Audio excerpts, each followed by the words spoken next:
living creatures contribute to their own growth and pollination. Internally, Venus represents the aspect of our consciousness that yearns for relationships and connections with others. This is an aspect of our consciousness that encourages to care for our physical appearance and embracing beauty. Aesthetics play a role in our interactions and self-expression. This is why there is a beauty brand called Venus. Now let's move to Jupiter energy. Jupiter in the material plane manifests its energy as forces of fortune, abundance, and wealth. This energy manifests itself as plants, as fruits that we can consume and eat in abundance. Anything that is nourishing and cultivated by the earth for humanity and animals. Jupiter embodies the giving energy that provides for and sustains life, fostering growth and ensuring that resources are available to all. Its influence is seen in the natural cycles of abundance, where fruits must grow and ripen before they are enjoyed, symbolizing the importance of effort and patience. Internally, in our spiritual world, Jupiter represents the aspect of our consciousness that yearns for abundance and seeks growth in various aspects of our lives, including wealth, knowledge, and personal development of the mind, spirit, and the soul. This is the aspect of our consciousness that wants to gain wealth, that wants to gain expansion and abundance in our lives. However, when Jupiter's energy dominates our consciousness excessively, it can lead to feelings of stinginess and greed. It represents material possession. The last planet is Mercury. Mercury in the external world governs the vital elements such as seeds, air, communication, education, and electricity. Known as the messenger of the gods, Mercury rules over intellect, communication, and the transmission of knowledge. Mercury's state of consciousness manifests itself in the material plane as the network between trees and plants, how they all communicate together. It represents the intelligence behind all physical things. It's the intelligence behind the seed that allows it to grow into a plant. Mercury's creative energy is manifested in the nervous system of the human body and all living animals. The intricate messenger that transmits signals from the body to the brain and then to the mind. This intelligence within us allows us to facilitate thought and movement. Internally, in our spiritual aspects of consciousness, Mercury is the state of consciousness that seeks knowledge, understanding, and intellectual growth and expansion. This part of us is curious, eager to learn, and driven to communicate ideas and information. It represents our mental body. The Roman god Mercury is often depicting flying because this symbolizes the air. Air represents our mental body. When the Mercury aspect of our consciousness dominates, we become highly intellectual, constantly seeking information, analyzing situation, and communicating our ideas. While this can enhance our understanding and ability to interact with the world, an excess of Mercury's influence can lead to overthinking, excessive analysis, and focus on intellect over emotions or intuition. Okay, so they are the 7 planetary energies in the external world and your internal world of consciousness. These energies are manifested in the Roman mythology as human beings. They are depicted as human beings, but this is nothing but symbolism. These gods never existed physically. They represent aspects of our consciousness and spiritual forces that govern the material plane. Every material object, every intelligence, every piece of life in this universe is governed and brought into existence by one of these spiritual forces. Now, I hope this video has expanded your mind into a new realm of thought. Make sure to leave a like, a comment, and subscribe to the channel for more occult and esoteric information. You can read more about this topic and many more occult and esoteric teachings inside of my books, the Book of Wisdom Volume 1 and the Book of Wisdom Volume 2. I honestly advise that not everyone reads these books. These are books which will completely transform your view on reality. You will feel a lot better reading these books because you will find a connection with yourself and the universe. Understanding truth and knowing thyself gives you a sense of well-being. Like I said, this is not just a book. This is the beginning of your journey of expansion and growth. Reading them can be life-changing. Inside my university, I host live calls where you can ask me questions, and you can watch all the pre-recorded live calls. You also gain the ability to manifest your own reality through the Manifestation Mastery course. There is also a library with all of the PDFs that I've read in the past of occultism, symbolism, and esotericism that you can gain access to. There is a whole lecture section where you can watch all of my occult lectures. This is a place of transformation. The price of the university will be going up very soon. If you join now, you will gain a free sexual alchemy course which will teach you how to transmute sexual energy into creativity. I'll leave all the links in the description for the university and also my website where you can get my books. I hope you enjoyed this video. Take care.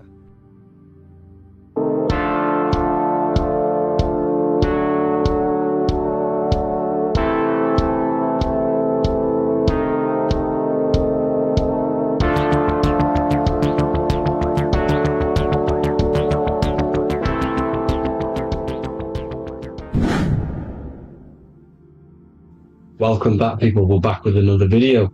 Let's jump straight into this. Make sure to tune in till the end because this has got so much information in this video. So sit back and enjoy. So everything's Taurus fields. The Earth's a Taurus field. Everything's Taurus, which is electromagnetic field, electric and magnetic. The center of the Taurus field is where the two opposing forces meet in the center. And this is what creates the plane of inertia, the dielectric plane of inertia. Okay?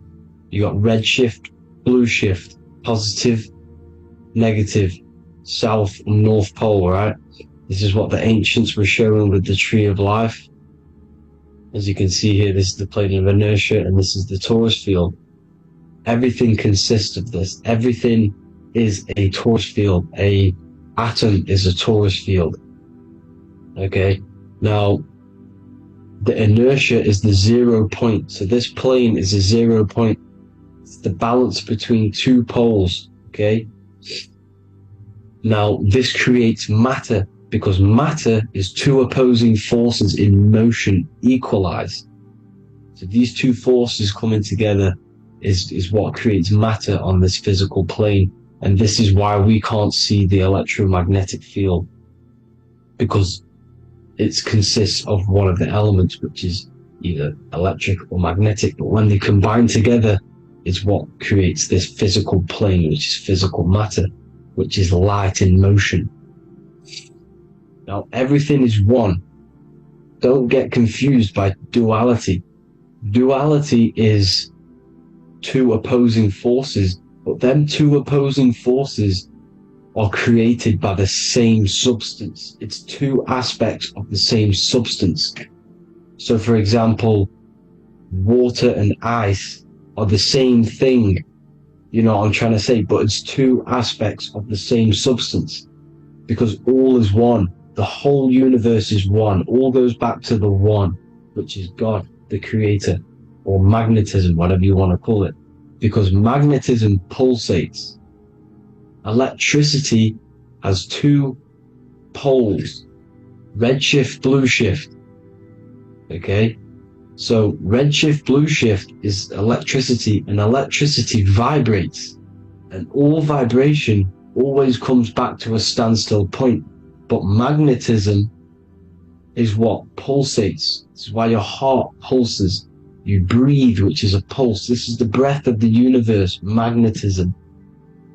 Now this is why the earth is green, okay? Earth can be spelt heart. If you just move the H to the beginning, it spells heart, okay? Because the heart is the center of the Taurus field, which is the heart chakra for us humans, okay? We consist of the same field, as you already know. Heart being the center, which is green, which is the center of the seven colors. The center of the seven colors. This is the most powerful chakra in your body. People think it's the crown chakra, but it's the heart chakra because it's the center of the Taurus field. You must align them all and combine them all into one, which is the heart chakra. Now, Earth is green. Nature's green. Okay, this is because we live on heart chakra, the plane of inertia. It's the center of the torus field, okay? And this is what the Egyptians called Isis, which is nature. Nature is balanced, and nature is female, Mother Nature, because it looks after us with the fruit it grows with abundance, and the water. It's a female energy, Mother Nature, and this is the symbolism of an equal, balanced arms. This is the scales, it's balanced. Mother Nature is balanced. This is why the sky is blue, because what comes after the heart chakra? Blue. Sky is blue. We live in Midgard. This is what the ancients called Midgard. You don't have to take this tree literally. It's a metaphor. We live in Midgard, where both positive and negative duality here. Now, Mount Meru. Mount Meru was known as the center of the earth, okay? Or known as Hyperborea. And this is the North Pole, the electromagnetic North Pole. But when I say Mount Meru, it's not an actual mountain. They weren't saying there was a real mountain in the center of the earth, a magnetic rock. No. The plane of inertia, okay, there's something called a hyperboloid. That's what it's called, a hyperboloid. And this is the center of the torus field. And this hyperboloid is what is in the shape of a mountain, you see? So if I go to this next one, they say Hyperborea on this map. Why do they call it Hyperborea? Because this is the hyperboloid in the center of the torus field, and this is the electromagnetic mountain, a metaphor. Mountain, what they're metaphorically saying, this is the electromagnetic mountain at the center, the double vortex, the center of the torus field, which is the North Pole. Pole of electromagnetic energy. So this is why they call it Hyperborea. It comes from the word hyperboloid. And the center of the earth is so sacred, and they symbolize this with, obviously, the North Star, which is Polaris. And this is where the swastika comes from, because it's the 4 seasons moving around the North Star. This is the Big Dipper constellation moving around the North Star, which is Polaris. There's that pole again. Pole. Magnetic pole of the torus field. And this is where the green, emerald green, aurora borealis comes from. It comes from this center hyperboloid at the center of the earth, where the most electromagnetic energy is stored. The center of the plane of inertia. The center of the plane of inertia. This is the all-seeing eye as well. As you can see, they got the sun, the moon. This is the Masonic cosmos, the sun, the moon, and the all-seeing eye, because the eye is Polaris, the eye of the stars. It's all a big eye. Now, the eye means a lot more as well. It's not just that. There's different ways you can interpret symbols. Now, this is the emerald tablets. Deep in Earth's heart lies the flower, the source of the spirit that binds all in its form. Okay? The flower of life is thine own place of thine spirit, and stream through the earth as thine flows through thy form, giving off life to the earth and its children, renewing the spirit from form unto form. This is the North Pole. This is what he's talking about. He's talking about the aurora borealis. Aurora borealis. It's the Earth's aura. Emerald green. Heart chakra. Plane of inertia. Green. Earth. Heart. You see? All related. Now, there's many symbolism of this. So much symbolism of the ancients. The 7 layers of heaven. 7 layers of heaven, which are the 7 planets. Okay? These planets are the solar system. It's the solar system because we are the soul. We are the sun, the soul. And we're inside of a solar system, which is the 7 planets. That's why there's 7 layers of heaven. Okay? The rings of Saturn, the rings of the planets are moving around us. Okay? So, this is what the ancients were depicting in their cosmology. Now, this is the Hebrew cosmology of the earth. This is the Mayan cosmology of the earth. You see, it's all an enclosed system. We live inside of a giant torus field. All is atum. It's what the ancients said, ancient Egyptians said. All is atum. Atoms are torus fields.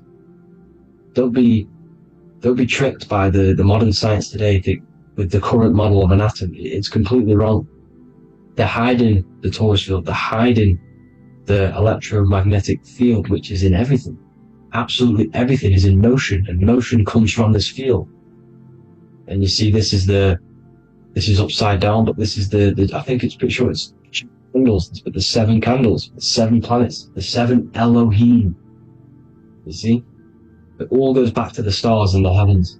Now, this is how the earth really works, with the stars on the outside of the cosmic egg, and then the torus field spinning around the sun and the moon, the positive and the negative charge. The sun gives you energy, the moon takes your energy. The moon controls monthly cycles. Moon is mon. This is etymology. Mon, month, money, demon, monster. Star is star, moon star. We are all stars. Youngster, minister, superstar, Hollywood star. We're all stars. We come from the stars, which is heaven. Our soul comes from the stars. You see? We are the universe, the image of man made in the universe. We are a microcosm of the universe. The universe is a macro. We are micro. We consist of everything. The body, mind, and spirit. The sun, the soul. Moon, the mind. Earth, the body, mind, and spirit. We have 12 systems in the body, which are governed by the 12 zodiac signs. Starting at the Aries, which is the ram of God, all the way down to Pisces and Capricorn, kneecap. It all goes back to the stars. We are the stars. We are the universe. Everything is inside of us. Everything. Or they say the Temple of Solomon, the temple of the soul and man. The soul, the temple is the body. The soul is the soul, and the man is the mind. The temple of the soul and the mind, body, mind, and spirit. We consist of the 5 elements: air, spirit, water, earth, and fire. We consist of everything. We are the universe. We're made in God's image, which is the universe. You see?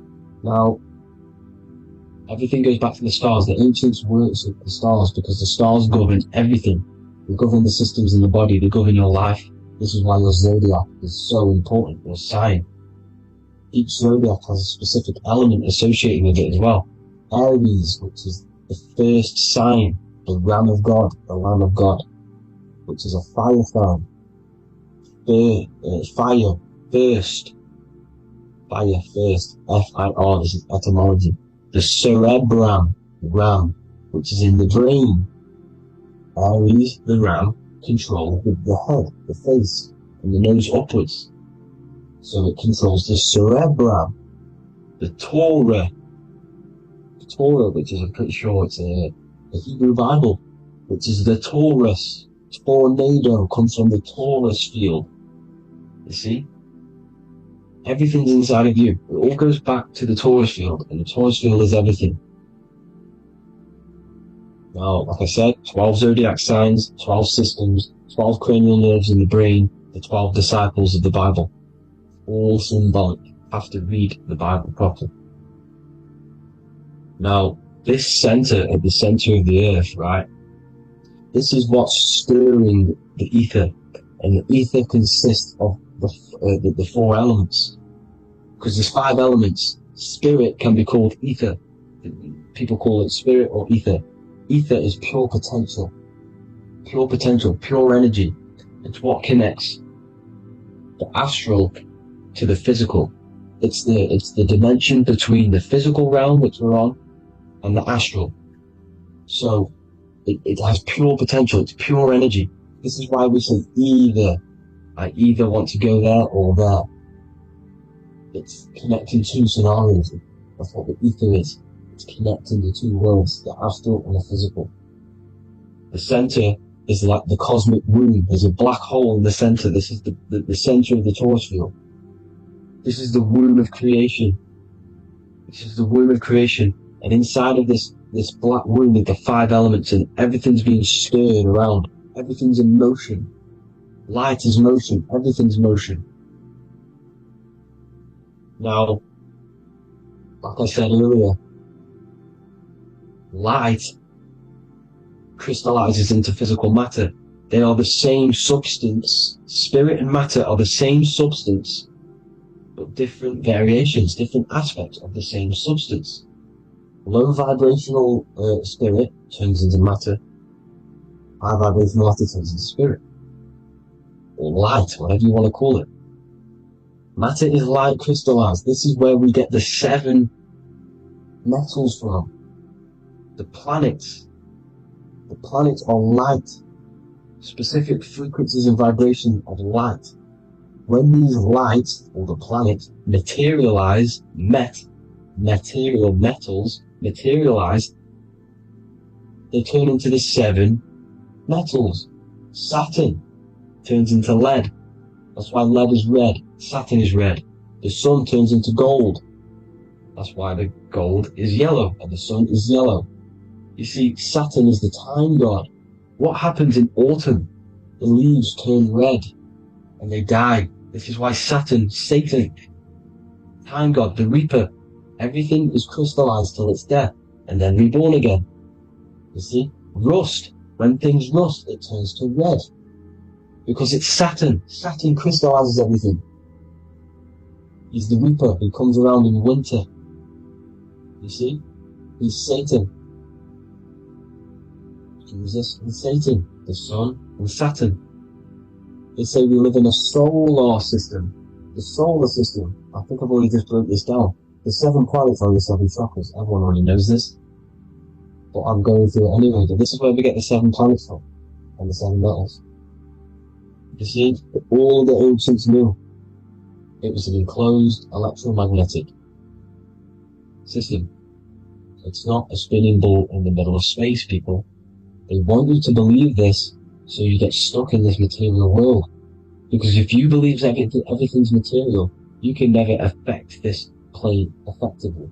You can never create your life effectively if you don't understand the planes of existence. Because the mental plane is a higher plane. And it breaks down and it controls the planes below it. The mental plane, hold on, I've got it here for you. The mental, the astral, etheric, then physical. Etheric connects the physical to the astral, but the mental is what's above them all. You see? Now, it's important to understand this. It's important. However, the ancients always talked about the enclosed system. Only NASA, which is introduced around the Roman times, not NASA, but the globe Earth was introduced around the Roman times. Okay? By these Masons. These Masons introduced this because they wanted to take over the minds of the masses and control them. These people worship the physical realm. They know how it works. They know the ins and outs of it. They know how to do the magic. They know how to do it all. They understand it all. That's why Masonry have to take the oath. The oath of not speaking. You're not allowed to speak about anything you learn about in Masonry. Because they're discovering the truth about your mind and how it creates reality and stuff like that. So, this is the Masonic cosmology. The 5-pointed star, the 5 elements. The checkerboard for duality, positive and negative. The 2 aspects of every substance. This is another ancient painting depicting the firmament. The stars inside the firmament. The sun. You see, the ancients worshipped the sun because it's so important for sustaining our life. It's the only reason we're alive is because of the sun. But then people think it gives you cancer today. They brainwash you to think the sun gives you cancer when it's the #1 source of all life. They want you to believe it's a big, spinning, dangerous ball in space. It's not. It's here to give us life. It's God's Son. That's why Jesus is known as God's Son. It is the Son of God. God created that to sustain us. You see? So it's important you understand the true cosmology of where you are, because if you don't know where you are depleted of all of your morals. You're depleted You're demoralized. You're lost. You don't know where you are. You don't know where you exist. Okay? Once you accept the globe model, the heliocentric model, you will subconsciously think that you come from nothing. This is why they implemented the evolution theory just after the globe model was introduced by Charles Darwin. Charles Darwin came in after the globe model. He's a Mason, he was another Freemason, and implemented evolution where we came from monkeys, because they want you thinking less of yourself so they can manipulate your mind. You see? They want to manipulate your mind, and they have done since you got here. Since you came through that portal, you were manipulated from that day to believe this, believe that. The true cosmology, the truth will set you free. You will understand things better. You will feel better in yourself when you know the sun is here for you. You will feel better in yourself that you know that you didn't come from a monkey. You were created as a human, a manifester, a creator. You're so intelligent. Your mind is amazing. It can manipulate matter, mind over matter. See? Thank you all people for tuning in. Tap in with yourself. Love yourself. Find the truth. Spread the truth. Nothing dies. Nothing in this creation dies. Everything's energy. Everything's light. Light can never die. You're a light being. That's why it says Q. Q man. Q is light in Hebrew. Or Latin. Either one of the two. You are light. You're a light being. You never die. Ever, ever, ever die. Ever. Stop thinking you're going to die. This body will die because it contains electricity. And electricity always goes back to a standstill point because of vibration. Electricity vibrates. You are pure light. You will never ever die. Thank you all people. God bless. Make sure to like, subscribe and share.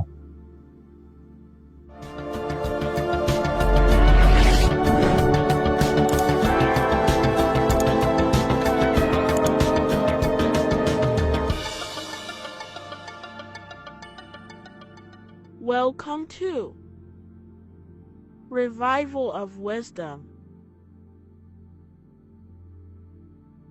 What is good people is Revival of Wisdom. We're back with another video. Today we're going to be talking about the importance of Saturn and the occult. Let's jump straight into this. So Saturn is the god of the earth, right? It's the time of God, change, destruction, physical matter. He creates and destroys because the energy of Saturn is the key to crystallization. It wraps things in physical matter, right? He creates everything, all life forms, and he takes things back because the day that you're born, that's the day that your expiry date is coming. The time is ticking until Saturn takes your life. This is why he's known as the Reaper. Okay? As he's personified as eating his child here in this ancient Roman painting. As you can see, he's eating the child. We are all children of Saturn, right? He creates physical matter, our physical bodies, right? He's the god of time because he's the slowest moving celestial body. He's the Lord of the Rings, as you can see here. He's the last one on the ring. He's the slowest one moving, okay? So, he is the Lord of time, destruction and creation, okay? This is why his name is Saturn, Satan. He's the devil, okay? But I'm not saying Saturn's evil, guys. It's a part of life. Everything lives and dies, right? He's the key to crystallization. Now, as we have the clock here, our god Saturn, or Chronos in Greek, just means time. He's also the god of time, as I've already said. 60 seconds in a minute, 60 minutes in an hour, 24 hours in a day. Add 2 plus 4 equals 6. 60 seconds, 60 minutes, 2 plus 4 equals 6. That's 666. Okay?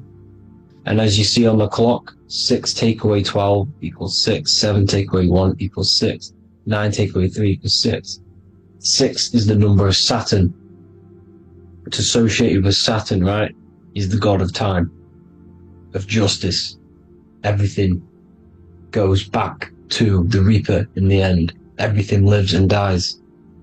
Now, the artwork of him, he's always got the Reaper staff. You see, it's personifying death. Now, when you see this, the Romans were not saying Saturn was a real person, a real god in human form. No, this is personification. This is what the ancients always did. They personified, just like the Bible. It's all personification. So the personifying Saturn eating its children because it eats, it's the Reaper. No one can escape the Reaper. No one can escape death. Now, Saturn is 666, which is in the Bible, the number of the beast, right? The number of the beast, Satan, 666, right? So on the North Pole of Saturn, you have a hexagon which makes a cube, right? Now this hexagon, when you join up all the corners, creates the 6-pointed star known as the Star of David, right? In the Jewish religion. Now, as you can see, the 6-pointed star has 6 points, 6 mini triangles, and a 6-sided hexagon. That makes 666. And also, you have Saturday is named after Saturn, the 6th planet, the 6th day of the week, and has a 6-sided polygon in its North Pole. That's also 666. Now, this Star of David, this symbol goes back thousands of years, and it originates from Saturn. It's not the Star of David, right? It originates from Saturn.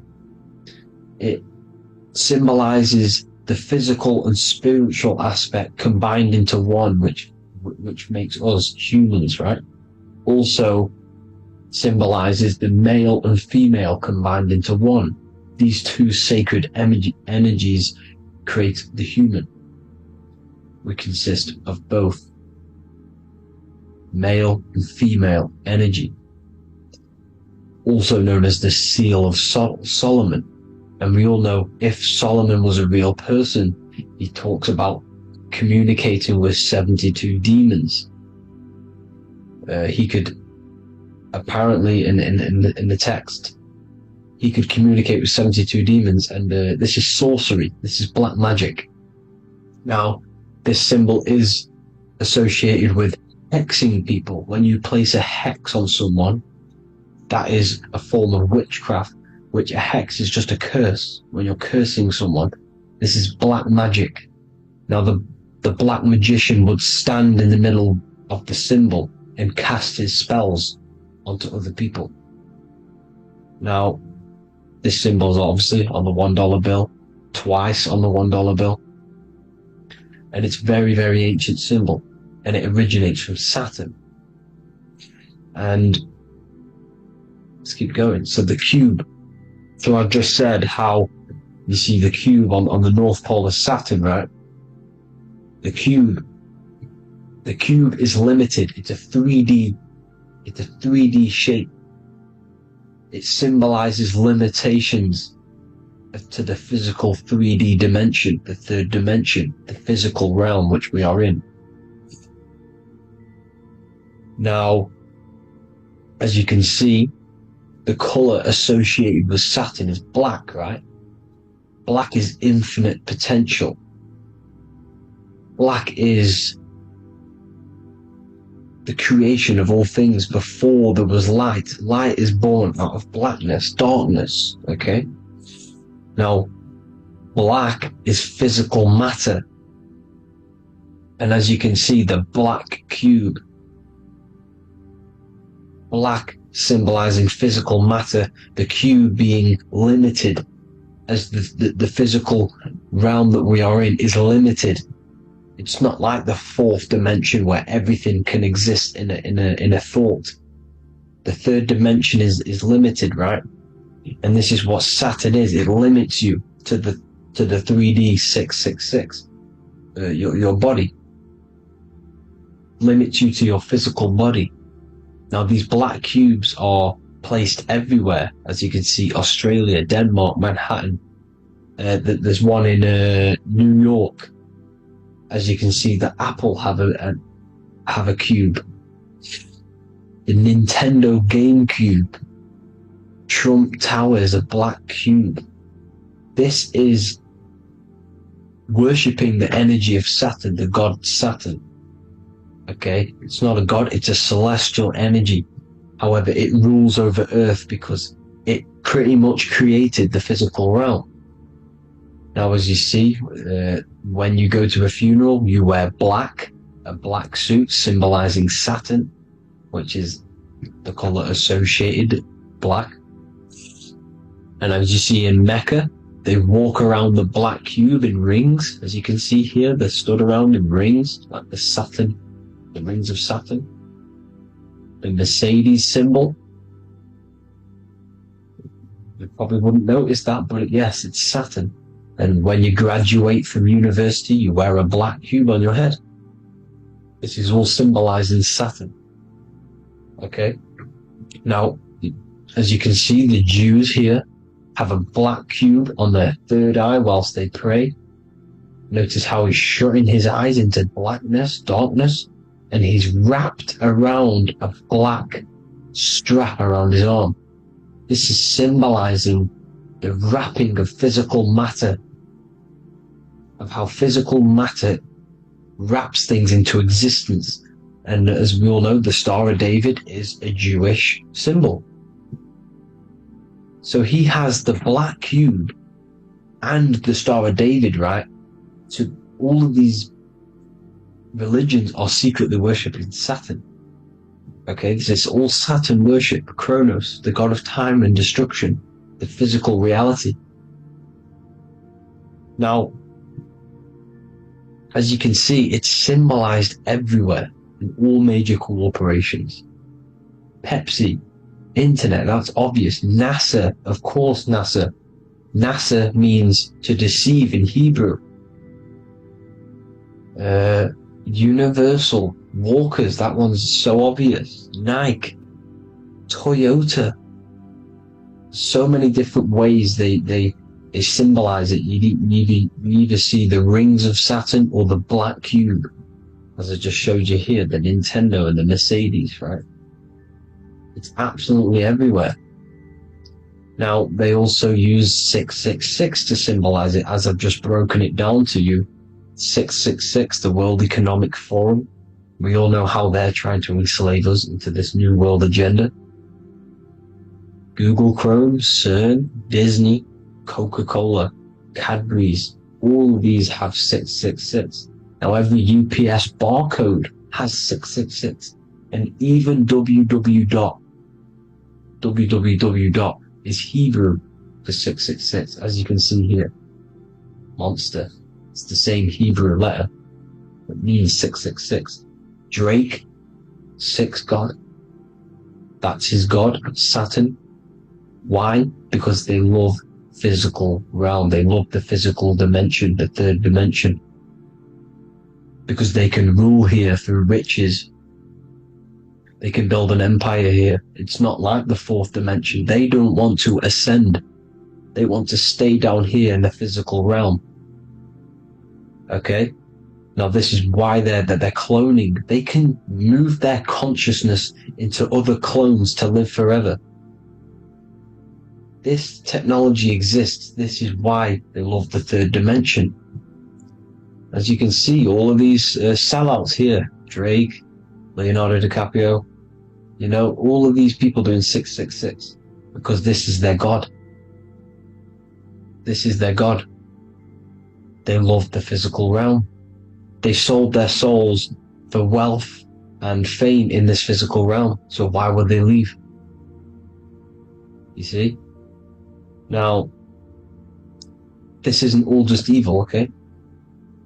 So you have 7 chakras, right?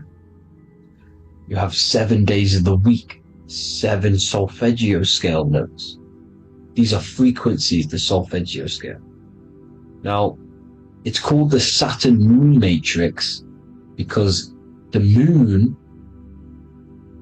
symbolizes your mind, because you're created out of the Holy Trinity, which is body, mind, and spirit, right? That's the triangle, the equal triangle, body, mind, and spirit. Now, the 3 main celestial bodies are Earth, Moon, and Sun. The Earth being your physical body, the Moon being your mind, and the Sun is your soul, hence why it's called solar. It's a solar, soul. Now, these symbols are alchemical symbols, so when you're doing alchemy, you use these symbols to obviously symbolize what we're talking about. Now, as you can see, these are all the symbols of the planets. Saturn is created out of the moon on top, the moon on the bottom and the earth on top, as you can see here. You see? And this creates the number 5. Now, with the moon being your mind and the earth being your physical body, this is mind over matter, because the earth is your body's matter. This is matter over mind. You don't want to be matter over mind. This is low states of consciousness. You won't be mind over matter. You see, to manipulate matter, to create your own reality. Now, obviously, we all know Saturn is associated with the lowest chakra, which is the root chakra. This is to deal with your animal instincts. When you're down here, you identify as the physical body. You don't know anything spiritual. You're you have a pure physical mind. You don't believe in anything spiritual. This is survival mode, consumption. They want you trapped down here, which is matter over mind. They don't want you to create your own reality, which is mind over matter. You see? Now, that's what Jupiter is. Saturn is the moon on the bottom and the earth on top. But Jupiter is the moon on top with the earth on the bottom. That's mind over matter, you see? So, these chakras are an ascension process from matter, physical matter to spiritual. This is the ascension. This is the stairway to heaven. This is Jacob's ladder. You see? Now, the number 5, which is obviously associated with Saturn as well, which create the symbol for Saturn, created the number 5. You have 5 senses, 5 elements, 5 physical elements. As we all know, Saturn crystallizes everything into physical matter out of the 4 elements. 5 fingers and toes, 5 points of man. Okay, the number 5 is the number of justice. Saturn holds things back. He restrains things from you, makes you learn the lesson. Now, 666 is not all evil. 666 is the atomic structure of the carbon atom. 6 protons, 6 electrons, 6 neutrons, right? We are carbon-based life forms. All life forms are based on the bonding properties of the element carbon. Because Saturn crystallizes everything into physical matter.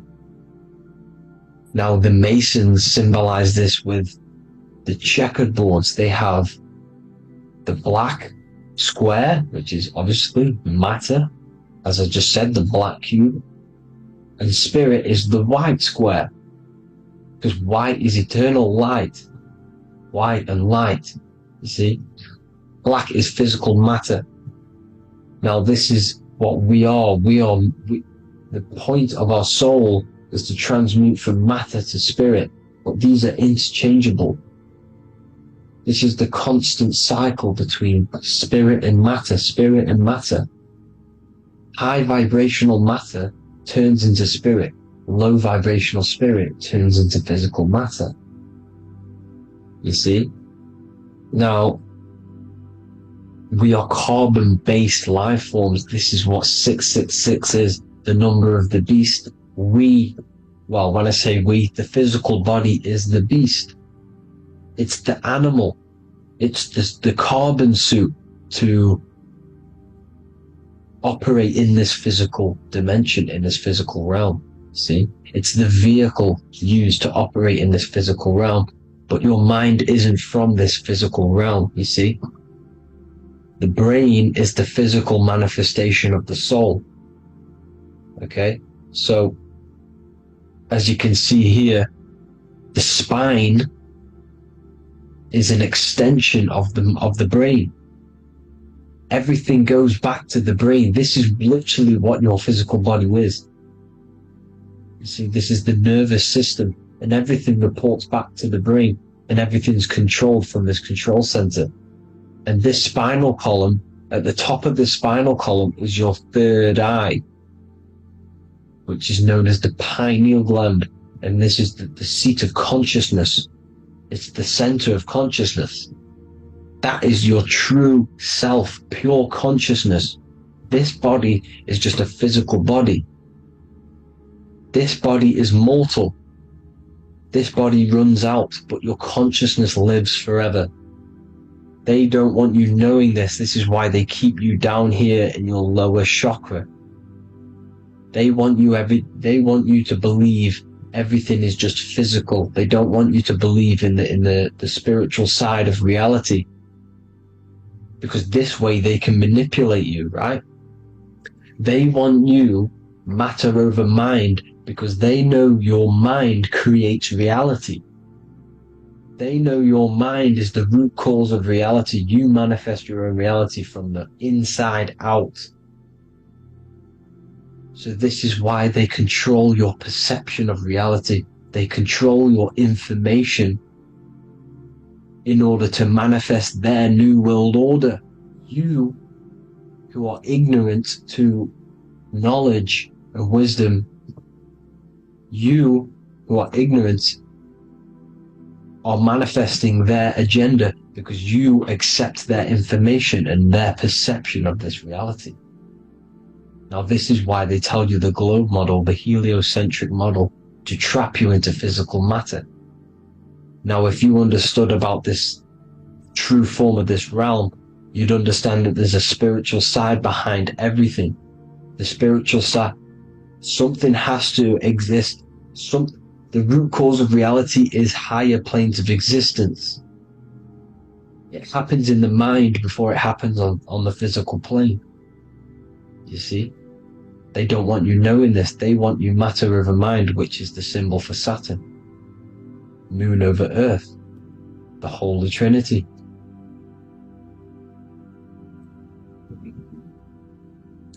Now, as you can see, the cube also makes IXXI. This is Roman numerals. This is Roman numerals, and when it's translated from 9/11. Yes, 9/11. This is the secret code of the One World Order. The two twin towers, when the two become one. Okay, when the two become one, this is how you reach the higher states of consciousness, the physical and spiritual. Now, as you can see, the 9/11 memorial are two black cubes. It's two black cubes. This is all Saturn worship.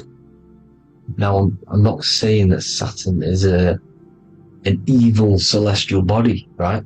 No, everything has a good side and a bad side, right? It's duality. The spirits of Saturn on the dark side are the most evil demonic spirits. Now, these are the spirits that these are invoking through these rituals, right? Yes, 9/11 was a massive ritual. It's a satanic ritual, okay? Now, we all know Elon Musk. Elon Musk is coming with the mark of the beast. an English gematria, this equals 666, right? 666, as I said, is the number of the beast. You are the beast, your physical body. You see how the Bible twisted things up to make things more confusing, right? But it's there. You just have to have the knowledge to be able to read the Bible properly. As we all know, we had this virus. I'm not going to say the name because I'll get flagged. This virus adds up to 666 because this is all part of the New World Order. It's all part of keeping you in this physical dimension. Okay? Now, as you can see here, Novus Ordo Seclorum on the back of his shirt, on Elon Musk's shirt, this is also on the $1 bill, Novus Ordo Seclorum. This means New World Order. Yes, New World Order. This is on the back of Elon Musk's shirt. And as you can see here, he owns Neuralink, which is the brain chip which they're going to be putting into implanting this onto your brain. This is the New World Order to connect you and merge your consciousness with AI. Neuralink and Meta, he owns Meta as well, which is the metaverse. These are going to be linked in, hence why they have the same symbol, but just in a different format. It's the infinity symbol. And the infinity symbol comes from the torus field, as you can see here, your electromagnetic field from around your body. Now the end goal is, for this New World Order, is to trap your consciousness inside of an alternative reality being projected from the metaverse. Because the metaverse will be the reality, Neuralink will be the brain chip inside of your brain, projecting your consciousness into an alternative reality while they harness your energy of your physical 666 body. Now this stuff gets real deep, people. Now this is the end goal of the New World Order, is to connect you with AI. This is why they're trapping you and keeping you in these lower states of consciousness in the Saturn associated root chakra, so you don't find out about the spiritual side of reality. Because if you knew the truth of this reality, you wouldn't connect to AI. You see, you have the power within you to travel to other worlds, the astral plane, for example. You travel to different worlds when you are sleeping. Okay? They want you to know it's just a dream. However, their end goal is to trap your consciousness and feed off your energy, spiritually and physically. Okay? I don't know why these people are just pure evil. As I said, evil love bondage. They love the physical dimension. They don't want to ascend to other realms. These evil love the third dimension. This is why evil spirits will inhabit bodies, exorcisms, because they miss being in the physical realm. They miss it. Evil love bondage. So this is why they're cloning and putting their consciousness in clones to stay in this third dimension, to stay as further away from the source as possible. Okay? This is why they're doing it, and this is how it's all linked in. So I hope you all enjoyed this video. Hope you gained some wisdom. Please feel free to join the Telegram, and please leave a like and a subscribe. Thank you all, people. God bless.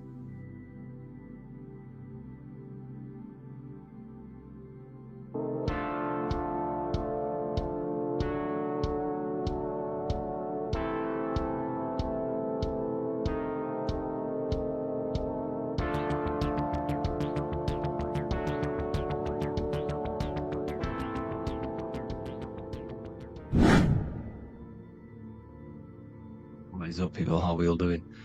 Today, we're talking about the flat earth cosmology. So let's jump straight into this.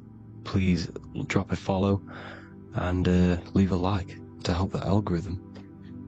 So, we live in a torus field. Everything's made out of torus fields. And every torus field has motion. It's what it is. It's the motion of energy. And every torus field has a center, which is the black hole. It's a womb of creation. It's counter space. Now this is why the North Pole is magnetic, because the center of this torus field is the most magnetic part, the strongest part of the field. So this is why all compasses will point you to the center. And the Earth's magnetic field is spread across the whole of the Earth. And it's spinning, as you can see here. It's like a tornado at the center, and this tornado is the force which is spinning the sun and the moon around us. You got the sun, the moon, Polaris, just like in the Masonic cosmos here. The sun, the moon, Polaris, the all-seeing eye. Now we'll get into Polaris a bit later, but the sun is the magnetic force. Is the electric force, because every field is electromagnetic. Now, the sun is electric. It's positively charged. It's going to give you energy. It's feeding energy. The moon is more magnetic energy, which is taking your energy away from you. And this is why you become sleepy when the moon comes out, because it's taking away your energy. So, these two forces is the balance. It's the yin and yang. It's the balance. Everything in this creation is balanced. Because the torus field is the Earth is the plane of inertia, the 0 point within the field. Because physical matter is a result of two opposing forces equalized on the plane of inertia. And that is where matter crystallizes into physical results. And this physical plane is the plane of inertia, planet Earth. And at the center of this plane is the black hole, the womb of creation. And outside of this black hole gives birth to light. So the torus field is constantly rotating, going into counter space, the black hole, and then out of counter space gives birth to the white hole, white light. You see? So it's going around, black hole, birth again, black hole, birth again. And it just keeps going around. It's an infinite cycle of energy. And this is where the infinity sign comes from. This is the motion, this is the force which is creating everything to spin inside of this circle. Okay? And it's making the stars spin. It's making the sun and moon spin around us, around this center point. Now here you see Horus and Set. Horus and Set putting their feet inside of this dome. This is the royal arch, the arch of the dome above us. It's like you see in the Masonic cosmos, the royal arch of Freemasonry. This is the dome above us, the firmament that the Bible talks about. You see, they're putting their feet in because Set symbolizes the moon and Horus is the sun. Horizon, Horus. Horus is rising, the sun. So they're both putting their feet around this center magnetic pole, which is the pole, North Pole. And above the North Pole you have Polaris, the pole of electromagnetic energy. You see? And this is how we get the sun and the seasons. Because the sun, for us, when it becomes summer, it's on the Tropic of Cancer. Then it spirals outwards, going out and out and out, then goes to the Tropic of Capricorn. That's winter for us. Then it comes back in and creates summer again. So it's constantly spiraling around this center magnetic North Pole. You see? So this roof above our heads is the firmament, and this is what they've taken off of us. They haven't physically taken it, but mentally they have taken this away from you. It's a female energy, and this is what the Egyptians called Nut, the sky god Nut. And this is the womb. We are inside God's creation, God's womb, and the woman's womb when she has a baby is a microcosm of this, because everything inside of this creation is macro.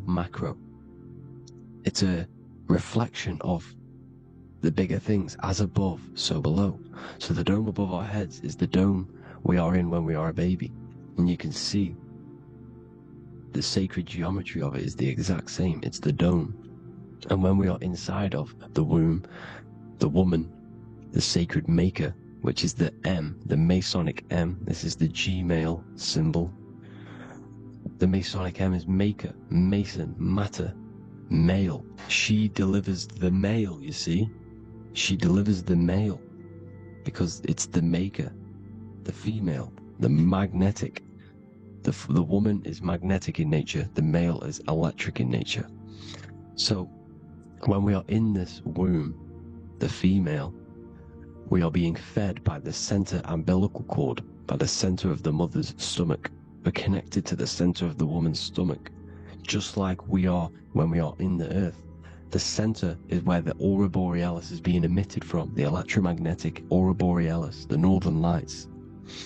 This is our spiritual umbilical cord, connecting us to counter space, connecting us to the realms beyond this world. Because at the center of every torus field is counter space. And at the center of the earth is our spiritual umbilical cord, and this is the earth's belly button, as you see. As above, so below. We had a physical umbilical cord, we have a spiritual umbilical cord, and this gets cut when we die, when we're cut away from the physical reality. You see, here's the ancient Egyptian tablet showing this female. You can see the hair, it's a female above us, because the female energy is nurturing, helping, looking after. And that's exactly what the dome is. It's protecting us. It's the Ark of the Covenant, the Ark covering us, you see. And this is what they've taken away from us. By you believing in space, it completely destroys the idea of this being a sacred creation. They've taken the roof off your head, whether if you believe in space, you believe that there's chaos, there's planets, there's asteroids that could kill us at any moment. But this isn't true. They've made you fear your own creation that you're inside of. They've made you fear what's above you. You see, and it's to hide the power of astrology, the power of the lights in the firmament, which are constantly flowing through the ether. These powers which are above us are sending rays down to the earth, which are influencing our psychology, how we behave. And this is what astrology is. It affects human consciousness. It interacts with our consciousness. And there's a different energy every day because the planets are in different houses, different alignments.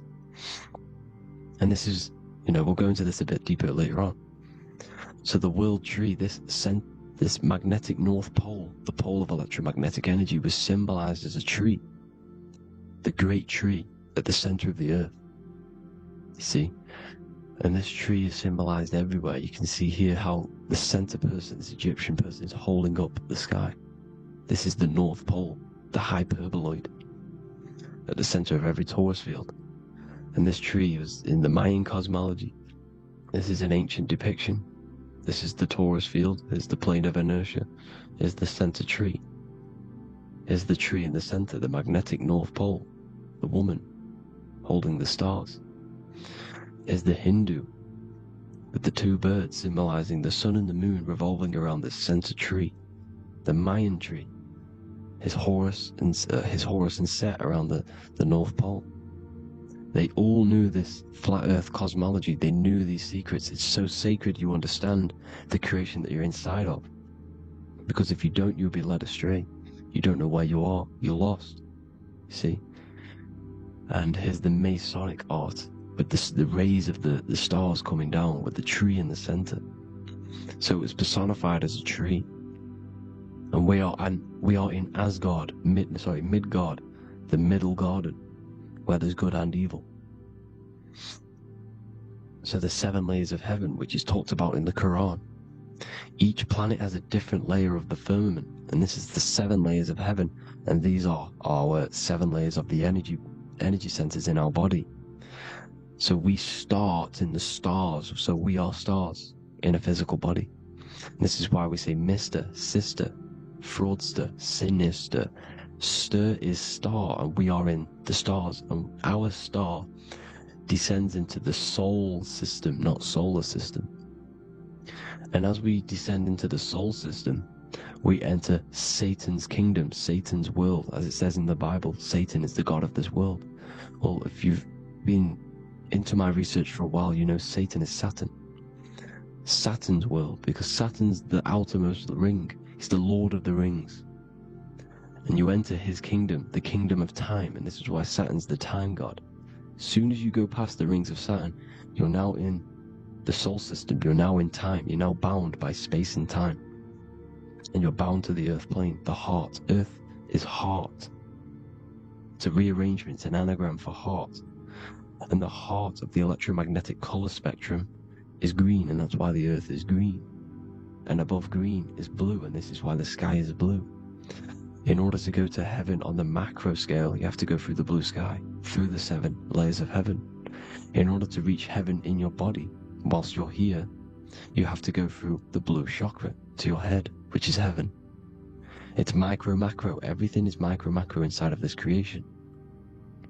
There's an ancient, I think this is a French image, piece of art from the ancient French, with obviously the 7 layers of heaven, which they all depict. And notice how it's like a dome. We'll go into this dome symbolization, the Royal Arch of Masonry, which is next.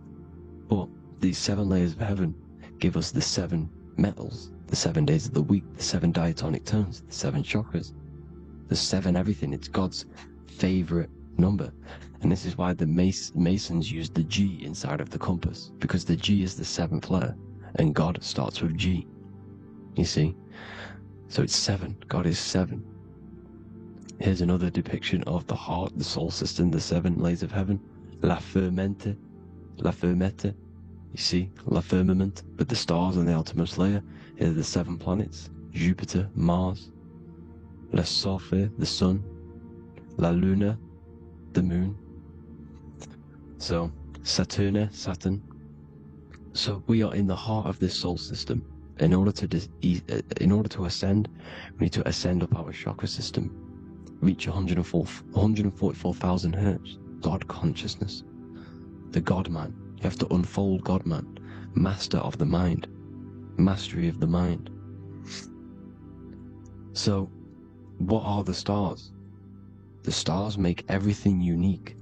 The stars are constantly rotating around the center, magnetic North Pole, the tornado at the center, which is stirring everything. It's stirring the ether. The center is the ether, and the 4 elements are born out of this ether. There's 5 elements: ether, spirit, water, air, and earth. The ether gives birth to the 4 other physical elements, which the whole of creation are made out of.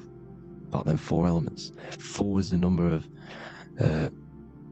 stability. You know, a chair, a table has 4 legs. It stables things. It's a foundation, and these 4 elements are the foundation of this creation.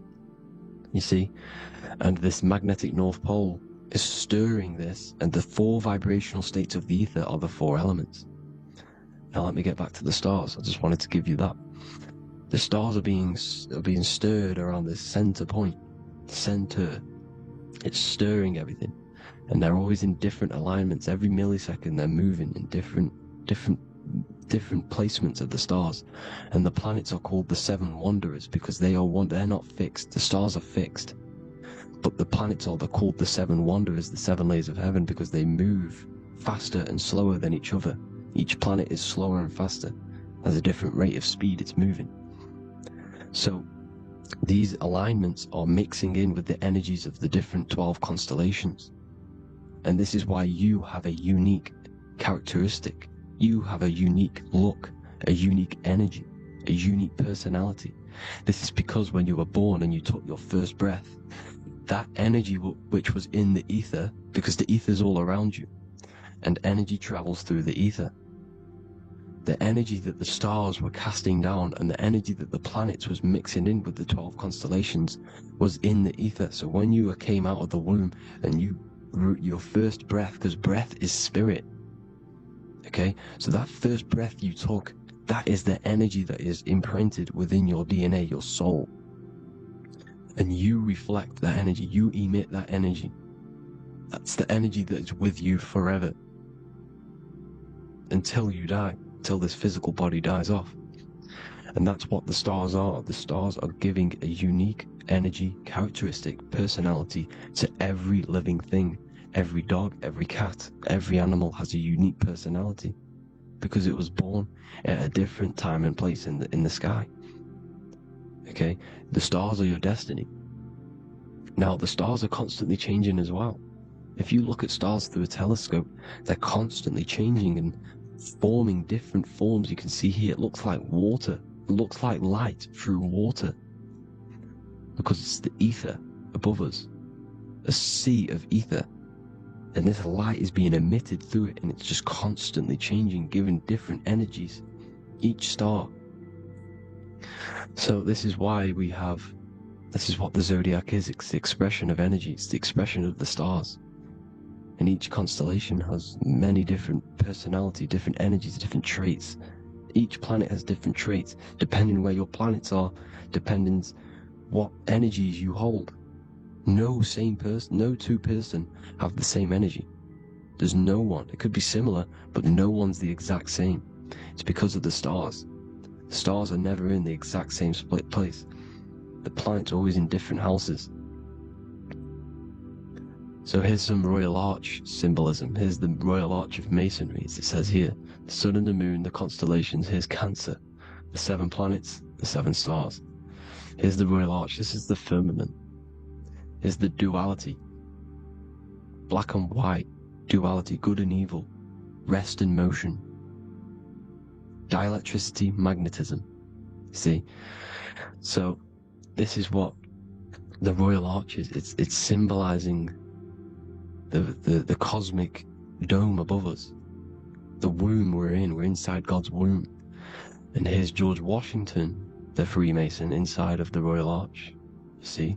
With the G, the Masonic G, God, 7.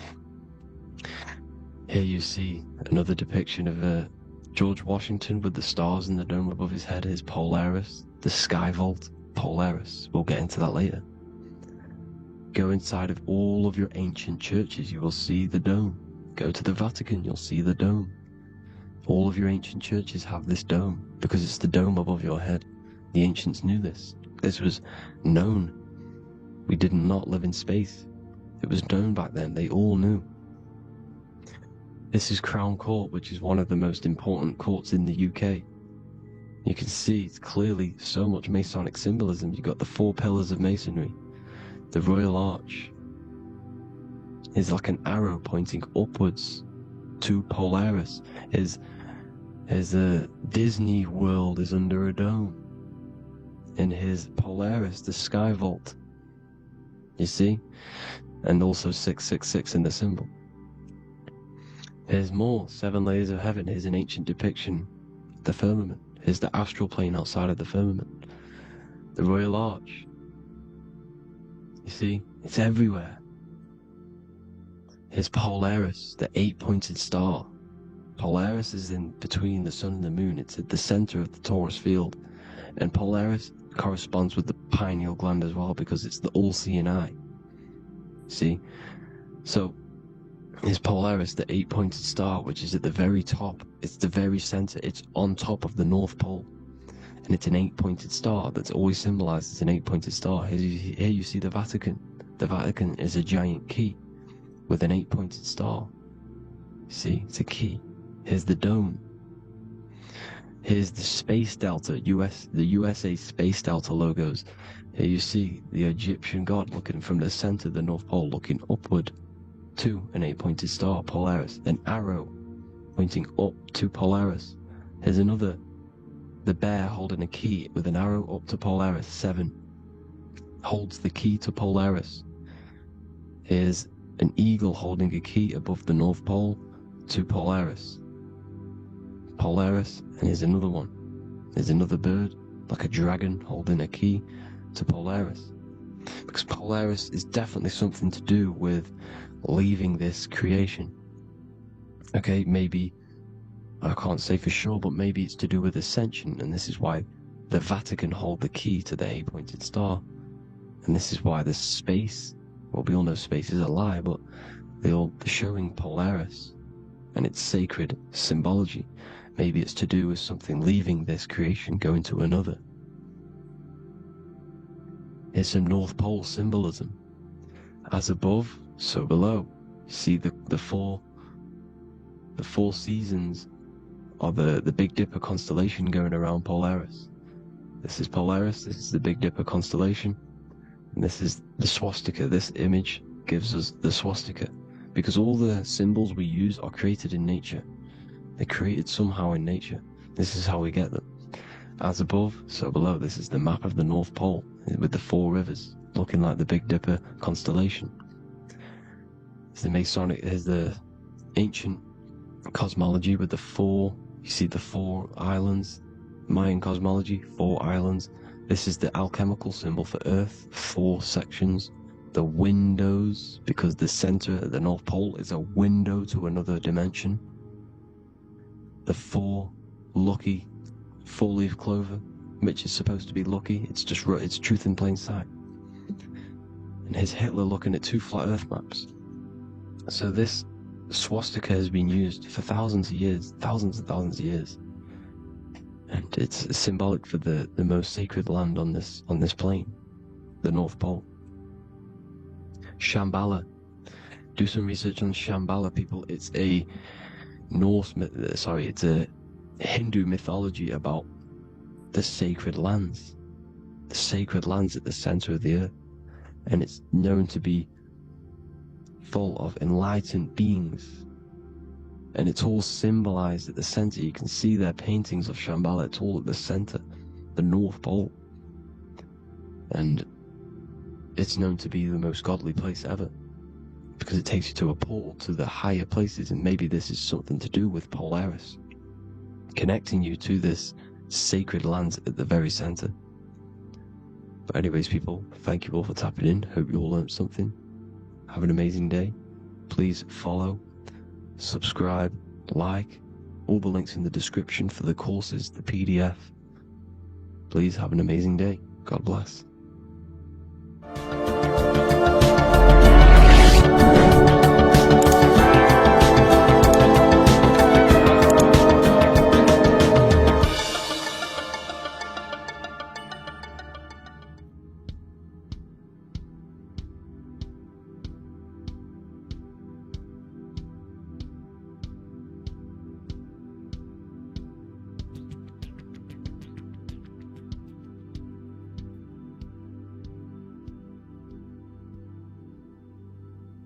Welcome people, we're back with another video. I will now be keeping track of my YouTube and trying to upload every week. In this video, we'll be talking about the chakras. The chakras are the 7 attributes of God, and they are the 7 planets. These are literally vortex portals within us that connect us to these vices and characteristics of God. Each one of these energy centers are a spinning wheel of energy which controls the cells and organs in that particular area of the body. For example, it's literally a mini brain for that area of the body. Each chakra has a vice which you need to turn to a virtue in order to climb up through the system. They work like a stairway system. You have to go through each chakra in order to unlock the one above. This process is turning matter into spirit, as you descended from spirit to matter. Saturn is Satan, that's why it's the lowest chakra, and that's why the devil is red, because red is the lowest vibrational color. When you are in these lower states of consciousness, you are in your animal nature. This is your physical side of your nature, and you are mainly being driven by your animal instincts or your ego. Moving back to your higher self or your spirit self is not an easy process. It takes a while. However, with discipline, consistency, and motivation, you can achieve this, and this is what the ancients called Christ consciousness. Once you have achieved this, it is basically a state of mastery of the mind. You no longer lust for the lower animal nature things. Now let's start with the root chakra. This is located at the base of your spine, and you can feel this chakra by tensing your anus. This energy center is in control of your survival needs, your vitality, stability and security. Now, if this chakra is unbalanced, you will feel insecure, fear, anxiety, unstable, low self-esteem, anemia, over or underweight, and constipation.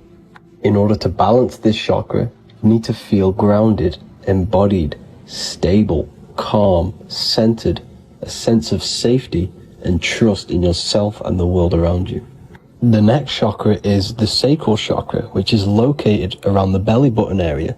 You can feel this chakra just by sucking in your belly. This chakra is to do with relationships, self-worth, creativity, empathy, and most importantly, sexuality. This is the most important one in order to start to raise your vibration overall, is giving up the over-sexualized nature. In order to balance this chakra, you need to come into harmony with all the toxic relationships that you have.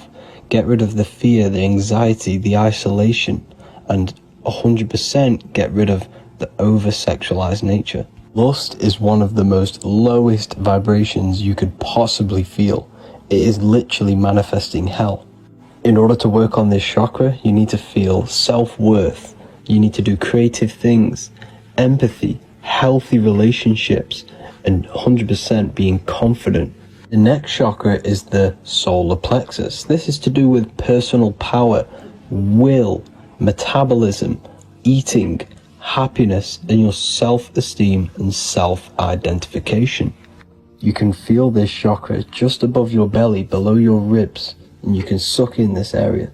If this chakra is blocked, you will feel lack of confidence, difficulty in manifesting your desires, low self-esteem, misuse of power, misuse of dominance, weak will, and shame in yourself. Biggest one for this chakra is overeating, as it's to do with metabolism. If you are overeating, you are literally unbalancing a lot of your lower chakras, not just the solar plexus. In order to work on this chakra and balance it, you want to have a positive self-identification. You want to feel happy, a happy self-esteem, effectiveness to people, not overeating, and a strong willpower. Now for the heart chakra, one of the most important chakras. Chakra is to do with love, understanding, trust, hope, openness, compassion, balance, and forgiveness. The most important because your heart is the tree of life in the body. It is the center of the toroidal field. It is the most powerful chakra. Your heart is 5,000 times stronger magnetically than your brain. Once you have hit the heart chakra and you start surpassing the heart chakra, you are now turning matter into spirit, as the lower three chakras are dense and physical, and the above the heart chakra are turning to spirit. As you can see already, this is a hard and long process of working on yourself physically and internally. The symptoms of a blocked heart chakra would be lack of love or too much love, difficulty to accepting or giving love, lack of compassion, loneliness, and lack of emotional fulfillment. Finally, a lack of connection with a divine or to nature. In order to balance this chakra, the most important thing and the most powerful thing you can do is loving people, accepting and giving lots of love. Second most important thing to balance the heart chakra is balance. You need a balanced life. You need balance in all aspects of your life. Now for the throat chakra. This is a very important chakra as it's to do with communication. A symptom of this being unbalanced is a lack of self-expression and putting on a front all the time, acting with the ego. In order to balance this chakra, you need to constantly self-express yourself. You can't be putting on a front. That voice inside your head, you have to let it come outward. Don't just block it off with a wall. Self-expression will lead to you gaining friends who actually like you for being you, and not these fake friends that you have to put on an ego for. In order to balance this chakra, you need to express yourself, express the word that's within you. Don't be lying to people, don't deceive or be deceptive. The next chakra is the third eye chakra. This is starting to get very advanced and you are coming very close to spirit. Just before we head on, I want to announce the PDF is now available, containing all the presentations I've ever made, all into a condensed 38-page PDF. The link will be below this video for you to access. And if you want to learn how to create reality using your mind, how to attract your desires, how to get out of the situation you are in, the link will also be there for the Manifestation Mastery course. Now for the third eye chakra. The third eye chakra controls the pineal gland, which is your first eye. It's to do with your psychic abilities, channeling, telepathy, astral travel, visions, and connection to the higher self. You need all of the chakras aligned to get the full potential out of your third eye or pineal gland chakra. For example, if you're astral traveling and you fear something, you will be instantly shot back to your body. So you need to master all of the chakras before you go on and try and do these higher spiritual activities. Symptoms of the third eye chakra being blocked is lack of imagination, lack of vision, lack of concentration, blocked or clouded intuition, can't see the big picture, and especially overly reliant on logic and intellectual thinking. A good way to work on this chakra is imagining things, vision things. Trust your intuition at all times. Always follow that inner voice. Cut out the tap water which contains fluoride. Fluoride blocks the pineal gland. And cut out all junk food because all of this is affecting your pineal gland. When in meditation, you want to focus your eyes and your attention to the center of your head between the two eyebrows. This is where the pineal gland is located. This will help and awaken the pineal gland over time when you keep doing these meditations. Finally, for the crown chakra, this is to do with universal consciousness, all-knowing, enlightenment, cosmic connections, the God source. This chakra is blocked by being cut off from spirituality, plagued by the senses, being tricked into the five senses and being tricked into thinking you are the body. In order to work on this chakra, you need to feel grounded. You need to know yourself, your real self, the voice within you. Have common sense, have specific decisions that you're making, be very direct. Now we've got out of the way all of the chakras, I can now introduce methods and meditations which will help you unblock them spiritually. When meditating, you want to get into the present moment in a nice, comfortable position. Bring yourself to the present moment by saying, I am here right now, nothing else matters. Keep repeating this over and over with your eyes open or closed. After a couple minutes of bringing your attention to the present moment, you can now start to breathe in through the nose deeply and breathe out through the mouth slower than you breathed in. Place your attention on the chakra that you want to balance. Think of a high vibrational emotion like love, and think of this while placing your attention on that chakra. You can do this exercise every day for 10 to 20 to 30 minutes. The longer the better. Another practice you can do is by chanting the Bee Gees for each chakra. They are here starting from the root chakra all the way to the crown chakra. Or you can chant the 7 vowels. There are not 5, there are actually 7. A, I, A, O, U, M. A, I, O. This is the proper way of pronouncing the 7 vowels. These are so powerful because these are the only things that exist. It is literally the sound of God. By pronouncing them right, you can actually create a lot of power within you and align your chakras. That's it for this video, people. I'd appreciate a comment and a like to help the algorithm. I appreciate you all. Love and light.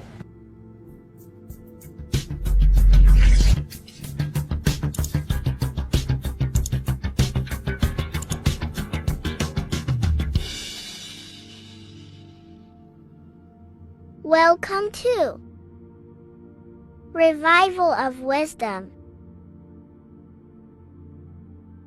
This video is going to be about the flat earth and the breakdown of the whole cosmology. I'm going to be digging very deep. I've got a lot of pictures and images to show you and a lot of dots to connect. So let's start with the Freemasonry art. So this artwork we have here is the Freemasonic cosmology as they know and believe. So what is it symbolizing? Obviously have to start off with the 4 pillars representing the 4 corners of the earth. The 4 corners with duality. You see, there's everything on earth. There's good and evil. Good, evil, positive, negative. Good, bad. This is the checkered board. This is what it symbolizes.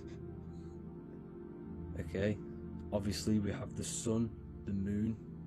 The sun gives you energy. It's the anode. The moon is the cathode. It's the opposite. It takes your energy. So therefore you become sleepy when the moon comes out. You see, everything on earth, everything in the universe is balanced. There's complete balance, symbolized by duality. There's always 2 opposites. We have the all-seeing eye,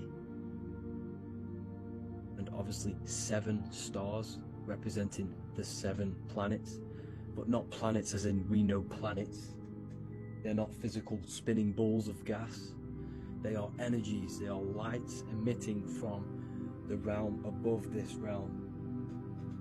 They are lights through the firmament, through the electromagnetic field.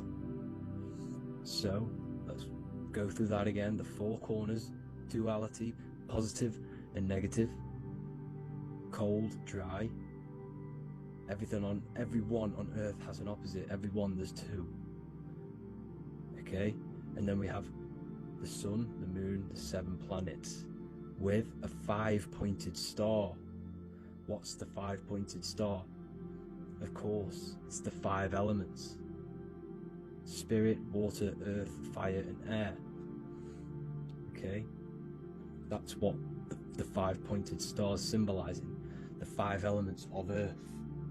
And then most importantly, we have the compass. The compass is very, very important, hence why it's in the center. The compass is symbolizing many, many things, and one of the most important things, but we'll get into that after.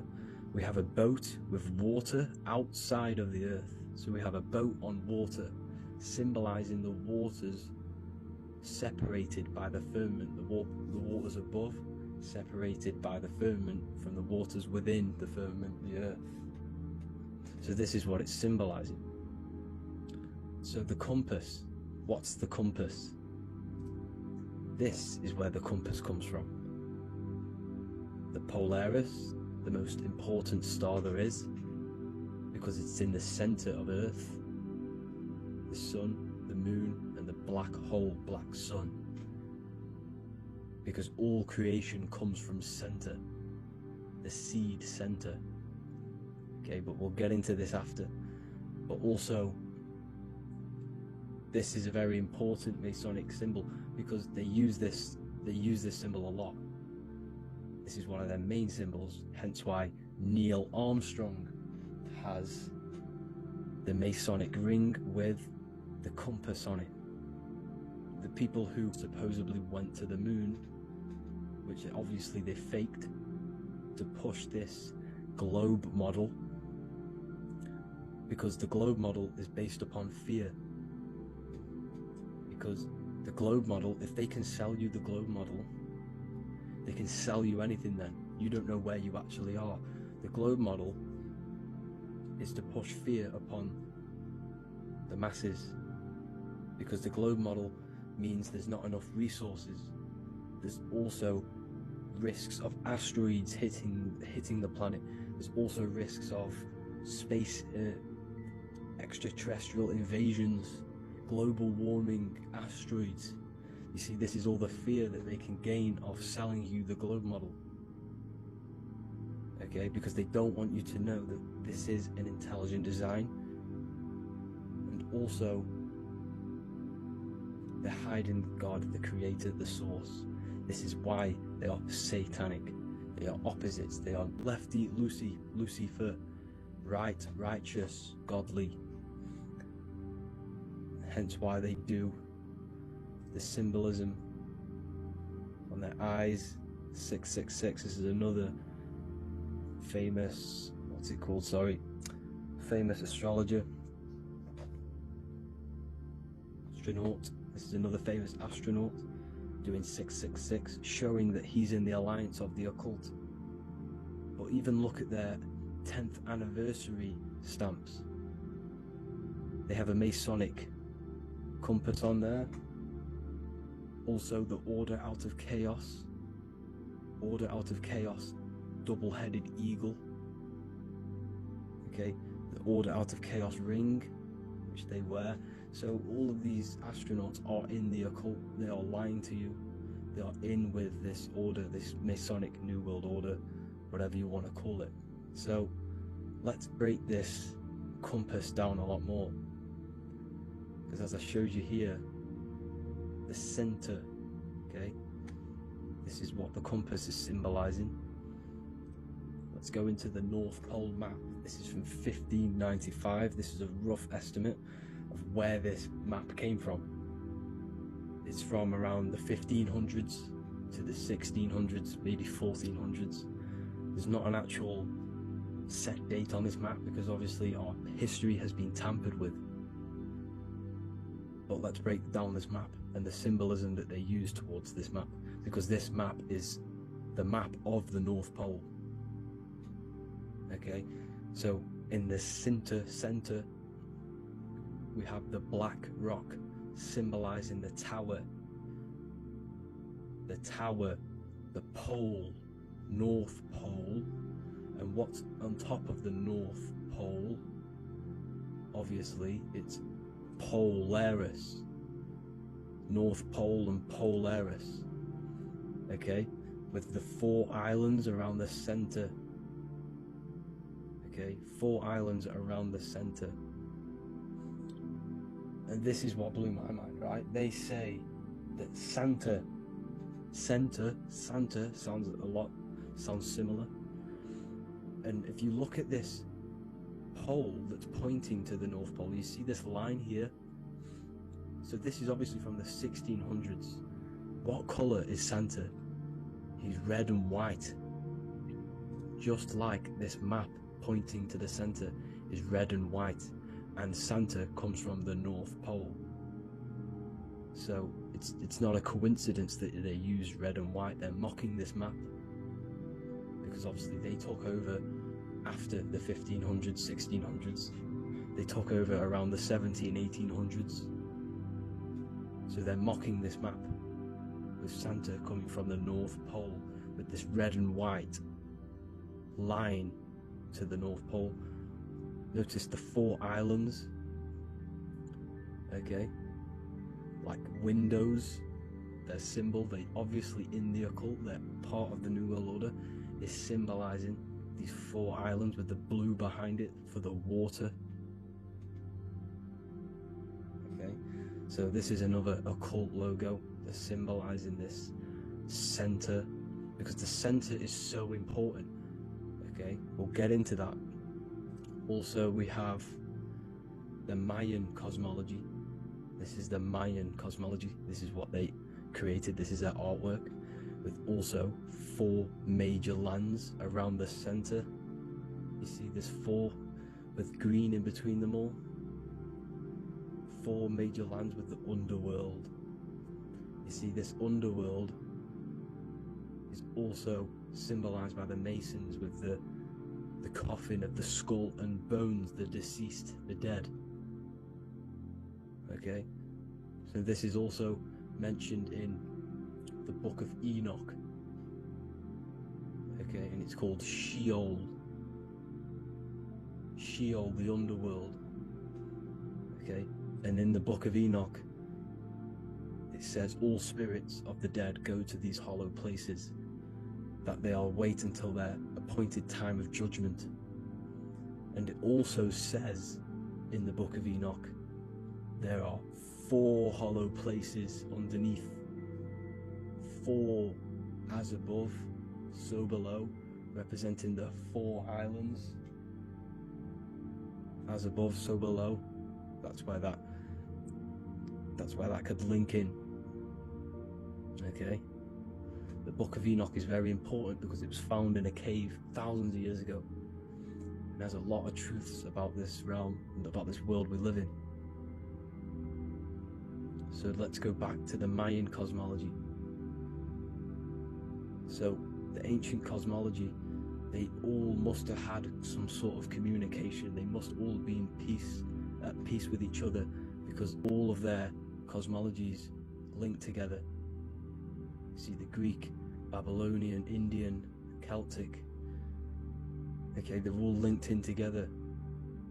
They all knew that they were in an enclosed system with an underworld and obviously a firmament. Okay, so this is what they all knew. They all must have had some sort of communication. They were a lot more advanced than us. They knew the center of the realm. Okay, and obviously the United Nations flag also symbolizes their center. You see how it has like a grid with a circle around the center. It's symbolizing that center of the realm, because that center of Earth is so important. The United Nations flag, they all have it. See, some different ones will have that circle around the center. Because the center is the seed. All things come from a center. So the torus field is so important because it is the spark of life. It's the building blocks of the universe, this creation. Because all things have a torus field. Just like an apple with what's in the center of an apple, the seed. Because the center is where the energies hold, is where the energies meet, and it creates that spark of life. Just like your heart is the center of your body, and it has an electromagnetic field. Because the center, all things come from the center. So this is why the North Pole is so important, because this is why it's so important, because this is where the creation sparked from, the center. This is where the most electromagnetic energy is stored. So this is why the northern lights come from the center. It's electromagnetic energy. This is what the northern lights are. It's being emitted from this black hole in the center. Okay? And obviously what else is on the center? Polaris. Polaris is the center star. Okay?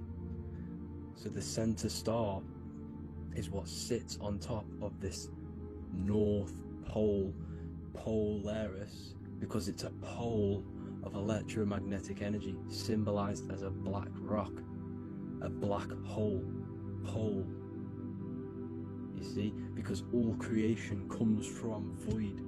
Light is born from darkness. Without light, darkness can't be born from light. You see? But light can be born from darkness. This is why darkness is so important. And this is why there's a black hole in the center of our realm, like the black sun. The black sun. The Polaris star, the North Star. You see, so this is this North Pole, Polaris. This is what they're talking about. And this is why compasses are an 8-pointed star, because Polaris is symbolized as an 8-pointed star. This is where a compass will point you to. It will point you to that center. So notice how a compass has this black hole in the middle. You see? And it will point you to this meeting point, the north, because in the center is the center of the torus field of the earth. This is where the most electromagnetic energy is. You see, everything gets sucked into the black hole. Okay, this whole reality is being projected from that center point, just like your eyes suck in light. It's a black hole. Your eyes suck in the light of this light being emitted from this center place, this electromagnetic energy at the center, which is the seed of everything, of everyone. You see, just like an apple has the seed in the center in darkness, because in the center of the apple it's dark, it's black, it's pitch black, but that's where the seeds are, that's where the life is. But Polaris is so important because it's that center star which lines up. It is the pole, it's the top of the pole of the torus field. So Polaris would be here at the very, very top. And this is where the compasses point you to. And this is why the Star of Ishtar, the 8-pointed star of the Sumerians, also talked about this 8-pointed star, and it's called the Star of Ishtar. Okay, and who is Ishtar? Ishtar is the goddess. Okay, so she's not a male, she's a female, because every creation is brought through a female, a womb. Every single human on earth is brought through the womb, the sacred feminine energy, and the womb is pure darkness. There's no light in a womb, just like the center of our realm. There's no, it's a black hole. Okay, and guess what? She's the god of fertility and sexuality. She is responsible for all life.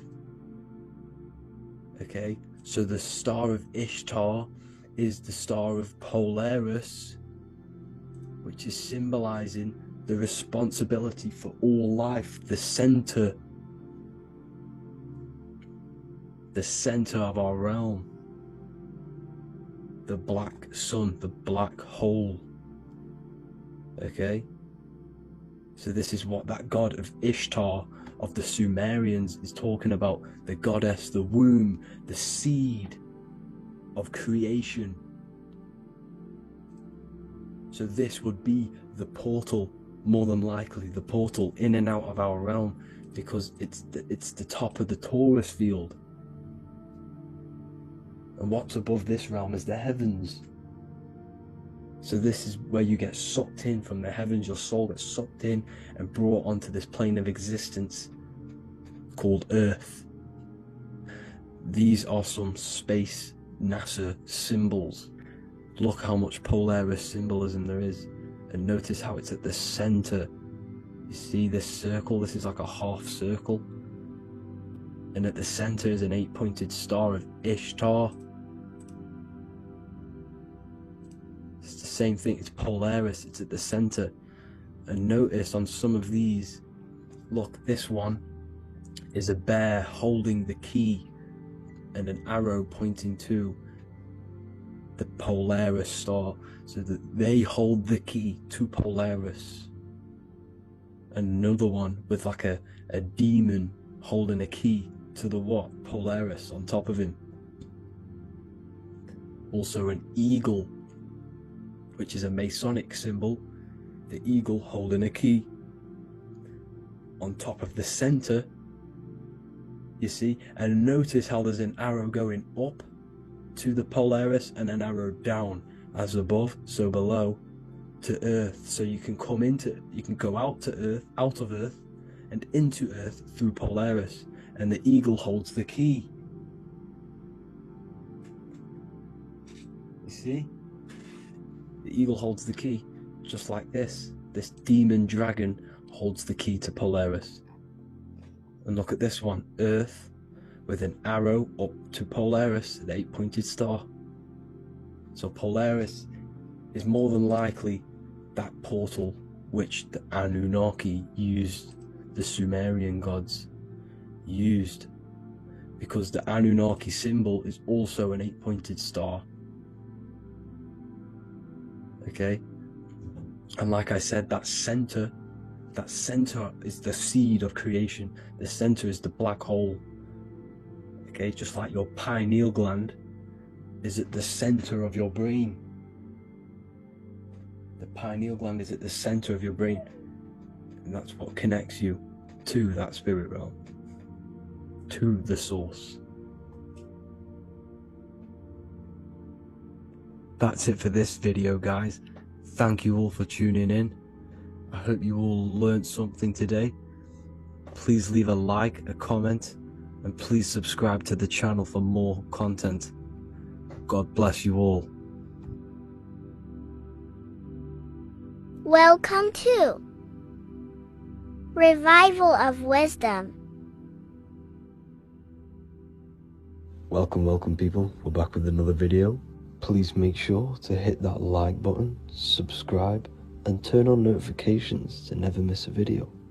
The Earth is a giant torus field consisting of a positive and a negative pole, the Sun being the cathode with a positive charge and the Moon being the anode with a negative charge.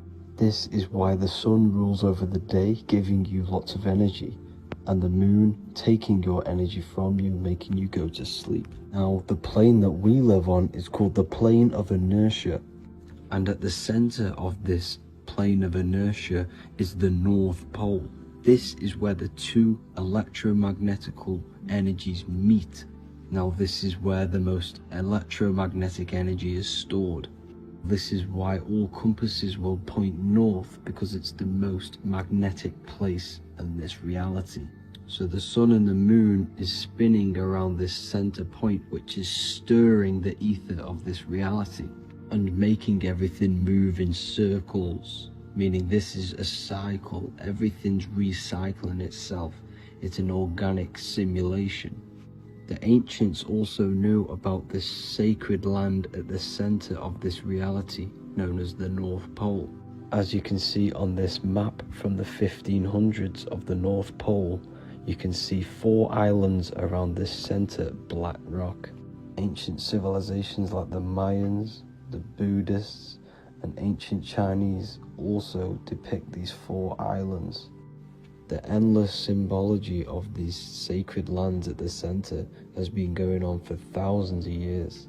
These sort of secrets are now kept by the elites, but as always they have to show the truth in plain sight, and this is what they are doing with the Windows symbol and also the Wizard of Oz. Now in the Wizard of Oz, as you can see, there's something called Munchkin Land.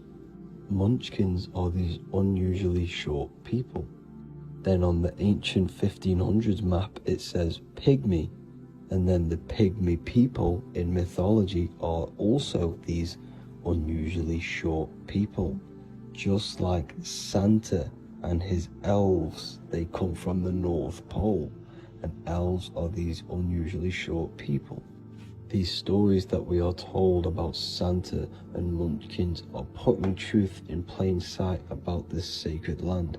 This sacred land at the center of the earth is where the aurora borealis comes from and is being emitted from this black hole in the center, also known as the black sun.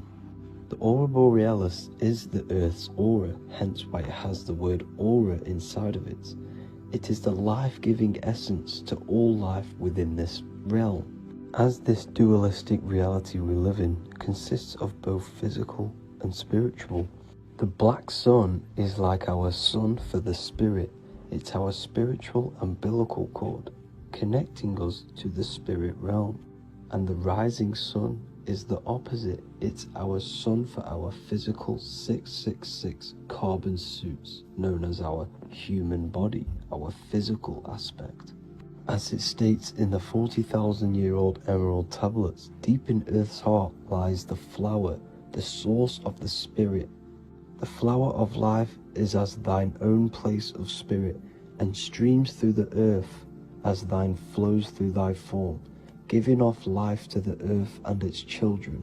So the North Pole is the core of this spiritual reality, and the closer you get to it, the more spiritual and lucid it becomes.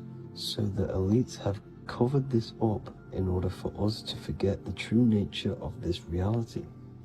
And they did this cover-up by introducing the globe model. Nicholas Copernicus was around in the 1400s, and he introduced the globe model. As you can see, he is a Freemason. He depicts himself with a globe and a Masonic compass in all of his paintings and portraits. Galileo was also a Freemason, as you could see in all of his portraits with a globe and a Masonic compass. He was also a massive part of introducing the globe model after Nicholas Copernicus. So yes, the globe model was a spiritual and political move to gain more control over the masses. After the globe model was then introduced, they introduced the theory of evolution by another Freemason, Charles Darwin. See how these two theories go hand in hand? They both degrade humanity, and they make you confused of where we actually came from. By hiding the true form of this divine creation and hiding the true power of each and every one of us, they maintain control over the masses. Now this is order out of chaos, known to be the 33rd degree slogan of Freemasonry. Now this is the Masonic cosmology, and as you can see, you have the checkered board for the duality, the 5-pointed star for the 5 elements, the 4 corners for the 4 pillars, the all-seeing eye, which is Polaris, the sun, the moon, and the 7 stars. So even Freemasons are taught the flat earth cosmology and the true form of this reality. Now the true nature of the sun, the moon, and the earth is shown and reflected through the Masonic compass. The Masonic compass is the sun, the moon, Polaris at the top, and the black sun at the bottom. It makes sense why all the scientists who introduced the globe model all used the compass and the globe together, because it's truth in plain sight. As I explained in my other video, all Freemasons have to take the oath, so it goes to show, why are we all learning these theories from Freemasons who can't talk about certain topics that they learn about? Why should we believe their theories when they're holding back the real truth about this reality? Now going on to NASA. NASA means to deceive in Hebrew, and they are also funded by the government. They are not a private company. The old owner of NASA, Werner von Braun, on his grave has the Bible verse Psalms 91. The heavens declare the glory of God, and the firmament showeth his handiwork. Now why would the owner of NASA put this on his grave? Seems a bit suspicious to me, alongside with the NASA astronauts are all Freemasons.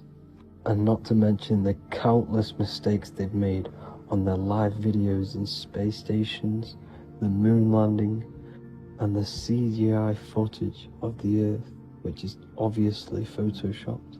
Just by tricking the masses that they live on a spinning ball, the elites gain the perception of the masses. Not only does it hide the divine creation we're inside of, it hides the divine spark within you. It hides the creator, the source. And by believing in space and we live on a spinning ball, it makes people come to the interpretation of that we are a coincidence and we do not have any purpose. And of course this is false. When you come to realization that we are all a divine creation, and we can create our own divine life in this reality, life becomes more sacred and you start to enjoy little things. The elites want you to believe everything exists only in the 5 senses. They want you constantly looking outside of yourself because they know that will keep you on lower states of consciousness. Now this brings me to our next point. By tricking the masses into the heliocentric model, the elites started to advertise aliens in the movies, in cartoons and magazines in the late 1940s. Now this is subconsciously programming us about aliens and extraterrestrial threats, which then they can use to their advantage. And this is something called Project Bluebeam. They are more than likely going to fake an alien invasion to push this 2040 agenda, which is for one government and one ruling currency. That's it for this video, guys and girls. Hope you all enjoyed. Please make sure to leave a like and a comment. God bless you all. Welcome to Revival of Wisdom. Welcome people. We're back with another video. Please make sure to hit the like, the subscribe button, and turn on notifications to never miss a video. The Vatican is a giant key from a bird's eye view, and it also contains an 8-pointed star. The Anunnaki Sumerian gods also depicted this 8-pointed star. The sky god Anu from the Anunnaki also uses the 8-pointed star for his symbol. And even Freemasons depict an 8-pointed luminary with a ladder and a key. This is symbolizing the key to ascension up to the 8-pointed star, which is Polaris. Polaris is always depicted as an 8-pointed star. Polaris is the standstill star at the very center of our realm, which is perfectly aligned with the North Pole. The Earth is a giant torus field, and at the center is where the most electromagnetic energy is stored. This is why all compasses point to the north. Hence why a compass is an 8-pointed star, because it points you to Polaris, which is the North Pole, the center of this realm. The 8 points of the 8-pointed star symbolize the 8 points in space and time. So yes, Polaris is the portal which you ascend through if you outgrow this consciousness by aligning your chakras. Our earthly realm is a macrocosmic reflection of us, and we as humans are the micro reflection, with the earth containing its 7 chakras as well as us. The North Pole is the 7th chakra, which is the crown chakra. So the key to ascension is held by the Vatican, hence why it's a giant key, because they mislead the masses through their religions, which teaches the masses to look outside of themselves. As stated in the 20,000-year-old emerald tablets written by the Egyptian god Thoth. On Earth, man is in bondage, bound by space and time to the Earth plane. Encircling each planet, a wave of vibration binds him to his plane of unfoldment. Yet within man is the key to releasement. Within man may freedom be found. So the 7 planets are associated with each 7 chakras. The lowest chakra being the root chakra, which is associated with Saturn. This is why the elites love Saturn and reflect it in all of their symbols, because the chakras are an ascension of spiritual principles, starting from the material and ascending up to the spiritual, the crown chakra. However, evil love bondage, and they are trapping souls in the physical realm by stopping and provoking the ascension process. They do this by abusing the energy of Saturn, and Saturn is associated with the lowest chakra. The lower 3 chakras are associated with survival mode, which keeps the consciousness in a constant state of fear and only aware of its surroundings. Once you start to ascend up your chakras, you become more consciously aware of spiritual deeds. And this is the process of returning back to your true spiritual form. Going back to Polaris and its connection to ascension, Kanye West symbolizes this on his music video 24. As you see him rise up into the sky, you see an 8-pointed shape around him, which symbolizes the 8-pointed star, as you see the beam of light. And even NASA symbolize this in their Space Delta logos, a bear holding a key, with an arrow up to Polaris, the 8-pointed star. Here's another NASA logo of an arrow from the Earth to Polaris. The series Lock and Key on Netflix is all about portals and doorways, and they have the Kundalini energy as one of their keys. Kundalini energy is the energy which rises up the spine, the 33 vertebrae, and activates the third eye. The third eye is the spiritual gland which connects humans to other spiritual realms. We are not the body. Our spirit, our soul inhabits the body. We exist physically, spiritually, and mentally.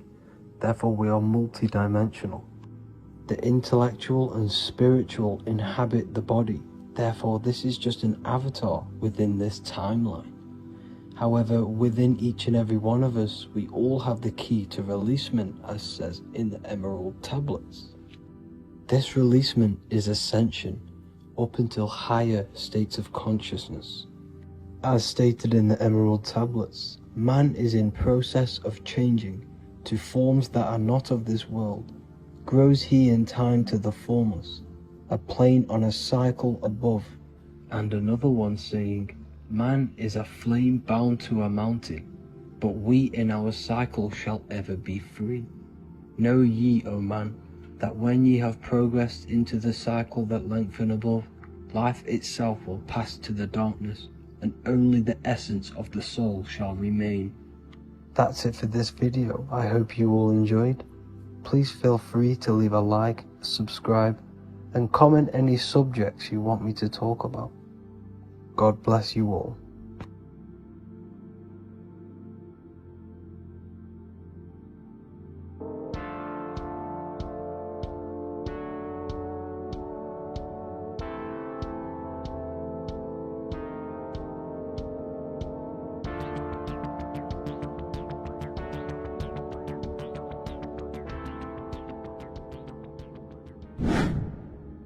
Hello and welcome to another video, people. Before we start, please like, comment and subscribe if you wish to see more content. Today we're going to be talking about the mental universe and how everything is mental. This is the #1 law on the Kabbalion. If you've never read that book, it's called The Kabbalion.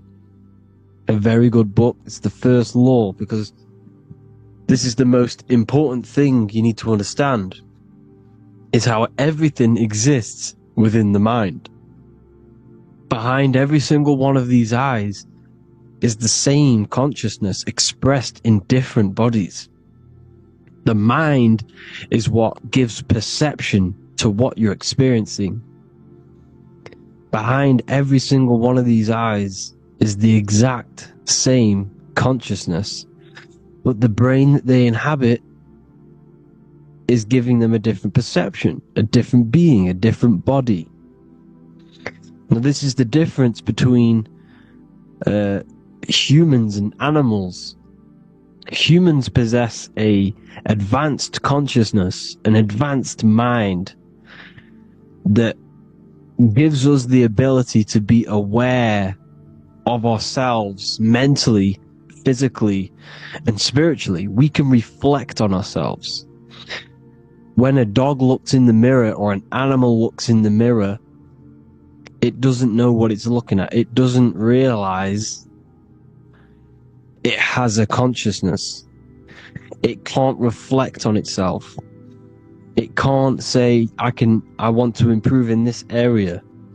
It doesn't have that consciousness. We have a divine consciousness.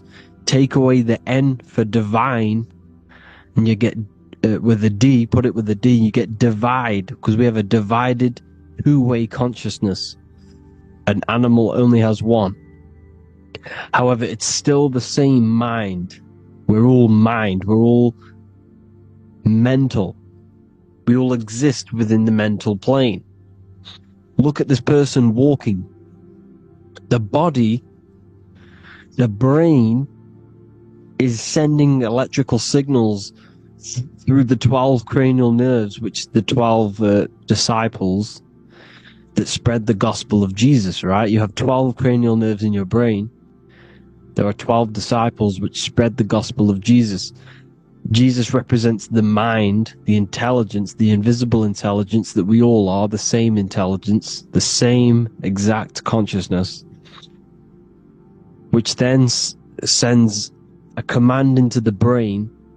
Then the brain sends these 12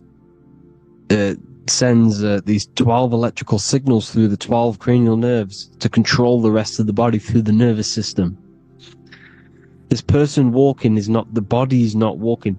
The mind is telling it to walk. And the brain is it's a supercomputer which is decoding these demands given to it by the mind. Because the pineal gland will have something to do with the ether, because the ether is physical and non-physical. The mind is sending the commands through the ether to the pineal gland, which is then getting broken down into electrical codes within the brain and sent throughout the nervous system to control the body. And this is why in the Sims simulation, because the body's the simulation to false reality, it's the fake reality, it's not the real you. You are formless. There is no form, but the third dimension is a dimension within your mind. Matter, mind, light is all a product of your mind. It's all in the mind. Now, this is why The Sims has this green little diamond on top of the head. Because this is you. This is your invisible intelligence controlling the character. Okay, it's controlling the character, and this character is in the world. Your consciousness isn't in the world. The world exists within you, but the body is a vehicle for that realm that you land in. When you have a dream, your mind transcends this body into another body, duplicates your body into another universe, unite. Unite is one. We're all one. It's all one universe, expressed in many different ways, infinitely. And the vehicle that you land in is the body to operate in that realm.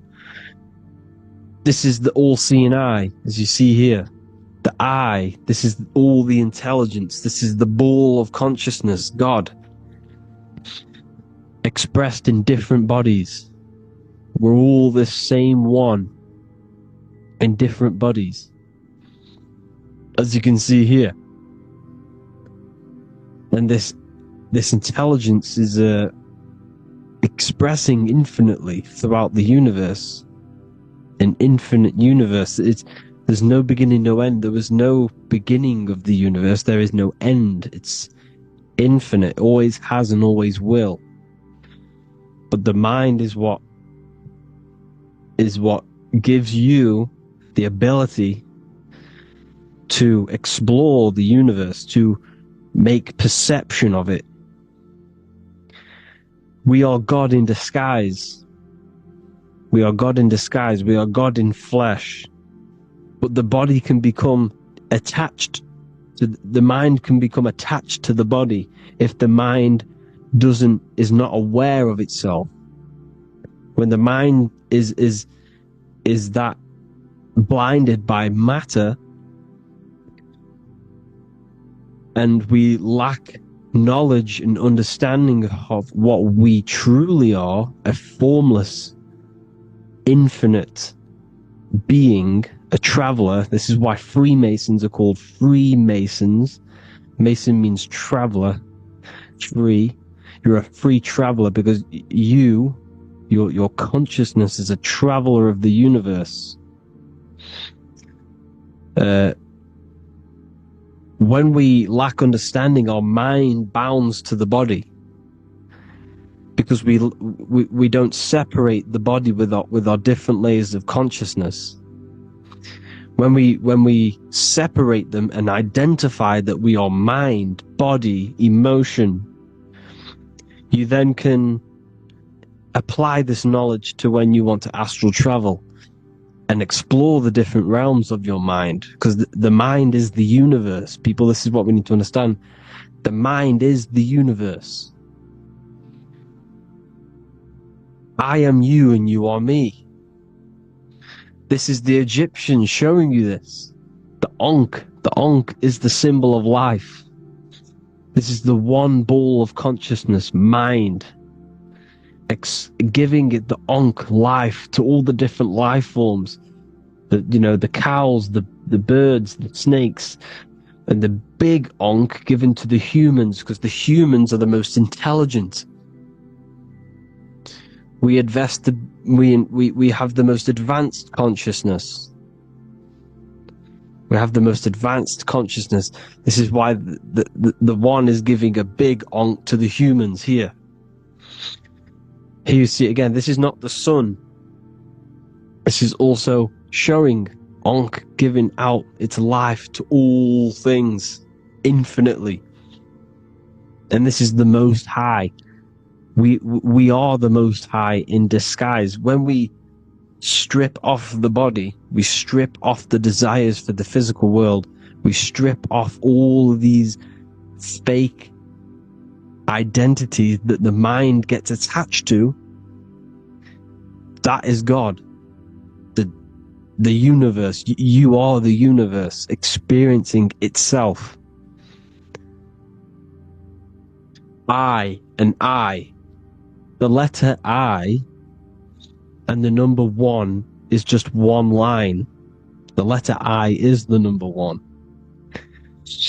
Because your I am, when you refer to yourself as I, every single one of you who's watching this video refers to yourself as I, which is the one. We are all the one. We are all intelligence. We are all invisible. We are all the one. 1 is the only number. 1, 2, 3. Everything goes up in ones because there is only one. Doesn't matter how far you go down the line with numbers, all of their numbers are created by 1 because there is only one. So me and you are the exact same consciousness expressed in different bodies. Mind. Cause. There is only one cause. There is only one mind. There is only one being. But because we lack understanding of this, we think we are the bodies. And this causes division, because the physical world is the most illusionary world. It's an illusion. It's all an illusion. Now you see with the two, you look with the 2 eyes, but you see with the inner eye, the mind. Okay? The mind is the mental plane is a shared plane. And it gives perception to what you're looking at. The mind. I'm affecting you when I speak. Because the mental plane is shared. We all share mind. We all express mind. When I'm speaking to you, I'm affecting you because we are mind. So the words that I'm saying, which are being manifested from my mind, are being manifested through my body into vibration, is affecting you. I'm affecting you with what I'm saying. And these words are having an effect on your mind because we're all mind. This is why you need to be careful what you're listening to, music and all sorts. Because music can also create thought loops within your mind. Because the chorus, we shouldn't be listening to choruses. Choruses are loops. And what they're saying in the chorus is being looped. And this can create thought loops within your mind. Go and listen to an old song that you used to listen to about 5 years ago, 10 years ago, 20 years ago. Go and listen to an old song, and you guess what? You will get nostalgia. Why will you get nostalgia? Because that song will trigger the thoughts that you were thinking in that time of listening to that song. So songs with choruses create thought loops, and they reprogram your subconscious mind. It's important why music is very powerful. Mind and mind, same word. See, language is the truth, people. This is why I use language in all of my presentations, especially the English language. It's riddled with occult truth. I is my me, I, you and me, or I, one. We are not the name, we are I. Every single one of you is I, because we are all the one, all mind. Now, the only thing that is truly mine is my mind. When you say something is mine, it's an illusion. It's not yours. The only thing that is mine is mind, my mind. Okay? It's my mind. It's the only thing. It's the same word, mind and mind. Like I said before, everything's one. Hot and cold is different degrees of the same thing, of the one substance, of degrees. The 7 colors are different frequencies of the one white light. Everything is one. There is only one. We are all one. Everything is one. Hot, cold, day, night. It's the same degree of one, which is mind. The mind's perception is what's giving it, labeling it hot or cold. The mind's perception of colors is what is giving it red or purple, hot or cold. There is only mind. The mind gives things perception. There is only one, that is mind. The conscious and the subconscious mind. The male and the female, these are married. The subconscious mind is your hidden part of the mind. Okay, it's hidden. You can access it through different meditations and Reiki teachings and dreams or manifestations of your subconscious. This is how you know mind and matter are one, because your mind creates matter in dreams. Your subconscious manifests everything in a dream, in the astral realms. The conscious is what you're conscious of, what you're consciously thinking of. So me, I am conscious that I am speaking into this mic and creating this video. My subconscious mind is the hidden part of the mind, which is speaking to my heart, telling it to beat. It's telling my food to digest. It's regulating all my blood. It's doing everything in my body without me being conscious of it. Without me being conscious. The subconscious is the feminine, the conscious is the male.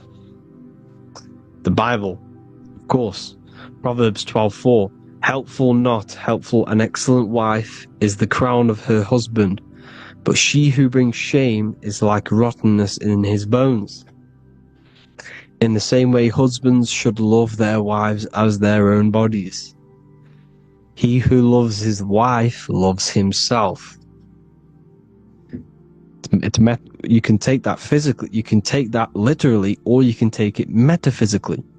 See, the Bible's written in such a way where you can take it as your level of realization. He who loves his wife loves himself. If you love your subconscious, if you love yourself, you speak good about yourself, because your subconscious takes everything literally. If you say, I hate you to someone, the subconscious does not know the difference between me and someone else. It only thinks me, me, me. Why? Because mind is the only thing that exists. You are mind, I am mind. If I say, I hate you, you're saying that to yourself. Your subconscious picks that up and says, I hate myself. And that's telling your subconscious that's what you want. because your subconscious manifests 90% of your behavior. The programs within your subconscious, tying your shoelace is a program. You don't need to be conscious of it. You can just do it because it's a program. It's deeply interwoven in the subconscious. Driving your car, texting on your phone, you don't have to think about what letter, you just do it because you know where the letters are. It's a program. Therefore, if you look after your subconscious, they are a married couple. It's your wife. Your subconscious is your wife. And it manifests 90% of your daily basis thought patterns, actions, behaviors, emotions, all the things that you all the trauma that you've experienced is stored within your subconscious, which is affecting you. So let's say you were in a car crash 10 years ago and you had a really traumatic event, you really hurt yourself, and you had a very, very, very strong emotion that you felt of pain. That will still affect you today. And why? Because it will manifest into your behavior. How? Well, you'll be cautious of what cars to go in and who. You'll be cautious because of that event that stored within your subconscious, because of that feeling you felt was so painful and so strong. It's still manifesting into your behavior today. For example, you won't go in certain cars, you won't go with certain drivers. The subconscious stores everything, all your memories, the programs and everything. So if you trick the subconscious, that's how you manifest your life. If you trick the subconscious, you already have something. And therefore it will manifest into your life, into your behavior, thoughts and actions. This is why the golden rule is to treat others like you want to be treated. Because I am you and you are me. We are all subconscious. We all have subconscious. Whatever I do to you, I do to me. Because my subconscious picks that up and thinks I'm speaking to me. Mind is very powerful. Whatever I do to you, I do to me. Treat others like you want to be treated. The golden rule. That is the only rule we need in this realm, in the universe. If everyone understood this rule and how the subconscious works and how karma works, we'd live in heaven on earth, the Garden of Eden, the golden age. As the man thinketh in his heart, so is he. Proverbs 23:7. Where your heart is, there will be your treasure. Your heart's the emotions.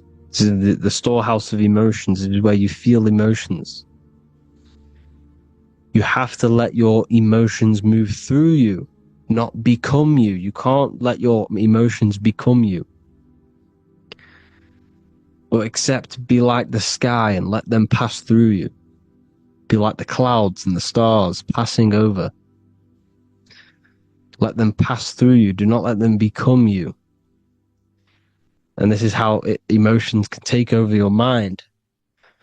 We are driven by, when a man is driven by emotions, he has no self to control. You must control the mind, because the mind can be corrupted. Because your thoughts are electrical in the brain. Your thoughts come from the mental plane.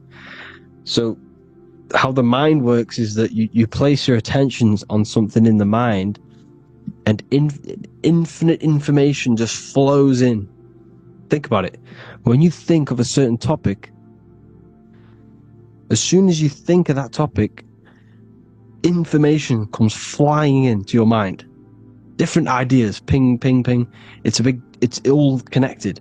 It's why we call it a mindset, because your mind sets itself to frequencies. And when we think of something, we tap into that frequency, and just the universe, the mind, the mental plane just flows in information based on that frequency and that thought. The universe is just information. All of the information out there, nothing is new. It's all there. You just have to tap into it. You can tap into these different thoughts, and it's all there. Everything already exists within the mental plane. You don't think anything, you receive thoughts. We all share the mental plane. We affect each other. I'm affecting you. Speaking, listening to me is affecting your mental plane, your mind. The physical plane is the lowest plane. It's the world of effect. Everything you see in the physical plane is the effect of mind. Like I said, the person walking is the effect of their mind telling the body to walk. The physical plane is the lowest dimension of your mind. Mother Earth, we are in a mother. We're in the womb still. The Earth is feminine. It looks after you. It provides you with food for free. It grows on trees with water. It's Mother Earth. It's the womb. The dome above your head is your mother's belly. Okay? Is your mother's belly. You're in the womb still. You're forever in the womb because your mind's constantly expanding. Because when the baby's mind figures out that there is a reality outside of its mother, it starts to hear the people on outside of its mother, what does it do? It figures a way out of the mother, and it becomes born again in the water, in a hospital, into the other world. It's the same with our minds. When our minds figure out there is other worlds beyond this physical, we explore them. The astral plane, for example. You figure a way out of the body. Because when you're the firmament, look at the word firmament, meant at the end. Firm is firm, something strong, something like a rock is firm. If your mind is firm like a rock, you will be stuck under the firmament. So, for example, people who are very programmed and can't think outside the box, they have a firm mind and they'll be stuck under the firmament because your mind is the only thing that's keeping you under the firmament. It's the only thing. When you're doomed, doom is dome. This is the dome, which is your head. Your head is the dome. Above your head, above the earth is the dome, the ethereal barrier. But that's just an external manifestation of your head. You don't leave the earth, you leave your body to leave the earth, because your body is the earth. It's a dimension within your mind. So when you're doomed, you're domed. Your reality is your level of realization. You realize something,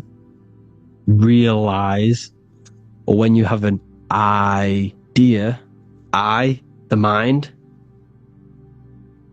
and the EYE or I, same thing, mind, it's all mind. Reality is your level of realization. You realize there's other worlds, that's your reality. Your perception's your reality. Mind in Latin is mens. Jesus was known as the fisher of men, which is the fisher of minds. He was fishing minds worthy of knowing the higher truth, the deeper occult knowledge. Jesus figured out that we are all God. And he got killed for it, because in that age they were trying to suppress this information. Jesus figured out he was God, because we are all God, every single one of you, and they killed him. Because we're all mind. We are not the body. We're the invisible intelligence, which is God. But you are not God if your mind is attached to this physical world, to the worldly pleasures. If you master your mind and travel the depths of your mind, that is God. Mental and men. Look at the word mental. It has men in it. Men in the Bible means mind. Here you see Masonic, the Masonic symbol with the eye, the mind. Looking over, everything is the one. Everything comes from the one. Look at all the lines coming off it, giving its life to all of the life forms. Down here, on the bottom, you have duality, black and white. Up here, you have singularity. One and the two. Unification and division. The lower self is divided into the left and the right. So the Bible even says, I forgot what verse it is, but it says, it's better to go through life with one eye than to have two and be cast into the fiery abyss of hell. I'm not sure what verse it is, but you can research it yourself. It's better to go through life with one eye, to be unified. Unified consciousness. Dimension. No-brainer. No-brainer. The language tells you the truth, people. Dimension. The dimensions are in your mind. Entertainment. Entertain the mind. Disappointment. It's all in the mind. Environment. The environment that you are in is a product of your mind. Within, rearranged spells high twin. Within is your mind, and your external world is mirrored from the decisions you make in your mind. Advertisement, commitment, it's all meant, it's all mind, everything is mind. Everything. So, this is important. The collective thoughts and collective beliefs. The collective, because we all share the mental plane. And because of this is why we are in a weakened state of consciousness at the moment. Because the collective thoughts and the collective minds overall are asleep. And they don't believe in anything. You see, everything is true within the mind. You think of something, it is there instantly. You think of a chair, it's there in your mind. You think of anything, it's there instantly. So everything is true within the mind. Anything can happen in the mind. Anything can happen on the physical plane if the collective consciousness, the collective minds, believe it to be true. This is why back in the days, in the ancient days, you look at all the old world stuff, you see all this crazy technology, and it's because as a collective, as humanity back then, they believed that they had much more open minds. Therefore, the things manifested in the physical world were a lot more out of the box, so to say, compared to today. For example, magic is not as powerful today because the masses don't believe in it. It's still powerful, don't get me wrong, but if the masses believed, or if everyone knew magic could be real, because it is, anything's real in the mind, it would be a lot more powerful. You see? So and what they're trying to do is create a hive mind worldwide. They're trying to make one religion, an external god. What happens when you worship something external? You give energy to it, because where attention goes, energy flows. Where your mind gives attention to, energy goes there. And when we all believe in external gods and give our worship and our power to these external things, we all give energy to it, which will manifest as a demon in the astral planes. It's a hive mind. They're trying to make a hive mind to summon our energy.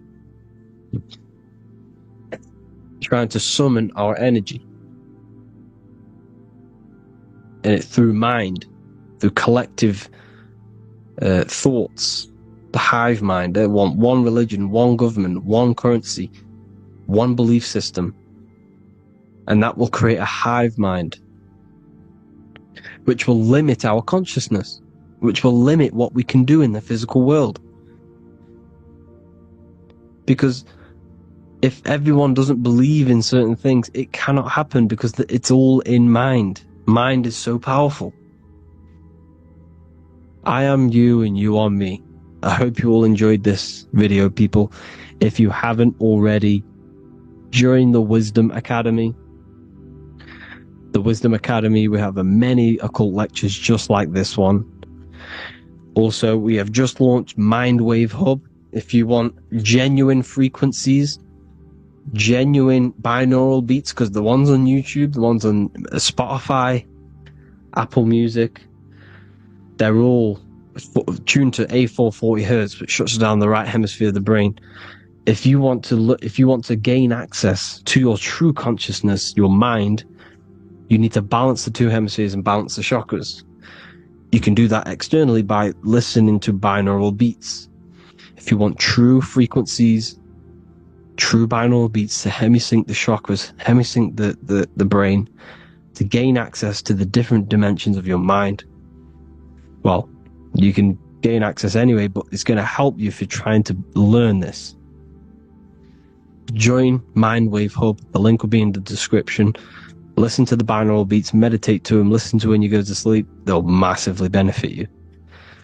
Thank you all, people. Hope you had an amazing, lesson. Hope you learned a lot.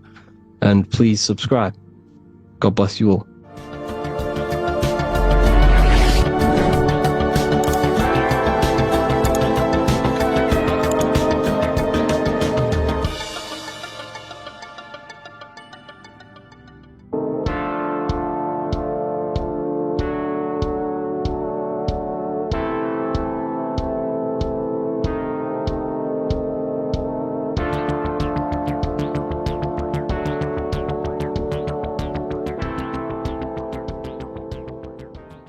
Welcome back everyone to another video. Today we're going to cover everything that you need to know about the mind, starting with the two aspects of the mind, the conscious and the subconscious. The male aspect of your mind is the conscious. This is the 10% of your mind. The conscious part of your mind is only aware of everything around you, your vision, your sight, your smell, your taste, your hearing, and your current state of emotion and thought. Every thought that you consciously think about has an emotion directly attached to it. That emotion is then impressed onto the subconscious part of the mind. The subconscious part of the mind is the female aspect of your mind. It is also a whopping 90% of your mind.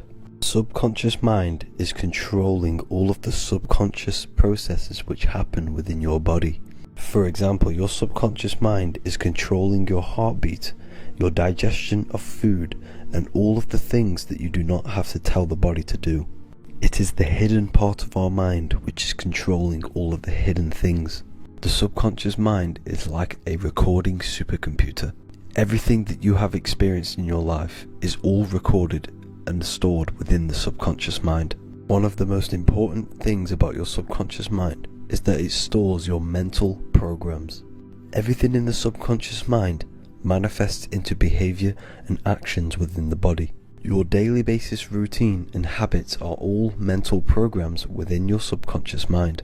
These mental programs are created by mainly two ways. 1, repetition, and 2, emotional impact. The repetition is fairly simple to understand. The more you do something, the more it impresses onto your subconscious mind and becomes a program. That program will then manifest into your behavior. However, with the emotional programs, they work a bit different. The stronger that you feel an emotion, the stronger it is impressed onto the subconscious mind. And then that emotion becomes a program. For example, you had a very traumatic moment happen when you were a young child. The emotion that you felt was so strong in that moment that it impressed into your subconscious mind so hard that you can recall that moment like it was yesterday. That traumatic event that happened to you when you were young will still manifest into your daily basis behavior even to this day. However, it manifests subconsciously. For example, if you were in a car crash, you will be wary to enter cars with certain people, all because of that traumatic emotion that you felt and impressed onto your subconscious mind. Another example of the subconscious manifesting into our behavior is posting on Instagram. Most of the time, the reason why you post is because your subconscious mind is seeking gratification. So before you actually do something, question yourself and find out the root cause of why you are doing this. Another thing that you need to understand about the subconscious mind is that it takes everything you say in here literally. So for example, if you go and say, "You are an idiot" to someone, your subconscious mind will only pick up the word idiot. It only knows yourself. It doesn't know anyone else. You are casting a spell on yourself just by saying that to someone else. This is why the golden rule is to treat others like you'd like to be treated. Now, you can rewrite these programs which are already in your subconscious mind. However, it does take consistency. You have to change these programs which have been running for years. And by changing these programs, you change your behavior, because these programs manifest into your behavior. The best way to do this, personally, is to listen to affirmations first thing when you wake up in the morning, and do this for 10 minutes every single morning. Then at night time, you want to think and feel that you are becoming the reality that you desire.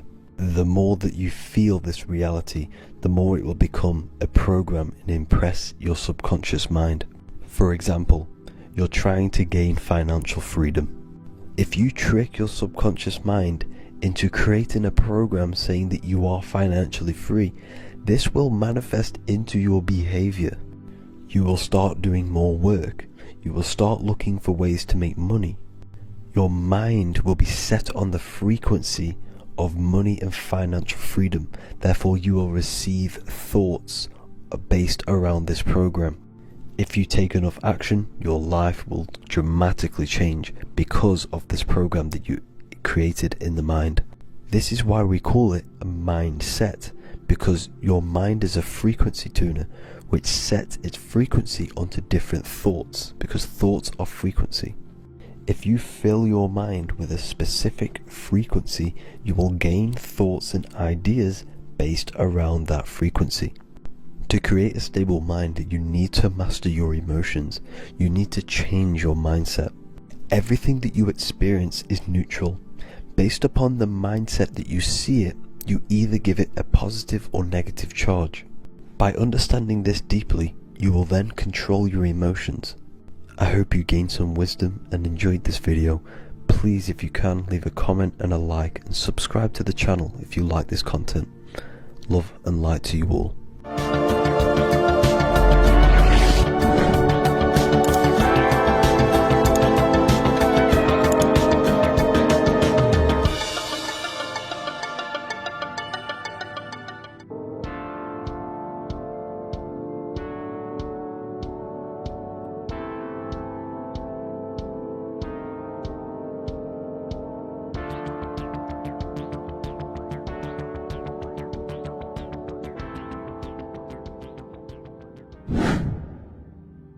The earth has become a realm in order to trap souls within, so that they can harness our electricity, our energy. Even the Bible is talking about how this realm is controlled by the wicked one in John 5:19. We know that we are the children of God, and that the whole world is under the control of the evil one. Ephesians 6:12, for our struggle is not against flesh and blood, but against the rulers, against the authorities, against the powers of this dark world, and against the spiritual forces of evil in the heavenly realms. So the Bible is telling us that this is not the only world. There are other worlds, there are other realms that we can go to, considered as heaven. Heaven being a higher realm where there is no evil, no darkness. This is a midpoint realm where there is good and evil. Now, we're going to explain how the soul trap is how it's working, and how your soul is being harnessed for its energy, and how you are tricked to come back to this realm after death. What you need to understand is that you are the invisible intelligence behind the physical body. You are the mind and soul. The soul is the true you, the good you. It is pure love, pure bliss, eternal, never dies. The mind can be corrupted though. The mind is the intelligence of the soul. It is invisible. It has no true form. The intelligence inhabits the brain.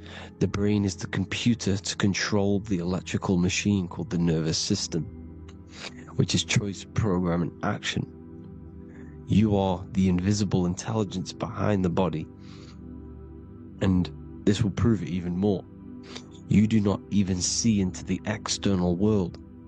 You are seeing an image produced by the brain, because the light is being sucked through the retinas of the eyes. The image is produced in the visual cortex at the back of the brain. What does this mean? This means that we are the consciousness in the center of the brain, in the pineal gland, that is experiencing the program being ran by the central nervous system in the brain. This is the sigil of Lucifer. Lucifer in Latin is Lucy. Lucy is light in Latin. Lucifer is known as the light bearer. This is how the eyes work, people. It's not a demon or a devil. The sigil for Lucifer is how the eyes work, and how the left eye is controlled by the right brain. The right eye is controlled by the left brain. There is a crossover. It's the same with the body. The left side of the body is controlled by the right brain. The right side of the body is controlled by the left brain. There's a crossover with our hemispheres in the brain. Now, this empty chamber in the center of the brain is where this universal cosmic intelligence is held, known as the most holy place in the Bible, the throne of God. Okay? This is above the 33 vertebrae on the spine.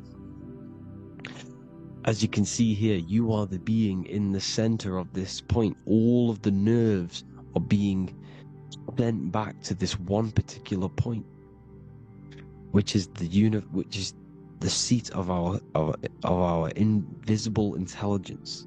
You can see it's an empty chamber. Our consciousness, our intelligence is not a physical thing. This intelligence is the true voice inside of your head. This is why your head is heaven, your heart is earth, your heel is hell. Your head is heaven because this is the seat, the throne of God. God is in heaven because the consciousness, this divine intelligence that's controlling the body, is sat in the center of the brain. The brain is taking commands of this invisible intelligence. When you close your eyes, you can feel your awareness, your consciousness, your intelligence is all in the brain. Your awareness is not in the feet, the heart, the legs, the arms. It's all in the center of the brain. Now, if you meditate deeply, you will find that you are beyond the mind. You are the being observing the thoughts. You are the soul observing the thoughts. Now, with this being said, you are the consciousness experiencing the program being ran by the central nervous system in the brain, because you're not seeing into the external world. It's an image, it's a simulated image produced by the brain and the central nervous system. You do not experience the external world. You do not feel the external world. You feel electrical impulses on your nervous system. Your nervous system is decoding what you are feeling. So the only thing that you truly feel is the electrical impulses on your nervous system. This is why the nervous system is the tree of knowledge of good and evil, because it gives your invisible intelligence, your mind, the knowledge of good and evil. It can detect good things, it can detect bad things. If it's hot, if it's warm, if I need to go, the nervous system is doing this. It is the tree of knowledge of good and evil. Okay? Now this universal intelligence is symbolized as the single eye. Okay? Matthew 18:9. It is better for you to enter life with one eye than to have two eyes and to be thrown into the fire of hell. What does this mean? It's symbolic, it's metaphorical, people. It is metaphoric. Your universal intelligence is the single eye, the one eye. It's the balance between the two poles, between the left and the right, the good and the evil. It knows the right thing to do all the time. This is our inner guide. The inner self is the inner guide. And when you are operating your life off duality, using your two eyes, you'll be thrown into the fire of hell, lower states of consciousness. Because you're split. You need to live in oneness, even, balance. Matthew 6:22, the light of the body is the eye. The light of the whole body is the eye. You are a light being. Human. Hue means an attribute of a color. Man is the word manifested. We are light manifested into physical form. Depending on your vibration is depending on what color that you are vibrating on, which is a hue, a human. If therefore thine eye be single, thy whole body should be full of light. Again, it's talking about the single eye, oneness, completeness. When you balance the hemispheres of the brain, we'll go over that later. But anyways, the body is the earth. This is what we need to understand, people. The body is running the simulation, the program that our consciousness is experiencing. So when we leave the body during death and astral projection, we leave the earth. This is how it works. The body is the vehicle for the earth, for this realm. Everything exists within our mind. You have the soul, mind, and body. The soul is the observer, the watcher, the true being. This is why she has many different heads, because the soul inhabits different bodies. This is the serpent, which means knowledge, which is the mind, wisdom. And this is the body. Soul, mind, and body. Brahma, Vishnu, Shiva. The mind is the bridge between the soul and the body. So what do I mean? When you astral project, you are using your mind to project your awareness, your observing consciousness outside of the physical body. The mind is the projector, projecting consciousness. By using your mind, you can project your consciousness outside of the body, which is known as the astral realms, which is known as walking on water. Jesus was never walking on physical water, people. It's metaphorical. Leaving the physical body. The water is the ether, which is the veil between the physical and the astral realm. It's fluid substance. It's on either side. It's physical and astral. The ether is the fifth element that they hide from us. Why? Because they're trapping you in the physical. They are hiding all of these realms. Etheric, astral, and mental. People think their mind is their brain. It's two separate dimensions. These are completely different dimensions. The mind is way more intelligent. The mind is formless. There is no form to the mind. You can think anything you want. You can manifest anything you want within your mind. It is not a physical object. The physical realm is being controlled by the mind. Everything's being controlled by the mind. Everything exists within the mind. This is why the Egyptian says the universe is mental. So when we project our consciousness outside of the physical, we go to the astral. The ether is the water that Jesus is walking on. This is the veil between the physical and the astral world. The word together has ether within it because it joins the two worlds together, together, the astral and the physical. The word either is ether because the ether is on either side, physical and astral, physical and spiritual, physical and non-physical. In the astral realm, the mind can manifest anything we want. We incarnate to restrict our minds. This is why Saturn, if you go and watch my video on Saturn, how Saturn is this simulation, okay? Our minds can manifest anything we want in the astral plane in the click of a finger. However, when we incarnate in matter, we now have to labor for our manifestations. This is why Saturn's known as the great teacher in astrology, because he teaches you a lesson. When your mind incarnates into matter, it's teaching your mind a lesson, the knowledge of good and evil. This is why the Bible says, you shall be gods and know the knowledge of good and evil. When you incarnate here, you have to know the knowledge, you need to know the knowledge of good and evil to become a god. Okay?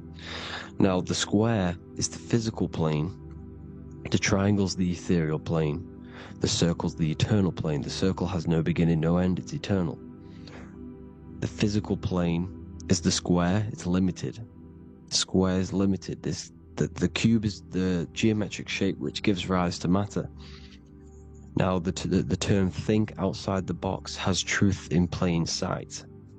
You have to think outside the box to project your consciousness, use your mind to project your consciousness outside of the box, the physical plane, into the astrals. The astral realm is the realm of the stars. Above us is the stars. Through the stars is the astral plane. This is why astral has the word star within it.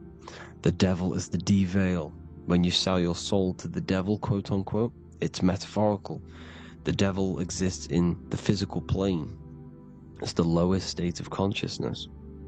The de-veil, you de-veil yourself into the physical when you are the devil. The de-veil. The ethereal plane. Now, we also know what the famous symbol of the all-seeing eye, right? The all-seeing eye with the eye in the triangle. Look at the Masonic artwork showing you the triangle above in the sky. This is symbolizing the ethereal planes. The eye in the triangle symbolizes your invisible intelligence, your mind, which has the ability to see on either side. Because the triangle's the ethereal plane, the eye is your consciousness, your intelligence, and this intelligence has the ability to see in the physical plane and to see in the ethereal planes, in the astral planes. This is why it's above the earth, it's above the ground, because it can see here, it can see in the heavenly realms. Now, the stars are, well, this is known as heaven, the realms of the astral planes. This is some quotes from the Emerald Tablets of Thoth. Out of the darkness ye must rise upwards, one with the light and one with the stars. Man is in process of changing to forms that are not of this world. Grows he in time to the formless, a plane on the cycle above. So there's other worlds. The Bible's telling you there's other worlds, there's other realms. Know ye must become formless before ye are one with the light, the astral light above, which shining through the stars. Not of the earth are ye, earthy, but a child of the infinite cosmic light. You are the invisible intelligence controlling the physical body. The body's not you, it's the vehicle that your soul lands in when your mind projects your consciousness into that realm. Free from the body, I flashed through the night. Unlocked at last for me was the star space. Wow, that's powerful. The star space, the astral planes. This is what it's talking about. We are all a star. We descended from the astrals, which is the star. We are all a star. look at the ancient paintings of Jesus' birth, it's the star beaming his consciousness down into the physical plane. Here's another one. Here's some Freemasonic artwork showing you, again, the ether, that invisible intelligence, the I, manifesting itself inside of here, in the physical realm, where the people are. You see? It's the same here. This is Jesus. Here's the bird symbolizes the Holy Spirit, your invisible intelligence, descending into the waters, the ether, the ethereal, everything. The ether's the base of all physical matter. Here's Truth in Plain Sight. Mr. Bean, the famous TV program in England, in the UK. He begins the program like we all begin the program for falling from the stars. He falls down with a beam of light. And this is Truth in Plain Sight. This is false. The aliens don't exist. They're a lie, alien. But this symbolizes the star beaming our consciousness. And when we die, this star will suck us back up. Just like this UFO is doing. It's Truth in Plain Sight. So, this is some more Freemasonic artwork. Going from duality to singularity. Sun, moon, masculine, feminine. Right hemisphere, feminine, left hemisphere, masculine. The consciousness in the center, the balance point. Here's another more Freemasonic artwork. The two pillars, left and right hemispheres, and the invisible intelligence between the left and right hemispheres, the light of the body. This is why light's coming off it. Because it's light, it's pure light. The blazing star. The stairs go from the checkered board, the duality, up to oneness, in between the sun and the moon, the masculine and the feminine. This is symbolizing going into oneness. What did the Emerald Tablet say? You've got to become one with the stars, one with the one with the self. Balancing the two hemispheres so that you can gain, because when the two hemispheres are balanced, you can gain a more deeper connection with your invisible intelligence. Same with the chakras. When the chakras, the 7 seals in the Bible, these are 7 seals because when you conquer the 7 chakras, when you balance the 7 chakras, you then gain a more deeper connection with your internal self. Because your mind is not filled, it's not being ran, it's not being dominated by these 7 deadly sins, the 7 seals, the 7 chakras. These are 7 energy centers which are concealing our true form. Balance makes us have a stronger connection with our true cosmic intelligence. Heaven is even. This is why Jesus is pointing at the heart. The even point is the heart. You got to balance the chakras and live from the heart, because the heart is the earth. You're in good and evil. The body manifests the lower and the higher self. The higher self is in the higher parts of the body. Wisdom, intuition, expression. The lower self is in the lower parts of the body. Sex, food, and power. This is how they are trapping your soul, people. Like I said, the mind is the bridge between the soul and the body. So by tricking the mind, not giving it the right knowledge, and keeping the mind stuck in the lower 3 centers, thinking about power, food, and sex, this is low vibrating energy. It's going to keep your mind addicted to the physical realms. Okay? This is why you need to go even, balance, heaven. Okay? I will explain the soul trap in a second, how it fully works. But I'm telling you all the science behind it so you can understand. When you are doomed, you are domed. This is the dome. The firmament, the firmament, the mind. Ment is mind, firm is firm. A firmament is doomed under the firmament. You must have a loose mind, an open mind to expand your consciousness beyond the stars, beyond the ethereal barrier. You have to vibrate higher than this world. Your consciousness must be expanded more than the physical plane.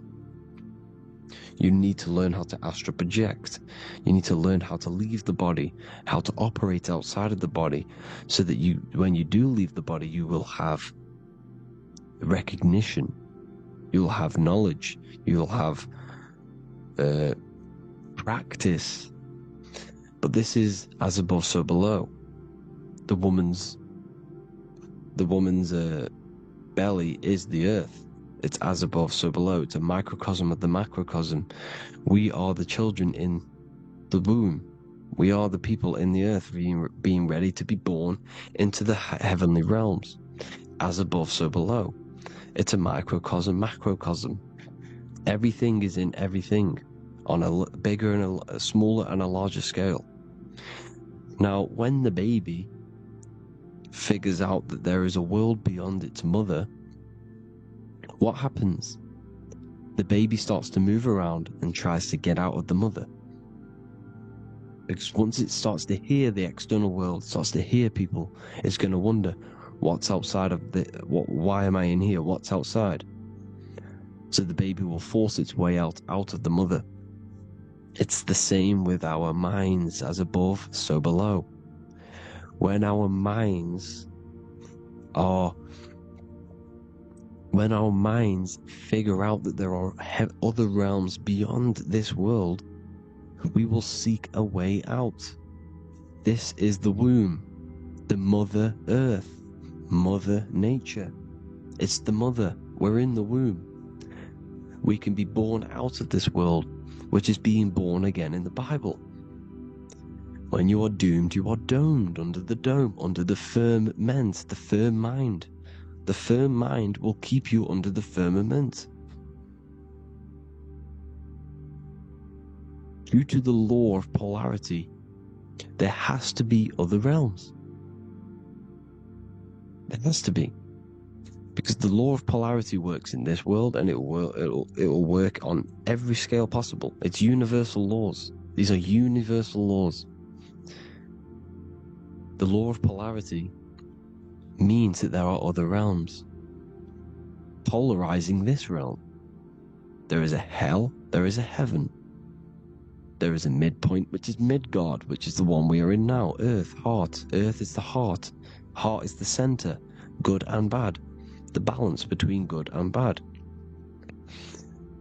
Your reality is your level of realization. Your mind realizes other worlds, you will seek a way to them worlds. It's that simple. The soul trap is to keep you stuck in this physical body, which is the earth. This body is the earth. It's running the program, like I said at the beginning. It's running the simulation that your consciousness is experiencing. You are an electromagnetic being, and you're hidden in a cage, your rib cage, and you're stuck in cells, a prison cells. Look, you're in cells. We produce electromagnetic energy. Your soul produces this energy. And by trapping your consciousness inside of this physical realm, they harness this energy within the astral realms. They're using you to manifest demons, because your mind creates demons through emotions and mental thought energy, which is a whole nother video. I can make a video on that. You're manifesting everything for them because they're trying to create a hive mind. This is why they want everyone to believe in one belief system, one government, one belief system, one religion, because they're creating a hive mind. This hive mind will manifest and be summoned within the astral planes, because the mind manifests the astral plane. The astral plane is the realm of imagination. The mental plane is the realm of just thought alone. The etheric plane is the energy. The physical plane is the matter. So all of our minds together are manifesting these demons within these subconscious realms, the astral. Now, how are they keeping you stuck to this realm? Well, when you die and you're stuck in your lower three chakras, Okay? When your mind and soul detaches from the body, which is the earth, when you leave the earth, you're still going to have these mental addictions to the food, the sex, the materialism, the phone, the cigarettes, everything. This is why they get you addicted to everything possible. The TikTok, the YouTube, they get you addicted to as many things possible.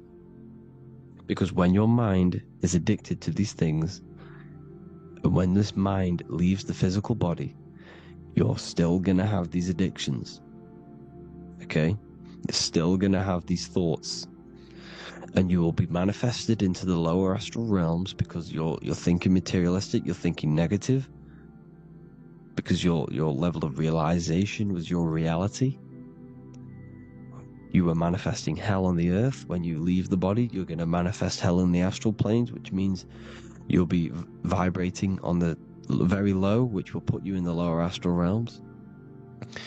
So guess what? You're going to come back. You're going to come back into materialism. You're going to reincarnate.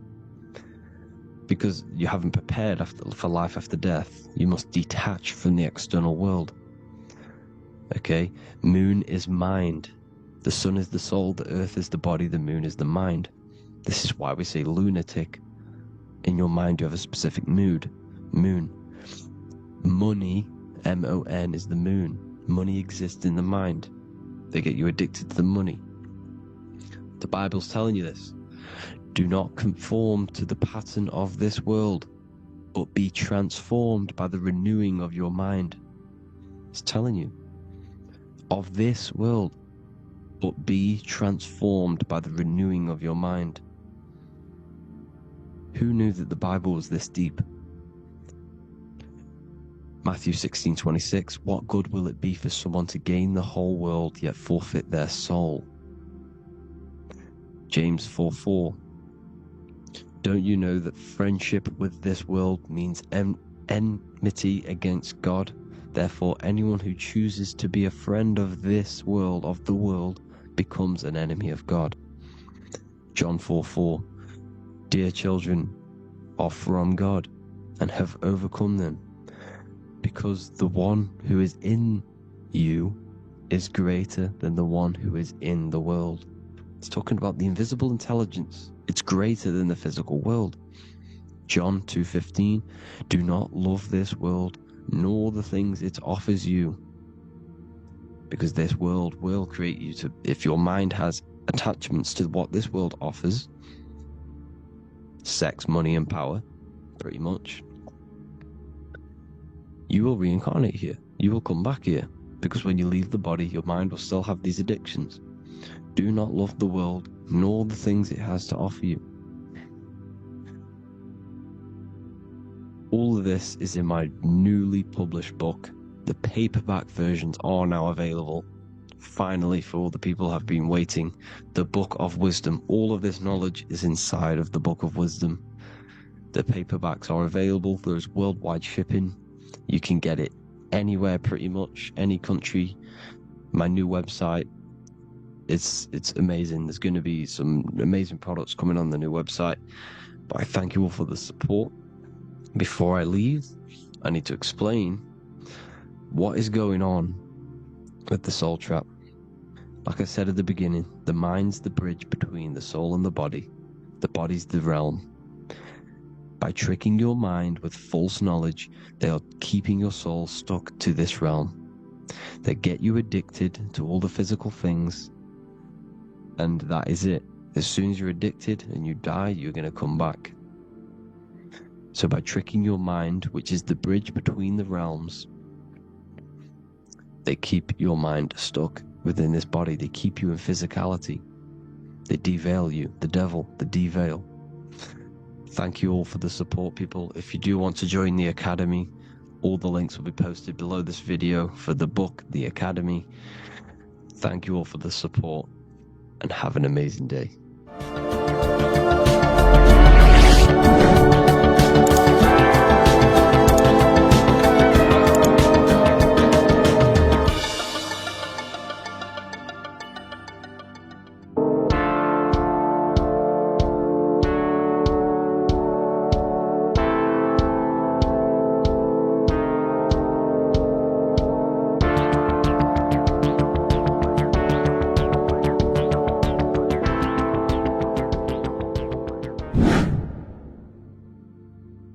is good, people. We're back with another video, and this is going to be talking about the connection between the micro and the macro. You know, you are the universe, everything is inside of you. So the first thing you need to understand is that the law of mentalism, we are a thought in the creator's mind, everything's being thought into existence. We have a spark of this mind, this same mind of the creator. And everything is a state of mind. Particles or atoms, whatever you want to call them, are a mental thing. They're a product of the mind. Everything's thought into existence. Thoughts influence everything. Thoughts are energetic effects which send out waves into the quantum field around you. And your consciousness is actually the universe experiencing itself, expressing itself, and viewing itself. So we are the creator, but viewing itself in separate bodies. And this is why they call the material world the world of illusions, because everything's separate here, but we all forget that we're not all one. We've all been brainwashed to think we're all separate, but we're all one. We're all the same mind, the same consciousness, everything. So everything's created out of toroidal fields. God created the toroidal field. That's the only thing that exists, because atoms are toroidal fields, and it's the basis behind all creation. As you can see it in the owl's eyes, it creates the infinity symbol. And this was the apple. That apple is a toroidal field. And the toroidal field is made out of dielectricity, which is ether. Ether is black light, and this is counter space. This is another realm. This is what creates God to be omnipresent, to be everywhere at one place at all times. He is everywhere because ether is everywhere. And ether is infinite potential. It connects everything together, and that's what energy moves through.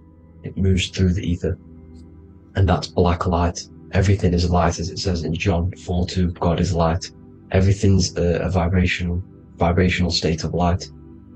So the torus field is made out of dielectricity, ether, black light, magnetism, which is white light, which is the center of the toroidal field. And magnetism radiates, it has no vibration. And then when white light splits, it turns into electricity, which is physical material, and that has a vibration.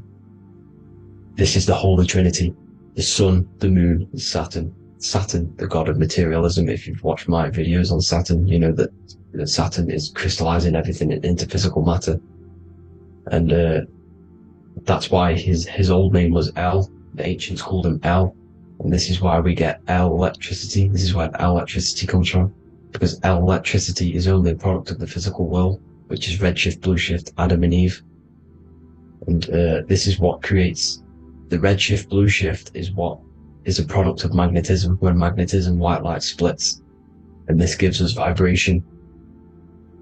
And this what creates the toroidal field, which is the basis of all physical creation.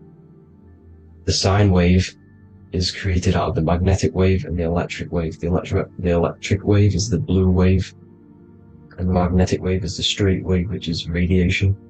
This is vibration, frequency. So the magnetic wave is straight, and then you have longitude and amplitude, which is depth, which is dimension. You see how the electric wave has depth and dimension. This is why you get the cross. This is the cross of Earth. This is the symbol of Earth, of bondage, of physical matter, because it consists of magnetic wave and depth, which is electric wave. And this is where you get the sun cross or the Earth cross, whatever you want to call it. It's the cross of physical matter, and the ancients knew this. This is why they used that symbol.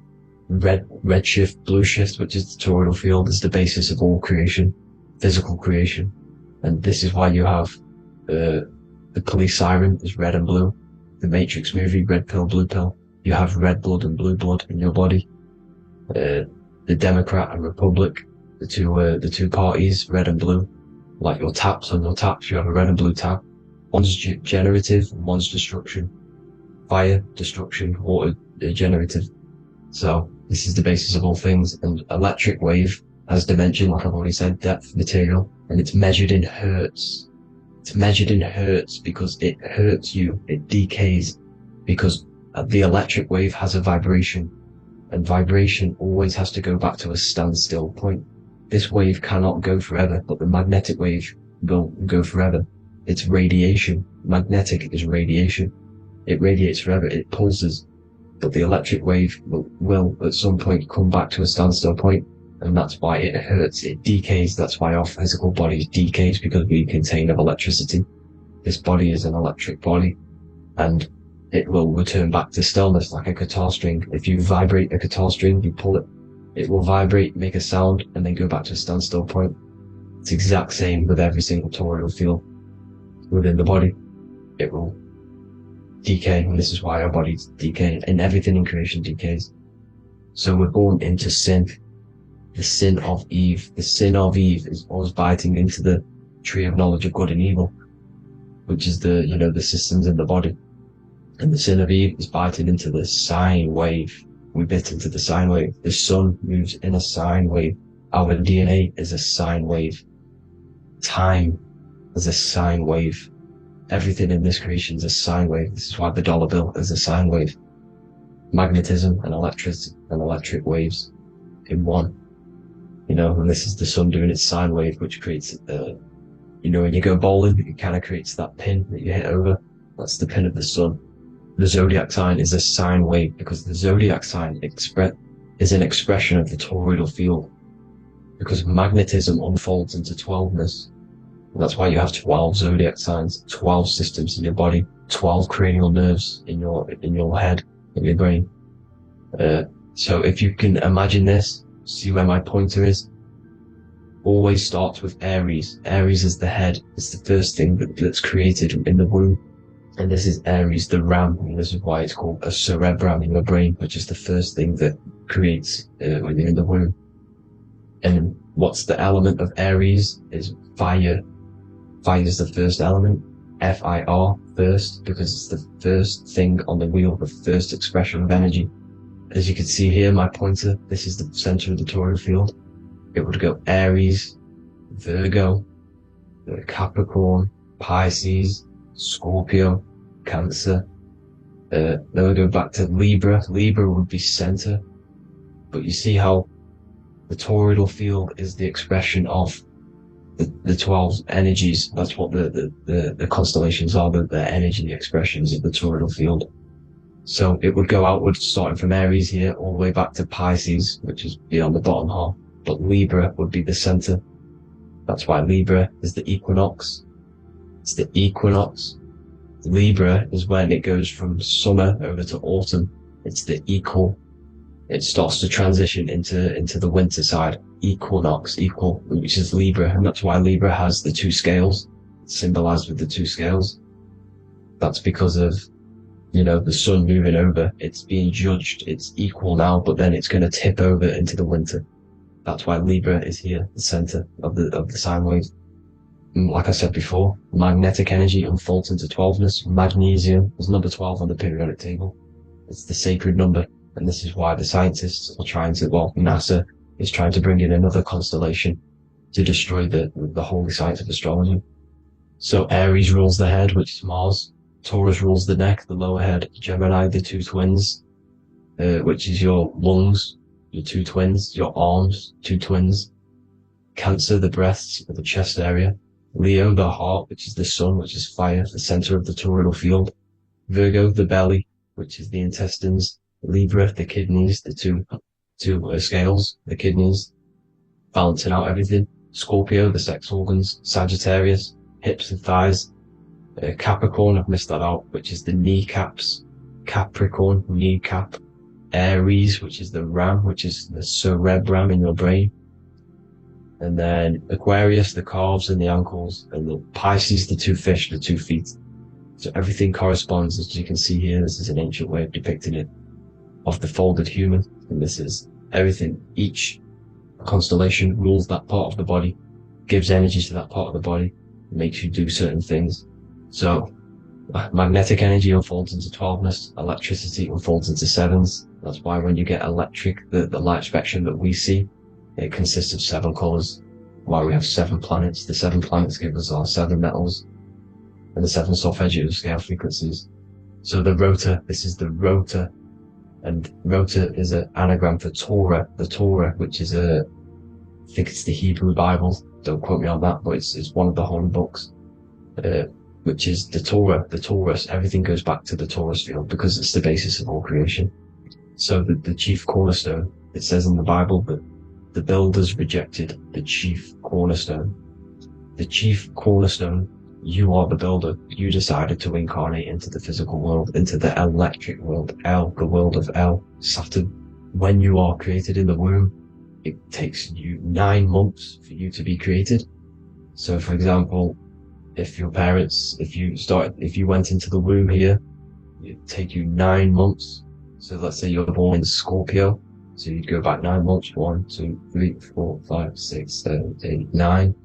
You consist of all of these 9 energies because it takes 9 months or however long you took to be born. Some people are born earlier. You'd have to find out how many months you were in the womb for. But you consist of these 9 energies, and each constellation has a cell salt associated with it. And these cell salts are vital for your health. And your cells are the optimal health of your body. So the chief cornerstone that you rejected is these 3 cell salts, these 3 constellations. So you're mineral deficient in these 3 constellations. For example, fluoride, magnesium, phosphate, and potassium sulfate. So that's the chief cornerstone. And a cornerstone, people always get it rejected with the cornerstone. The cornerstone is not, it doesn't say the cornerstone in the Bible, it says the chief cornerstone. The cornerstone is a cornerstone of a building, but a chief cornerstone is the top of the pyramid. This is where we get the pyramid of the wheel. So you're mineral deficient in whatever 3 zodiac signs you're not. You were not in the womb for. This is the chief cornerstone you rejected. So the human body is the micro.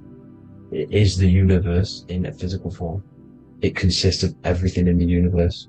Just like your consciousness is the universe watching itself, experiencing itself. Your body is the whole universe. 12 systems in the body, 12 zodiac signs, 7 chakras are the 7 planets. The Holy Trinity of you is your Temple of Solomon, the soul and the mind, the sun and the moon. You know, everything is in you. You consist of everything, all the energies, everything. Heaven and hell.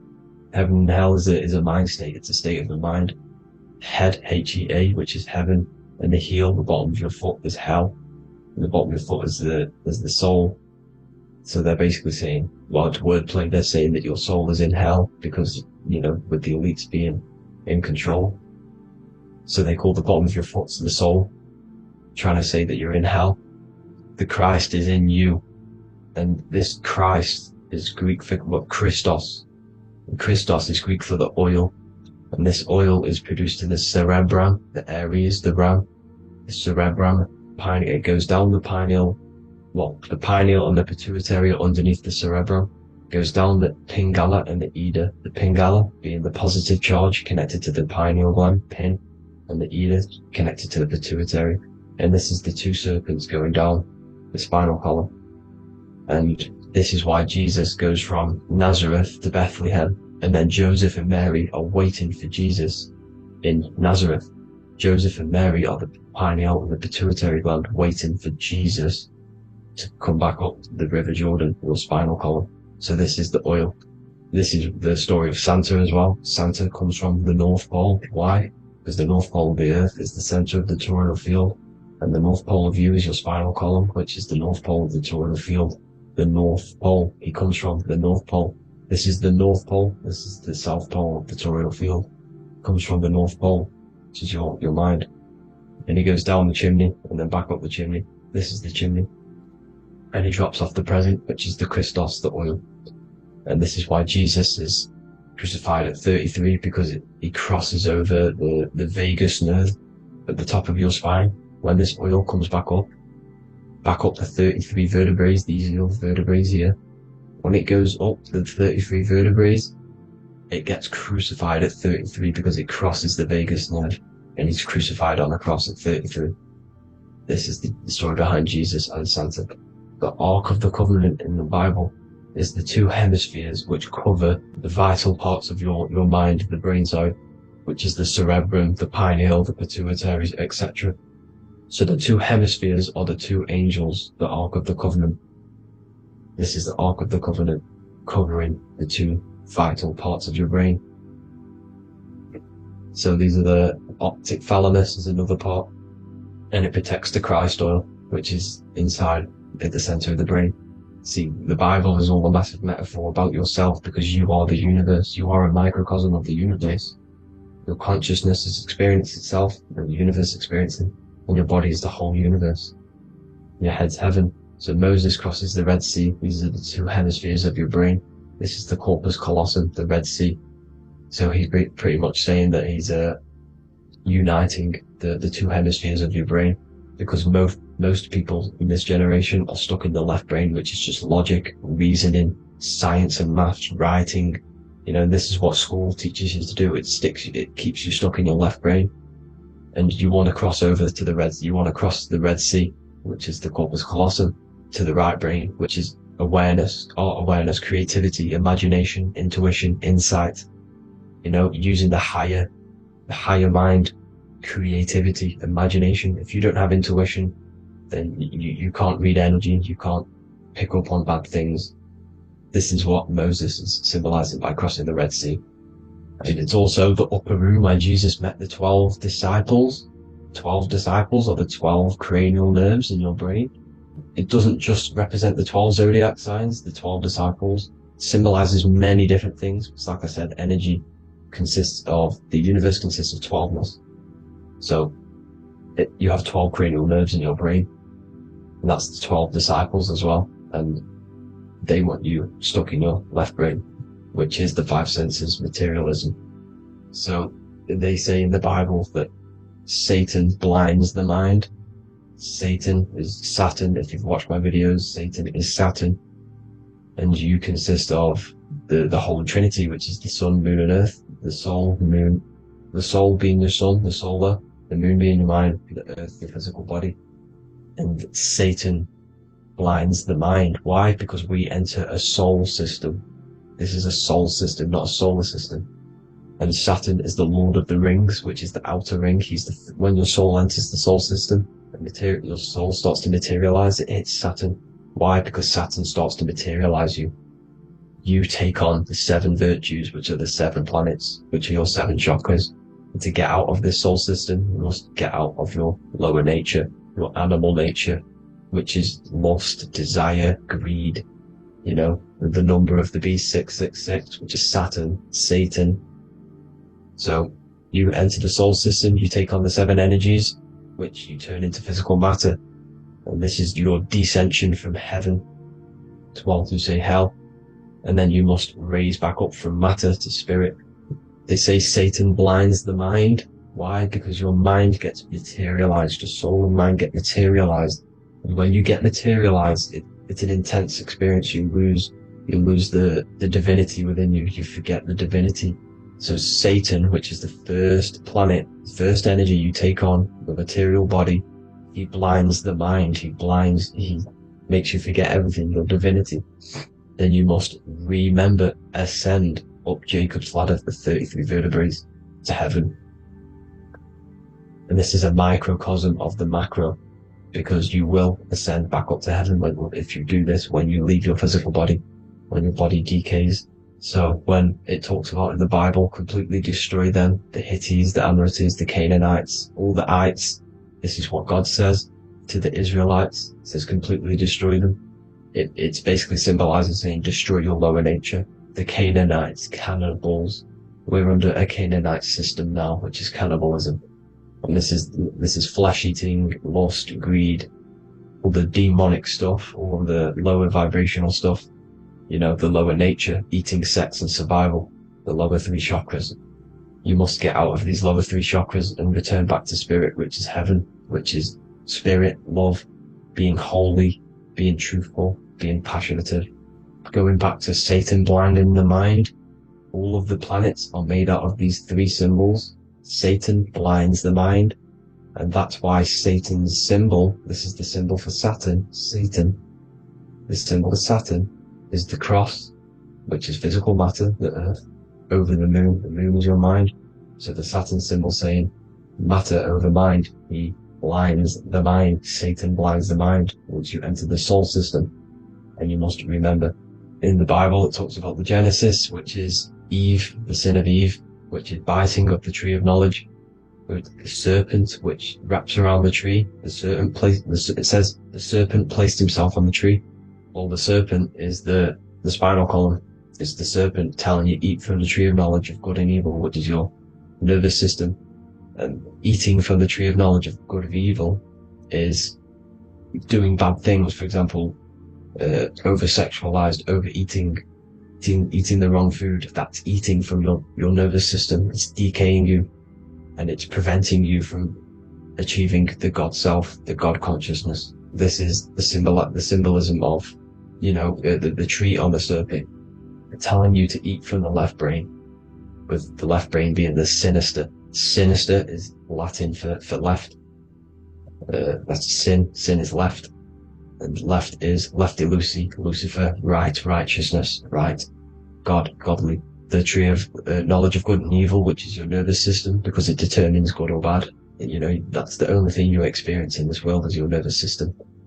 And then the tree of life is the cardiovascular system, and the Garden of Eden is your body. So that's it for this video, people. Hope you've got a greater understanding of how you are the universe and everything is inside of you. Just keep in mind you are the universe experience in itself, and your body is a reflection of everything. The 12 constellations, the 7 planets, everything's inside of you. This world is an expression from the inside outwards. You can't affect the outside world to manipulate reality. Everything's inside of you. I hope you got a greater understanding of this. God bless.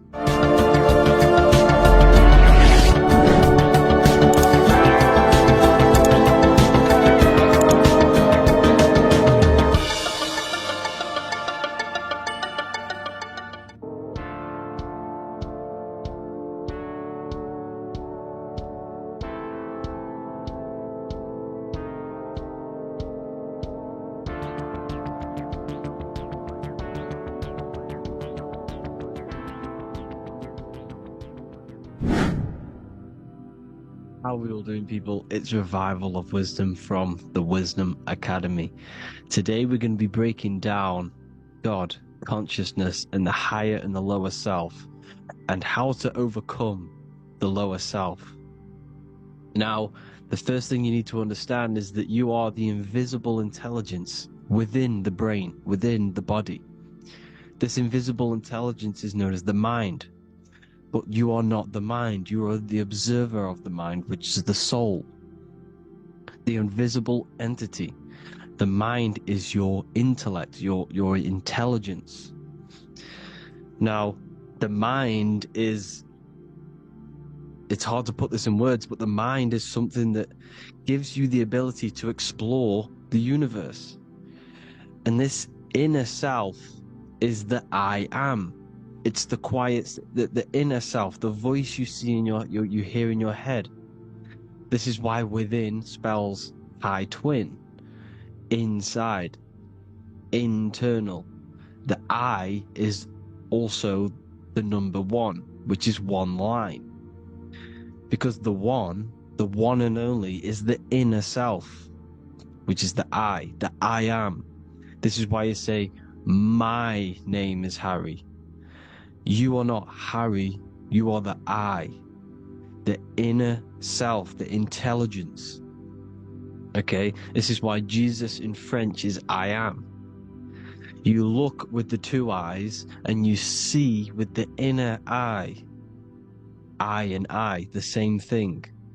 Okay, because the I inside is what gives you the perception of what you're looking at. So when someone's trying to explain something and then you catch on saying, I see now, it's because you're seeing with your inner eye, the one that gives you perception, gives you intelligence, gives you the ability to understand things. This is the internal I, the invisible self, which the physical body is nowhere near as complicated as this inner self. Is in infinite potential. God, G-O-D, generator, operator, destroyer, soul, mind, and body. Brahma, Vishnu, Shiva, the Father, the Holy Spirit, and the Son. They're all the reason why you see God is always a triad is because it represents yourself. Your invisible intelligence is God. Me and you are the same invisible intelligence.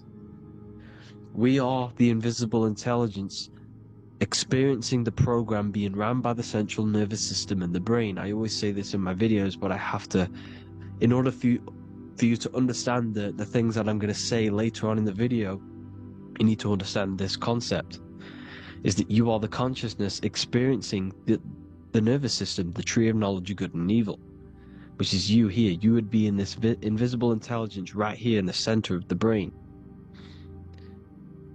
Now, this is why the ancient Christians show God is in the brain. This is the brain stem. This is the brain.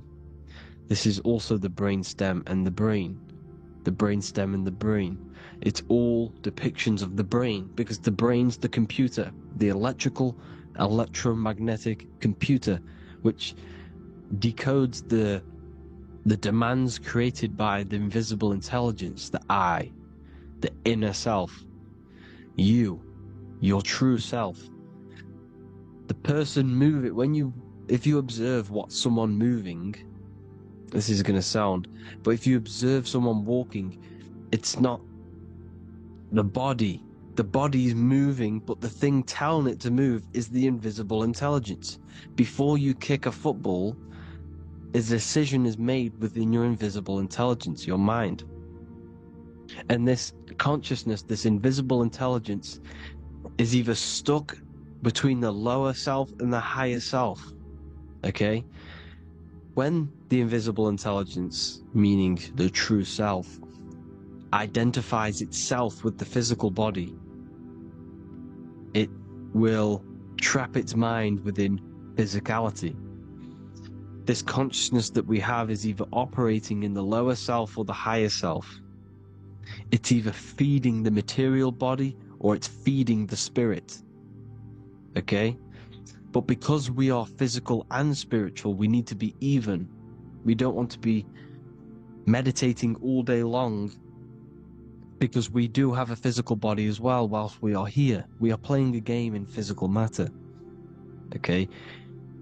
Now, the reason that you incarnated here is to learn a lesson, because the mind can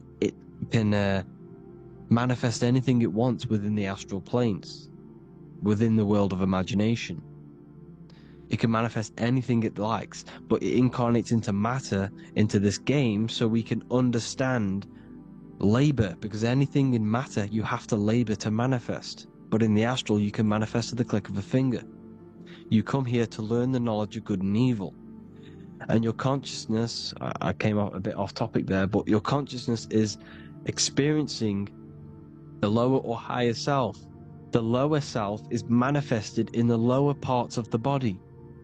Sex, food, and power, the lower three energy centers. These centers are like mini brains. You are literally thinking with these centers. And when your mind is stuck within these lower centers, you'll think, have you ever heard the term of thinking with your penis, or thinking with your, you know what, as a man? Even females maybe, but mainly this is a boy saying, you're thinking with your penis. This is a truth, it's truth in plain sight. You think with these energy centers. When you're living off the lower three centers, all you care about is sex, food, and power. Eating, sleeping, and greed. Power's kind of like greed. Now, when we move up to the higher parts of the body, when we live our life within the higher parts of the body, this is considered heaven. Love, expression, intuition, and wisdom. This is what we need to be aiming to do, moving out of the lower half of the body and living our life within the higher self, the higher parts of the body, thinking with the higher energy centers, thinking with love, expression, intuition, and wisdom, spreading love, expression, intuition, and wisdom to others. Heaven is even. This is why Jesus is pointing at the heart chakra, always pointing at the heart. Earth rearranged his heart, because in earth you're manifested as a physical being. You're in the heart, good and bad. You need to be balanced between the good and bad. Because love can be a demon too. That's a whole nother video, but love can be a demon. Now the seven chakras are known as the seven seals in the Bible. When the Lamb opened the seventh seal, there was silence in the heaven for about half an hour. This is a verse from the Bible. The Lamb is Aries, which is the higher brain, the cerebrum, Ram, Aries. Because when the Ram opens the seven seals, you enter the kingdom of heaven. Because these chakras seal your invisible intelligence. They seal your true self. You are behind these seven seals. Your true invisible self. Your true consciousness. Because behind these seven seals, you do not think about anything materialistic. Your intelligence is not material. It's not physical. It's not from the physical world. It does not desire the physical world. The body is the beast. The body's the animal, the lower self, which can corrupt our intelligence. It can corrupt the intelligence. Okay? Now, we need to balance these chakras so that we gain a deeper connection between this intelligence and the brain. Because when there's a strong connection between the brain and the intelligence, your body and the intelligence, you have a strong connection. Therefore, you can manifest what the intelligence is saying at all times. Meaning, when, for example, your higher self, this is intelligence, the higher intelligence is always speaking to you. It's always guiding you. It's always telling you the right thing to do. You can feel it. When you're doing something wrong, you can feel that you're doing something wrong. Because this higher self, this intelligence knows what it needs to do here. And when there's no connection between the body and this our intelligence, our true self, when we strip away, when you close your eyes for long periods of time, you will figure out you are this invisible, infinite, creative being. There's no words that I can't describe what it is. But it's the voice inside of your head that you can feel when you close your eyes. You are this being inside of the head, heaven, because this is heaven, this intelligence. And when there's a strong connection between the body, you can manifest everything it's saying. When everything is balanced, when you're no longer thinking with the lower centers, when they're all balanced, you're not thinking in particular with every center, you balance them all, you can manifest everything it says. Your body will act out what the intelligence is always saying. This is God in the brain, the intelligence, trying to touch Adam, representing the lower self. This is why they're not touching. Notice how Adam is resting, but the intelligence is always reaching out, stretching, symbolizing metaphorically saying it's guiding. I'm always reaching out. The intelligence, your intelligence is always guiding you. It's always reaching out to you. But Adam is ignorant of it. The lower self is ignorant of it. And that's why he's so relaxed and God is so stretching out. Because at our highest self, that when you think of when you want to better your life, that highest true version of yourself is God. When you're manifesting this, your highest self, this is God. Your truest form, your most perfect form, that is God. Your highest version of yourself, that is God. Emotions are not what you've been taught. Emotions are not something that should be reactive, okay? You should not let the emotion be you, except that you should experience them instead of letting them become you. You need to understand there's a separation in our consciousness. You have the soul, which is the person who is observing your thoughts. When you think a thought, who's the one observing that thought. The soul, you, the I am, the I, the inner self, the one and only. And inside of every single body, inside of me, inside of you watching this video, there is this same intelligence that is inside of me, inside of you. And it's the exact same intelligence, experiencing a different body. And this is what we mean by the universe is mental. We all are all sharing the same ball of consciousness in a different body. The animals, the fish, the cells, all expressing this one consciousness. Me and you are the same. This is why the golden rule is treat others like others should be treated, because I am you and you are me in a different body. Now, going back, you need to identify that there's different levels of consciousness: soul, mind, emotion, and body. Okay? Your emotions are on a separate layer than the body, the mind, and the soul. So when you identify there's a difference between all of these, you do not let them become you. You do not let your mind rule you, because your mind can be corrupted.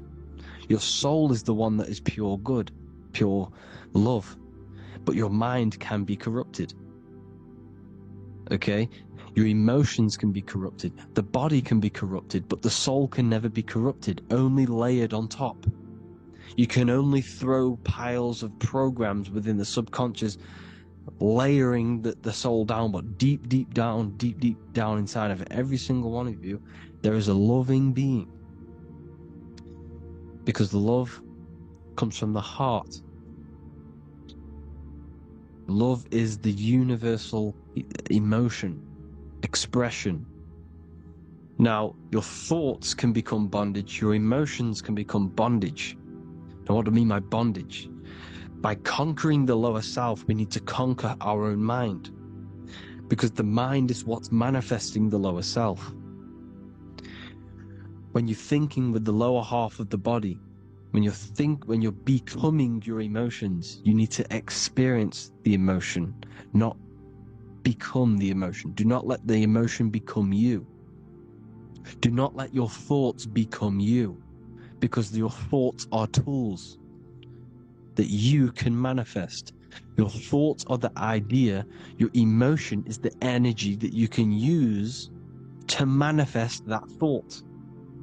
Your emotion is energy in motion, emotion. You use emotion to manifest, to feel as if you already have the thought. Therefore, you become that vibration. Therefore, your emotions are actually a creational force that is given to you to manifest things, because you're a human, a manifester. You're here to manifest things. You're a creator. You are a god. Your inner self, your intelligence, your I am, the one and only inside of you, the inner self, the quiet one, the one that's deep down, the invisible intelligence, is it's creating things all the time. All the time. Speak no evil, see no evil, hear no evil. This is the astronauts, they're Freemasons, but they understand this. Because thinking, seeing, and hearing can corrupt your mind. And when you have a corrupted mind, you'll have a corrupted subconscious. The subconscious will manifest into the body, because 90% of your behavior comes from the subconscious mind. So you got to speak, see, and hear no evil. But sin, what is a sin? To overcome our lower self, to overcome our lower self, the 7 deadly sins are not something that goes against an external God. A sin is something that goes against your inner guide, your inner conscience, the inner self that is always speaking to you. It's always telling you the right thing to do. A sin is something that goes against this inner guide, and this is why you can feel something where you can feel you're doing something wrong, because the inner guide is speaking constantly. And when you commit these 7 deadly sins, which are 7 internal states which keep your invisible intelligence bound to your physical body.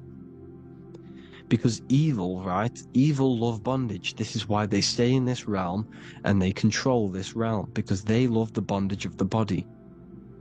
They like matter. They want to stay in matter for eternal life. They don't want to ascend back into the heavenly realms, where you do not have a physical body. You can explore the universe within the astral planes. They stay bounded to the body, bounded to the 3D construct of the physical world. They have greed, lust, envy, gluttony, wrath, sloth, pride. They want all of this. And if you want that, that's okay. But deep, deep down, you don't want that, because your soul is always telling you the right thing to do. Your soul knows what to do to get out of here. It needs to detach from the external world. Detach from all of these 7 internal states which bound you to your lower self, your lower centers. That's what a sin is. You know, you have a left and right brain. The left brain is always analytic. The right brain is metaphorical. So the right brain is producing a holistic view of reality. Now, what do I mean? And not view, perception. When you see, because your eyes are parts of the brain, when you look at something, and you look, that image is produced in the back of the brain in the visual cortex. And then the right brain produces a perception, a holistic, it breaks down what you're seeing into a holistic image, a holistic perception. So for example, if you're in a woods, the right brain sees the whole woods as one big woods. The left brain is breaking that perception down into individual trees, branches, and leaves. So the left brain's to do with duality, the right brain's to do with wholeness, unified. The left brain's dualistic, analytic. This is necessary so that we can pick things up and manipulate them and break things down. We need the left brain, we need the right brain. I'm not saying any of them's bad, but the left brain, sinister in Latin, means left. Because when you're left-brained, you see everything in dualistic. You see everything is dual, when everything's actually one. We need to be focusing and strengthening our right hemisphere. I'm not saying sit in the right hemisphere all the time, but we need to be strengthening our right hemisphere. And this is why left is sin and right is right. Because when you focus on the right hemisphere, you see the holistic perception of creation. The right hemisphere sees humanity as one unified consciousness. The left hemisphere sees everyone as individual persons and egos. Because the left hemisphere is dualistic. And this is why the Bible says, cast the net onto the right side of the ship and ye shall find. John 21:6. What does that mean? Cast your energy, cast your perception into the right hemisphere of the brain, and ye shall find unified consciousness. You shall find your higher self, the one and only. If then you have been raised with Christ, seek the things that are above, where Christ is, seated at the right hand of God. Wow. Powerful. What does this mean? Seek the things that are above, where the Christ is, seated at the right hand of God. God is your consciousness, your invisible intelligence between the two hemispheres. The right hand of God is the right hemisphere. Seek the things that are above the heart. Love, intuition, expression, and wisdom. Seek the things that are above the heart, the higher self, the higher part of the body. Because when you seek the things of love, expression, intuition, and wisdom, you create a strong aura. You attract the same frequency, and this frequency is heaven, God. This is the Sumerian artwork showing the lamb. This is a step symbolizing stepping upwards, raising up. He's stepping over the lamb up to the bird. His hand is going to the bird. The lamb symbolizes the lower self. Okay? The bird with the wings is in the sky. It represents the higher self. This is why angels always have wings, because it represents the higher self in the sky. The lamb is a ground animal, symbolizing the lower self. He's stepping over the lamb to the bird, his higher self, his invisible intelligence. Horus and Set, Jesus and Satan. Look, Horus has an evil brother, Set, just like Jesus and Satan. Horus is a bird, higher self. Set is a ground animal, lower self, which is the devil and the angel on your shoulder. You see? The right and the left hemisphere. The two wings. So, the devil and angels always speaking to you. The higher and the lower self. It's the battle between the higher and the lower self. Between the invisible intelligence and the physical body, because the body's the one that wants the sugar, it wants the pleasure, it wants the sex, it wants the porn, it wants all of the materialistic things, it wants the 7 deadly things. Okay, it wants this. There's a battle between the higher and the lower self, your intelligence and the body. This is why you need to become balanced, so that there's a deep connection between the body and the invisible intelligence, the I am. You need to master your mind with discipline, and you gain a connection between the brain, the body and the intelligence. Resurrection, transmuting sexual energy. Okay, this is important. Res is Resh, which is Hebrew. The early Hebrew Resh symbol is the head. This is the head. Resh, erection. Erection is a sexual stimulation. Resurrection is rise erection. You got to raise your sexual energy up the base from the spine to the head. This is the Christ, the Christos. There's a psychophysical germ, psychophysical oil produced in the brain every month. Go and watch my other video on raising the chrism. Okay? And every month there's this fluid produced in the brain, which takes 2 trips, because one's produced by the pituitary, one's produced by the pineal, magnetic female, magnetic and electric charge. And it takes 2 trips down the spine to the solar plexus, the bread of life in the Bible, or Bethlehem in the Bible, because the River Jordan's your spine. Goes down to Bethlehem. It gets born in Bethlehem, just like Jesus. Because when this oil travels to the solar plexus, it creates the seed, the seed of life, and it feeds the body. All the central nervous system, all the cells, it regulates the blood, does all sorts of good things for the body, this oil. Now, when you save your sexual energy and you raise your resurrection, you awake the Christ, you raise it from the solar plexus or the sacrum bone up to the brain, you activate 100% of the brain, and this is the true resurrection of Christ. Instead of wasting the energy and giving away your sexual fluids, because behind the fluids is the energy. So when you release that fluid, the energy is out there. You've released the energy. Your sexual energy is the most potent emotional force a human could possibly feel. Same with any animal or anything. The sexual urge, the sexual emotion is the most powerful, potent emotion that you can feel. It takes over the whole body. When you feel sexually aroused, it takes over everything because it's so potent.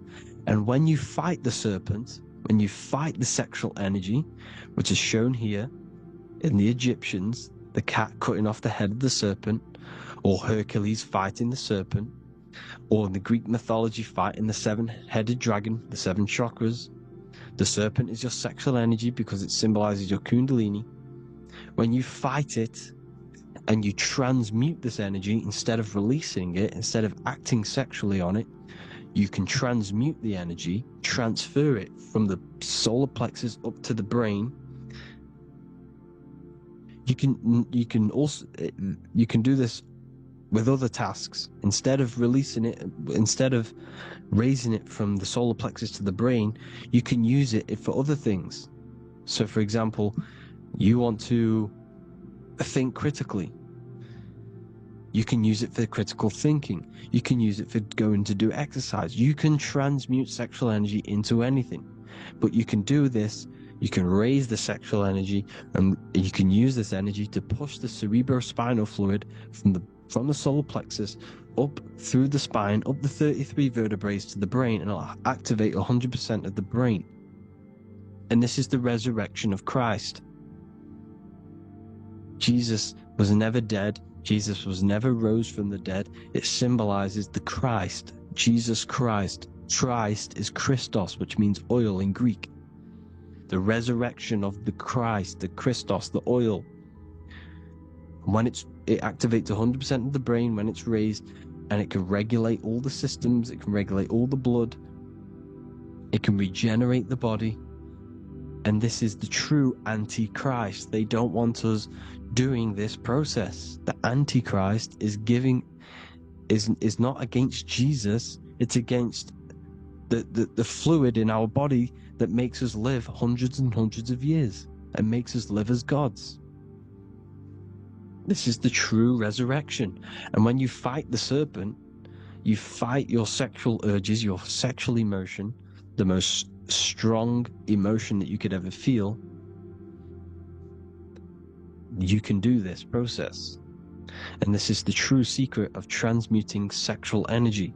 Because when you transmute the sexual energy, you can become a god. And this is why Hercules is fighting the serpent. Notice how the serpent is low. He's reaching down to it. It represents the lower self. Because the lower self wants the lust. It desires sex. The body desires sex. There's a fight between the higher and the lower self. But when there's balance, there's even. Heaven is even. When there's evenness between these, this is the kingdom of heaven.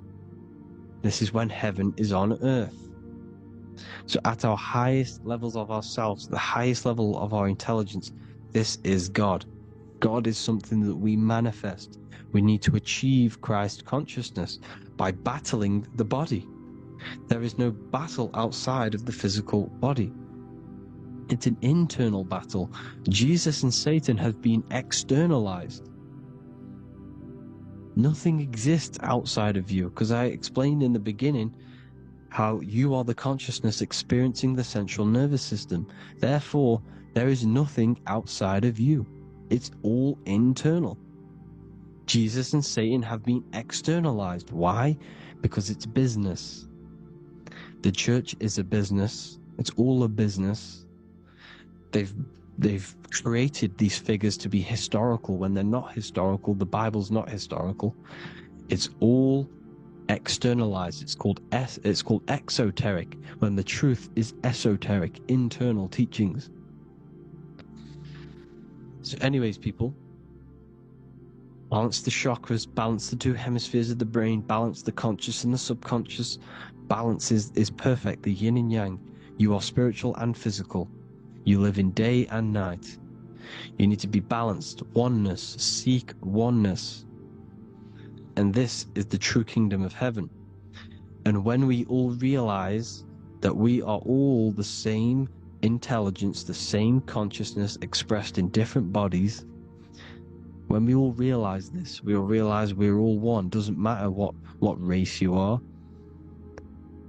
It doesn't matter what race you are, where you're from, your nationality, because none of you are actually from here. None of you are from the physical world. Your manipulating the physical world through the physical body. You are the I am. We all have a soul. Every single one of you has a soul. We all have souls. The reason why they say some people don't have souls is because they're trying to suppress your mind. They don't want you to know that you have a mind. That sounds crazy, I know. But a lot of people haven't realized that they have an infinite intelligence called a mind. And behind that mind, if you can observe your thoughts, the person who is observing the thoughts, you have a soul. Everyone has a soul. Don't listen to all these people saying some people don't have a soul, some people do. We all have a soul. Every single one of us. So anyway, you need to break the lower nature of yourself. At our highest levels, we are gods. Our intelligence, our universal intelligence, the I am, the intelligence that's inside of the brain, is God. Our minds are being corrupted within believing that you are the body, and the result of this is a society like today, because everyone thinks they're the body, and everyone's living in the lower nature of self, where everyone only cares about themselves. But when we realize we're all one big consciousness ball, we're all the same consciousness expressed in different bodies, there will be peace. So thank you all, people. If you do want to learn more, if you do want to read my book, it's called The Book of Wisdom. I'll put it in the description. It's an amazing book, people. It's going to give you the best understanding possible about creation, yourself, and the world. It's amazing. The Bible, everything. I have just launched a new cymatic library. A friend of mine has just added this to the website. He creates beats, and he creates the purest beats, so they are actually the frequency that it tells you. Most of the stuff on YouTube and Spotify and Apple Music it says it's a certain frequency, but we know these major platforms are all playing with the frequencies of the apps. So if you want a real binaural beats, solfeggio scale frequencies to meditate on or listen to throughout the day, join the Occult Library. You can get a 2-day free trial. I'll put the link in the description. Thank you all, people. Hope you all enjoyed this video. God bless you all.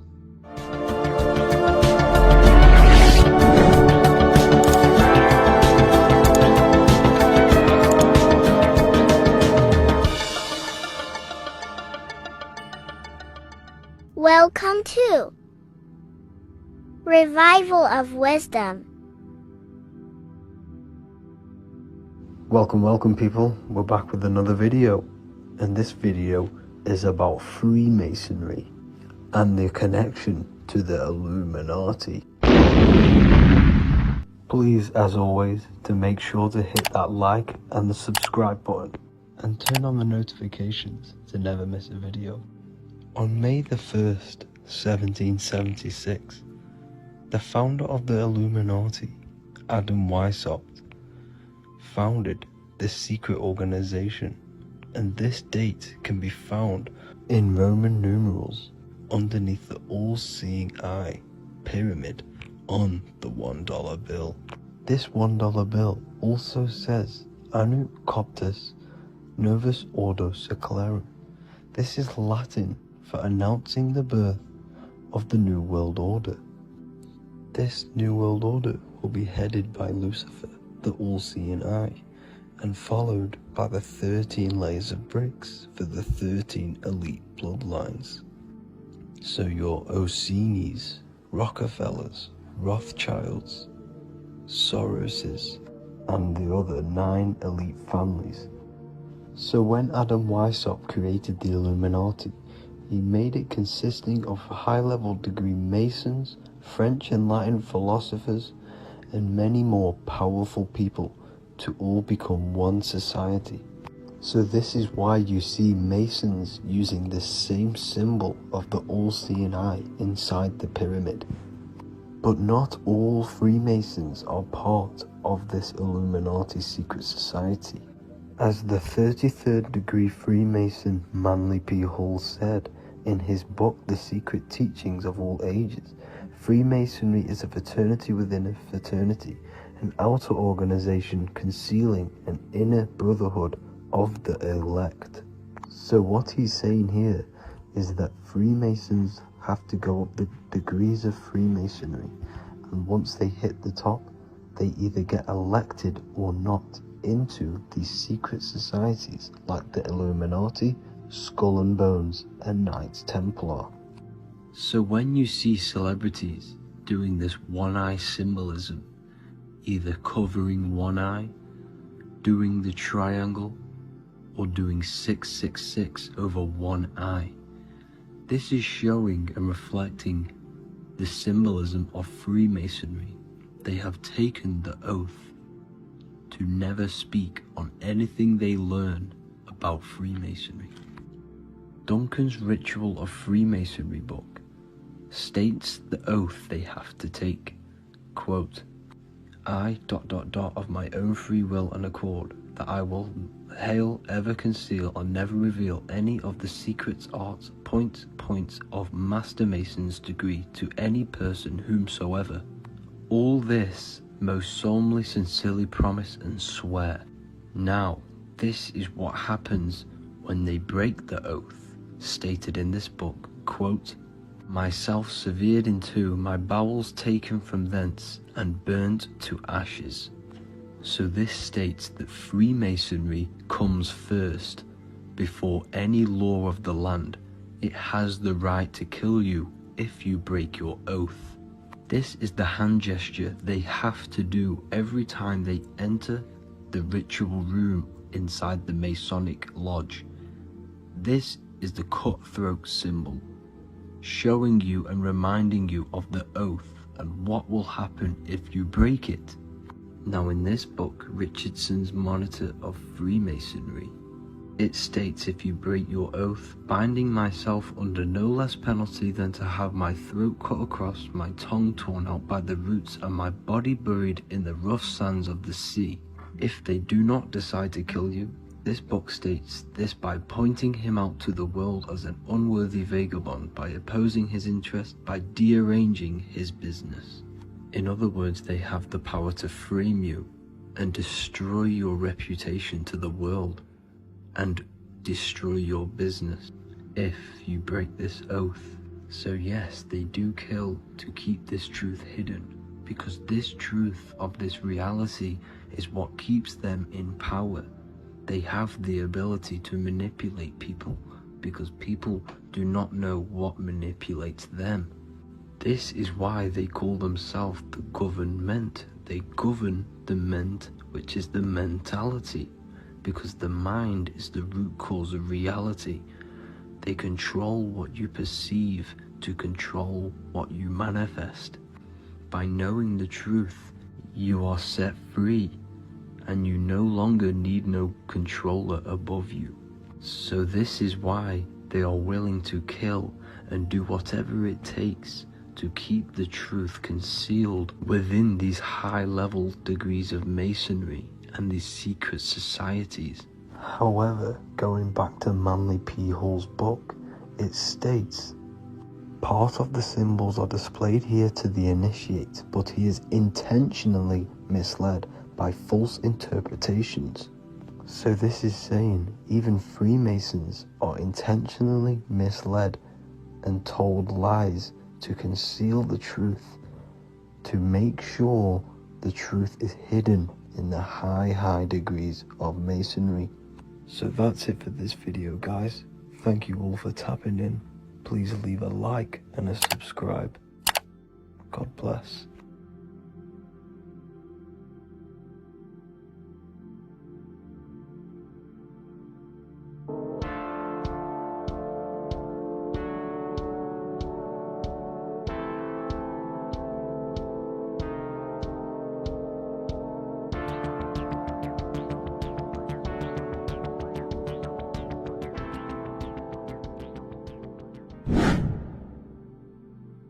What is good, people? It's Revival of Wisdom. Today we're going to be talking about Saturn.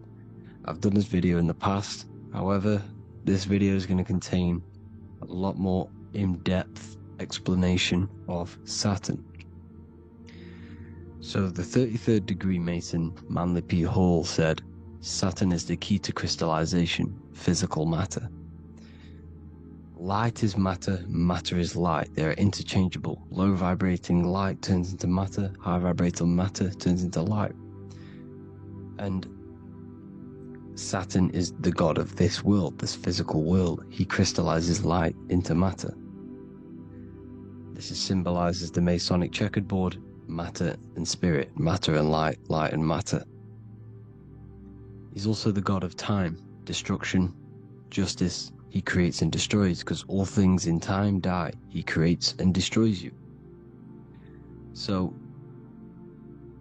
because we live in this physical world, which is the electric world, this is why we say electricity, because it comes from the root word of El, Saturn. They used to call Saturn El, E-L. This is why we used to say Elohim is God. The real God of this world is Saturn, but it's being hid. This is being hid. Jesus is Saturn. All of this is Saturn. It's all Saturn worship. It's the real God of this world, So, physical matter is a result of two opposing forces equalized on the plane of inertia, because everything is created out of electromagnetic toroidal fields. And these two poles equalize on the plane of inertia, which gives you planet Earth, plane of inertia. The plane of inertia is what Saturn is. It's the ring around the center of the plane of inertia. Thank you to Walter Russell saying, physical matter is a result of two opposing forces on the plane of inertia. This is what Walter Russell says, so please check out his work. He's got many books, many books on light and electromagnetism and stuff like that, so I advise you to check him out.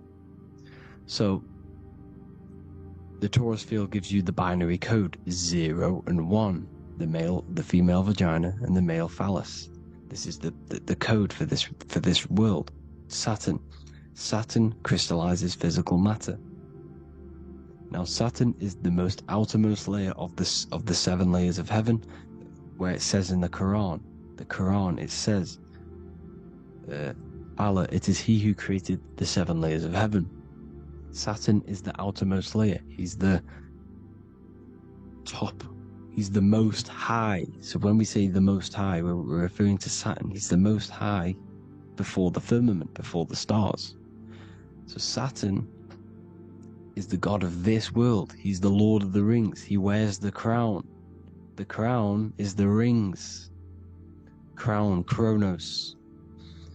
So the planets are luminaries, they are lights, they are beings, they are energy, conscious energy.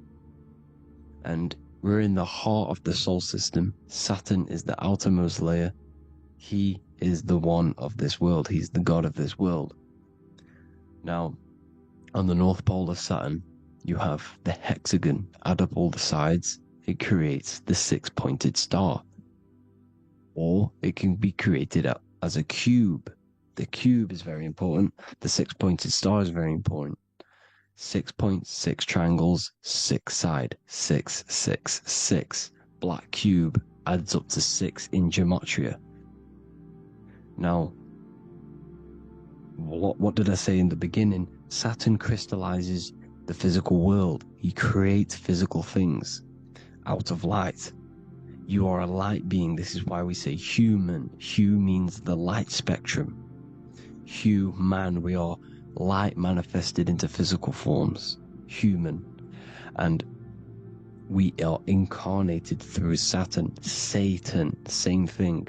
The number of the beast is 666, and the 666 comes from the 6.6 triangles, 6 sides of Saturn, 666. We are all known as carbon-based life forms. Carbon, the atomic structure of carbon, is 666, 6 protons, 6 electrons, 6 neutrons. We are materialized into our physical bodies through Saturn, through the number of the beast. These bodies are the beast, the animal. The divine, the Christ, is the consciousness within, because you are a physical, spiritual being combined into one, hexed into one. Hexagram. This is a hexagram. You're hexed into physical matter, spirit and matter, light and dark, combined into one. Now you contain of the mark of the beast, the mark of your body. Your body's the beast. It says in the Bible, Satan, who is the god of this world. This world. There are many different worlds, but this world is run by Satan, and it says that in the Bible. Saturn is Satan. It's the same thing. And look at the crown of thorns are wrapped around the heart. The soul is in the heart. The mind is in the brain. The soul is wrapped around the rings of Saturn. You're wrapped in physical matter. This is what it's showing you. This is symbolizing the rings of Saturn wrapping you. And the cross on top is the cross of the cube. The cube, the black cube of Saturn, unfolds into a cross. So Satan, who is the god of this world, Corinthians 4:4 in the Bible, Satan, who is the god of this world, has blinded the minds of those who don't believe. Satan blinds your mind because the god of this world materializes you, and he blinds your mind when you incarnate into physical matter. When you enter this soul system, not the solar system, you hit Saturn first. He materializes you. And look at the symbol for Saturn. This is the symbol for Saturn. All of the planet symbols are created out of the Holy Trinity. The Earth, Moon, and Sun. Body, mind, and soul. The Sun is your soul, the Moon is your mind, the Earth is your body. Your body's made out of the 5 elements. The Sun is your soul, because the Sun is life force. Gives life to everything. Your Sun is a soul. Your soul is the sun of your body. The Moon is the mind. The Moon is the moon of your body, the mind of your body.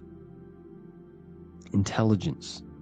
So all of the symbol of the planets are created out of these. The Saturn symbol is created out of the Earth cross, matter, and the Moon crescent, moon, mind, matter over mind. This is why Satan, who is the god of this world, has blinded the minds of those who don't believe. He blinds your mind. Look at the symbol, it's showing you. The Saturn symbol is matter over mind when it should be mind over matter. So we descend into a soul system, into our 666 Saturn carbon suit bodies, and we are matter over mind. Then we have to move up the spine to go back up to spirit, to mind over matter, where you manipulate your own reality. Now look at this, it creates the number 5. 5 is the number of change. You're moving from this side of the number sequence over to the right side. You're moving from the spiritual into the physical world. You're incarnating into the 5 elements, the 5 senses. So the cube, the black cube of Saturn, is another major symbol. Very important symbol. Here you see the cube, and the color black is associated with Saturn because Saturn is associated with death. He creates and destroys. Light and dark. Death is associated with black, spirit, because you can't see spirit, which is blackness. So the black cube is black because Saturn rules the nighttime, which is dark, blackness, and he rules the winter, which is death, blackness. So Saturn is the black cube. Cubes have 6 sides: up, down, right, left, back, and forward. Cubes are 6-sided. Everything is 6-sided inside of this creation because you're incarnating, you're materializing, crystallizing into the cube, the world of the cube. Everything's a cube. Everything's got 6 sides.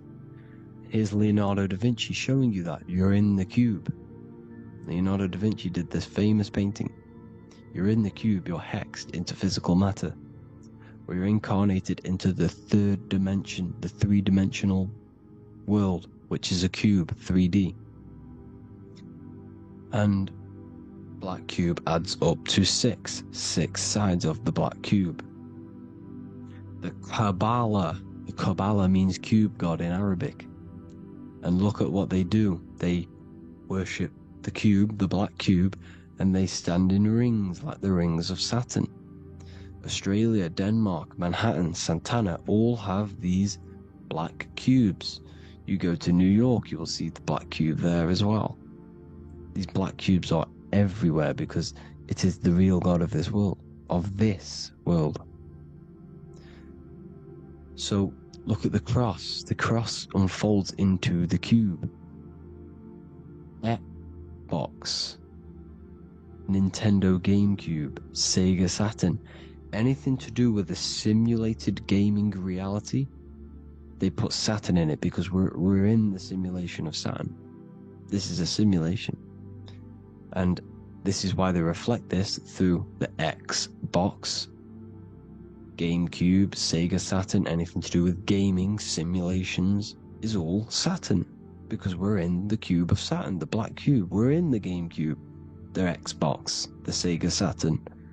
As above, so below. So they reflect it through the simulations that they create inside of this simulation.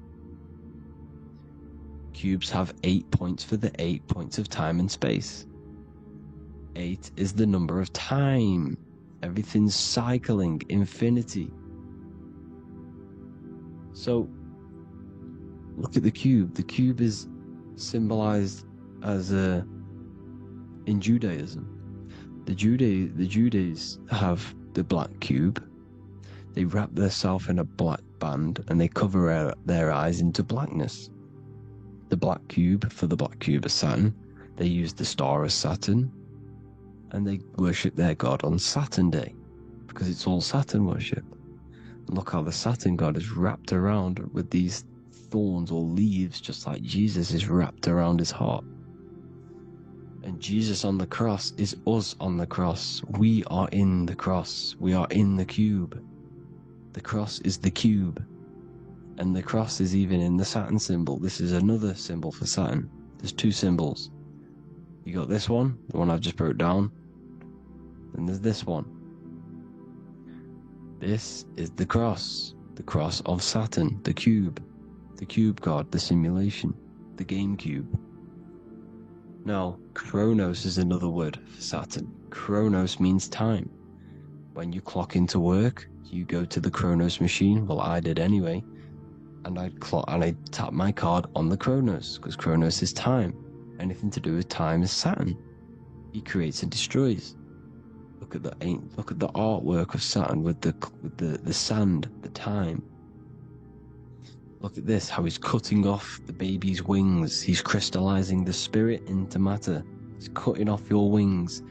Satan, in the Bible, he falls from heaven into earth, and he loses his wings. He becomes a serpent. See, it's all symbolic for us. We are the fallen angels, fallen angles of light. We're fallen angles of light. We are light beings. Now we're fallen into physical matter.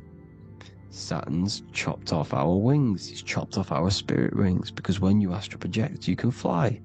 You will fly around. He's got the Reaper staff here, always depicted with the Reaper staff. Now look at the clock.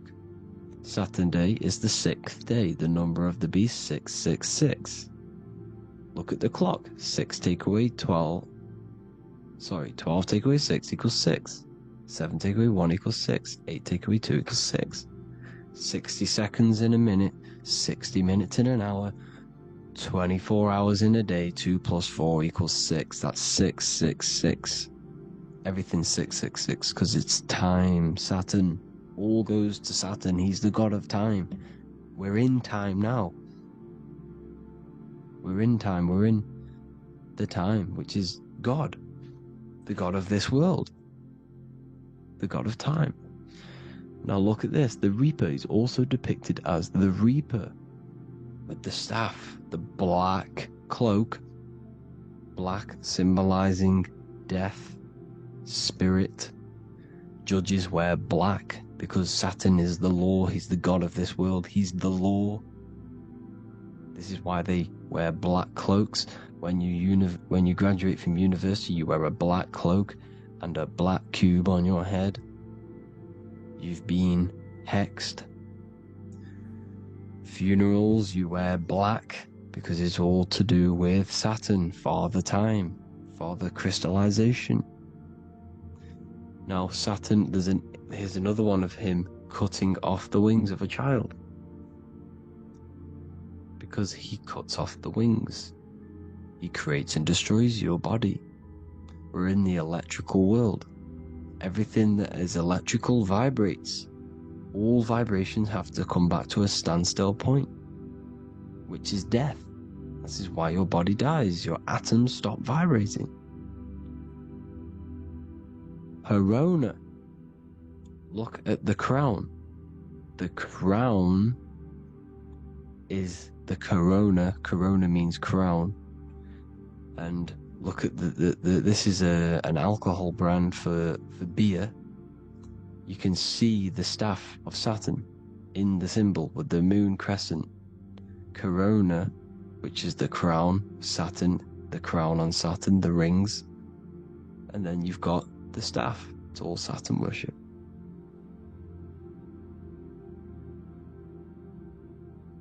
Is the black cubes of 9/11. 2 black cubes. This was a ritual for Saturn. It's all ritualistic. And look at the Star of David, the Star of Saturn. It's not the Star of David. It creates IXXI, the sigil of Saturn. IXXI means 9/11 in Roman numerals. 9/11. It's all a ritual for Saturn, and they have the 2 black cubes of Saturn. Now look, XX, there's more symbolism of Saturn now. We're going deeper. XX is more symbolism for Saturn. The sigil of Saturn is XX, as above, so below. Same with the Star of David. You split it in the middle, as above, so below, as above, so below. XX, this is a Knights Templar Cross of Lorraine. XX, Knights Templar, High Order of Masonry.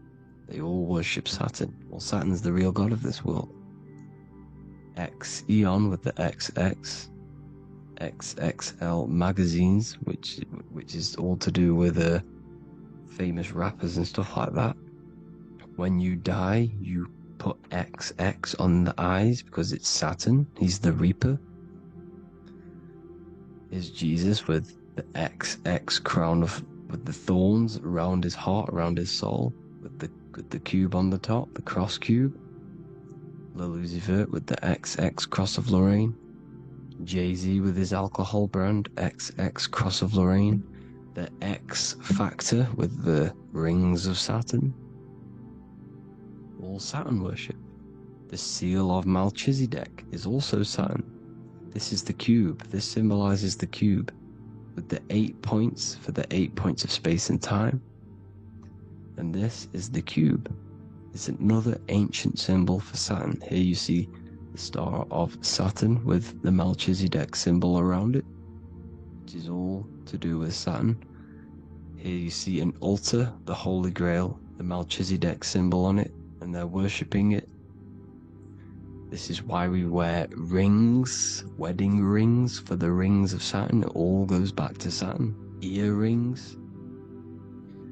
The 8-pointed star of the ancient Sumerians is all Saturn. It's all Saturn. So, the ancients, the symbols of Saturn goes on forever. It's in all of the major corporations. You can see it everywhere, the rings of Saturn. Toyota is an obvious one. Internet, Nike, Target, Sega, Saturn. It's all Saturn worship. All Saturn worship, because he is the real god of this world. Here's Kanye West's album with a Saturn here. Here's Michael Jackson's album saying X, escape. There's the X again. The X, escape. You have to escape this reality. Maybe that's what he's pointing at. Here you see it on the dollar bill. The Star of Saturn. Here you see it again on the dollar bill. So that is it for today's people. I hope you all gained some insight on Saturn. Please like, comment, and share if you can. Subscribe if you like the channel. Please have an amazing day. God bless.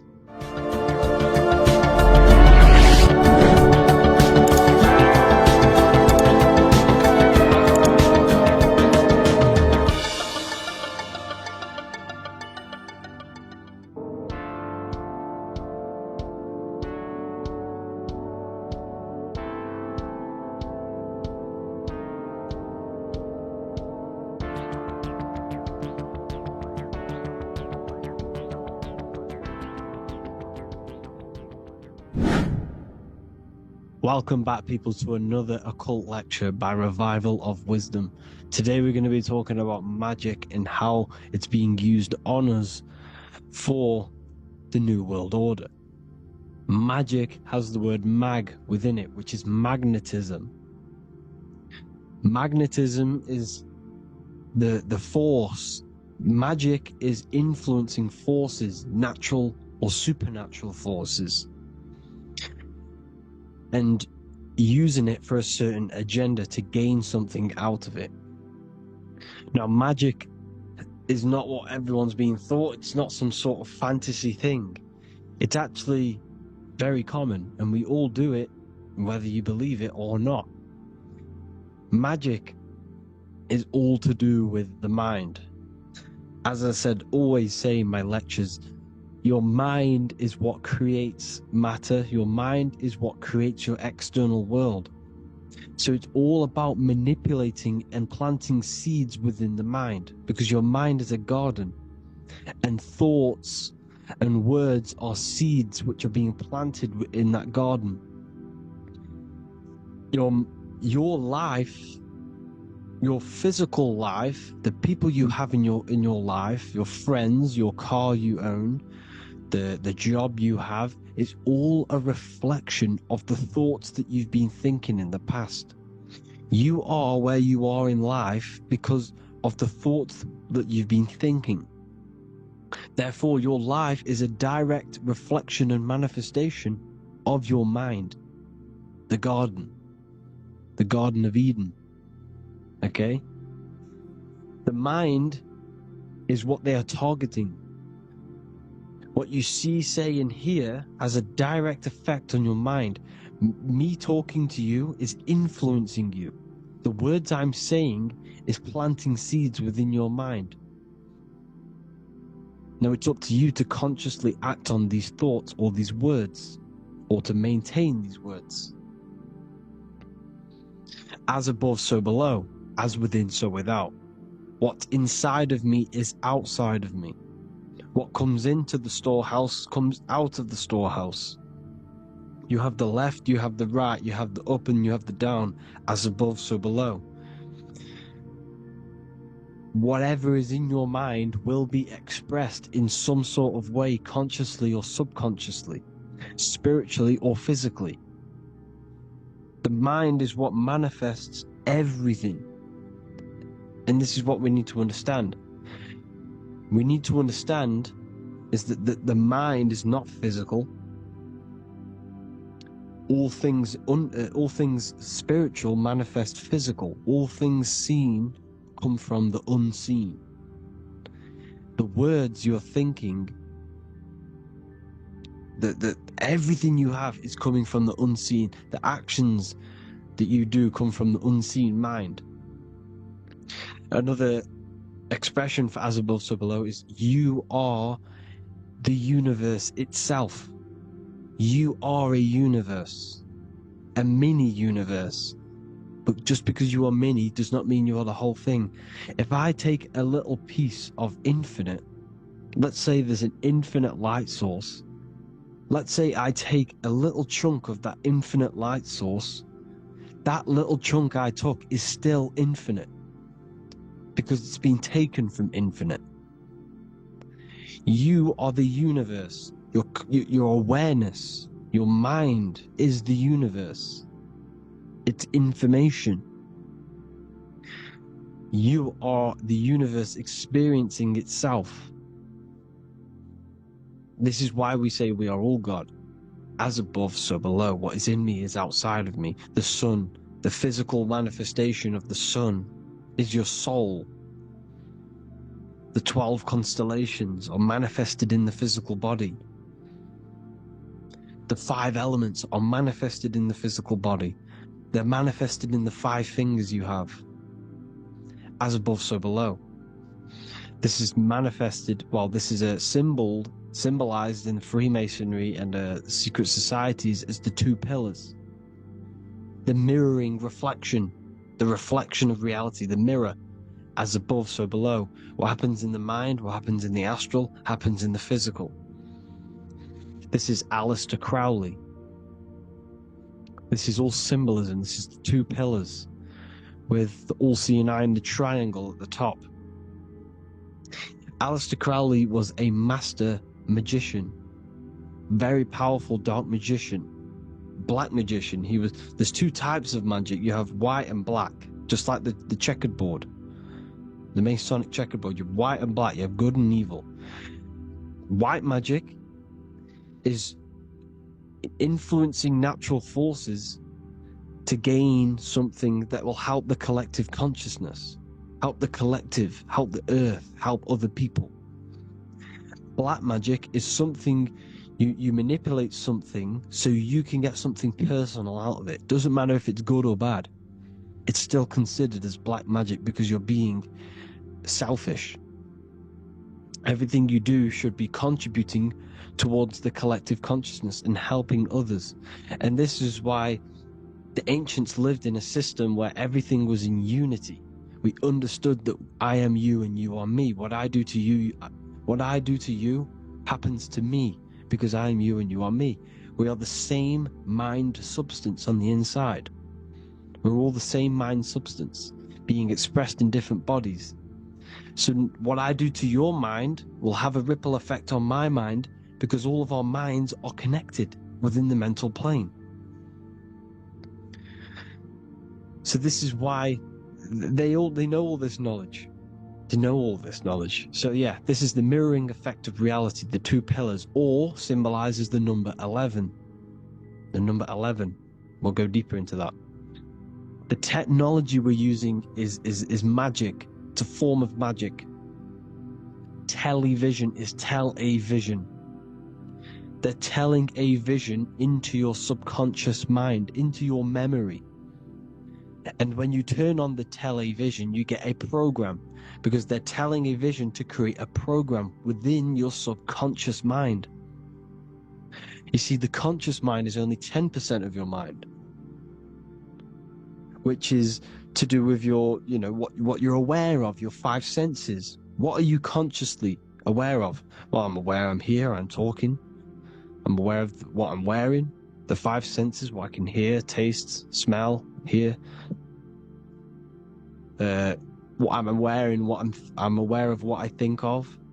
But the subconscious mind is the 90% of your mind. It's the hidden part of the mind, which is telling your heart to beat, telling your body to breathe. It's storing all of your emotions. It's storing everything you see, storing all the belief systems that you have. It has everything. It stores all of the habits you have, the values. It stores everyone's name that you know. All the words that I'm speaking right now is all coming out of the subconscious. Everything is subconscious. And it literally manipulates 90% of your daily basis behavior. Most people don't know this. What you did yesterday is what you will do today because of these beliefs and mental programs within the subconscious, stored within the subconscious. So the subconscious is what they're aiming at. They're trying to create programs within the subconscious because the subconscious manifests 90% of your thought patterns, 90% of your actions and words. They know all this stuff. So the subconscious mind is the most powerful part of the mind. Another way the subconscious manifests and influences your life is, let's say you were in a car crash years and years ago, 10 years ago. Let's say you're in this car crash, right? And you really hurt yourself. The emotion you felt in that time when you were injured in that car crash had a great impression on your subconscious mind. You see, the stronger you feel something emotionally, the stronger impact it has on the subconscious. You can remember and recall that moment, and very vividly, because of the impact it had on the subconscious. Another, for example, you become that terrified of cars that it manifests into your life today, that you are wary to go in certain cars. You don't want to go into cars at all, maybe, because of that moment that stored within the subconscious. And it will manifest into anxiety. It will manifest into not going into cars. It will manifest into depression, maybe. These things, these emotional, very emotional, traumatic events have a great impression on our subconscious, and they control your life. This is why you need to meditate and let go deep within yourself and let go of these internal, deep emotions that you may have repressed and keep pressing down and ignoring.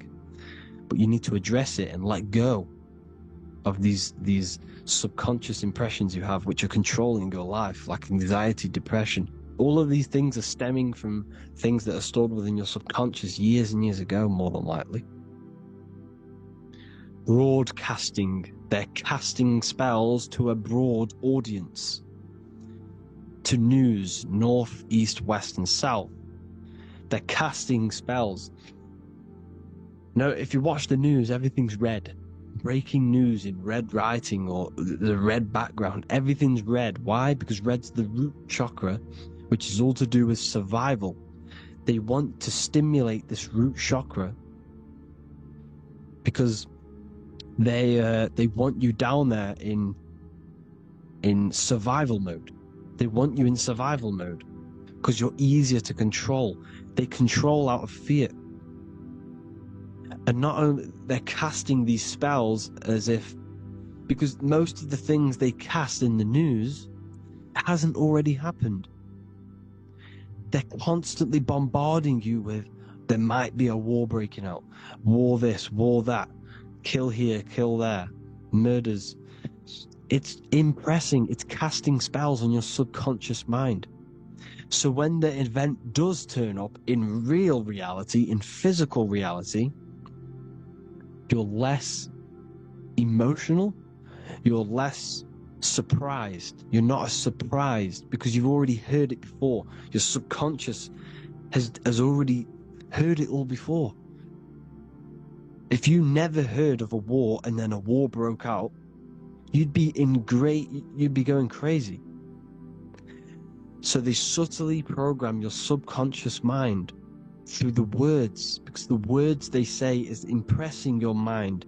It has an effect on your mind, which will have an effect on your behavior, your words, your conversations you have with people. They're casting spells to north, east, west, and south on the tell a vision. They're telling a vision by broadcasting, by saying spells. This is why we call it spelling. Even the word, listen, the words we say cast spells. Bless. Oh, bless you. That's be less. The subconscious mind only picks up literal things. You see, when I say bless you, your conscious mind picks that up as, oh, thank you, you're blessing me. But your subconscious picks up as be less. You see? Because the subconscious it has no filter. It's just, it is what it is. Everything is factual in the subconscious. Therefore, if I call you an idiot, your subconscious, my subconscious will think I'm talking to myself. I'm calling myself an idiot, and it will take that as true. That is truth. Everything is truth within the subconscious. and the subconscious manifests your behavior. The devices this is the biggest one. Black scrying mirrors, device, the devil's vice, the device. Okay? Black scrying mirrors, black screen is scrying. Black scrying mirrors were used to communicate with spirits within the astral plane in the medieval times. They're still being used now by black obsidian mirrors. And look at your phone, it's a black mirror. And there's some sort of, I'm not saying this is facts, but personally I believe these are portals for spirits and ethereal entities to come into your life, to come into your surroundings. So this is the next big thing. The TVs, your iPhone, your iPod, all black mirrors. And mirrors are very, very powerful. Even just a normal mirror. Mirrors have an effect. Whatever you say into a mirror, what you say is energy. And when you say something into a mirror, you're saying it into yourself. It's an infinite cycle of words of energy, because it's being reflected infinite times. When you say something into a mirror, it has a massive effect. You're saying it directly into your eyes, into your mind. So what you say in a mirror should be said with precaution. Never say anything negative into a mirror, because mirrors are very, very powerful ways for you to reprogram your subconscious mind for the good. You can say very positive things into mirrors and it will reprogram your subconscious mind. Okay? Manifesting is all magic. It's all magic. Everything is magic. But consciously doing it is what they're doing. They hid this knowledge. Your phone is magic. It manipulates your mind. The iPhone. Okay? See, magic isn't all of this with wands. See, Harry Potter, okay, that was created to give you this perception of a mystical and amazing form of magic with magic wands and all sorts of stuff like that. Yes, that stuff was true when the collective conscious minds were on a higher level and our belief systems believed in these things, because the universal mind, all of our minds contribute to reality. If the masses don't believe in magic, if the masses don't believe in a certain thing, it's going to have an effect on physical reality. So when the collective minds are higher and have more open minds, things like Harry Potter can come true. See, it's all in the mind. The iPhone, the eye is the symbol for the mind, the invisible intelligence. The triangle is the ethereal plane. Okay? So the eye in the triangle is the eye that sees into beyond the ethereal planes. The square is the physical plane. So the iPhone, your phone, is a black box, just like the Saturn black cube. It's a black mirror. It's taking photos of you every 2 seconds. And it's your mind. Your mind is in that phone. Everything you like, everything you text, everything you type in Google, everything you say to someone, every conversation is all recorded on the phone. Therefore, it is a direct reflection of your mind.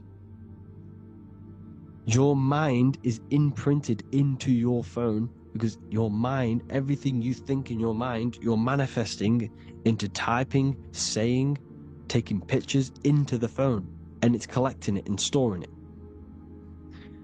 And what they're doing, and this is for all forms of magic, it's manipulating the mind. It's all manipulating the mind. Reels, Instagram, TikTok, this is all dopamine. It's all controlling the mind. Every like you get, every follow you get, every share that you get is dopamine within your brain.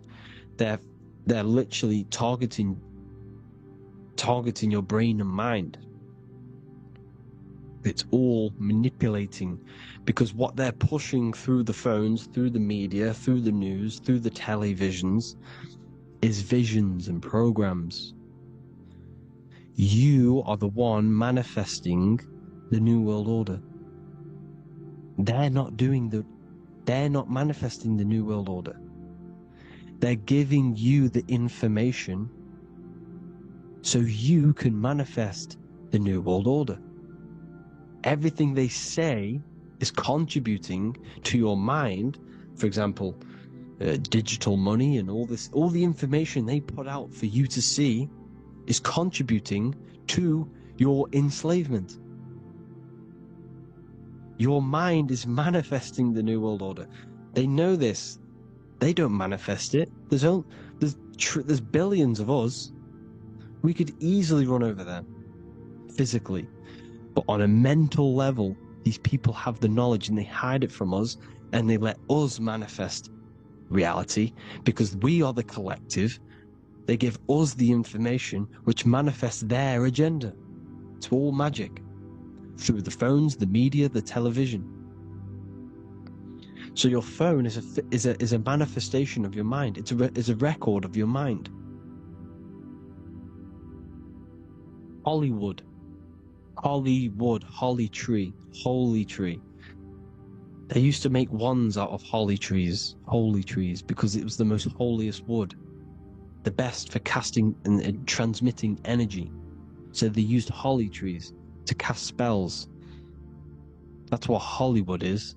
And in Hollywood, they have the red tear, the blood drop, next to the Hollywood sign, because it's all satanic. They're all black magicians. They use Hollywood to cast the spells through the music, through the films.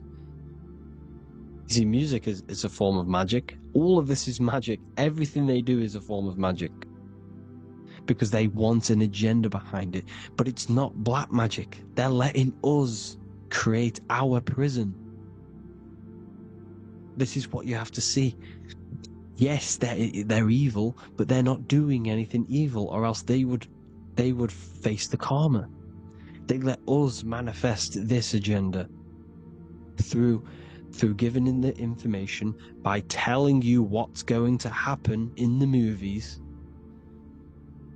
Everything that happens in a movie, it's all there on purpose to program your subconscious, to plant a seed within your garden, your subconscious, your mind. Because when the mind has already seen something, when it comes up and turns up in physical reality, you will be less shocked and you won't rebel. So they lure you slowly. They make you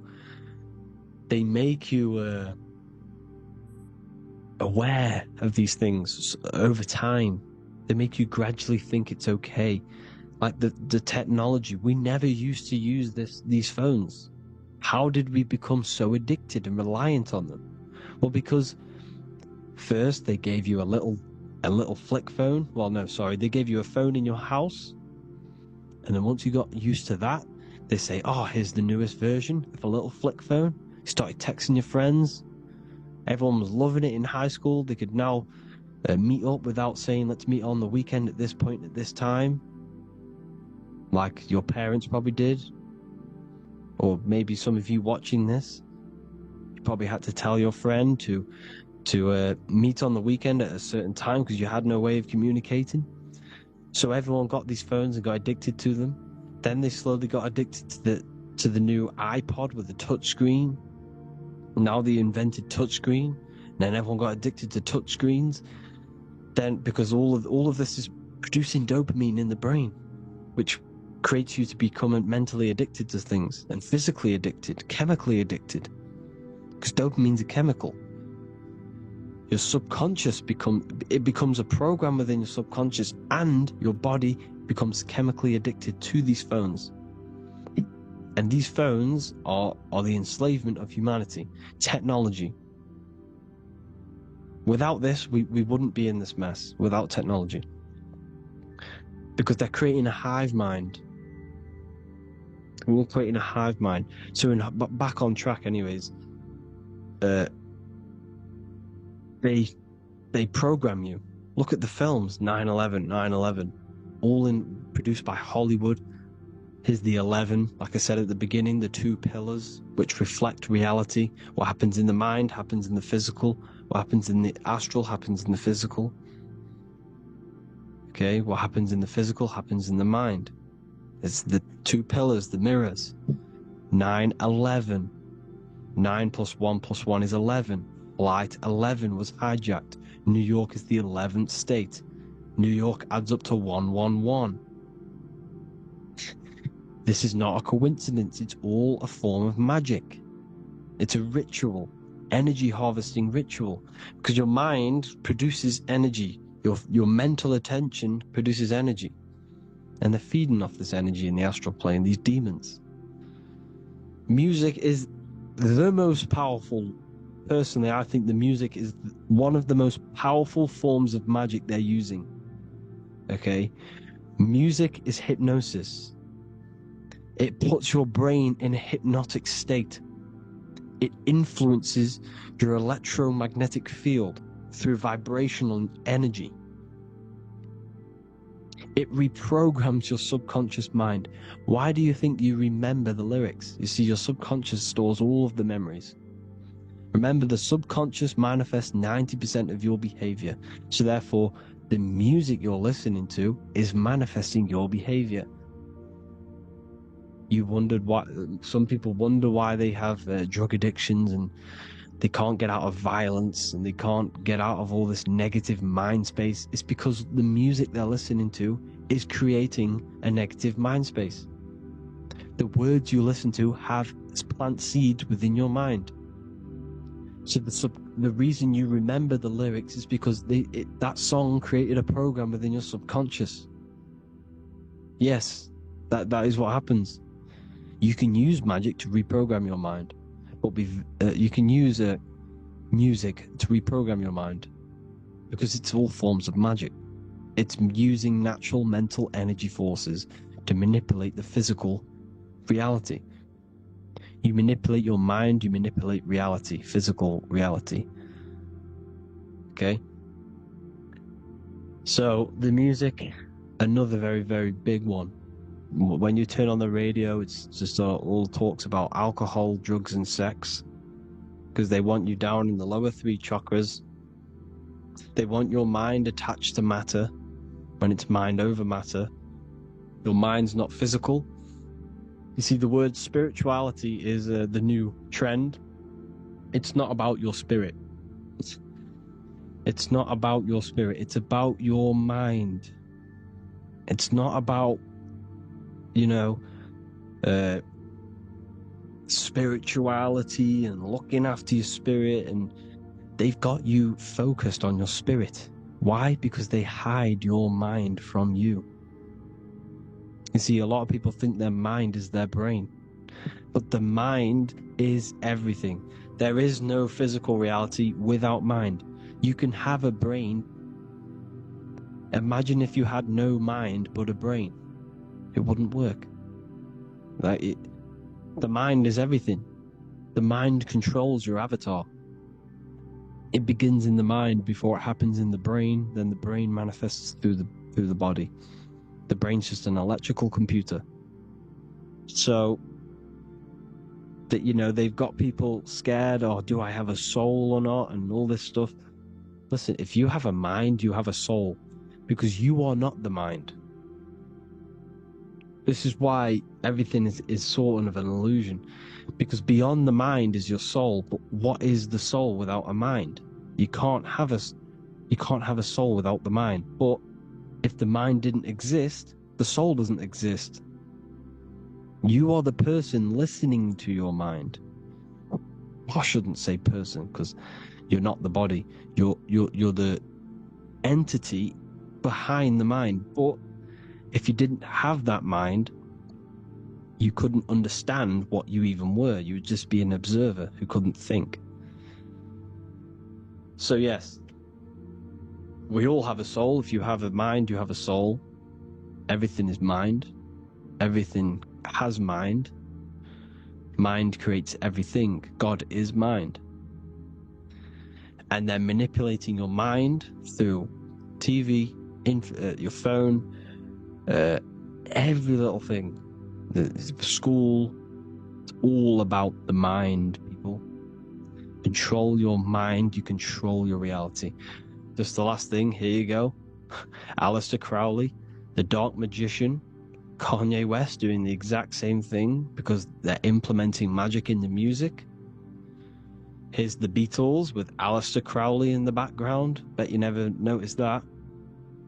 Aleister Crowley was influencing music and placing magic within the music to influence the subconscious.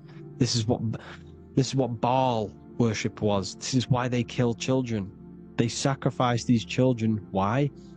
Well, because in order to ascend, in order to raise your consciousness internally, godly, by being good, God, or being in order to be good and raise your consciousness and to get something in the physical world, you have to sacrifice yourself.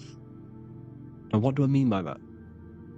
In order to raise your consciousness and ascend, you have to sacrifice the lower nature of yourself. You know, you've got to abstain from having sex to retain your sexual energy, to transmute it. Or staying away from negative, poisonous foods like meat. So, staying away from blood. We shouldn't be consuming other animals' blood. We should be keeping our blood pure. We are humans. We shouldn't consume chicken blood, chicken germs. We are the most divine creatures on this creation. We are the most intellectual creatures in this creation. Therefore, we should keep our temples pure. We are not animals. If you want to associate yourself with an animal, go out in the wild, go and find a wild boar, and go and try rip its guts out with your bare teeth, because you can't do it. You're not a carnivore. Okay? So in order to ascend, you have to kill and sacrifice your lower part of yourself to ascend up to your spirit self, your mind self, the highest version. And the elites don't want to do this. So they sacrifice other things like babies to kill them, to exchange their life over to the astral plane, so these demigods in the astral plane can give them something in return in physical. They don't want to sacrifice their lower self, so they sacrifice other things for exchange, for physical pleasure. But the godly person sacrifices their lower self for their higher self to do good and ascend. So this is what all the Baal worship is, people, and this is why they're doing it. Hope you all had an amazing lecture. If you haven't already, go and get the Book of Wisdom for more information. You know, I don't go into dark stuff in this book, because all I do is enlighten people in this book. You can get it in Spanish, English, German, Italian, and French. Worldwide shipping. You can get the PDF or paperback. Or there is also a new one called the Human Health Guide 2.0. It gives you a list of all the foods, grains, oils, nuts, you know, everything that's alkaline and positive for the body and not man-made and hybrid. It tells you all the products to stay away from, how to fast, how to improve vision, how to improve everything, literally. So the Human Health Guide has been released. If you want that, I'll pull all the links in the bottom in the description. Hope you all enjoyed the lecture, people. God bless you all.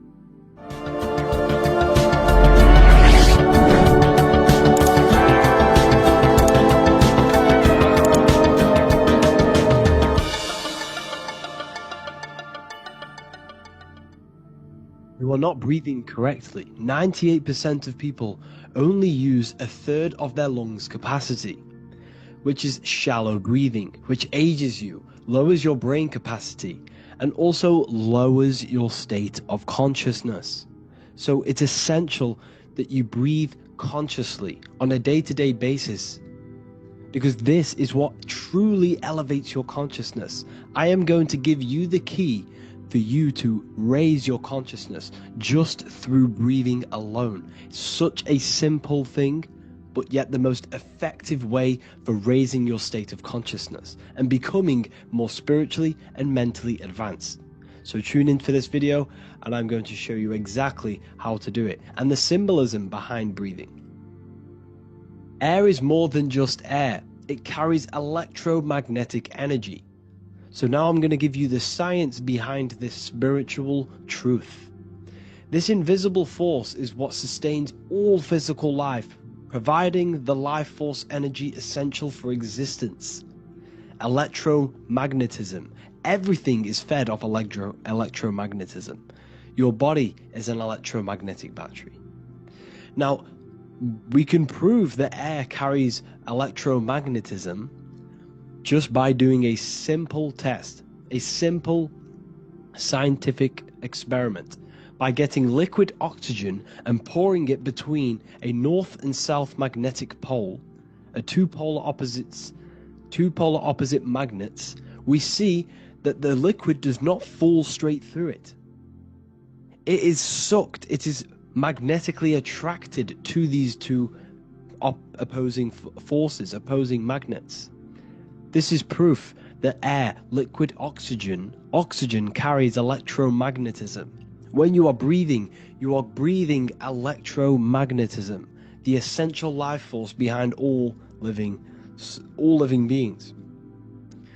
This is known as energy or prana, chi, ether or spirit. This is all the same thing. Air is not just empty space, it is energy, it is prana, it is life force, it is spirit, it is ether, chi, prana. You are an electromagnetic being. Your consciousness is in direct correlation with your electromagnetic aura or biofield around your body. Your state of consciousness is mirrored within this field around your body. Now your breath, when you breathe in, you're breathing electromagnetism or life force. Breath is the vital link between the physical and the spiritual, bridging the body with the soul. Through breath, we connect with both tangible world and deeper, the unseen realms of energy and consciousness. Breathing deeply and properly elevates our consciousness, enhancing the brain's functions, heightening the sensitivity of our five senses. It also brings a profound calmness to the mind, creating a state of clarity and inner peace. Like I said earlier, breathing properly is the fastest way to elevate your consciousness. It is the fastest way, because breathing, when you stop breathing, what happens? You lose physical consciousness. Your body will shut down if you do not breathe in this vital electromagnetic energy in the oxygen. If your body does not get this for 5 minutes or however you can last without breathing, this makes you lose physical consciousness. Your body will not survive without this essential life force energy. Therefore, air is one of the most overlooked things. This is why we see the symbolism of Buddha having a big belly. Why does he have a big belly? Because it's symbolizing breath work. Proper spiritual breath work. The certain teachings of breath work. Of when you breathe in through the nose, you have to breathe in through the nose. You don't want to breathe in through the mouth, because the nose acts as a filter which catches dust particles and filters out the air before it enters the lungs. The mouth does not do that. The nose is for breathing inward. We breathe in through the nose, and when we breathe in, we breathe into our belly, not our lungs. When we breathe into our belly and our belly expands outwards, we are then moving this energy down from the nose down the spinal column. And when we breathe back out, the belly goes in, which is raising the energy up the spinal column, back out through the mouth. This is the true way of breathing, because when we breathe, we are moving energy. We are moving electromagnetic energy. When we breathe in through the nose, the energy travels down the spinal column, and when we breathe out, we are raising this energy back up the spine, some of it going out the mouth, and some of it reaching the brain, activating dormant brain cells in the brain. But when we breathe, we need to make sure we are using 100% of our lungs' capacity, because the lungs is what transforms this special energy into consciousness, physical consciousness. So this is why Buddha has a big belly. It's not because he was fat. It's not because he was overweight. It's symbolism. It's symbolism of breath work. So try this. Do this for 2 minutes while you watch this video. Breathe in through the mouth as hard as you can until you no longer can fill any more air into your lungs and belly. Breathe it into your belly, not your lungs. And breathe out through the mouth. Do this for 5 minutes or 2 minutes, however long. I promise you, breath affects your consciousness. You will notice the difference. If you do it quicker, the quicker it'll affect your consciousness, and you might go lightheaded. But that lightheaded is you activating your spirit, your energy body. So try this just when watching this video. When you breathe consciously, you are renewing both your energy body and astral body, aligning your consciousness with a higher state. This practice feeds new life force energy into the body, revitalizing and enhancing your overall well-being. Like I said, your brain requires the most amount of oxygen. When we have shallow breathing, this is reducing the brain's capacity. Because when we are not breathing properly, which 98% of people are only using a third of their lungs' capacity, we are essentially only using a third of our consciousness, because your breath is directly correlated to your consciousness, your state of consciousness. When you breathe in through the mouth, out through the mouth, out in through the nose, out through the mouth, consciously and deeply for 5 minutes, you will notice that your senses are more powerful and sensitive. Your brain is quicker. It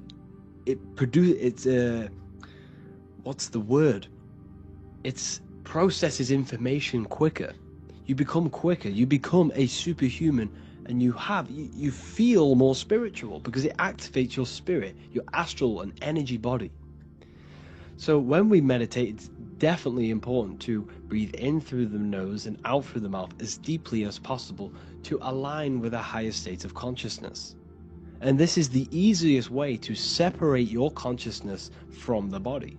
When you breathe in deeply for long periods of time, while meditating, while taking no thought, when no thought is present and you gain a rhythm of deep breathing, this is the gateway. This is the gateway to opening your consciousness, because when you stop thinking, other aspects of your consciousness can open up. All of our lives we've been thinking, which has blocked off the higher states of consciousness. So breathing is very, very important. It affects our overall well-being. And this is Yahweh, the in and the out of breathing. When we breathe in, this is Yah. You can hear it. It sounds like Yah. And when we breathe out, that is Way. This is the name of God, apparently. But God is within you. You can connect with God. You can connect with source consciousness within you by breathing, by raising your state of consciousness through breathing and meditation. This is why the Bible tells you the Spirit of God has made me, and the breath of the Almighty gives me life. You are consciousness. You are God. You're an extension of God's consciousness. Job 27:3. As long as my breath is in me and the Spirit of God is in my nostrils. The Spirit of God is through breath. John 20:22. And when he said this, he breathed on them and said to them, receive the Holy Spirit. The word spirit means breath. In Greek, Hebrew, Latin, it all means breath or wind or air. The Holy Spirit is a certain way of breathing, a breathing technique that elevates your consciousness, that syncs you up to a holy consciousness, an elevated state. That is the Holy Spirit.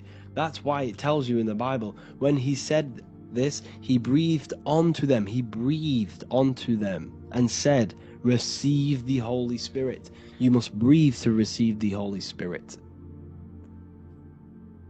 When you breathe, you are renewing the body's energy. You're taking in new life force, which is regenerating your cells, regenerating your brain, nervous system, and also connecting with consciousness, pure consciousness.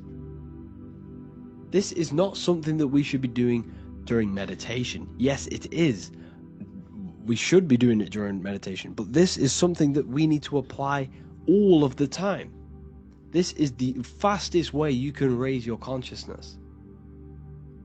I just want to say, all of this knowledge is inside of the Book of Wisdom, Volume 2. Make sure to give a like and a comment on this video to help the algorithm. And let me know what you think about the last book or this book if you have read them, to let the new people know what they're looking at with this book. This is truly life-changing, the Volume 2 and Volume 1 is truly life-changing. You can get them in a bundle also. Learn hidden knowledge inside of the Ethereal University. This is where truth seekers belong. I'm not here to try sell you this, but this is the place for truth seekers. And if you are serious about your spiritual journey and serious about gaining knowledge, which gives you the advantage over life, join Ethereal University. This will definitely help you. Thank you for watching this video. Please leave a like and comment. Make sure to give me any suggestions on videos you want me to make in the future. Thank you all. You don't just have a physical body. You have a physical, mental, spiritual, and emotional body. Each one of these aspects are a body of its own. Body does not just refer to a physical substance. You have a mental body for thinking, an emotional body for your emotions, a spiritual body for your energy in your astral form, and a physical body to encapsulate all of these. Each four of these aspects are essential for the human experience and essential to balance. Now, today we're going to be syncing the four aspects of your consciousness with the four seasons and the four elements, and how this ties into the Bible.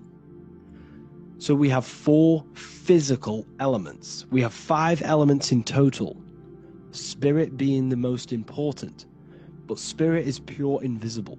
We have 4 physical elements. We have air, fire, earth, water. Earth and water are feminine.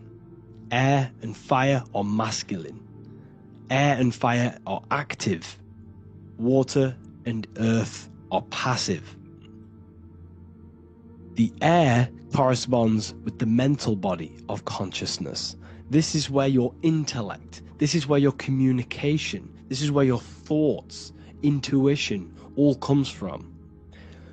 This is the mental body of consciousness that allows you to think, allows you to process, figure things out, and have intellect and gain knowledge.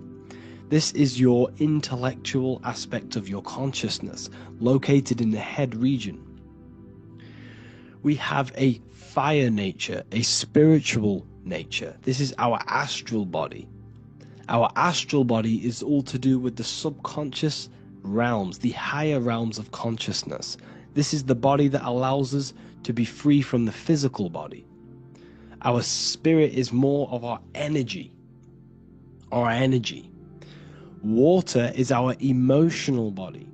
This is what allows us to feel things, that allows us to gain intuitive feelings of conscience. So emotion allows us to understand what is right and what is wrong. When we feel something bad, we know that this is wrong. When we feel something good, we know that we are doing good. Emotions are a creational force that allows us to feel certain things to bring them into existence. Our emotional body is a creational force and should not be reactive, and they should be controlled. Most actions are stemmed from emotions, Actions bring thought into physical existence. Emotions are the driving power. They are what drives your actions. The thought, then the emotion, then the action. Earth is your physical body. This is your physical state that allows you to take mind and emotion into action, into fruition, into physical matter. This is what your physical body allows your consciousness, your soul, to interact with the physical world and bring things into physical existence. The physical body, the physical world, is an outcome and an effect of the thinking mind. All physical substance comes from the thinking mind. The pen, the phone you're holding, the microphone I'm speaking into, all began as a thought in the thinking mind, then it was brought into physical reality. Earth is the most dense. So it goes in this order: body, emotions, spirit, mind. The higher you go up, the more lucid and fluidic it becomes. The lower you go down, the more dense and dull it becomes. Air is the mind, fire is the spirit, water is the emotion, earth is the physical body. So this is why you are a microcosm. You have these four things within you. You contain of these four elements, which correspond to the four bodies of your consciousness, the four bodies of the soul. You are the soul. You are the spirit. So this is why in Theologians 4:17 it says, "Caught up together with them in the clouds to meet the Lord in the air." You don't meet God or the Lord in the physical air, in the clouds. This is clearly a parable. A human being cannot go up to the clouds and meet a mystical man in the clouds. This is obviously a parable, a metaphor. The air is your mind. You must raise your consciousness beyond the body, beyond the emotions, beyond the spirit, and enter in the mind during meditation, turning the mind inward to connect with the Lord. The Lord is the highest aspect of your consciousness, the one that exists beyond the physical body, beyond your emotions, beyond the thought. So you meet the Lord in the air, in the mind. The mind represents the air. This is why in America there's a saying called an airhead. You're an airhead. This means that you are stupid, or you don't think, or you have nothing in your mind. You have nothing in your head. When someone's very stupid, you call them an airhead, because air represents the mind. The air is elevated. The air is invisible. The mind is totally invisible to the human eyes. It is a metaphysical substance. In fact, it's not a substance at all. It's so fluidic. It's everywhere. The mind can be everywhere at all times. It can be anything. Nothing is impossible within the mind. Now, this is synced with the four seasons. The four seasons represent the four aspects of human consciousness, the four bodies of your consciousness, the four bodies of your soul. The sun is your soul, okay?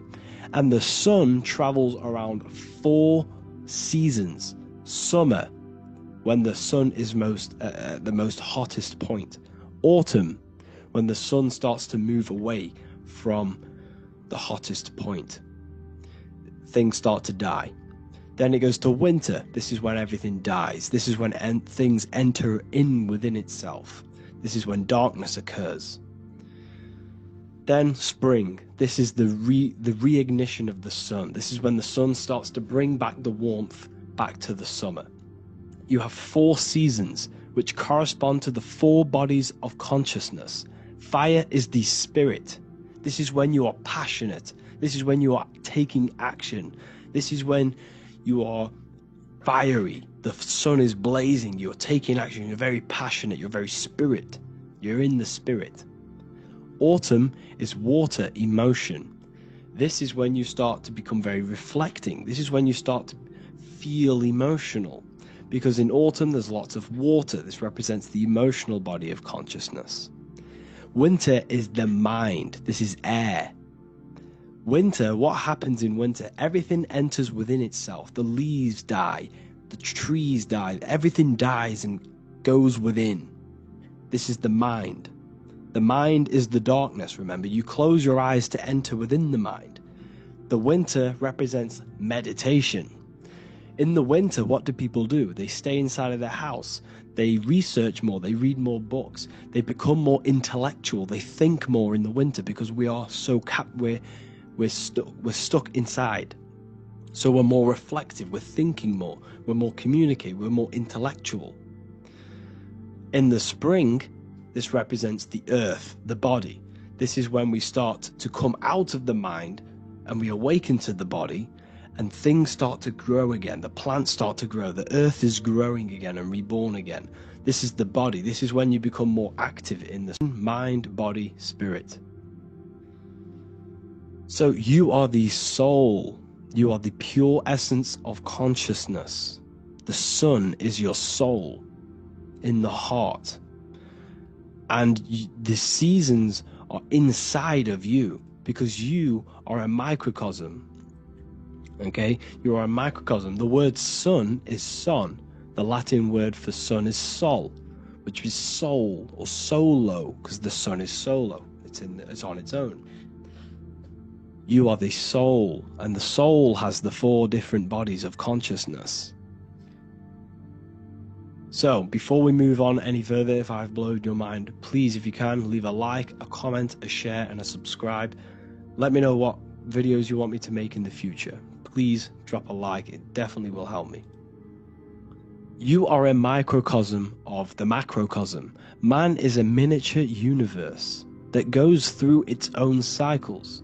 The seasons of the summer, winter, spring, and autumn do not occur merely outside of him, but within him as well. The summer is within you. You feel different in the summer. You feel different in the winter. You feel, depending on the body of consciousness, it's your soul's interacting with. So the sun in the sky is your soul inside, and the sun goes through these cycles which is affecting your bodies of consciousness, because the cycles represent your bodies of consciousness. Now this ties in with the Bible. This is why we have 4 Gospels. This is why Matthew, Mark, Luke, and John are always seen with the 4 different zodiac sign animals or symbols. So you always see each one of the Gospels. If you just type in on Google Matthew, Mark, Luke, and John, type in ancient paintings or pictures of them, and you will find these 4 zodiac signs are always standing with each one. Taurus, the bull; Leo, the lion; Scorpio, the eagle. An old symbol for Scorpio was the eagle, and a man for Aquarius. Here you see very, very ancient paintings and artwork. Here we see Matthew, the man, Aquarius. Here we see John, the Scorpio. The same here. We also see it on the tarot cards, on the world card. We see the 4 fixed zodiac signs. Here we see it as well. These are called the 4 fixed zodiac signs. Now, when we look at the zodiac, we're no longer looking at the sky, because what you must understand is as above, so below. What is above you is inside of you. What is above is what is below. What is outside of you is within you. The zodiac is inside of you. The zodiac revolves around the sun. The sun is your soul. These are different energies of your soul. Like I said earlier, the 4 seasons are the 4 bodies of your consciousness, and in each body of consciousness you have these different energetic energies that you can work with. Okay, so this is the true astrology. This is the true astrology, the internal esoteric astrology. You can't find much information on this at all. Very hard to find. So what we're looking at are the 4 bodies of consciousness. Obviously, when you look in the middle of each, when we look in the middle of each season, spring, the middle of spring is Taurus. The middle of winter is Aquarius. The middle of autumn is Scorpio. The middle of summer is Leo. These 4 signs are known as the 4 fixed signs. Okay? Scorpio is fixed. It's the middle of autumn. Scorpio is a water sign, emotion. Aquarius is the air sign, the mind. Taurus is an earth sign, the body. Leo is a fire sign, the spirit. This is why we see Matthew, Mark, Luke, and John with the 4 fixed signs of the zodiac, which represent the 4 bodies of consciousness. Leo, the spirit, fire. Luke, Taurus, earth, body. Matthew, Aquarius, air, mind. John, Scorpio, water, emotion. Each gospel is depicting Jesus and showing Jesus in each gospel. Each one of these gospels is showing and depicting Jesus according to the different body of consciousness. In John, this is when Jesus starts to turn water into wine. Water is emotion, wine is transmuted emotion. This is when he does miracles with his emotions, water into wine. Aquarius, which is Matthew, air, the mind. Inside of the Gospel of Matthew, this depicts Jesus as an intellectual person, a person who's communicating and using his mind, his mental body a lot inside of the Gospel of Matthew. Go and read it, and you will see this. Luke, Taurus, earth, the body. Luke shows and depicts Jesus according to the body of consciousness, the physical body. He shows Jesus as a human, being a human being, helping people physically and helping people's physical needs, like giving away food and doing all sorts of good things for other people. Leo, Mark, inside of the Gospel of Mark, this shows Jesus as a spiritual teacher, a passionate person who is taking action. Each gospel is showing Jesus according to the different body of consciousness, and Jesus represents you, the Son. That's why it's called the Son of God, the light of the world. Jesus represents your soul, and your soul has these 4 gospels, the 4 bodies of consciousness, the 4 fixed signs, the four elements and the 4 seasons. These things all correspond to your consciousness. So this is Leonardo da Vinci showing you the exact same thing. Jesus is the I am, the sun, the soul, in the middle, on his own. Luke, spring, earth, body. There are 3 people in each group. There are 4 groups and there are 3 people in each group. 1, 2, 3. 1, 2, 3, 1, 2, 3, 1, 2, 3. Fall, winter, summer, spring. These are according to the 4 bodies of consciousness. Here we see Aries, which rules the head region. He's on the head of the table. Gemini, he's holding up the 2 hands because Gemini rules the 2 hands, the 2 arms. Gemini is the 2 twins, which is the 2 arms and 2 hands, and the 2 lungs. Here we see the beginning of summer, which is Cancer. You see the big knife here. Cancer, him here, this grey-haired guy, holding a knife for the crab. Cancer, they pinch. You have a knife, symbolizing the crab. Leo, the middle of summer, showing dominance. The sun is very dominant. He's got his elbow on the table, showing dominance. Virgo has no Adam's apple. Cancer here is pointing at this woman's neck, saying there's no Adam's apple. This is Virgo, the virgin, the only woman. Jesus, the sun. This is Libra, the balancing. He's holding his arms out, balanced, showing the balancing of the sun, because when the sun enters Libra, the sun is balanced between winter and summer. So it's balanced. This is all astrology, but this is internal. Okay? This is Ezekiel's vision. Ezekiel had a vision in the Bible, and he saw the face of a man, the face of a lion, the face of an ox, and the face of an eagle. The eagle is Scorpio, the ox is Taurus, the lion is Leo, and the man is Aquarius. He saw the throne of God, and he saw the different bodies of consciousness. This is all symbolic for the different bodies of your soul. So when we look at the zodiac, we are actually looking at a map and the energies of our soul. and the energies of our bodies and the energies of our consciousness. This is what we are looking at.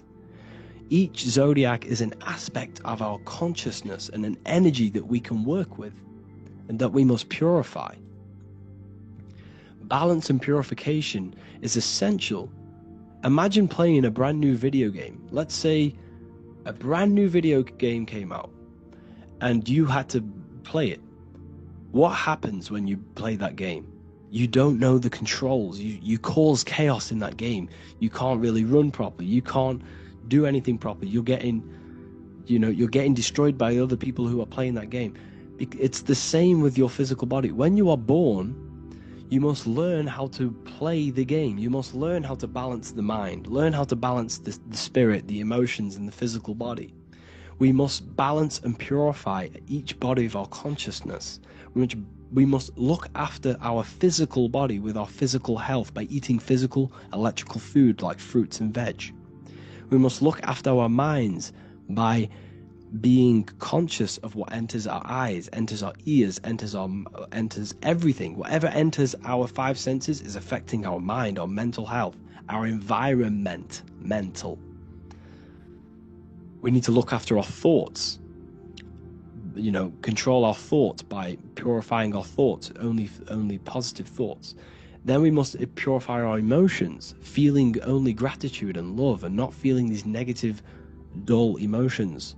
Then we must look after our spiritual body through meditation and looking after our spirit. But remember, when we look after our mind, it all begins in the mind. Each body of consciousness is interlocked with the other. If you have an unhealthy body, you have an unhealthy mind, spirit, and emotions. If you have an unhealthy mind, you have an unhealthy body, spirit, and emotions. If you have an unhealthy emotions, you have an unhealthy spirit, mind, and physical body. They're all interlocked. You must balance each one of them. Look after your physical body, look after your thoughts, look after your emotions, look after your spirit. But remember, the mind is the most powerful one. It's mind over matter.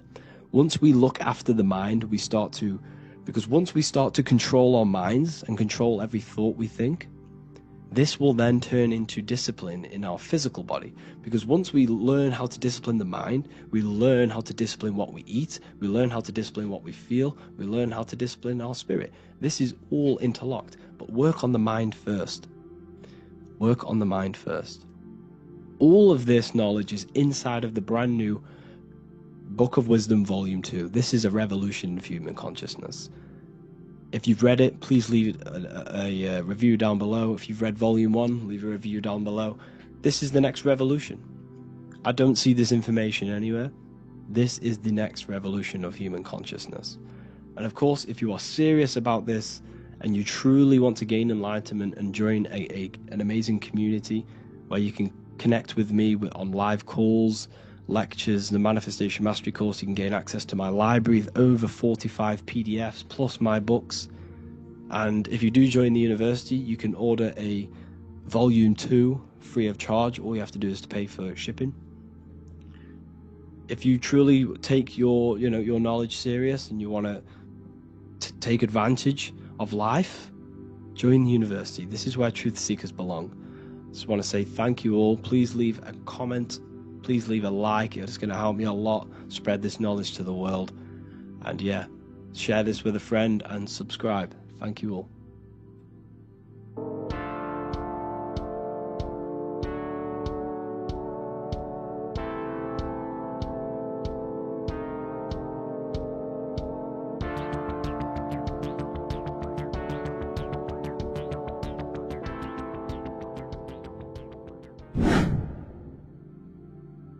People, how are you all doing? It's Revival of Wisdom, and today we're going to be talking about your birth certificates and how we are slaves to a system and how they have trapped us into this system.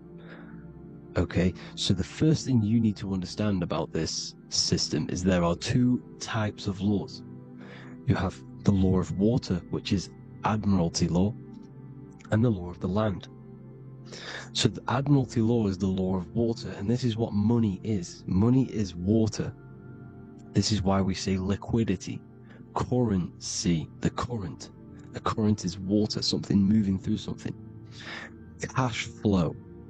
And this is why banks are called banks, because a river bank is on either side of the water and it directs the currency. You see? So money is water. And as you can see here, Ripple, the cryptocurrency, Ripple, water Ripple, and they're building a bridge over water, overseas, international banking with cryptocurrency. So money is water, and this has specific laws about water, but water is the same everywhere, you see. What the difference is with the law of the land is that you can have different laws in different lands. I can't do certain things in the UK that people can do in America, for example. You see, that's the law of the land, but the law of water is the same, because water is everywhere. Now, this is very important to understand when it comes to, you know, these birth certificates. So, Pope Gregory, this is where we're going to start off. Pope Gregory in 1582 took the Orthodox Eastern sunrise calendar and changed it to his own Gregorian timeline, not a calendar, a timeline. This timeline was copyrighted by Pope Gregory under the name of the Vatican. So the Vatican owns the timeline that we are using today, 2023.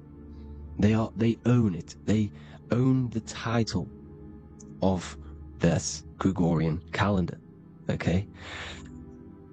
Therefore, anyone who is born under this copyrighted timeline, not calendar, they are subjected to Rome, because Rome owns the timeline. They have a patent, a copyright for that timeline. What is on our birth certificates? That timeline. We are born underneath, we are subjected to the Vatican. This is why all birth certificates go to the Vatican. They own every single birth certificate. Okay? So when we use this timeline, we are subjecting ourselves to this timeline. Okay? Which the Vatican has a claim over. This calendar or timeline is set to sunset, not the sunrise, which is associated with death, darkness, and the moon, lunatics. You see, so this is a sunset calendar timeline. Okay, this is now, they've changed a couple things, right? They say that the new year is January the 1st. Okay, when we know this is in winter. January is winter, which is associated with darkness, death, the death of nature. So this is a death cult, people. These people are evil. They're so evil. The Vatican. And this is why we use April Fool's Day, because April is in Aries, and Aries is always the start of the zodiac. This is why Aries rules the head region. 12 zodiacs, 12 systems of the body. Each zodiac is associated with each part of the body, and this is why Aries is the head, cerebrum. But we're not going to talk about this video. But yes, that is what April Fool's Day is. They're putting it in your face. April Fool's Day is the real start of the year, when the sun starts to rise again, when the risen Savior is resurrected, when it's born again. This is when the Jews celebrate the Passover. This is when the Christians celebrate the resurrection of Jesus, and they eat lamb. The Jews eat lamb because we're in Aries, the new year. The sun is now born again, our risen Savior, the light of the world. So yes, this is what April Fool's Day is. It's the first day of the year, which they changed. Pope Gregory changed. So you need to understand is that you are in the womb.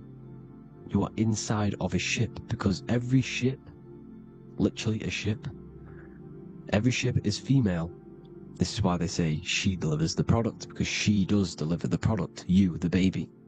Same thing with a ship, they deliver products. They are a she. And when they pull up to the bay, like you can see on this picture, this pulling up to the bay. This is now called the birth canal. The ship is now in berth, on paper. Okay, this is law.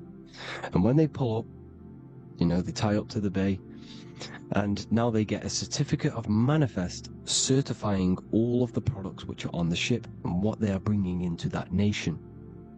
Okay, so you're bringing in this many of that, you know, everything's on the certificate of manifest. And this certificate of manifest is also your birth certificate, because you are traveling through water when you are in the birth canal of your mother, because you are in water when you are in the womb, and you travel through the birth canal, and when you arrive you get a certificate of manifest with the name, how many, the quantity, you know what, that's your birth certificate. Okay, and this is what it is. We are a well, we're not a corporation, but we represent a corporation, which is your name in full capital letters. That is your corporation. You cannot physically tax a body, but you can tax a corporation. This is why we get charged. This is why we get taxed, because it all goes down to the corporation which our name represents, which we are subjecting ourselves to. We are subject, my name, I am subjecting myself to this name, and that name has a corporation which I represent, which I subject myself to. You see, this is how we are attached to this straw man, this character that they have built on paper. So it's a character which is on paper. This is what we represent. So when the woman gives birth, she delivers the baby, and then she has another substance. Now I'm going to break down how they attach this name to us, how they do it. Okay, our mother is carrying us the product in the womb, the water, and it goes, for example, it goes from the United Kingdom into a state-owned, corporate, federal-owned hospital, which is government-owned. She does not declare the package when she enters the building. Aha, so keep that in mind. When she delivers the package in the federal territory, she does not declare the package either when she leaves. Therefore, there is no evidence that we exist when we arrive. On paper. On paper, there is no evidence that we came into the building or left the building. We have not been declared. So we do not exist on paper at this point. When the woman gives birth, she delivers the baby, and then she has another substance, which is called the afterbirth material. Okay? This afterbirth material has the same DNA as our physical body, with the body, mind, and spirit. Okay? This is how they get this corporation. Hold on. The afterbirth material does not get claimed by the mother nor anyone. Therefore, they salvage that substance, because we are under the Vatican. Every state is all Catholic. Your birth certificate is Catholic. No matter what religion you think you are, every single birth certificate is Catholic, because we are subjected to Rome. All roads lead to Rome. Rome runs all of this. Okay? We're still under the Roman Empire. Okay, so Rome are Catholic, and they believe in salvation. This is how religion comes into this. This is how they use religion to get this. So they salvage the afterbirth material, and they claim it, and they salvage it and give it and charge it to Rome, and they give it a name. Here's the legal term: born alive. Here's what it says. Each product of such birth is considered live, born, and fully recognized as a human person. So each product of such birth, so that could be anything, the afterbirth, the person who actually comes out, the baby. So your afterbirth, which we do not take with us, we take the baby with us, they keep that in the hospital, they collect the afterbirth, and they salvage it, and they give it the name, which it is us. We are a representative to that afterbirth material which they put the name on, they claimed. which is subject to Rome. So we are walking around our whole lives as a representative to that claimed salvaged afterbirth material, which the federal state have. Okay? We are under the Catholic Church, Vatican, therefore the afterbirth material is a child of God. See? On paper, therefore they believe in salvation and salvage the afterbirth material. This material has no mother or father. The state pick it up, it becomes a war to the courts and gets charged to the state. So we are a representative to that character they salvaged because it is the exact same DNA as you. Subject is the name or the title, and the matter is the physical aspect left behind in the hospital, which represents us. You see? So, now we're moving on to Unum Sanctum. Unum Sanctum was in 1302, a very, very important year. Very important year. Unum Sanctum says this is basically how they claim everyone in the world. So the Vatican had all this power, all this gold, all these people under them. They need to get a claim for them so then they can rule over them and make them slaves. So what they did, they created Unum Sanctum.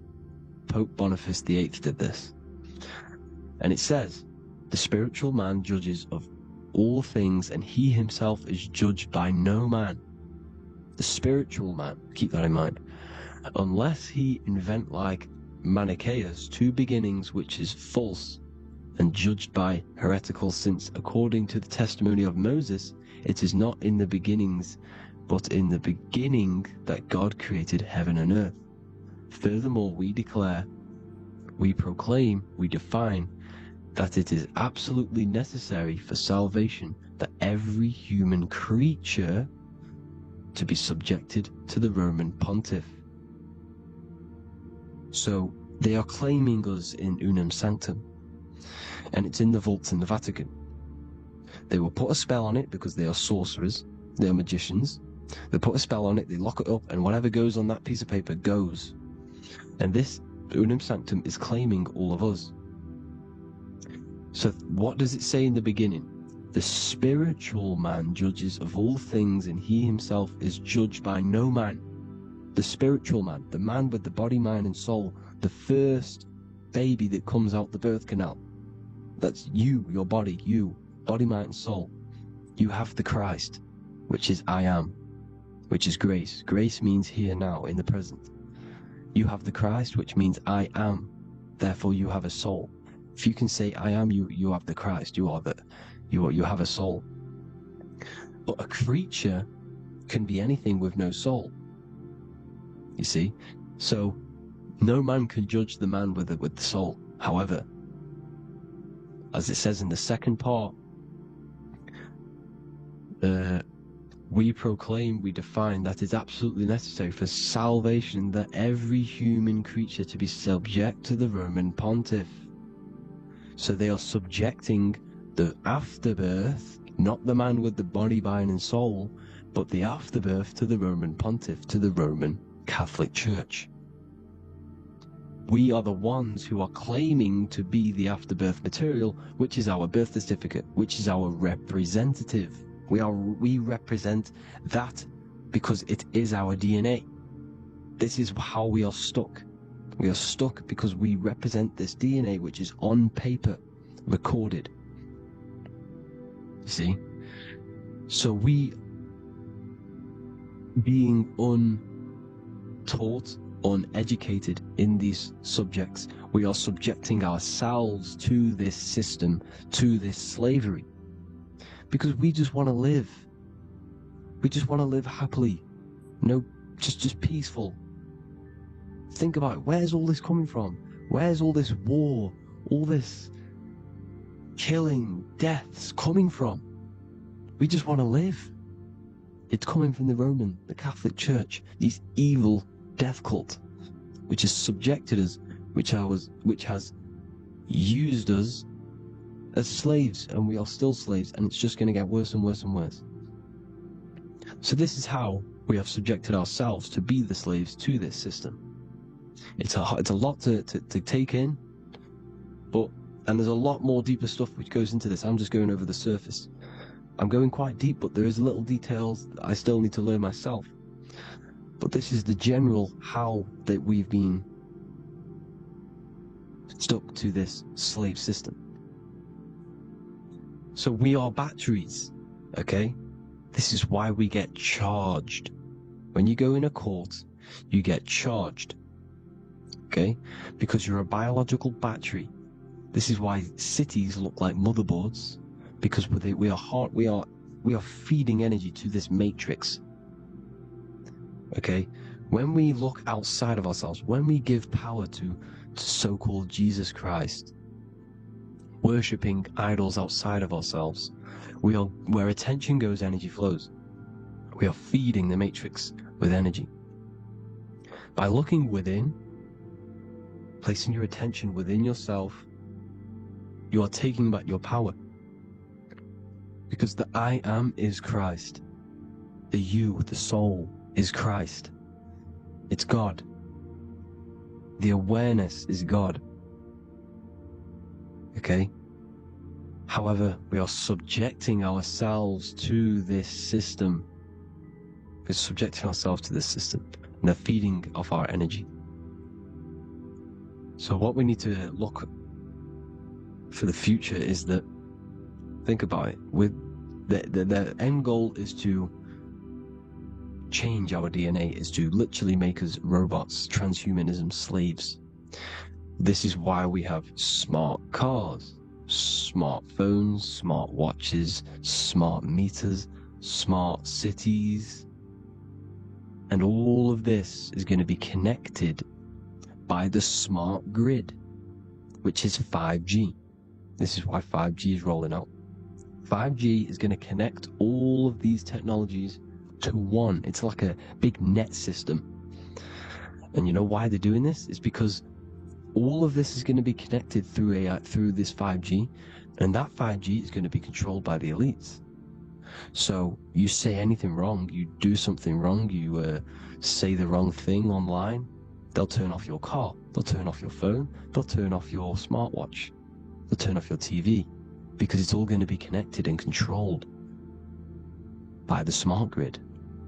And this is what the Great Reset is, people.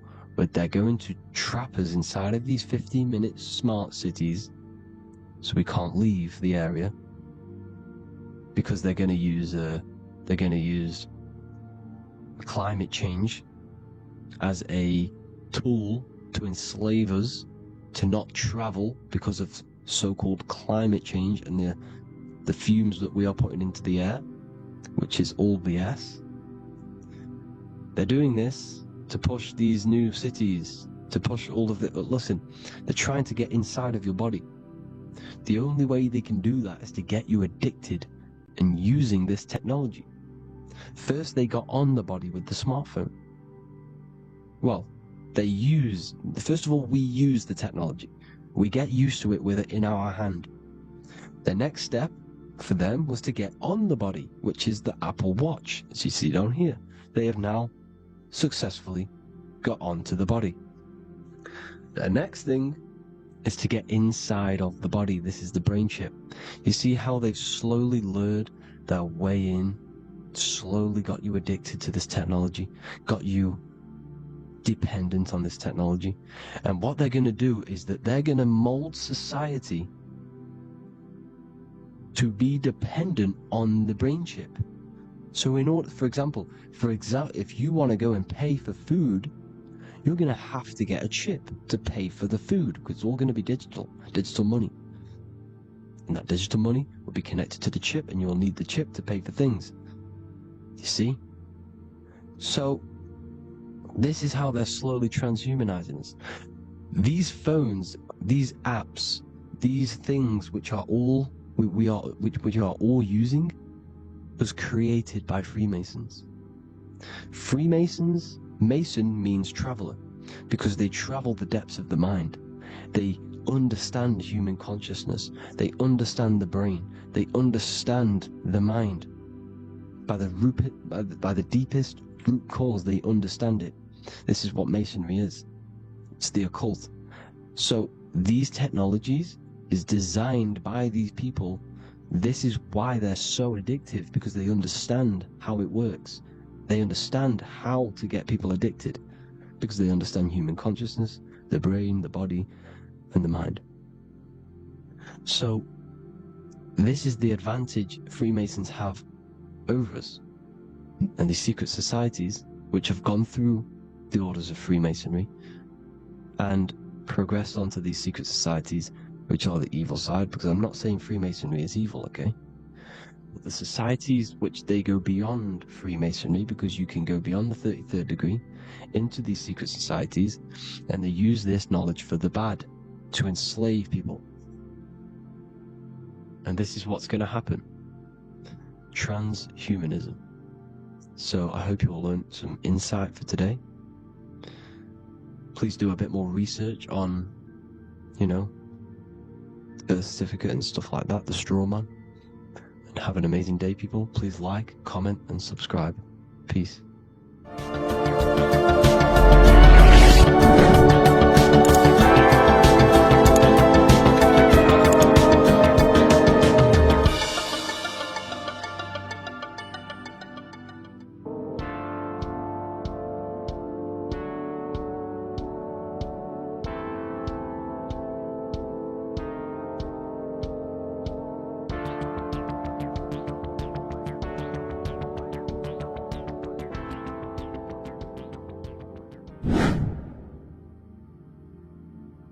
How are we all doing today, people? It's Revival of Wisdom, and today we're going to get real deep.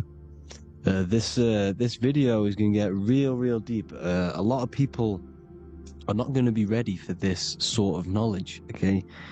You really have to do is to really deprogram the mind, because everything we've been taught is a complete lie, is to keep us trapped, okay? This is really advanced knowledge. Now, let's get straight into this. All of the ancients depicted other worlds, and they called this place Midgard. Midgard is the mid-garden, the middle garden.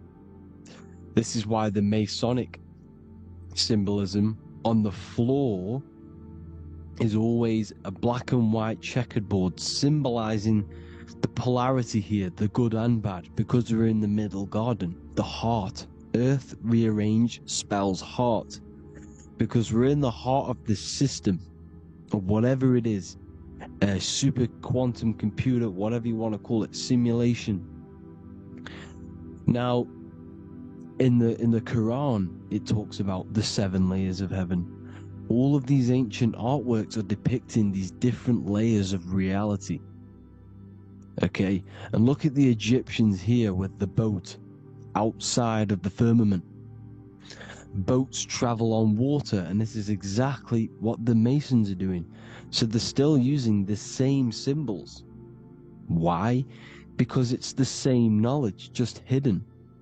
The Egyptians have the same knowledge as the Freemasons. It's just hidden. Now, this cosmology that they're showing here, which is probably made maybe 100 years ago, this painting or artwork, is the exact same as the one we see here, with the arch, the boat. It's similar, because the boat is symbolizing traveling these other worlds, because the ether is also symbolized as water, because if you look up at the stars through a telescope, it looks like it's water. It's shining through water, because this ether, whatever this substance is outside of this world, was symbolized as water. Okay, and look at all these ancient depictions showing these different layers of reality. Now, we are being trapped within this 3D dimensional world, which is the cube, the Saturn cube, because there are 6 sides to everything in this world: front, back, left, right, up and down. 6, which is the cube, because we're in the Saturn's world. Okay, now, always been depicted as a tree of life, the tree of the universe has always been depicted as this tree, because Let's get a bit deeper. Now, the cosmology of this reality is the sun, the moon, and Polaris, always in the Masonic art. The sun, the moon, and Polaris, the all-seeing eye.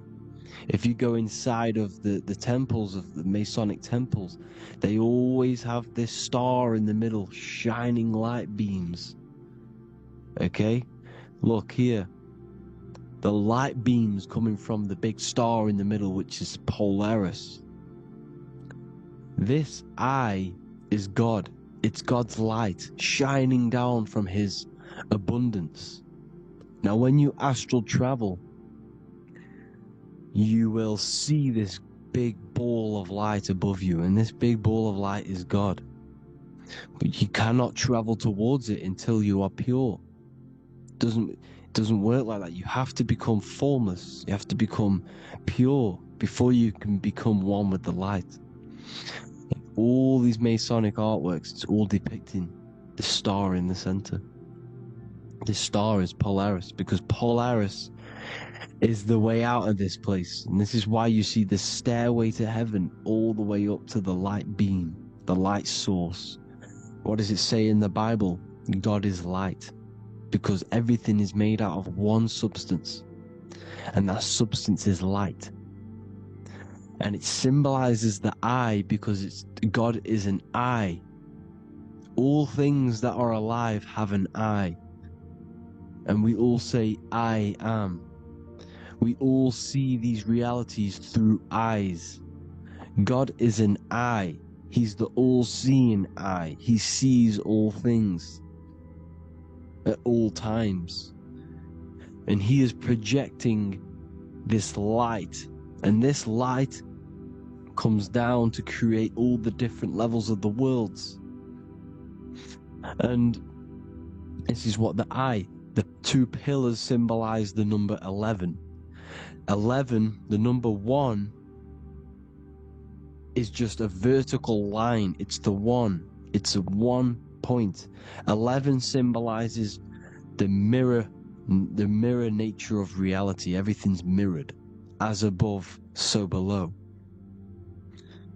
Now, the 11 also symbolizes openings, doorways. And as you can see here, an opening to the all-seeing eye. And you see here again, an opening to the stairway all the way up to the light. This light is the light of God in the astral worlds, beyond this world. Now, Polaris has also been symbolized as the UFO. They put the truth in plain sight. So you know in the films how the UFOs suck people up. That's what Polaris is doing. If you ascend beyond this world, if you do not ascend beyond this world, you will be reincarnated in this world. The whole thing is to outgrow this consciousness to the plane above. And I'm not just making this up, I'm going to be bringing in scriptures after this. But you can see with the Christmas tree, we always put a high, big star at the center, at the top, which is the star of Polaris, which is exactly what the Masons are doing here. The star at the top. And it's on top of our Christmas trees. And all of these symbolize the other stars, because Polaris is the most high star. And all the other stars are wrapped around the firmament lower than Polaris. And that's exactly what the Christmas tree is. And it's a triangle. It's a triangle, just like light beams travel from one point in the triangle, just like the all-seeing eye. It's a triangle. The light is coming from one point and sending its rays downward. You see, it's kind of like you see here with the water.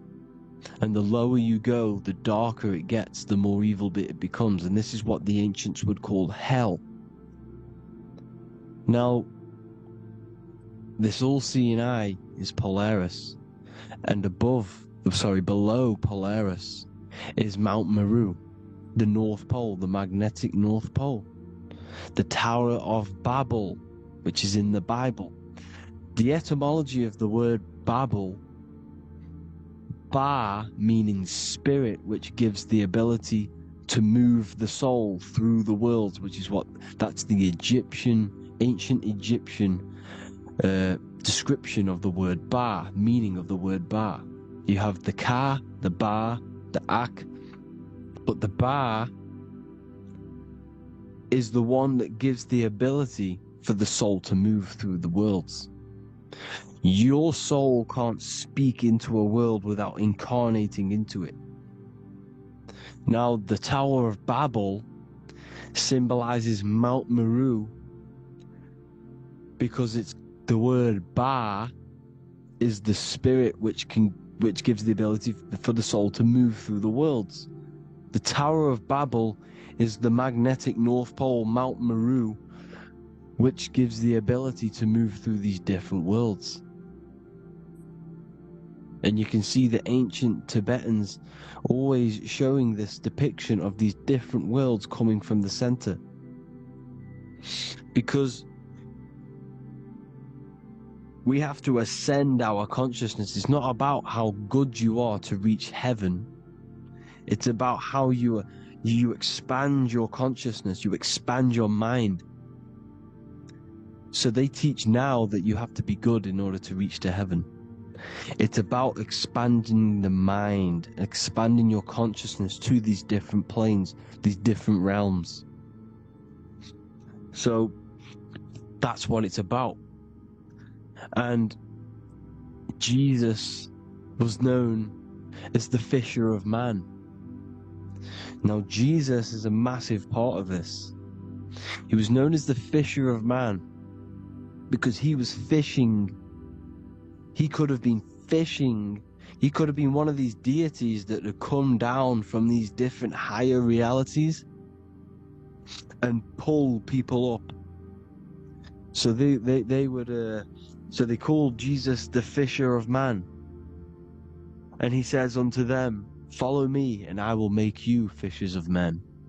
So these deities that we see in the past, like Buddha, Krishna, Hermes, Thoth, Jesus, could all be these entities who were coming down to pick up the minds that were worthy enough to see the higher planes of reality.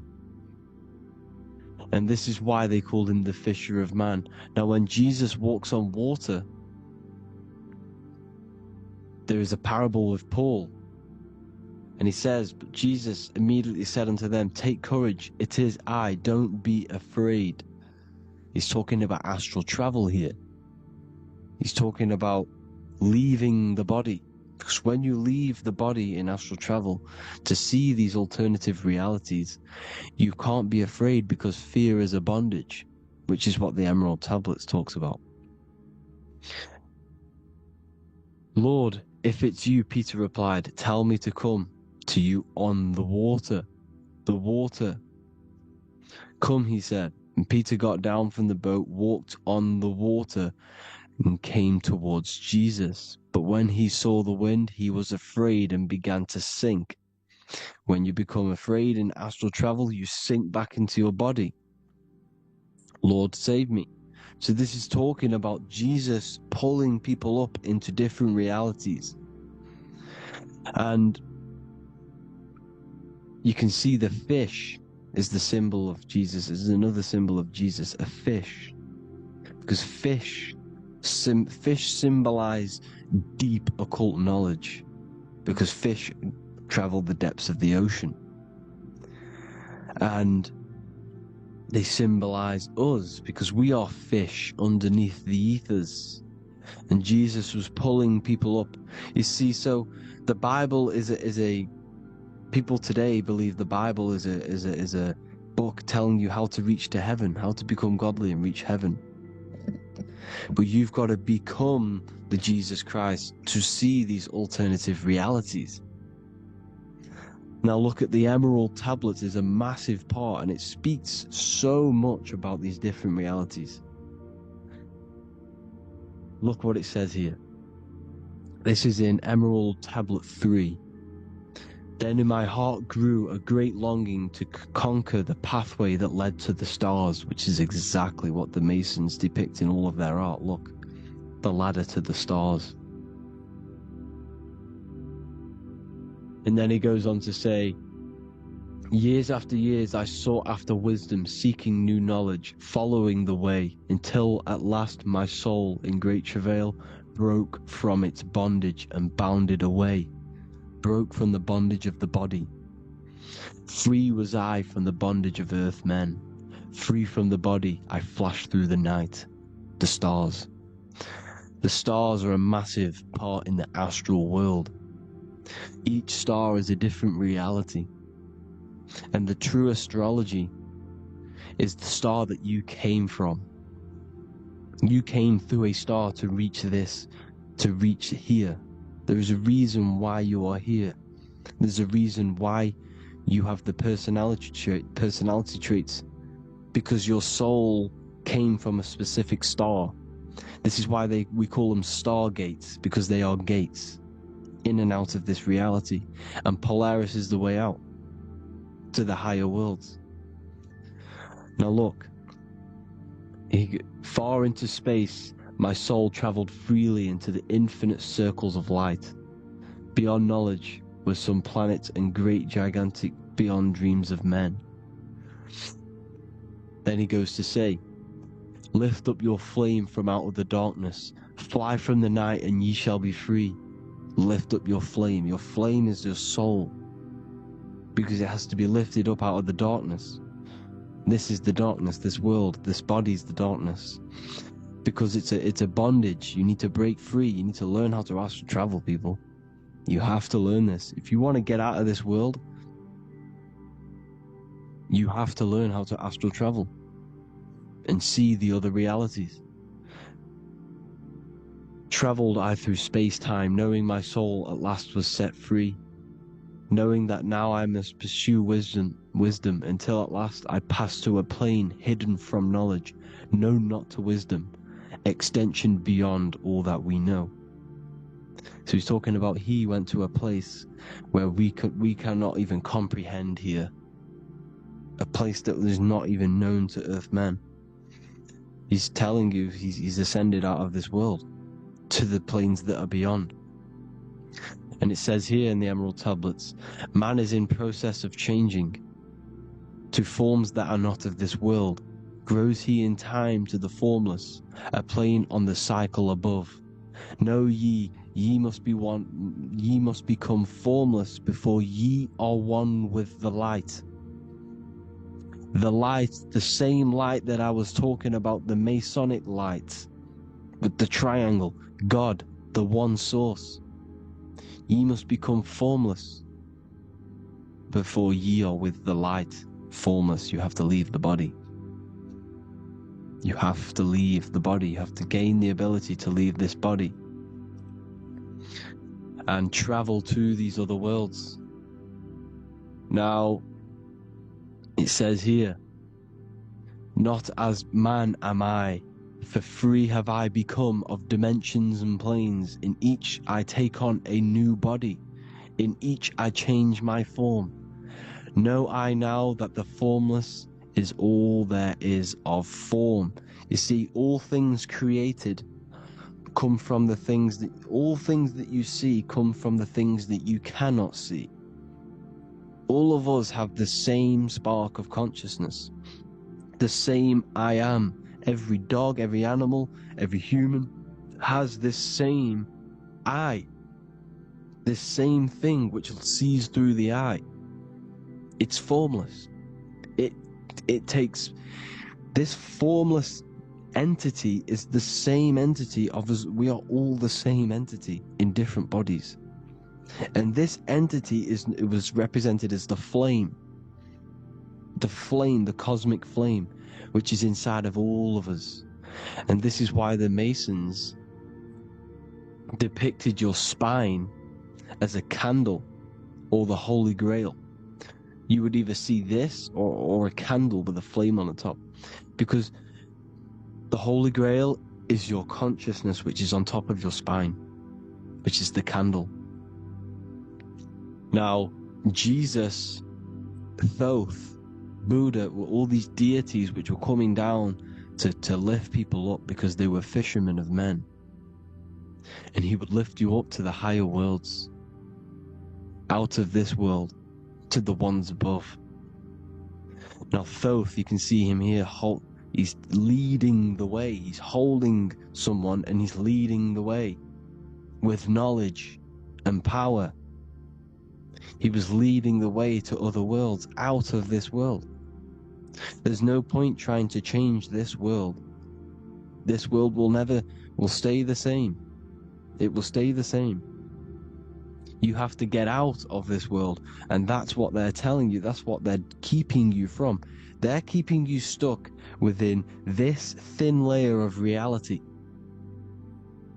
So what the Masons are doing, they have the ability to astral travel.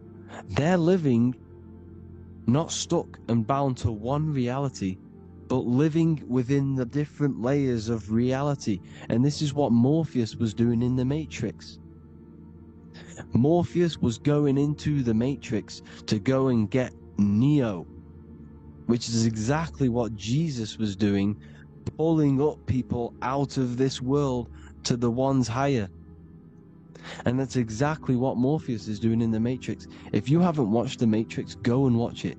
It will blow your mind. Everything I'm saying in this video, you will see it. Except that you don't need to use a machine to enter the Matrix. You just use your body. Well, you use your consciousness to leave this body. You see, Neo was also uploading himself into the simulation to pull people out of the simulation. And this is exactly what all of these gods were doing. The Fisher of Man, look, he was pulling people up out of this reality with the knowledge. Now Jesus was always depicted with the mushrooms. Look at all this mushroom art. Mushrooms were literally the origin of Christianity. You can see it everywhere. There's mushrooms in all of the ancient art. Every single one of these paintings you see here, there's mushrooms on them. Mushrooms have the ability to see alternative states of consciousness. Now, if you go and do them, and you go to sleep, if you pop mushrooms, you go to sleep, and you will wake up in another reality. You will wake up in another reality. Don't try it if you don't want to do it. But if you've got the heart to do it, do it. Eat them, and go to sleep. You'll wake up in another reality. And Jesus was handing out mushrooms to the bright minds, to the minds that he wanted to fish out and pull up to the higher realities. He was giving them mushrooms to see themselves in an alternative state, in an alternative reality. This is why there was so much mushroom art, and it's not just ancient Christians. It's Sumerians, it's the Mayans, the Celtics, the Egyptians. All used mushrooms. All of them. Look at all this art. It's on stones. It's everywhere, because mushrooms. See, everything in nature is a macro. Look at the form of a mushroom. It's literally your spine and brain, because they alter your consciousness. Your body is just a radio receiver. Everything that you're experiencing is a program being ran by the central nervous system, and your consciousness is experiencing this program, these electrical impulses of the nervous system, because it's all feeding back to one point, which is the pineal gland. And this is the candle with the light on it. Type in Masonic candle and you'll see it. It's your spine with your spark of consciousness on top of the spine. And it's a mushroom, because this sends you to alternative states of consciousness, alternative realities. Now, they were all doing this, the Egyptians, the Mayans. Now, there's more symbolism which goes into this. Look at the Christmas trees we use. The Christmas tree with the presents underneath them. Magic mushrooms grow under trees. And these are the presents under the trees that we symbolize today with Christmas. Santa's red and yellow for the red and yellow mushrooms. The same mushrooms Mario has to collect. And when he gets enough mushrooms, he levels up. And then what does he do when he go past the world? When you win that world in Mario, you go to another reality. You go inside of another world. It's truth in plain sight, and it's using mushrooms. It's using mushrooms. Everything, all of the characters in Mario, well, a lot of them are mushrooms. Look at this one. The presents, black, yellow, and red and white. Red and white mushrooms. And the bow on the top is the mushroom head. That's a bit of a reach, but, you know, the symbolism never lies, is what you need to understand. And it's as above, so below. Now look at the Sumerians. The Sumerians were also multi-dimensional beings. Okay, look at how they have the double faces. They had 1 foot in this reality and 1 foot in another reality. And look at this one, a double-headed god inside of like a portal. You see? Because and look at these with the wings, the astral travel.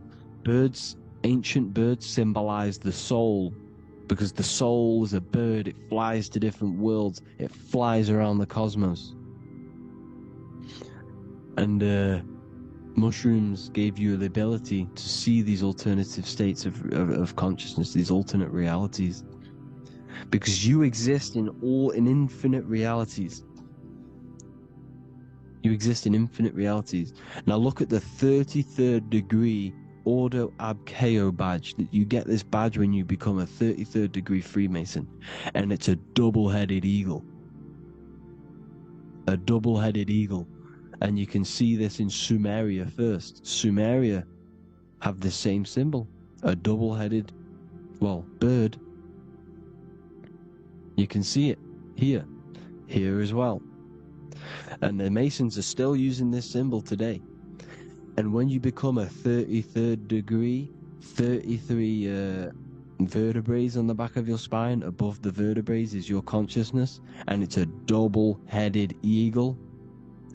One reality in one, you become a multi-dimensional being in the 33rd degree.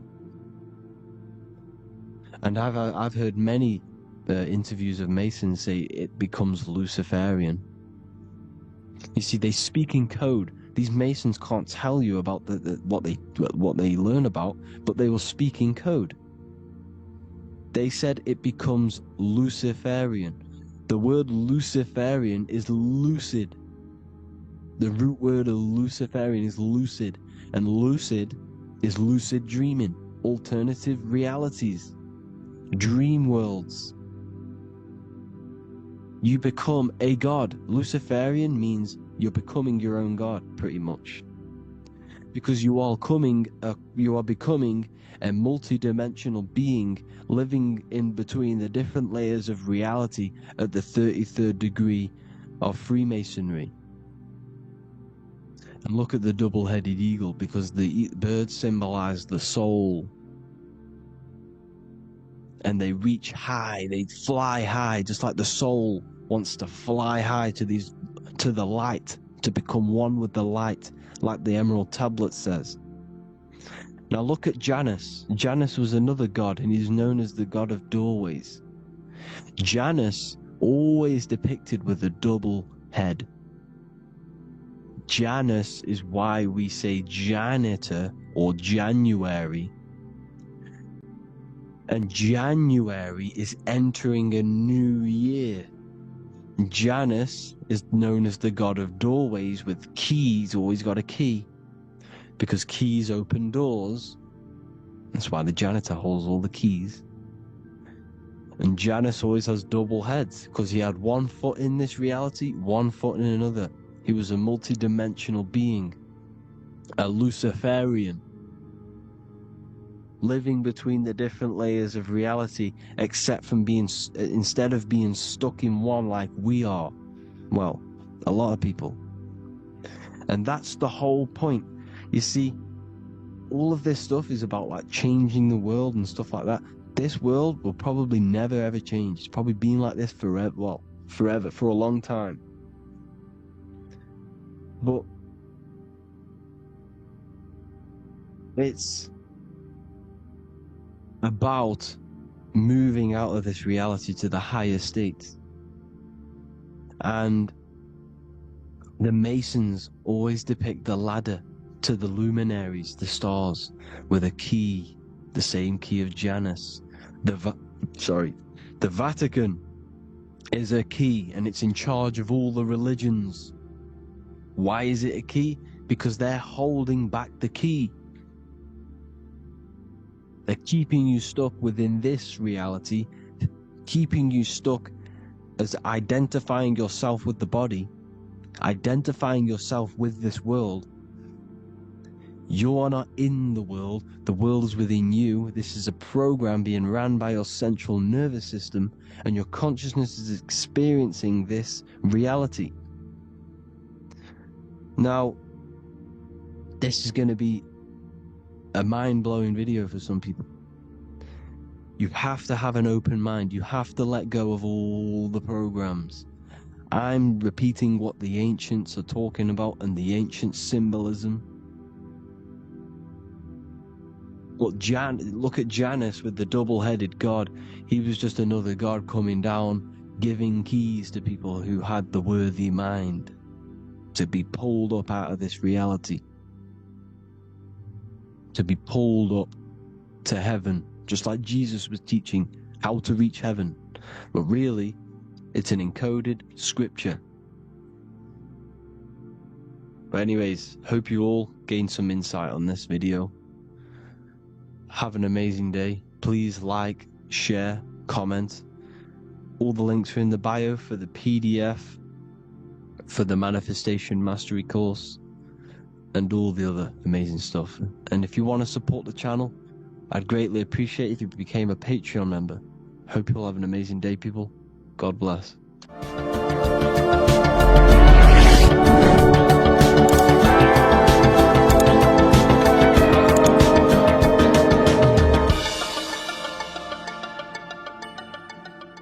Welcome to Revival of Wisdom. Welcome people, we're back with another video. In this video we're talking about how Jesus Christ and Christianity is all sun worship. The Holy Bible of Christianity is not meant to be taken literal for history. It is a story and has lots of metaphors. Starting with the symbol of the cross of Jesus. This cross originates from this ancient cross of the sun. This symbol has been used for thousands of years, way before Jesus was a thing, in Europe, America, Asia, and all around the world. In fact, this symbol is still being used by Christians today, not knowing it represents the sun. This is a 4,500-year-old artifact, a golden plate with an equal-armed cross found in England. The gold to symbolize the sun, and the equal-armed cross for the 4 equal seasons of the year. So this is why in the Bible you have Matthew, Mark, Luke, and John, symbolizing the yearly cycle of the sun and the 4 equal seasons. Also in the Bible, Jesus is referred to as the light of the world. So yes, Jesus represents the sun. He is a metaphor for the sun. Hence why in all of these pictures and images and paintings of Jesus, there's always a sun behind his head, and some even with the sun cross behind his head. Jesus also has 12 disciples, which represent the 12 zodiac signs and the 12 months of the year. This is the Last Supper by Leonardo da Vinci. As you can see, The sun, being Jesus, is in the center, because the sun is in the center of the zodiac signs. There are 4 groups which symbolize the 4 equal seasons. Each group contains 3 people symbolizing the 3 months and the 3 zodiac signs in that season. There is only 1 female in the painting, which is Virgin Mary, who symbolizes Virgo, the astrological sign. So yes, Jesus symbolizes the sun with his 12 zodiac signs and 4 gospels for the 4 seasons of the year. However, there is another phenomenon. The 25th of December is known as the birth of Jesus Christ, which is known as Christmas today. Jesus symbolizing the sun and is born on December 25th. This is the day the sun moves 1 degree northward, bringing back the warmth, the growth of crops, the life and light back to the northern hemisphere. Everything is springing back to life, as we call it, spring.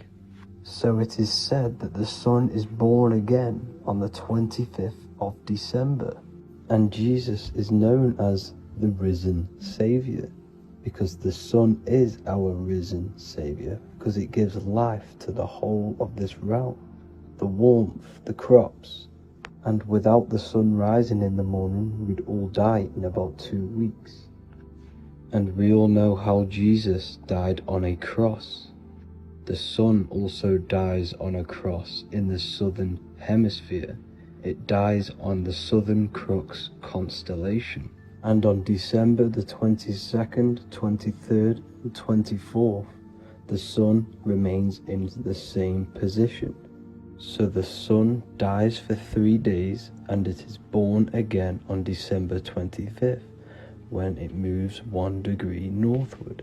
And this is when the sun is born again, or resurrected, just like Jesus. Constellation Virgo is prominent in the spring sky in the northern hemisphere. So therefore, the sun is born a virgin, Virgo. And as you see in this image, you see Virgin Mary holding the sun. Us as humans do not own the sun, so therefore God owns the sun. So yes, the sun is the Son of God, and this is what Jesus is symbolizing. And just how Jesus sacrifices himself for humanity, that's what the sun does. The sun gives out all of its energy so we can live. There are many other Bible verses which represent Jesus as the sun. Now in Matthew 8:23-27, his disciples are in a boat and there is a massive storm. Jesus is asleep, meaning the sun has not arose. And the disciples say, "Save us, Lord, we are perishing." Quote, "Then he rose and rebuked the winds and the sea, and there was a great calm." End quote. Now this is a metaphor for the sun rising and calming the storm, because in the ocean, when the sun is down, that's when there are great storms. The worship of celestial bodies go back thousands of years, and it's called astrotheology, and it can pretty much be traced back to all ancient civilizations. Now going back to the ancient Egyptians, the god Horus, the god of war, and he symbolized the sun in the morning. Ancients used to say that he walked over the sky in 12 steps. Yes, this could symbolize the 12 zodiac signs. It also symbolizes the 12 hours of daylight. So we have 12 hours of Horus, but now they've rearranged the word to hours. Horus and hours. And when the sun rises, Horus rises, we say horizon, which is Horus is rising. That's the etymology of horizon. Another Egyptian god called Amun-Ra was known as the god of all creation. He was the first god of them all. Amun was also a sun god. Therefore, after every Christian's prayer, they say Amen, sending their prayer through the sun to God. So this all goes back to the worshipping of the sun. Sun worship was around way before the Romans. However, in the Roman times, their sun god was called Mithra. Mithraism was the main religion before Christianity came into play. Mithra was the son of God. He died on a cross, and he was dead for 3 days and resurrected, just like Jesus. So the Catholic Church was not made in heaven, it was made by the Roman Empire. They mixed all the sun religions of Judaism, Mithraism, and other Arabic religions, and combined it into one, so Caesar, the Roman emperor, could gain his own religion. So yes, Christianity was a political move to gain more control over the masses, because it was a worldwide government at this point in time. So here is a Sumerian helmet with the rising sun symbol. And then the Romans also used this rising sun symbol on their armor.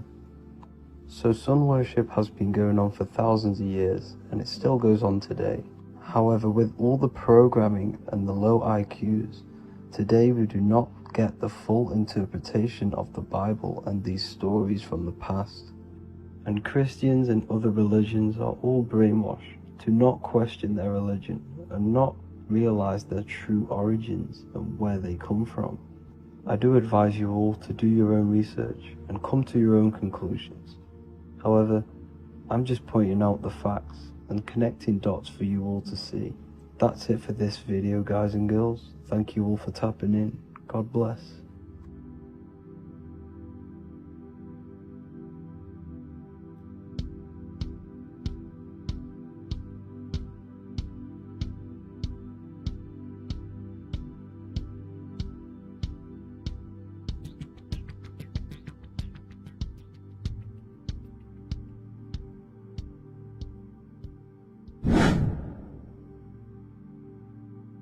What is good, people? How are we all doing? Today we're going to be talking about the different planes of existence, the occult side of the world, the things they don't teach you in school.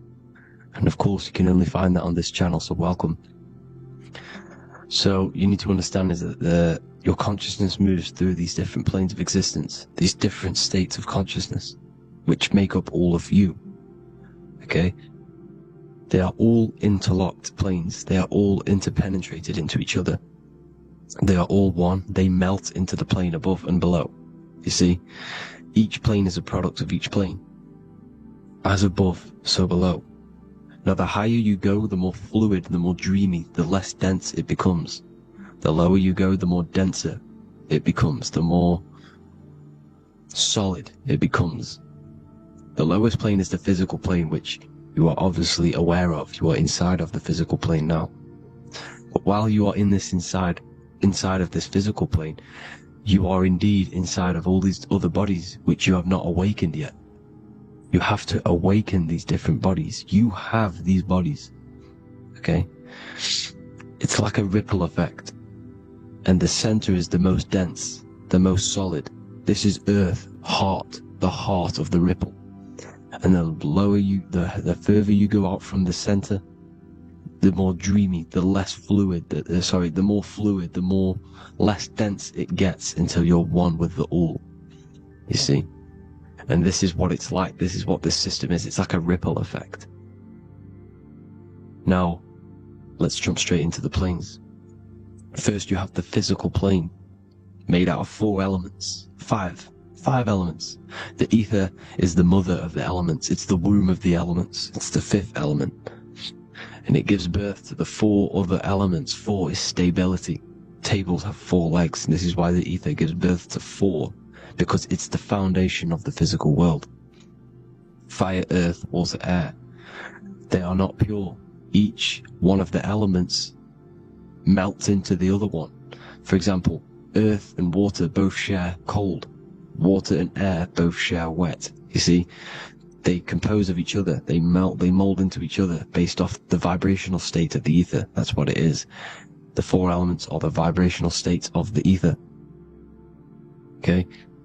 So you have the 4 physical elements making this, physical world. It's the lowest world. It's the world of effect. This world, whatever you see, whatever you experience, it's the effect. You can't change anything by manipulating this world. You got to manipulate the higher worlds to affect this world, you see? As above, so below. This is the lowest plane. It has 3-dimensional. It's the 3rd dimension. Space, height, and thickness. That's all it is. Front, backwards, upwards. You see, it's 3-dimensional. We cannot perceive the hidden side, which is the interior of this existence. We cannot perceive the interior from our exterior view. We are looking into this world. Okay? This is the exterior view. We can't see what's inside of that. That's the 4th dimension, which is the next one. It's the most gross and dense plane. 4 states of matter, the most slowest vibrational molecules, exist in this plane. Above this plane, you have the ether. Okay? The word ether and either are the same thing, because either connects 2 scenarios in languages. I either support Manchester United or Liverpool.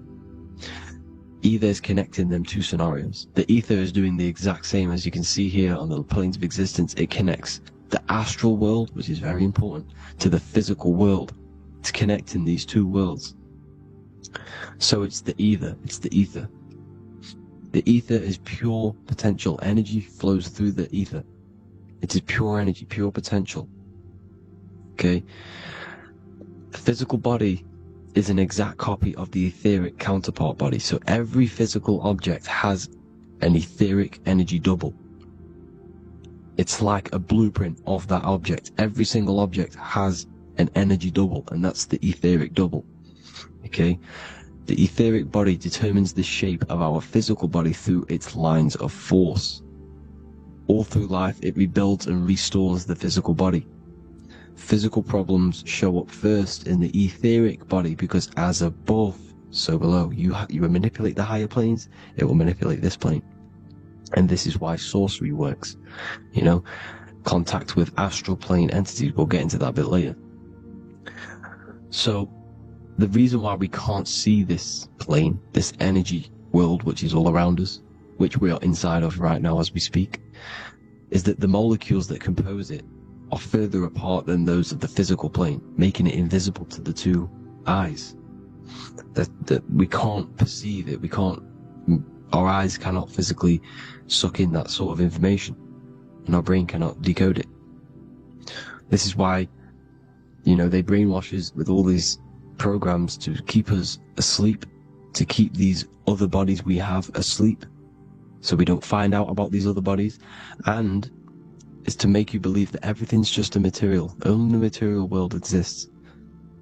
They don't want you to know is that everything that you see is a result of something you cannot see. As above, so below. There are realities within this reality. This is what I'm breaking down now, these different planes, on how this reality works.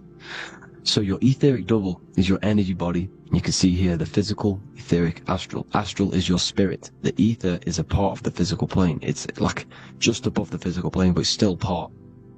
But then the astral plane is completely separate. It's another plane. But they're all interlocked. Don't think they're apart. They're all interlocked. They're all one. They all melt into each other. The chakras that we have are inside of our etheric body. They are our sense of organs which tune us to the 4th dimension. These 7 chakras connect us to the astral world, the 4th dimension. Okay? They are points for the flow of energy from the universe / 7 planets, because the 7 chakras are your 7 planets, and the 7 planets are connected to the astral world. They are feeding these 7 senses in our body. They connect us to the universe, to our etheric counterpart, and then to us, supplying the physical body. Because the energy comes from above. As above, so below. These 7 senses, these 7 etheric chakras, are being supplied with energy from the universe, the 7 planets, the solar system. Then it supplies the physical body. You see? So, The ether is very important, and this is, that the ancients understood the science of the ether, and they could, harness free electricity from it because it's all around us. The ether is all around us, and this is what they were doing. They were harnessing free energy using the ether. The astral plane, the fourth dimension, very important plane. Very, very important. We've all been there. Every single one of you has been there. Okay? The fourth dimension is unseen of what we see. It's the interior of the exterior that we see. We see the third dimension, but we cannot see beyond what's making this third dimension. This is the fourth dimension. Okay? It's the dream world. This is where you go when you dream. Okay? This is where you go when you dream. It's the place of disembodied spirits or ghosts, entities, whatever you want to call them. When you hear ringing in your ears, that is not tinnitus. That is an entity around you. Okay? That is an entity around you.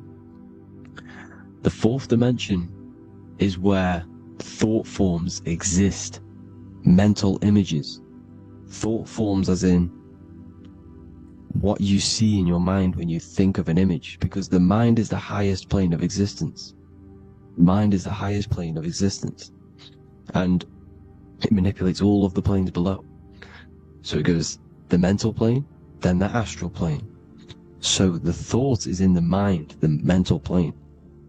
That just the thought alone, no image, but then the form depiction, the thought form exists. It manifests in the astral plane as a sort of image, an entity, a living conscious being. So this is why thoughts are things. You see, thought forms exist within the fourth dimension. So when you imagine something, when you are, for example, right now, look into your hand and imagine there's an apple in your hand. If you can see that, you are seeing into this fourth dimension. You can only see into this fourth dimension using the mind's eye, not the two eyes. The mind's eye. When you shut off the two eyes into darkness, the third eye opens. The mind's eye is open. And you can see, this is astral travel. You got to work on astral travel. And you will see this astral plane, this fourth dimension. And there are 3 different sections to this astral plane. Higher, middle, or lower. So yes, there is a kind of a heaven and hell. And a middle, Midgard. Heaven being the higher vibrational entities manifesting higher vibrational thought forms existing there, the lower vibrational thought forms existing in the astral plane. But these thought forms are beings. You can create these beings. They're called elementals. Okay? If you entertain specific thoughts for long enough, this will plant a seed and it will grow. If you keep, so for example, you have a bad feeling or whatever, what's a good example? Unforgiving someone. You keep that energy inside of you for long enough, it will manifest in the fourth dimension. You entertain that thought long enough, it will manifest. And it will create an etheric body, and it will be an entity which will harm you. It will feed off you, this low vibrational energy. Your mind is so powerful. It creates thought forms, and these thought forms can take consciousness, can take bodies, etheric bodies. Now, that's why it's very important that you master your mind, master your thought patterns. So this fourth dimension is the astral world. So when you have a nightmare, this is the lower astral plane. You're in the lower astral plane.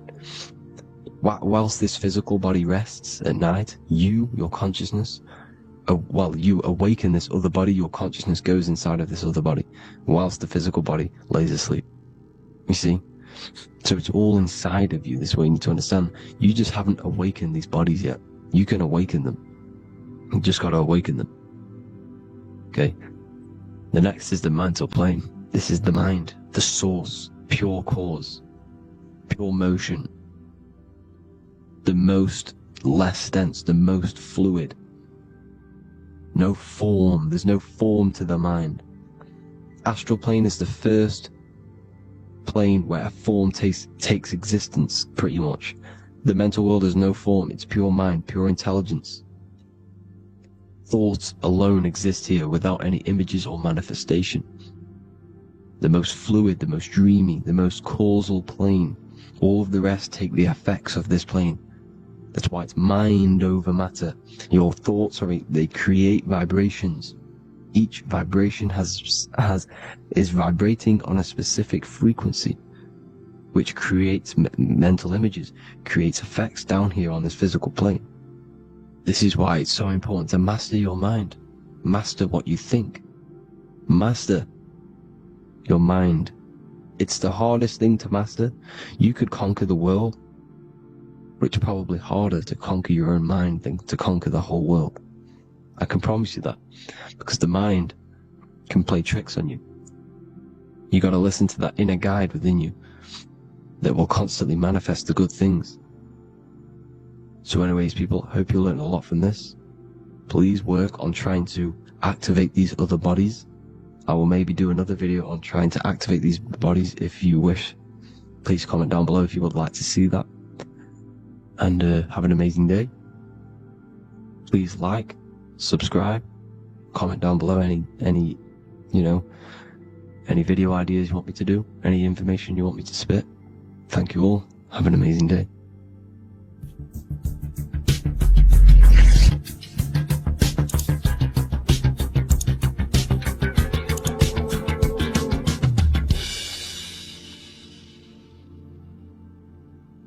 Greetings everyone, it's Revival of Wisdom. I facilitate human enlightenment through occult and esoteric teachings. I hope this video expands your mind into a new field of thought. In this video we're going to be discovering the true esoteric meaning of the 7 planetary energies. So let's jump straight into this. In order to fully understand this, you must understand that esoteric teaching of as above, so below, and as within, so without. Our inner world is mirrored into our external material reality. We have a physical voice, which you are hearing right now, and I also have an inner voice, which no one else can hear. The inner world is invisible, and the external world is visible. In other words, the inner world is the spiritual world, and the outer world is the material world. The inner world of ourselves reflects and projects our outer world, which means everything in our external reality is somewhat reflection of our internal self. You are made in the image and likeness of God. You yourself are the universe experiencing itself in a 3-dimensional physical form. The Newtonian science has programmed you to believe that you are a physical being inside of a physical universe. They did this to limit your mind to only believing there is a physical universe and that you are separate from the universe or God. But you yourself are the divine essence of the universe, experiencing itself in a physical plane, which means everything you see is inside of you, including the stars, the planets, and the elements. As above, so below. As within, so without. An example of this is the 4 physical elements: fire, earth, water, and air. In the external world, these are physical elements. In our internal world, they represent the 4 bodies of consciousness. We have 4 different bodies. We have a material body, we have a spiritual body, an emotional body, and a mental body. The mind is not made out of the same substance as the body. The emotions is not made out of the same substance of the mind and the body.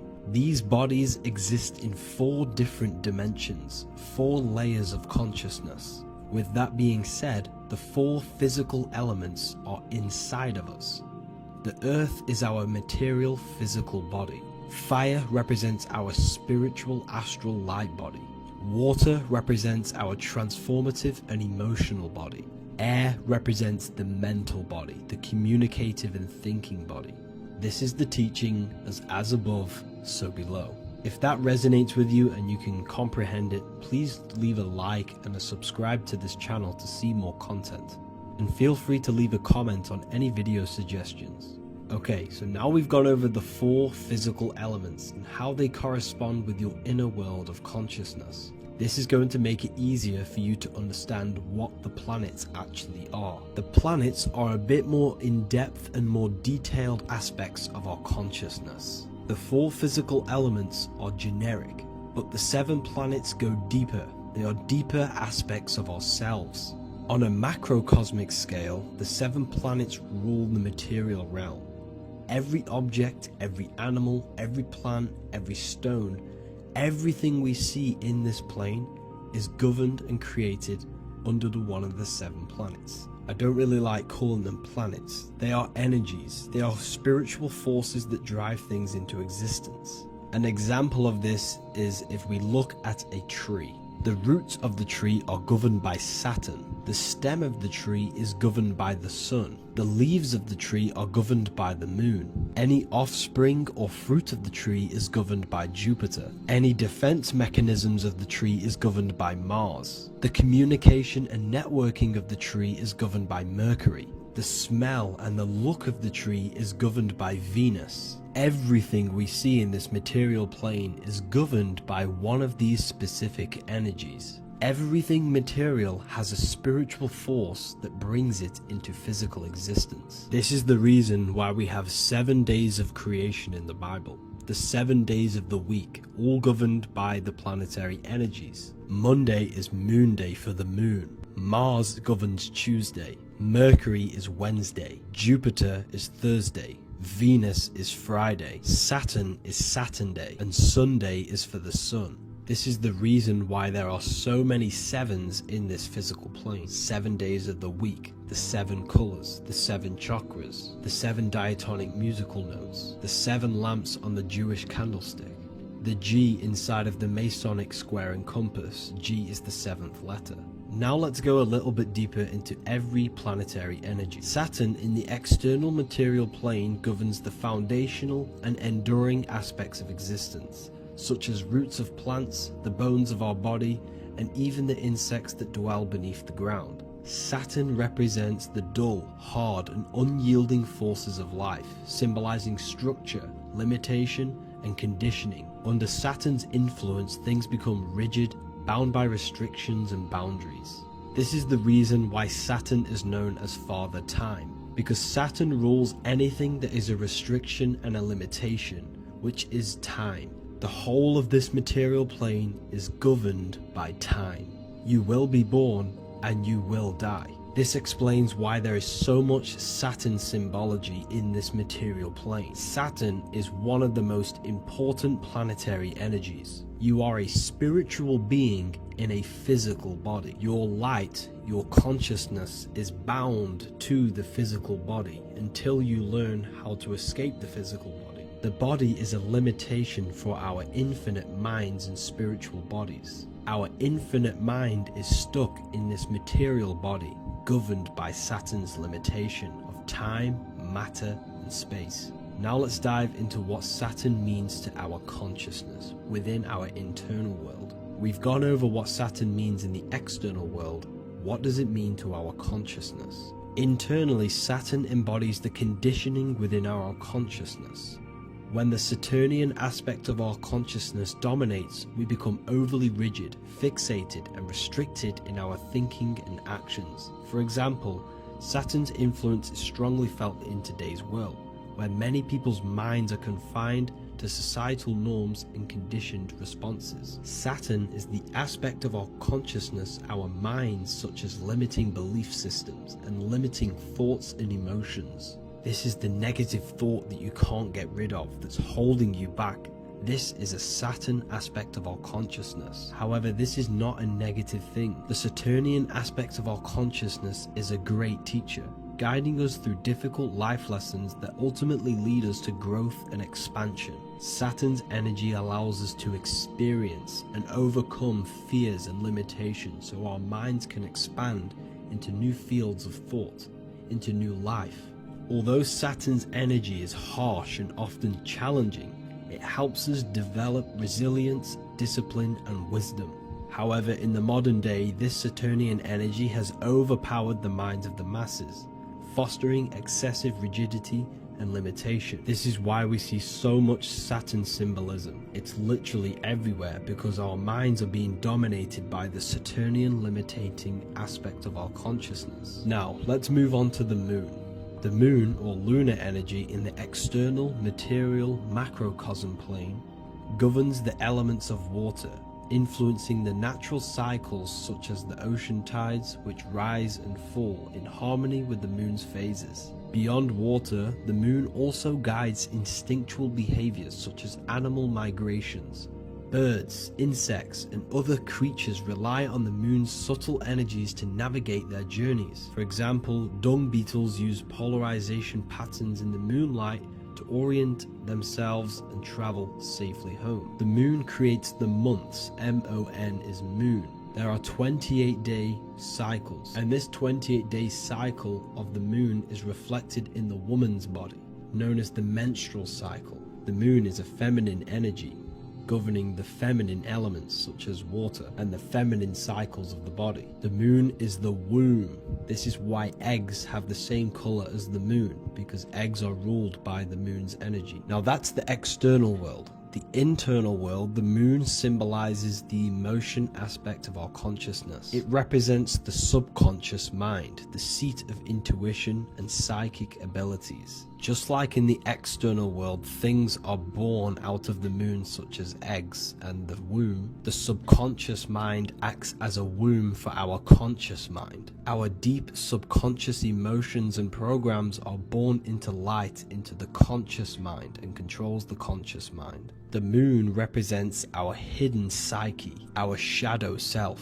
Now let's go on to the sun. The sun represents the life force. In the material external world, the sun is ruling over pretty much all life. The sun gives life to all things. Without the sun, animals could not exist, the human body could not work, and plants would not grow. The sun is the life force. It's the soul of the world. Now, in our internal world of consciousness, the sun represents our passion, our drive, our conscious mind. The aspect of our internal world that wants to drive things and give life to physical manifestation. Now we go on to Mars energy. Mars is well known for being the god of war. Mars energy manifests into the material plane through anything that seeks to protect or defend itself. For example, the holly tree. The holly tree leaves are very sharp and they defend itself. Anything that is protective in the material world has Mars energy and is governed by this specific aspect of consciousness. For example, any predators or animals such as hedgehogs with spines on their backs for protection. Mars represents all things that is driven by conflict, aggression, and defense. Now, internally, inside of our inner world, Mars symbolizes the aspect of our consciousness that is focused on self-preservation and protection. Mars governs our ego, the instinctual urges of anger or maintaining reputation. Mars is not evil, it's necessary. Sometimes it's necessary for us to protect ourselves. Mars is the aspect of our consciousness that is anger, rage, the desire to fight or conquer. When this energy is activated within our consciousness, we become defensive, assertive, and even combative, ready to dominate others and destroy obstacles in our way. Now let's move on to Venus energy. Venus in the external material world manifests its energy through the aesthetics of creation. This planet governs the beauty and harmony found in nature, including the nurturing environment of a mother's womb where life begins. Venus embodies the essential love, not only in romantic relationships, but also in the bonds between family members and all living beings. Venus represents relationships. We have relationships between plants, animals. They all depend on each other to give life. Plants provide food and medicine, while living creatures contribute to their own growth and pollination. Internally, Venus represents the aspect of our consciousness that yearns for relationships and connections with others. This is an aspect of our consciousness that encourages to care for our physical appearance and embracing beauty. Aesthetics play a role in our interactions and self-expression. This is why there is a beauty brand called Venus. Now let's move to Jupiter energy. Jupiter in the material plane manifests its energy as forces of fortune, abundance, and wealth. This energy manifests itself as plants, as fruits that we can consume and eat in abundance. Anything that is nourishing and cultivated by the earth for humanity and animals. Jupiter embodies the giving energy that provides for and sustains life, fostering growth and ensuring that resources are available to all. Its influence is seen in the natural cycles of abundance, where fruits must grow and ripen before they are enjoyed, symbolizing the importance of effort and patience. Internally, in our spiritual world, Jupiter represents the aspect of our consciousness that yearns for abundance and seeks growth in various aspects of our lives, including wealth, knowledge, and personal development of the mind, spirit, and the soul. This is the aspect of our consciousness that wants to gain wealth, that wants to gain expansion and abundance in our lives. However, when Jupiter's energy dominates our consciousness excessively, it can lead to feelings of stinginess and greed. It represents material possession. The last planet is Mercury. Mercury in the external world governs the vital elements such as seeds, air, communication, education, and electricity. Known as the messenger of the gods, Mercury rules over intellect, communication, and the transmission of knowledge. Mercury's state of consciousness manifests itself in the material plane as the network between trees and plants, how they all communicate together. It represents the intelligence behind all physical things. It's the intelligence behind the seed that allows it to grow into a plant. Mercury's creative energy is manifested in the nervous system of the human body and all living animals, the intricate messenger that transmits signals from the body to the brain and then to the mind. This intelligence within us allows us to facilitate thought and movement. Internally, in our spiritual aspects of consciousness, Mercury is the state of consciousness that seeks knowledge, understanding, and intellectual growth and expansion. This part of us is curious, eager to learn, and driven to communicate ideas and information. It represents our mental body. The Roman god Mercury is often depicting flying because this symbolizes the air. Air represents our mental body. When the Mercury aspect of our consciousness dominates, we become highly intellectual, constantly seeking information, analyzing situation, and communicating our ideas. While this can enhance our understanding and ability to interact with the world, an excess of Mercury's influence can lead to overthinking, excessive analysis, and focus on intellect over emotions or intuition. Okay, so they are the 7 planetary energies in the external world and your internal world of consciousness. These energies are manifested in the Roman mythology as human beings. They are depicted as human beings, but this is nothing but symbolism. These gods never existed physically. They represent aspects of our consciousness and spiritual forces that govern the material plane. Every material object, every intelligence, every piece of life in this universe is governed and brought into existence by one of these spiritual forces. Now, I hope this video has expanded your mind into a new realm of thought. Make sure to leave a like, a comment, and subscribe to the channel for more occult and esoteric information. You can read more about this topic and many more occult and esoteric teachings inside of my books, the Book of Wisdom Volume 1 and the Book of Wisdom Volume 2. I honestly advise that not everyone reads these books. These are books which will completely transform your view on reality. You will feel a lot better reading these books because you will find a connection with yourself and the universe. Understanding truth and knowing thyself gives you a sense of well-being. Like I said, this is not just a book. This is a beginning of your journey of expansion and growth. Reading them can be life-changing. Inside my university, I host live calls where you can ask me questions, and you can watch all the pre-recorded live calls. You also gain the ability to manifest your own reality through the Manifestation Mastery course. There is also a library with all of the PDFs that I've read in the past of occultism, symbolism, and esotericism that you can gain access to. There is a whole lecture section where you can watch all of my occult lectures. This is a place of transformation. The price of the university will be going up very soon. If you join now, you will gain a free sexual alchemy course which will teach you how to transmute sexual energy into creativity. I'll leave all the links in the description for the university and also my website where you can get my books. I hope you enjoyed this video. Take care. As above, so below. This is one of the most crucial teachings within esotericism, occultism, or what we like to call it today, spirituality. I don't like calling it spirituality because it's not spirituality. I teach human consciousness. I teach the science of you and your consciousness alone and your being. And in order to fully understand you and this world around you, you must understand this number one principle of as above, so below. There is many misconceptions of this, and there is many simple teachings of this, but I'm going to break it down today from the most simplest to the most complex, and you will see the connections between all things.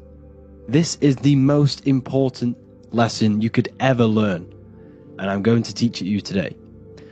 So what you must understand is with the term as above, so below, it applies with everything you see in this world and about yourself. We have something called the macro, which means the bigger scale. On the bigger scale, we have the whole earth. If we look down from the sky on top of rivers, this is what we see. We see this tree pattern. Then on a smaller scale, we see trees have this same pattern. Then we look even closer. We're going smaller and smaller into the leaves of the tree. We see the same pattern. Then we go even more micro into the human brain and look at the human brain cells, and we see the same pattern. This is proof this is a fractal universe, and everything is in the micro is reflected in the macro. As above, so below. As within, so without. On the macro is a reflection of the micro. So now that you understand this, we can go a bit further.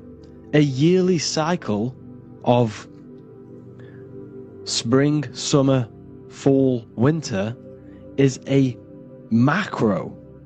A micro is a daily cycle. So a day is a mini year. The summer is the midday. Autumn is the evening. Night is the winter. And spring is the morning. This is a macro, a reflection. We have a miniature cycle of the zodiac every single day. And this cycle is also reflecting the cycle of life and death. We live, we are born, which is the spring. We live, which is the summer. We then age, which is the autumn. And then we die, which is the winter. And then we are reborn again. This is the cycle of life and death. And you do this every single day. You see, death is a macrocosm of sleep. This is why we say sleep is the cousin of death. Because you die every single night. You do this process of life and death every single day. As above, so below. What's in the micro is in the macro. So when you go to sleep, you are essentially dying. And then in the morning when you wake up, you are then born again. This is a fractal cycle that we live in. Everything in this whole world is fractal. Everything applies to as above, so below. We have the sun, we have the moon, we have the day, we have the night. We have the life, we have the death. We have the conscious, we have sleep. As above, so below. We have the conscious mind, because now we're diving into as within, so without. As above, so below more refers to the external world. As within, so without is referring to your inner world and the outer world. What you must understand is about yourself. You exist in two realms. You're an individual. The dual nature of you. You exist in two realms at once. You have an inner world of your thought, emotion. This is the inner world that no one else can see but yourself. And you have an outer world with a physical body which everyone can see. So you exist in two worlds. You have the inner voice, you have the outer physical voice, which I'm speaking to you with now. But I also have an inner voice, which no one can hear, only but me. So you exist in the light and you exist in the darkness. The sun represents your external self, your physical conscious mind. The moon represents your shadow self, the inner self, the psyche self, the spirit self. There is an as above, so below. The sun is within you. The moon is within you. Everything is within you. Now that you understand as above, so below, what is your body? Your body is a miniature earth. Let me repeat, your body is an earth. Your body is the earth. Okay? Because like I say many times in all of my videos, you are not in the world.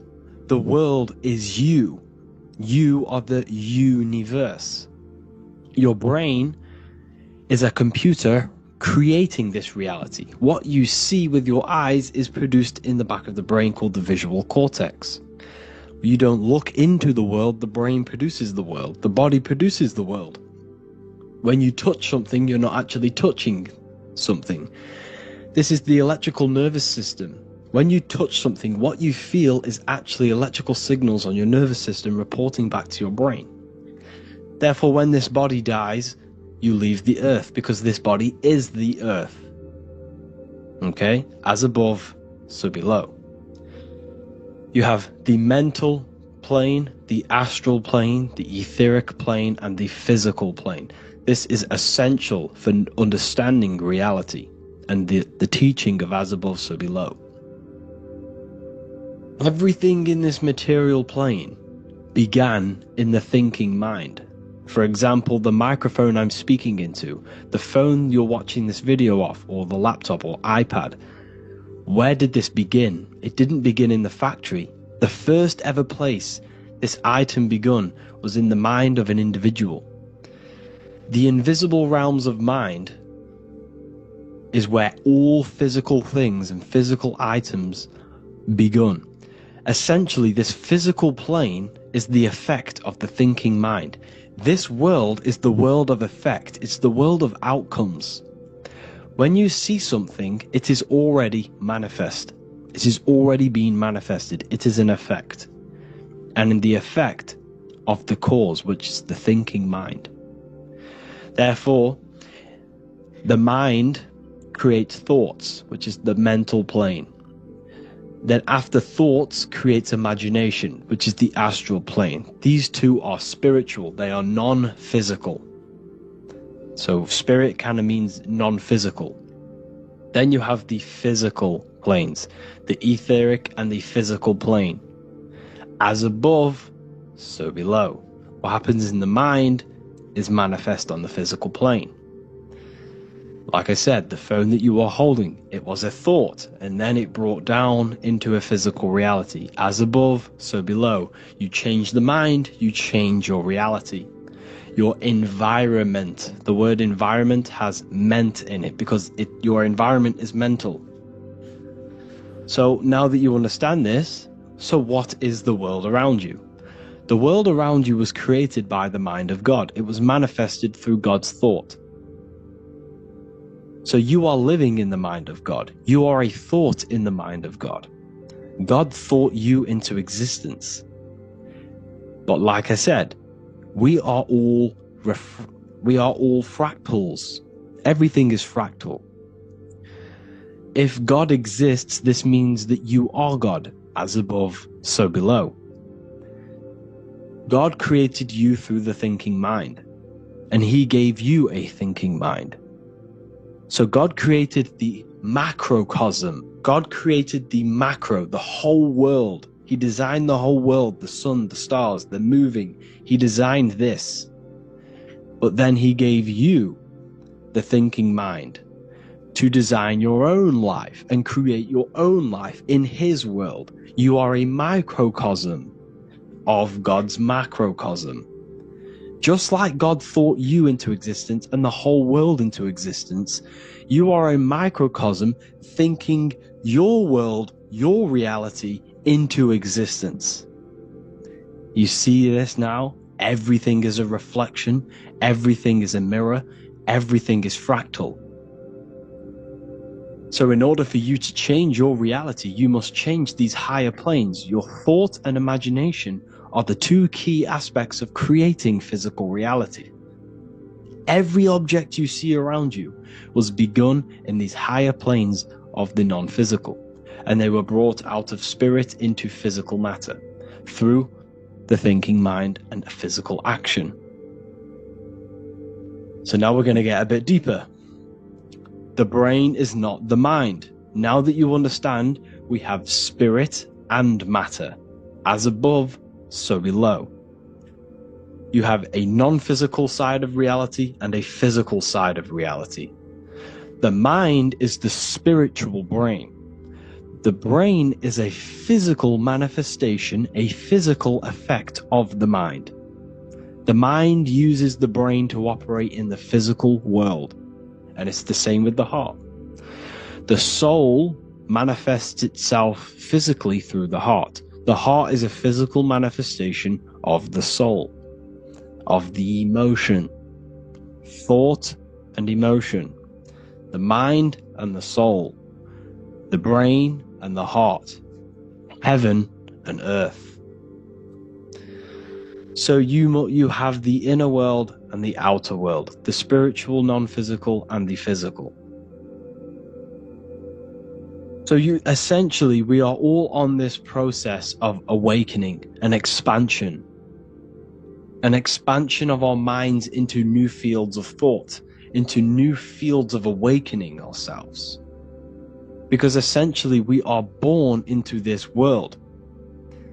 But you are born many, many times. You can be born physically and you can be born spiritually. Like I said, everything is fractal. So just like when the baby finds out that there is a world outside of its mother, what does the baby do? The baby seeks a way out of its mother, and then the baby is now born into a new world, a world outside of its mother's womb. It's the same with you and your spiritual process. As your mind becomes aware that there are other realities beyond your physical body, it then seeks a way out. And this is why you are probably watching my YouTube, because you are now on the path. Something within you has guided you to this path of knowledge, truth, enlightenment, and expanding your consciousness.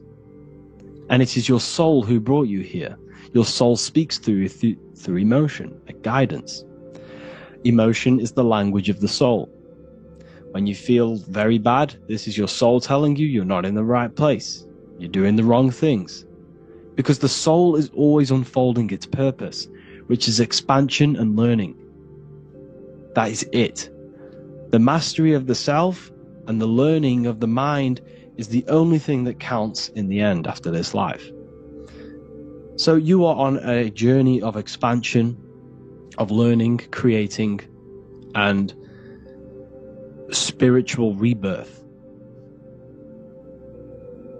As above, so below.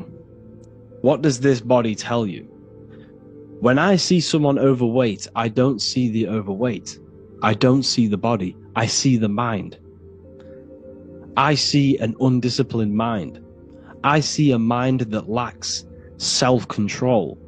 I see a mind that seeks external validation. That's what I see when I see an overweight person. I don't see his body. I see the result of his mind. Because what does the Bible tell you? You shall know them by their fruits. It's the same saying as above, so below. You shall know them by their fruit. The fruit is their manifestation. Your body is a direct correlation and manifestation of your mind. Your inner world projects your outer world. As within, so without. As above, so below. Now, what do you see when you see this man's body? I see discipline. I see strength. Mental strength, not physical strength. I see mental resilience of pain. Because all of this man's mental energy has been manifested physically within his muscle. This body is a direct manifestation of this man's mind's pain and suffering. And it shows discipline. This is why people instantly respect you if you are in shape. You walk into a room and you are in shape, people will instantly give you respect because they know that you are mentally disciplined. The body is a reflection of your inner world, and it's the same with your friends, your family, your connections with people. If you think about yourself very negatively all the time, and you don't have a good connection with yourself, you don't have a connection with your true self, this will manifest into every single relationship you have in your life. If you don't have a good relationship with your inner self, you don't have a good relationship with the people and the friends around you. Because as within, so without. If you think negative about yourself, you will only pick up the negative in other people.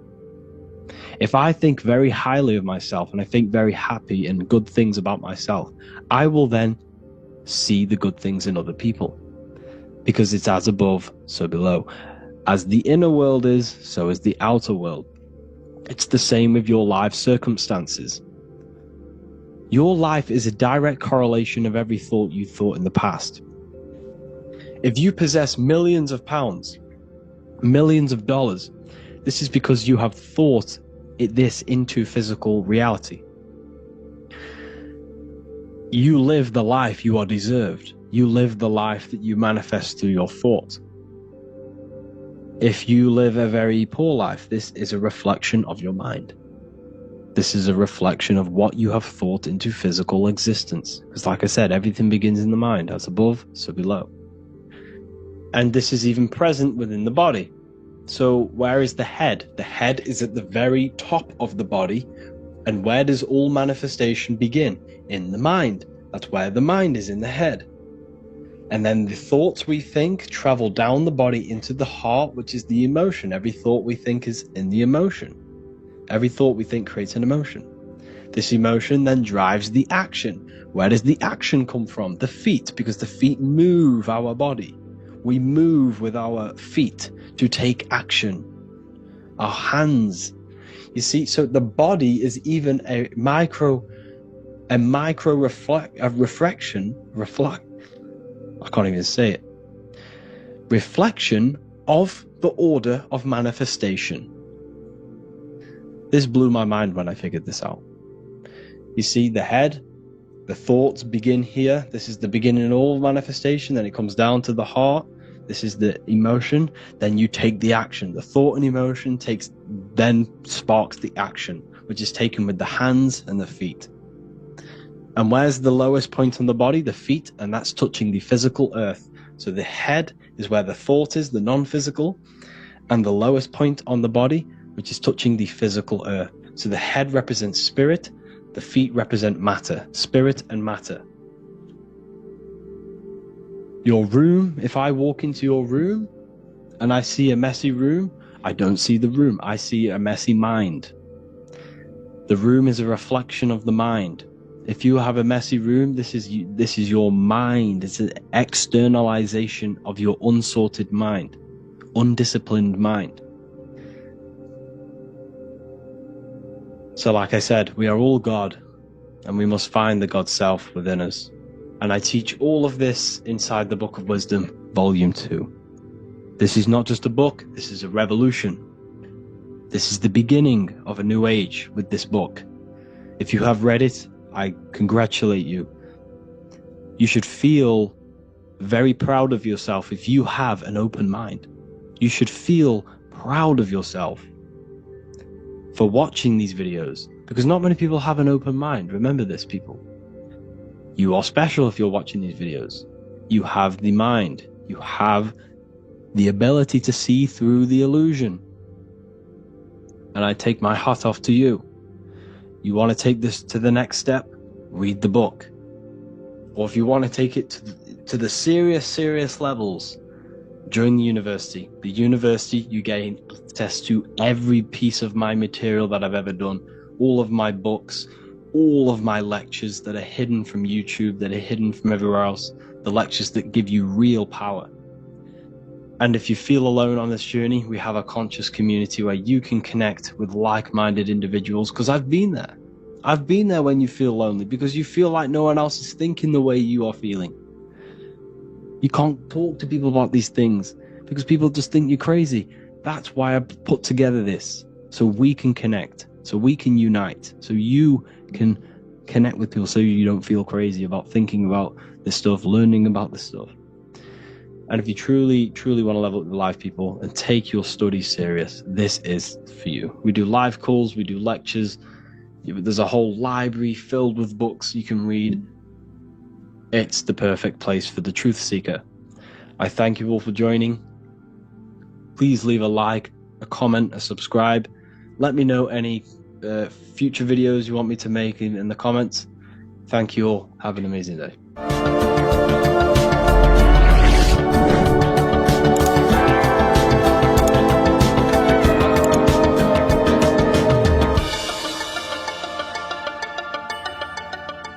Welcome to Revival of Wisdom.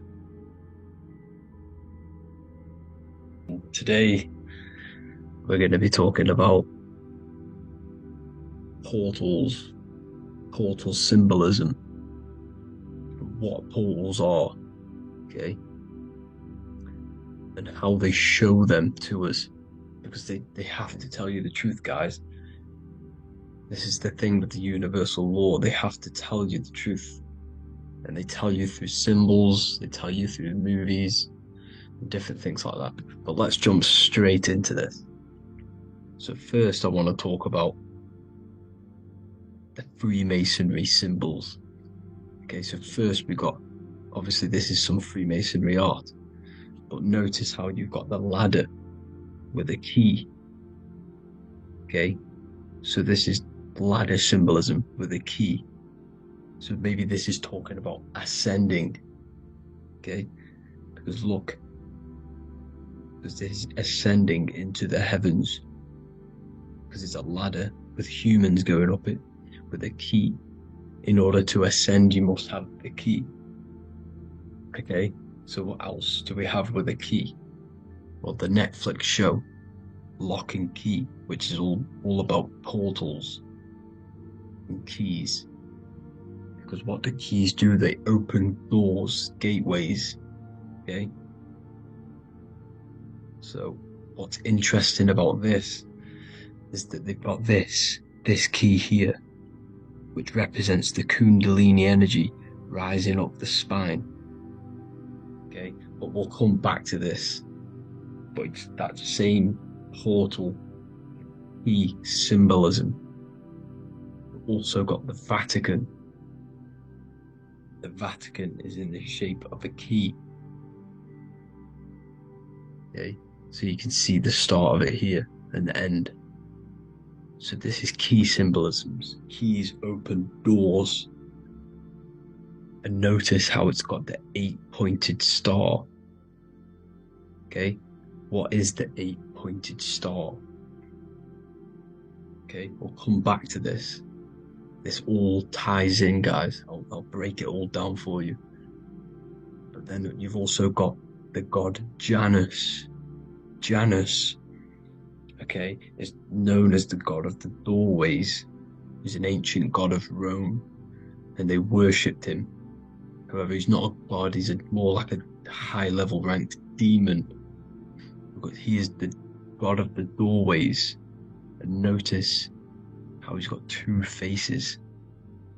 Because doorways always have two sides. You're going into somewhere. There's always two sides of a door.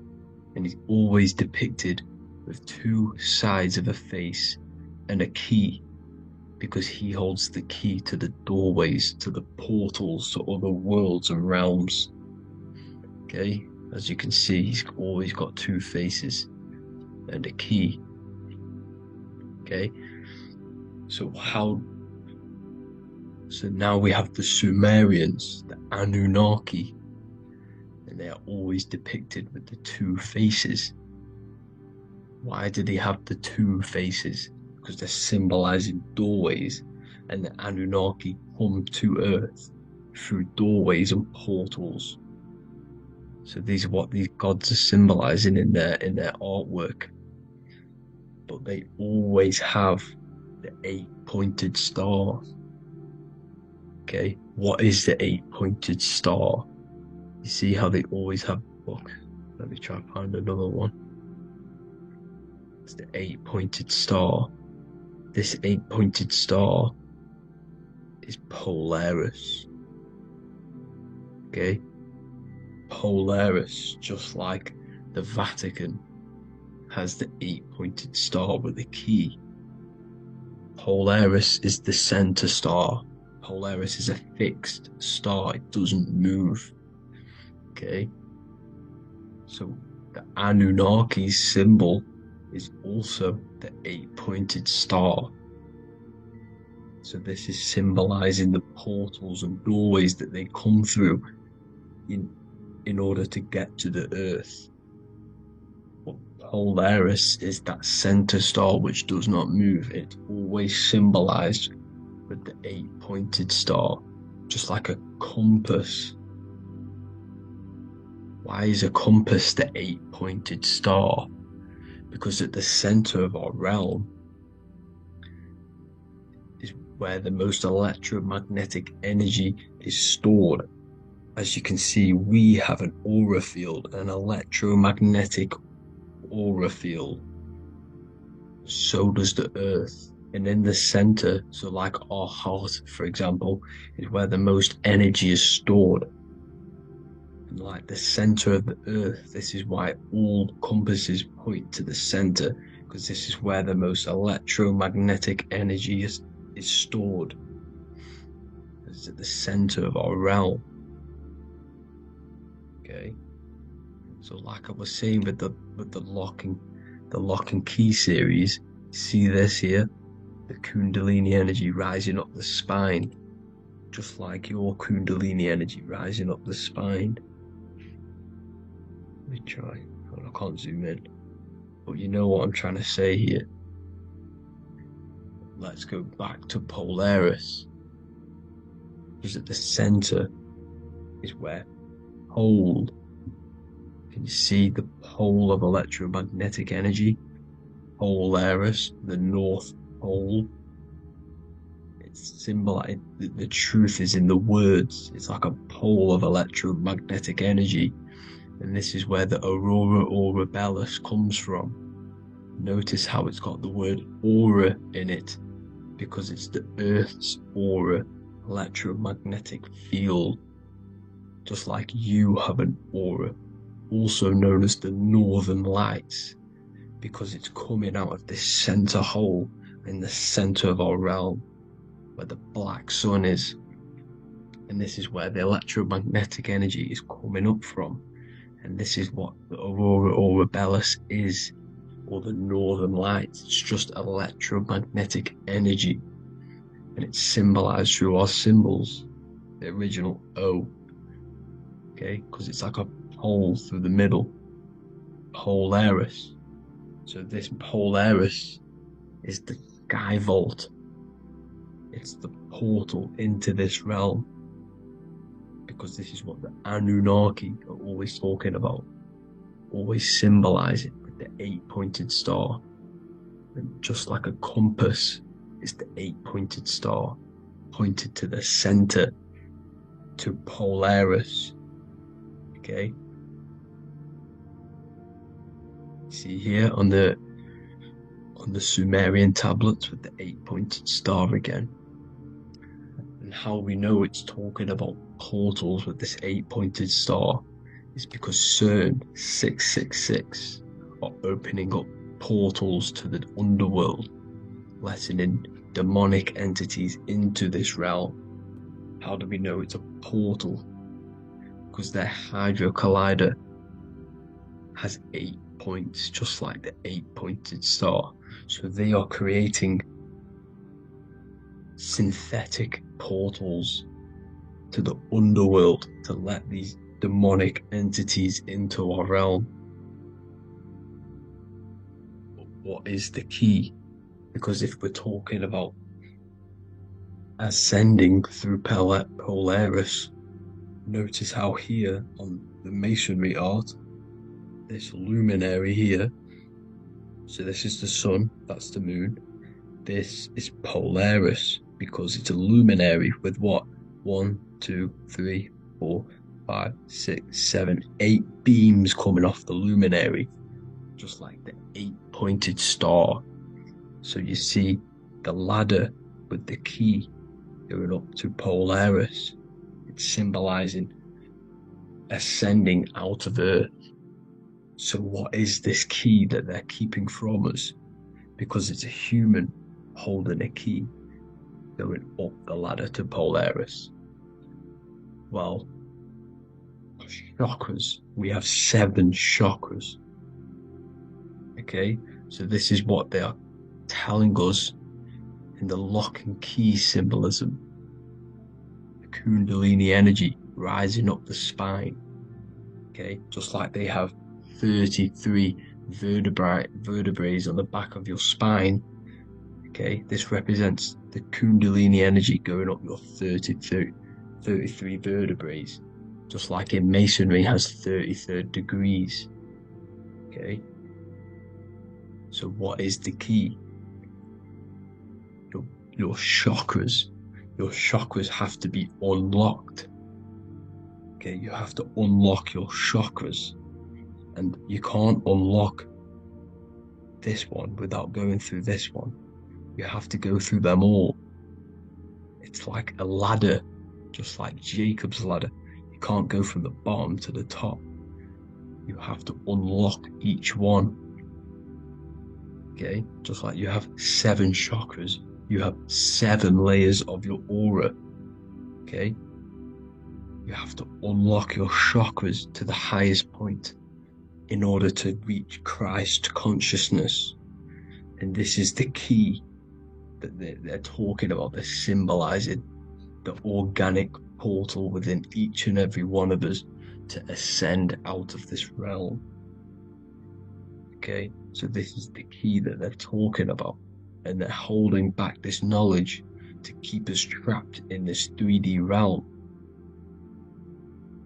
Okay, so like I was saying with the 33 vertebrae and the Kundalini energy coming up the spine, 33 vertebrae, you can see this sort of symbolism going up to the light, because it's the light. You see here, your crown chakra turns on and becomes enlightened, just like the Illuminati symbol. Can you see it? But also Jesus also died at 33. So this is symbolizing, okay, they're symbolizing the death of the ego, the body. So once you open up your chakras and reach Christ consciousness, which is your 33rd vertebrae, once your Kundalini energy goes up your 33rd vertebrae, your body technically, not physically, but spiritually dies, because you then become formless. You reach Christ consciousness. So then you can travel other worlds. Okay? This is what they're talking about with Vatican, 8-pointed star, and the key. Janus with the key. The Sumerians with the 8-pointed star. Anunnaki, the 8-pointed star. Polaris, 8-pointed star. So Polaris is the way out of this realm, which is at the center pole, North Pole. Okay, so the key is that they're hiding from us is the knowledge to unlock our chakras. Okay, and without this knowledge that they keep from us is trapping our souls in this reality to keep reincarnating. Okay, well, thank you all for tuning in. I'm going to leave you all there. Make sure to leave a like and a comment in the comment section. Let me know some topics to talk about so I can break it down for you. God bless you all.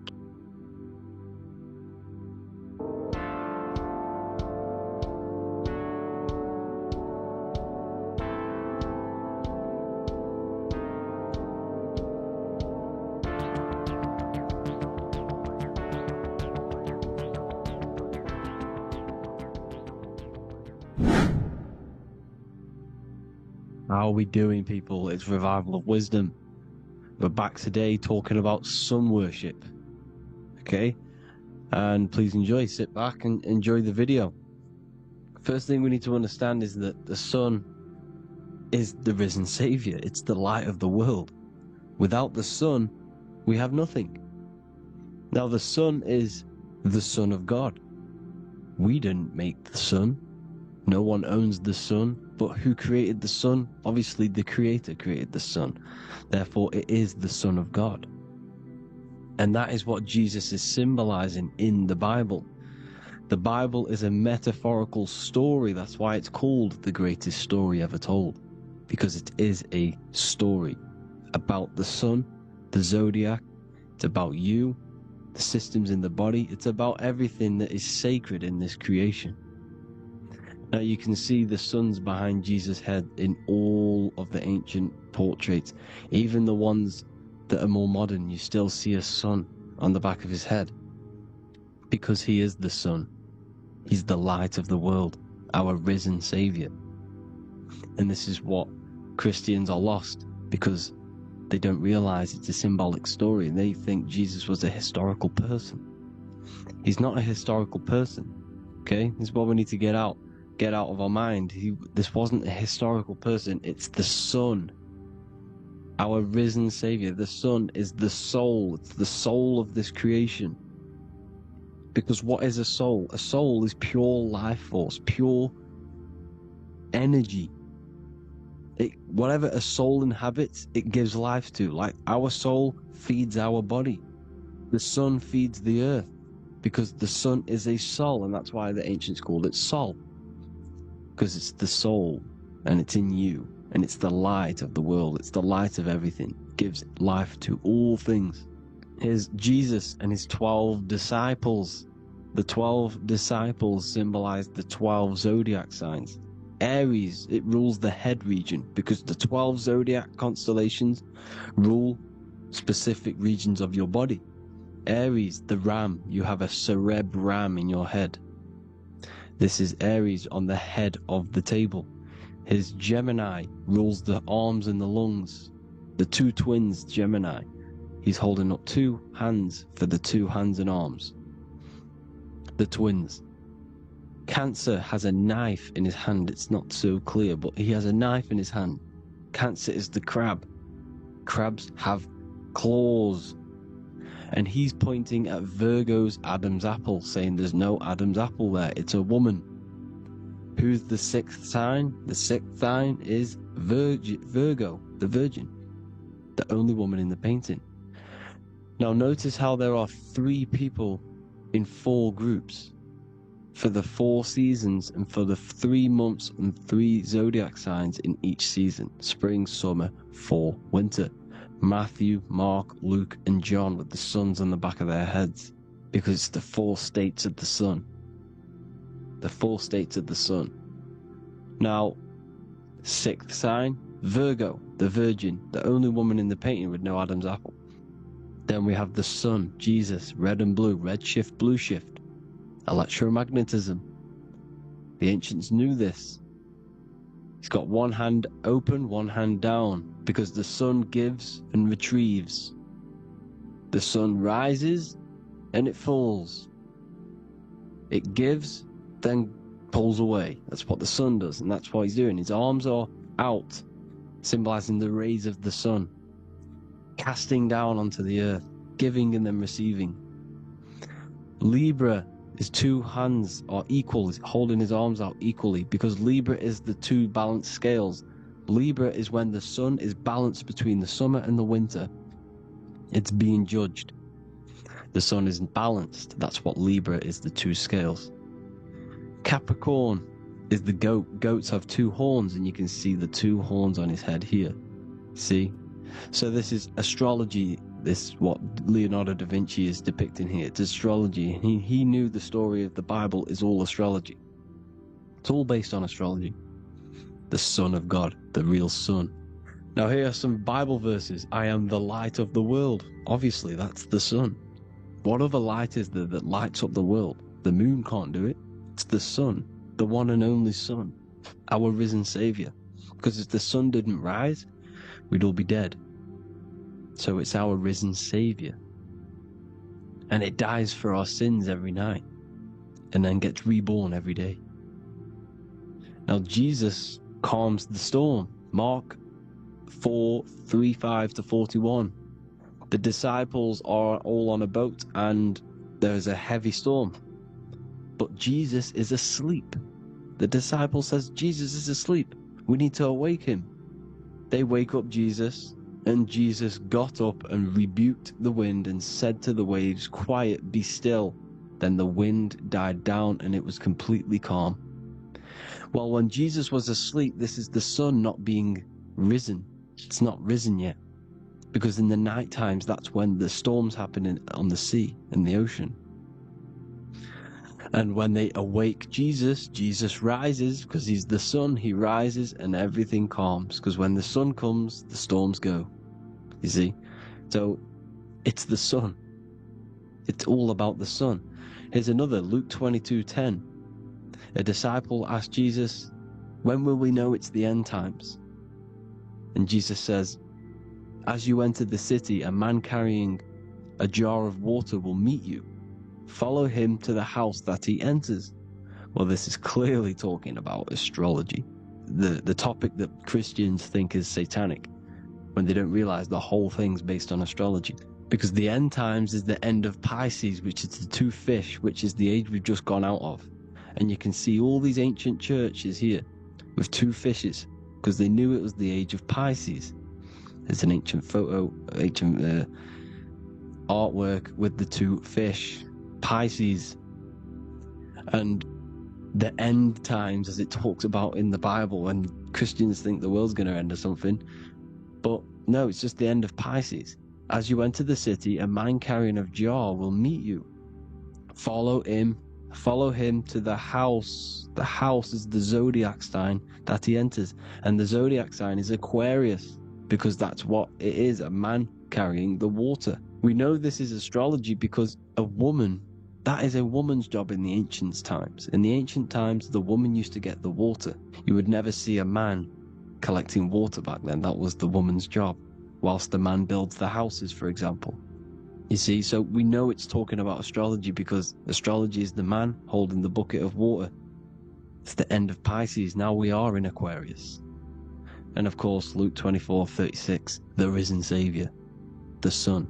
Now the sun is also born on the 25th of December, a virgin, just like Horus, Mithra, Buddha, Krishna, Hermes, and thousands of other gods, all born on the 25th of December. Well, it's because the sun moves 1 degree northward on the 25th of December. And on the 22nd to the 24th, it stays in the same degree because it's moving south. But then on the 22nd, it stays in the same degree on the Southern Crux constellation, and the ancients called this the sun dies on a cross, because the cross is the Crux constellation, the Southern Cross. And it stays on that same degree for 3 days on the cross. The sun dies on a cross, and then on the 25th, moves 1 degree northward, bringing back the summer, the light, the warmth, the growth of crops. And this is the sun being reborn again, a virgin, because it's pure. And here's Mithra, another sun god before Jesus was around, before Christianity. It was Mithraism, and Mithra, Ra is Ra, the sun god, Egypt. It's all about Ra, the sun. You see the crown of thorns on Jesus' head, symbolizing the rays of the sun. And here are the rays of the sun on the back of Mithra's head. Krishna, the sun. Buddha, the sun. Horus, horizon. All born virgins, all did miracles, all resurrected. Dead for 3 days. Well, here he is, dead for 3 days on the cross. And resurrected, because it's the most ancient religion ever been on the face of the earth, the worship of the sun. And we should worship the sun, because without the sun we are nothing. The sun feeds us, feeds the earth, feeds everything. Without the sun we are nothing. It's been reversed, and now we're worshipping man.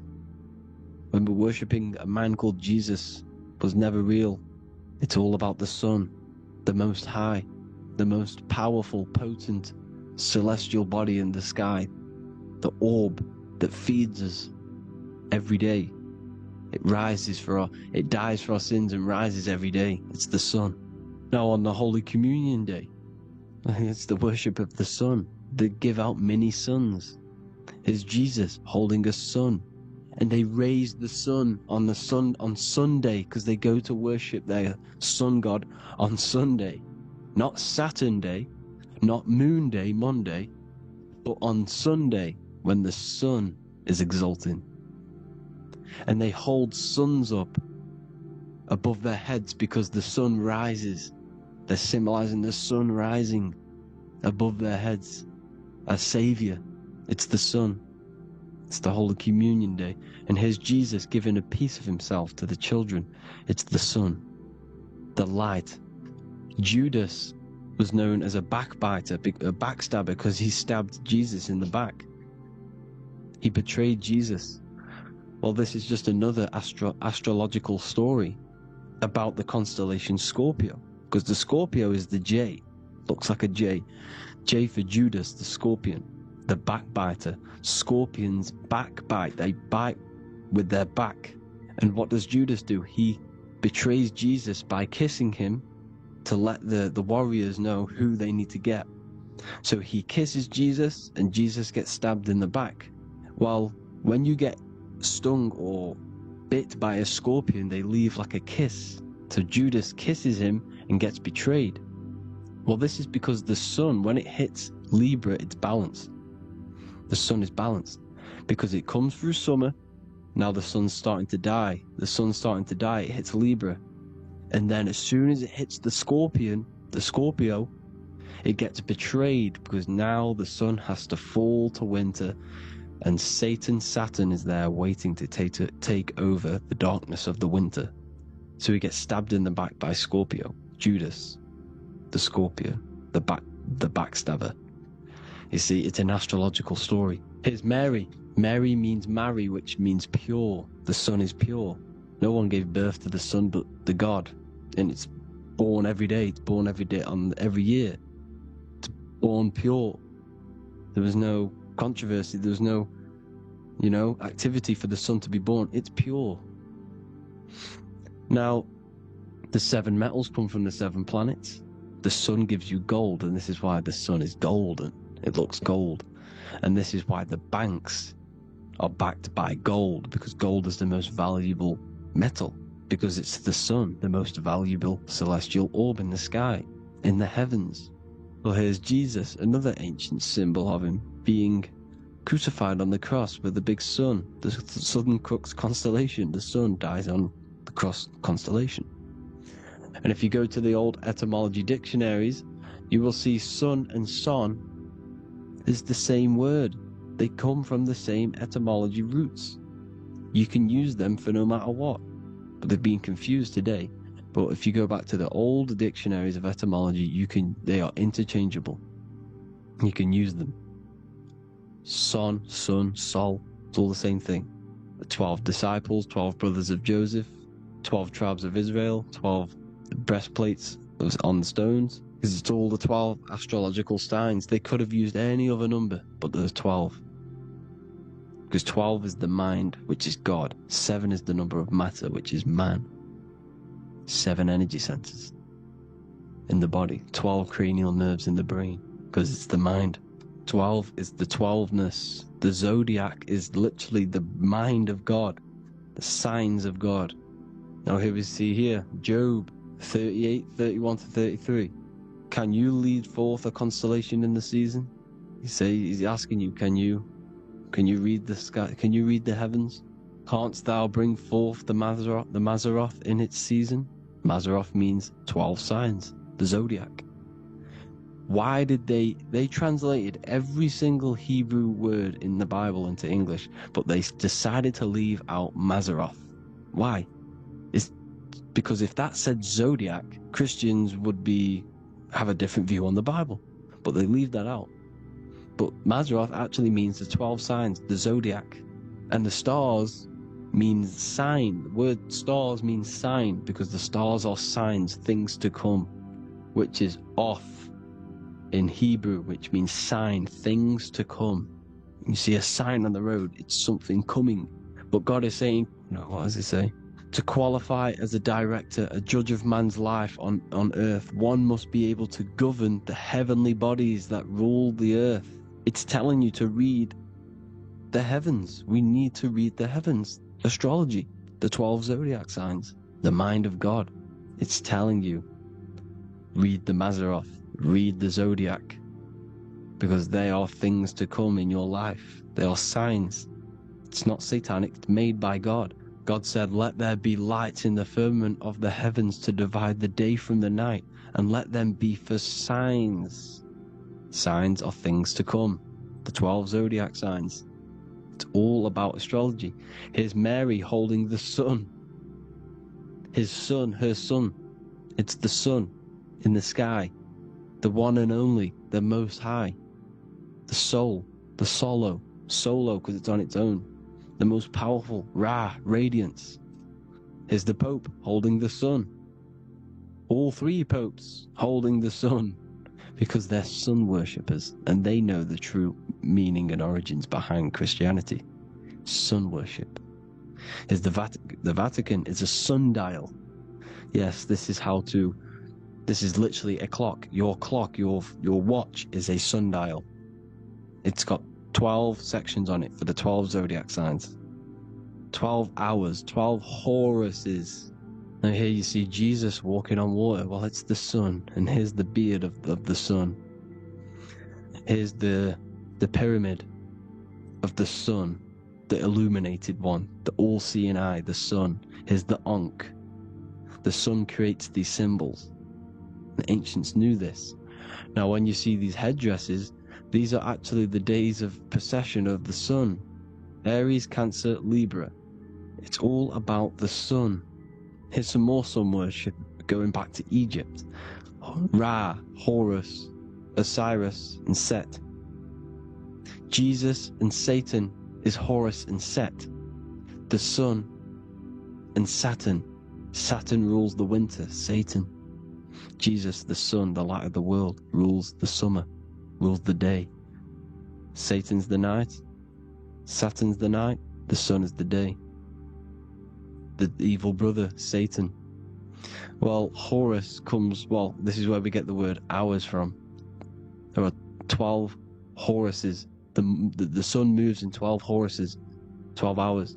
Where's Horus? What hour is it? Where's Horus? His Ra, 12 noon, Ra, radiates, powerful, the most high sun. That's why he has a sun on the top of his head. These are the 4 states of the sun. Set, sunset. This is why we say sunset, because the sun is setting.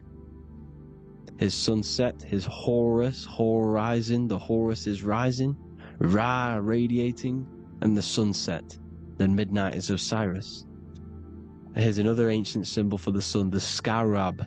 Ra, the sun, scarab. It's got the word Ra in it because it's the sun. Here's the sun on top of the scarab with the wings. Because scarabs roll dung up hills, and then they'll let it fall down the hill to gain more matter.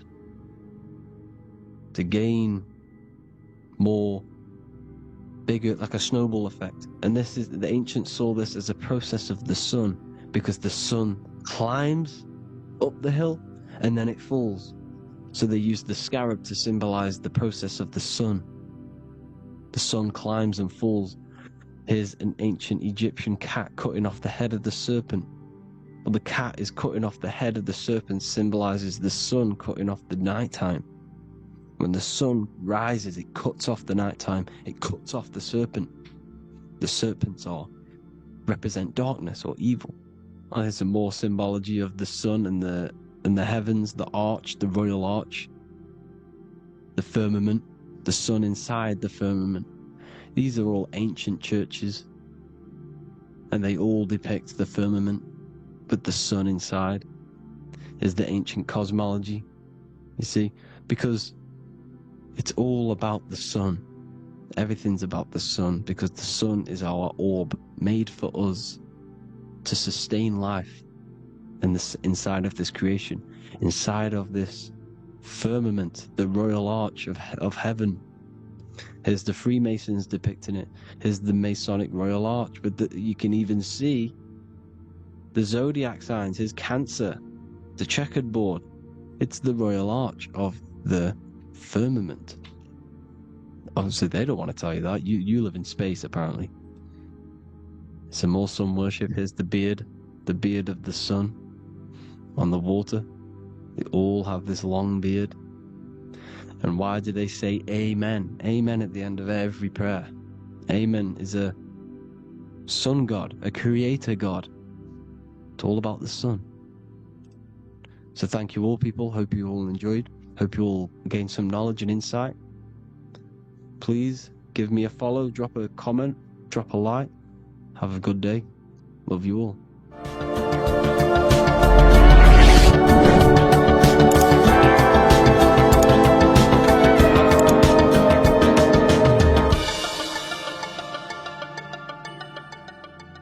Neo is plugged in on the back of the neck, which is the reptilian brainstem. The reptilian brain is all to do with survival mode, survival state. It's always scanning the environment for safety, whether that's physically, emotionally, or mentally. It does not think. It is instant. For example, do I smack the guy or run off? If something happens to you, like a car's coming really quick to you, you do not think about this. The reptilian brain is the animal instinct that will instantly move your body on the instant reactions. Hence why it's the closest brain to the rest of the body. It has instant access to the electrical nervous system to control the body at instant reactions. Now Neo is plugged in on the back of the neck, which is the reptilian brain. Therefore, the matrix is the body itself. It is the lowest state of consciousness. This is what it represents. The word matrix means womb. It translates to womb because your body is a womb. Your body is a vessel for universal consciousness, for God consciousness.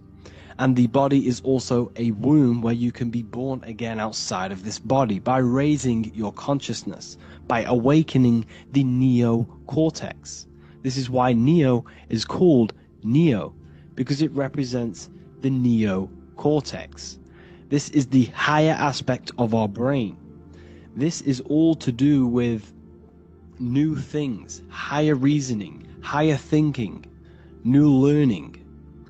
You see, the brain is a receiver for universal consciousness. And what do I mean? It is a radio receiver. Think of it like this. You have a radio tower which emits frequencies. And each little frequency, 00.1, 00.2, 00.3, each 00 point is a different person. We are all the same universal consciousness, encapsulated inside of a different vessel. This is why our body is the temple of God inside of the Bible. Your body is a sacred temple of the divine essence of the universe. However, consciousness is controlling this physical body. And I'll show you this diagram here. Consciousness consists of imagination, emotions, thought, and memory. All of these things are not physical. They're not made out of atoms. You cannot think with atoms. If I split open your brain while you are thinking of a cheesecake, I would not see a cheesecake. It's because these things exist metaphysically within consciousness. They are not physical. The body is physical. It's part of matter. It's part of time. You see the Leonardo da Vinci, the circle and the square. The square represents limitation, beginning and end, because when you draw a square, there is a beginning and end. It represents the body, the mortal self, the ego, the echo. Then you have the spirit raised above, which represents spirit over matter, mind over matter. Invisible forces create physical forces. Everything physical exists in non-physical. This is also the Freemasonic square and compass, why the square is below the compass, because The compass creates the circle, which is spirit or mind. Then you have the square, which is matter. Mind and matter are the same substance. Mind creates matter through thought. Everything in this physical universe manifested through thought. Everything began as thought. So you are spirit and matter. You have a material body and a spiritual body. And you are right in the middle. This is why humans are very, very important. Because we have an animal nature, the reptilian brain, and a higher consciousness, the neocortex. And we must awaken out of the matrix, which means womb, which is the body. And neo is waken up from the lower self, the reptilian brain, and moves into the neocortex. Because the brain is a radio receiver for consciousness. Now, what do I mean? I went over this before. Your consciousness is controlling the brain. The brain is a computer. And when our consciousness, our imagination, our emotion, our thoughts, and our memories are all contributing towards just survival things, food, safety, fear, all of these things, and our consciousness is locked into a survival state, we are using the reptilian brain. We're no longer thinking. You don't think with the brain, but the consciousness is thinking, which activates the different parts of the brain. When we think for higher reasoning, we use the neocortex. It stimulates the neocortex. When we think about survival, we're using the reptilian brain. So therefore, when Neo wakes up, he wakes up to the higher aspects of consciousness, which is only utilized by the neocortex, by learning new things and expansion of the mind and expansions of consciousness. Okay? So the whole matrix is to keep you designed, well, the whole matrix is designed to keep you in a survival state, in the three-dimensional awareness. They want you constantly scanning for safety, scanning for food, scanning for emotional safety in relationships and other people. You see, they do not want you to think. They want you stuck in that reptile, that animal state, that beastly state that most people are in. Most people, all they do is eat, listen to music, consume, have sex, lust, desire. This is all the reptilian brain. So when we say the world's being ran by reptilians, it's symbolic. There is no physical reptilian humanoid beings controlling, manipulating human consciousness. We are all the same consciousness. However, there is a corrupted state of consciousness running this world. And this consciousness worships the physical plane. And they control the physical plane. So by doing that, they keep you stuck in a reptilian way of thinking, the animal state, to keep you stuck in the lowest state of consciousness. Now this is the god Osiris, which represents the reptilian brain. None of the Egyptian gods ever existed. They are all symbolic for the brain and anatomy of the human body. Osiris represents the reptilian brain. As you can see, this anatomy compare to the brain stem and Osiris statue found in Egypt. And we also see an ancient artwork of Osiris with green skin and two reptile crocodile alligators next to him, which also symbolizes the reptilian survival state of human consciousness and the activation of the reptilian brain. This is what it symbolizes. Now, this is what the Matrix is all talking about. It's talking about the awakening, the expansion of consciousness. The word divine is dive in because you connect with the divine by diving inward. There is no man in the sky going to save you. You must connect with the self. Know thyself. Truth comes from within. All of these things I'm telling you comes from within you. I'm just pointing it out. All of this is self-realization. A lot of people say, well, what are my sources? My sources is knowing thyself, observing thyself, using the neocortex of critically thinking, sitting down and thinking about yourself and having deep realization of yourself. you can realize that your thoughts are not of this physical world. It's quite simple. The brain does not think. The brain does not imagine. The brain does not hold memory. All of these things exist in consciousness, the one consciousness, but we are all fractal, infinite parts of. This is the eye on the triangle, consciousness being given down to the rest. This is separate. Consciousness is separate from the rest of the pyramid. The pyramid is your body. Neo is the one consciousness. This is the Egyptians symbolizing the one consciousness giving Ankh, which is life, to all the different life forms. However, you can see that the central sphere is giving a big Ankh to the humans, because humans, like I said, possess the advanced consciousness, an advanced brain that allows us to turn above our reptilian animal self. For example, we can go against our reptilian lower animal nature and turn to our godly nature. Animals cannot do that. They are stuck in instinct. They are stuck in a reptilian animal way of thinking and operating. Everything they create is to survive. We can turn against our lower nature and create for amazing things like buildings, architecture, technology. We can use our creative consciousness for anything we wish, not just survival needs. And it's the same with your spiritual journey. You can raise your consciousness beyond this animal state that they try to keep you in through fear, consumption, food, and the reptilian brain. We must awaken, start to think critically, and awaken to our divinity, because the mind, the consciousness within you has infinite potential to expand. There are infinite fields of knowledge that you can explore. The mind can never be filled.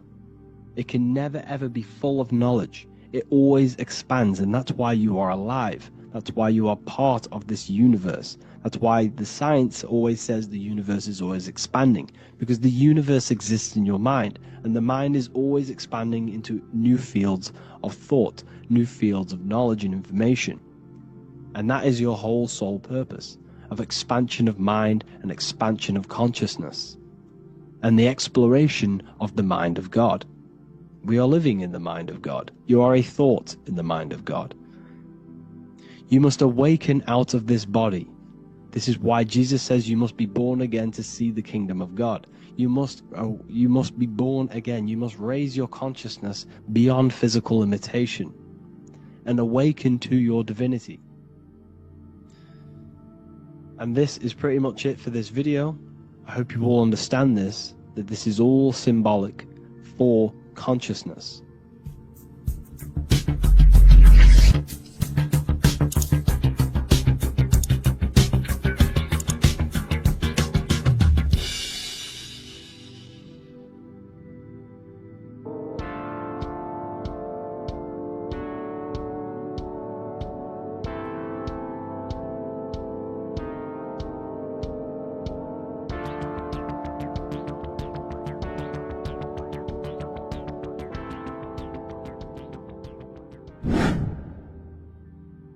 Left and right hemisphere, and what are they doing? How does it contribute towards your perception in this world? And this is what we're going to be talking about in today's video. We're going to be breaking down the two hemispheres of the brain and how they function in your life. So first, we have the left hemisphere.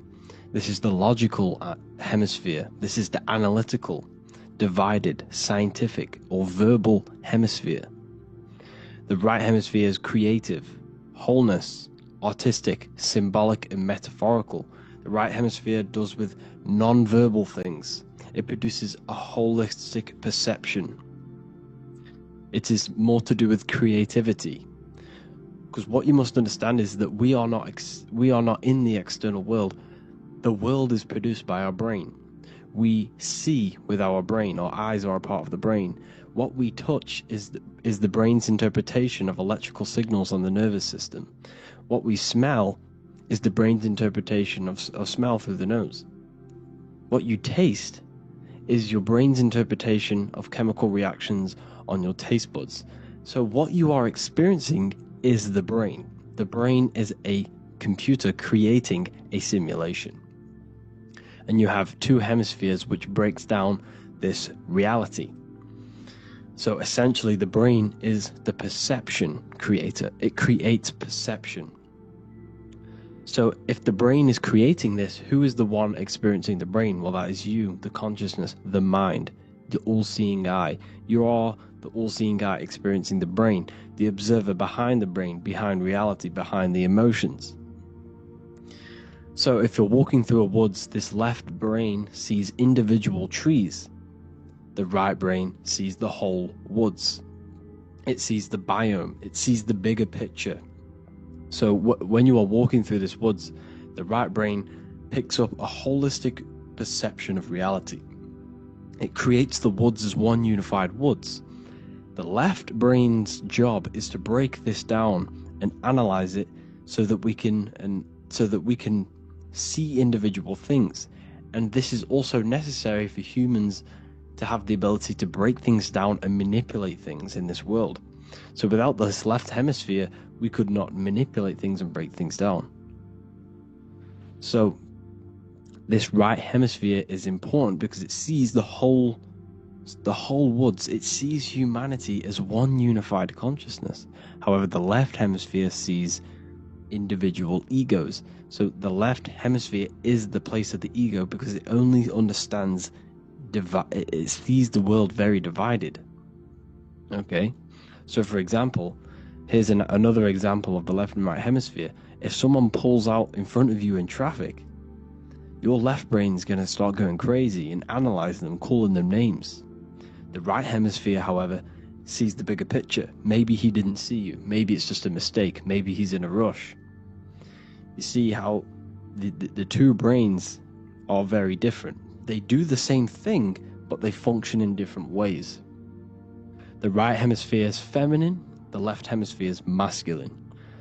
So, like I said, this person pulls out in front of you, you start to think with the left. If you start to perceive that in the left brain, you're going to start analyzing them, you're going to start going crazy and calling them names because you're analyzing it. You're not seeing the bigger picture behind it. You're not seeing it from his perspective. So there is a crossover. So the left hemisphere of the brain controls the right side of the body, the right ear, the right eye. Everything to do with the right side of the body is connected to the left hemisphere, and the right hemisphere controls everything on the left side of the body, including your eyes, your arms, your legs.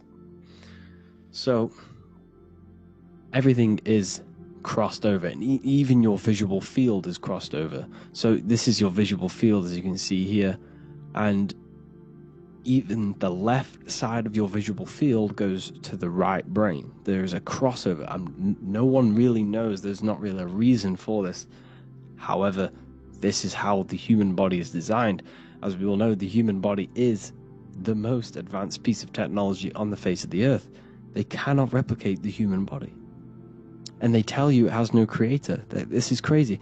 People are that brainwashed, they can't even understand that their body is the most advanced piece of technology. Your body is so advanced, the computers that you use are mimicked of the body. Everything they create is mimicking nature, but they don't show you how intelligent nature is because they don't want you to understand you're in an intelligent design. So anyways, let's get back on track. There is a crossover in the brain, and this is why they teach you to write with your right hand. And I was speaking to someone who's in a nunnery, or whatever you want to call it. They were a nun, or they knew someone who was who was a nun, and they forced these people, these nuns, to write with their right hand. You had to write with your right hand. This is why, I'd say at least 70% of the world, or 80%, is right-handed and right-legged, because they taught us this to activate the left hemisphere more because of this crossover that happens in the body. So when we are using this right side more, we are using that left hemisphere more. Why? Why are they doing this? Well, they also called it writing. Writing is a spell, to cast a spell on you to use that right side of the body so that you use this left hemisphere. because they want you to see the world as a divided perception. They don't want you using the right hemisphere, using that left side of the body to activate the right hemisphere to see the bigger picture and see how everything is all one and everything is created. This left hemisphere domination keeps you from seeing the connections between everything, because that left hemisphere analyzes, it breaks things down. So when we are left hemisphere dominated by using the right side of the body, we are essentially seeing everything as divided. And this is why so many people will not understand my work, because my work connects dots and connects fields of knowledge, and makes you see the bigger picture. So people who are left hemisphere dominated will see my work and think this guy's crazy. But it's all about activating that right hemisphere. So they call it writing, because every word you say is molding your mind in some sort of way. The things you see is molding your mind. Everything you take in through the five senses is molding your mind. And language is a massive spell, especially the English language. They call it writing, so that you use that right side. It's a spell, because your subconscious mind picks up everything you say. And 90% of your daily basis behavior and thought patterns is produced by these subconscious programs within the subconscious mind. Essentially, your conscious mind is only the 10% of you. The conscious mind is just what you're aware of, what you're wearing, how you're feeling, what you're thinking. That's your conscious mind. The subconscious mind is controlling every system in your body. It's telling your heart to beat without you being conscious of it. So essentially, this is what they're programming. They're programming this system in the back of the mind, which is controlling everything through the words. And this is what spells are, because it's all about creating perception in the subconscious. So they want you to use that right side more. I truly believe the ancients, they were balanced. They used the left and the right side of the body. They didn't have a stronger side because they understood this science of the body and how the body works. So this is actually called phonetics. It's not etymology. Etymology is the study of root words. Phonetics is the study of how words sound similar. The way words are spoken. So phonetics, phone. This is why we call them a phone, because you speak into a phone. So this is write and writing, to use that right side to activate the left hemisphere more. So your hands are a manifestation of your brain. The left hand is the right brain, the right hand is the left brain. And as a child, we were always taught that when you place your hands together like this is the size of your brain, which is true, because your hands are a part of your brain. They're an extension of your brain. Every part of your body other than your brain is an extension of the brain. Everything's working and feeding back information to the brain because you're experiencing the brain. So another trick that you can do, or another exercise, is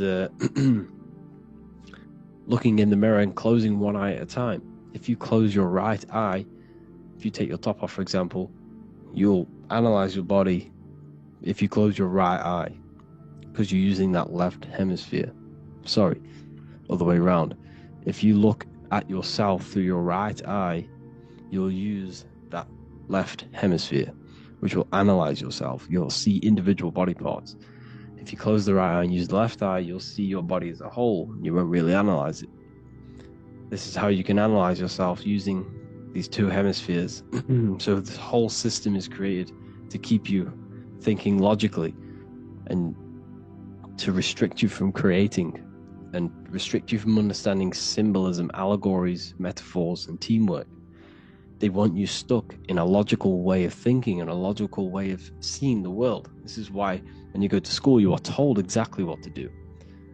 You're told to think this way and no other way. You're told to do orders, do this. It's a very left-brained system, because if we all started to open up this right hemisphere, we'd all see, wow, everything is all one, everything's all connected. And this is what my work is doing. I'm showing you everything is one. The physical world is an illusion of duality, but everything comes from the one source, the one mind. The universe is a giant mind. I am mind, you express mind. We all possess mind. Behind the physical body is the same mind consciousness. And we are all expressions and fractals of this infinite consciousness called mind. And this is what they don't want us to figure out, is that we are all just one consciousness expressed. It's an infinite consciousness. It's even in the squirrel, it's in the dog. All of these different animals, they're just different bodies, but behind the bodies is the same consciousness, which is mind. That's what the pineal gland is. The pineal gland is not the mind, and it's not the third eye. The third eye is your mind. If you have a closed third eye, it just means you have a closed mind.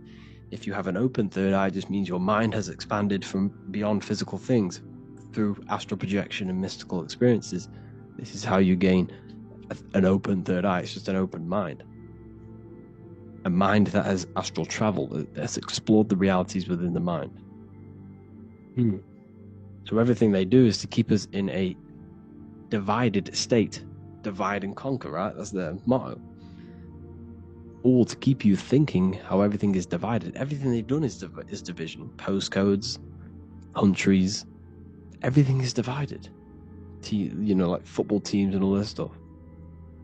It's also a natural process when you grow up, because as you grow up, your brain is constantly analyzing the world. So this is sort of a natural process of how you become more left hemisphere dominated, because your brain is always analyzing. And unless something awakens you, you can awaken that right hemisphere where you can start to see the bigger picture.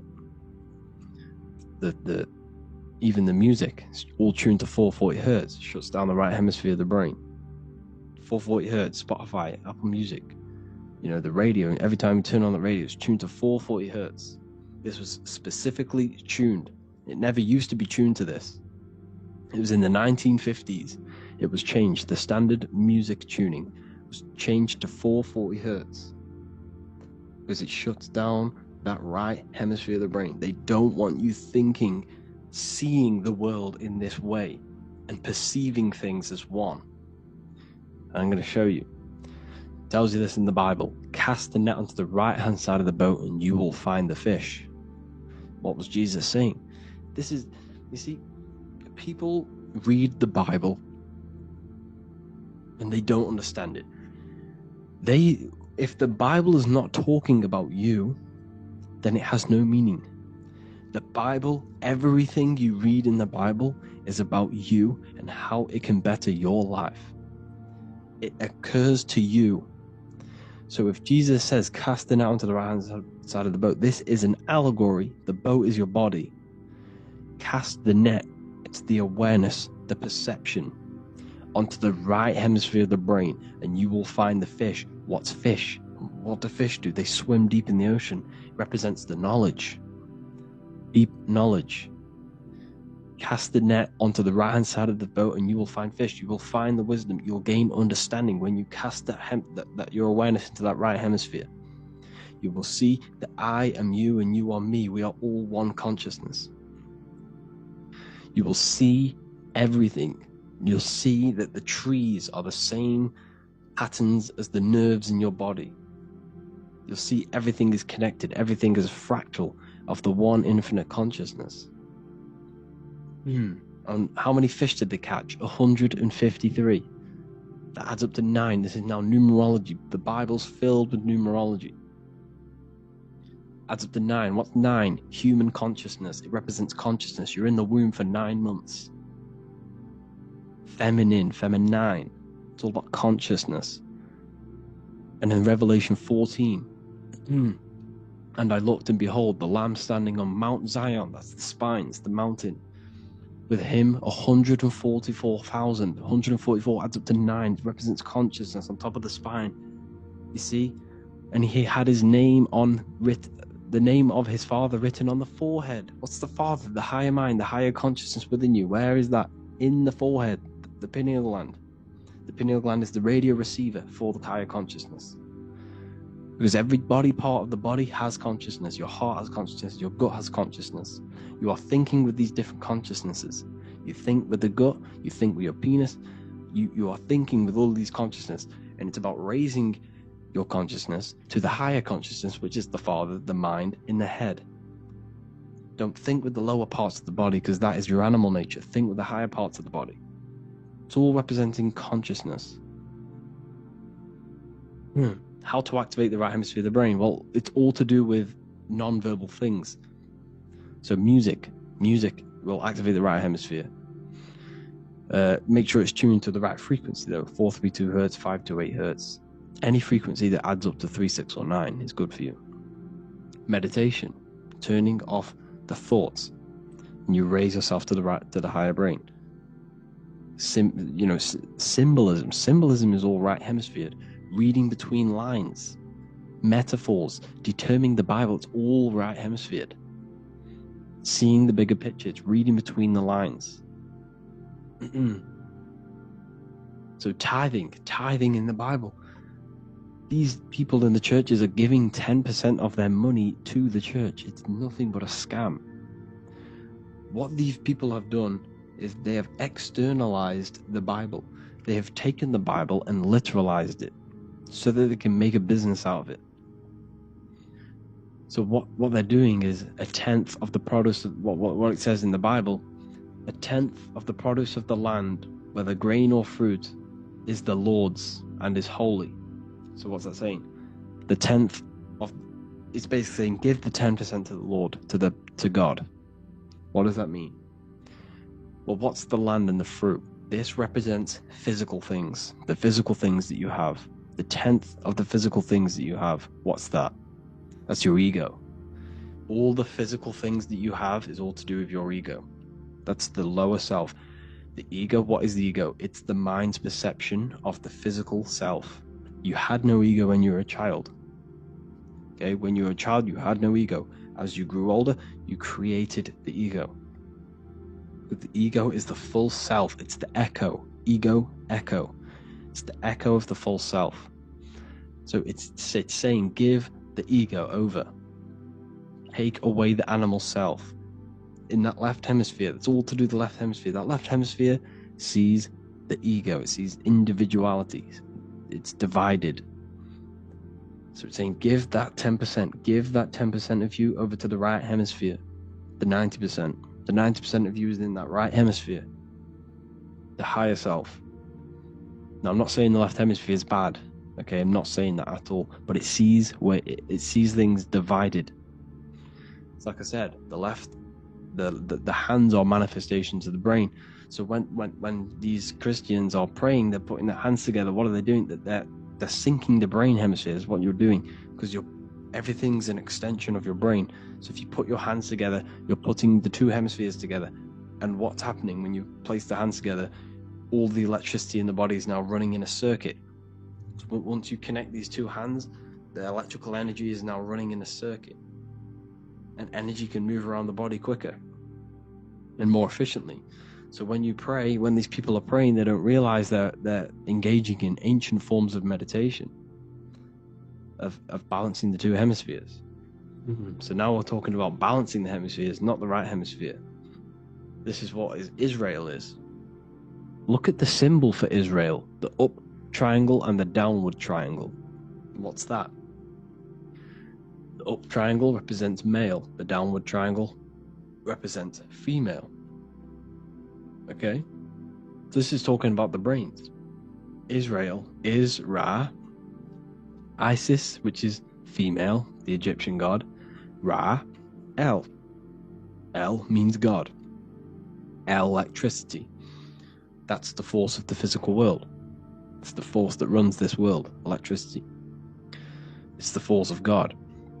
El, consciousness. It means God. Is, Ra, El. Isis, Ra, and El. It's the two hemispheres of the brain, the holy land of Israel. It's the holy land, it's the brain. Once these two hemispheres are synced, this is how you unlock your consciousness. This is the easiest way of astral projecting.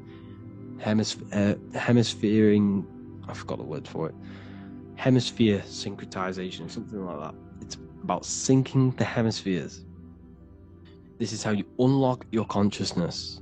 Once the brain is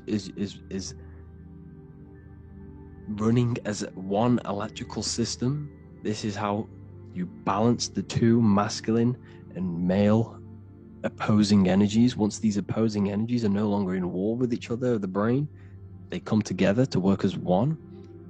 You unlock your consciousness. You are born again. What happens when a male and female have sex?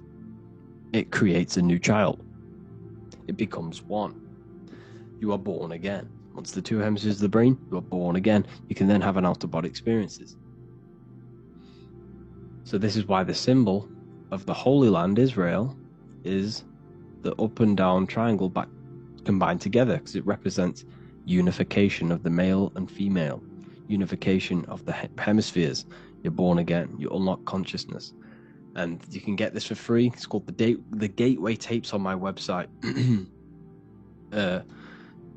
Basically, it's a audio track from the government, and they did this in the Gateway Experience. It's a CIA document, and what they do is there are different forms of meditations you go through. I think there's about 5 waves of meditations you do, half an hour each one.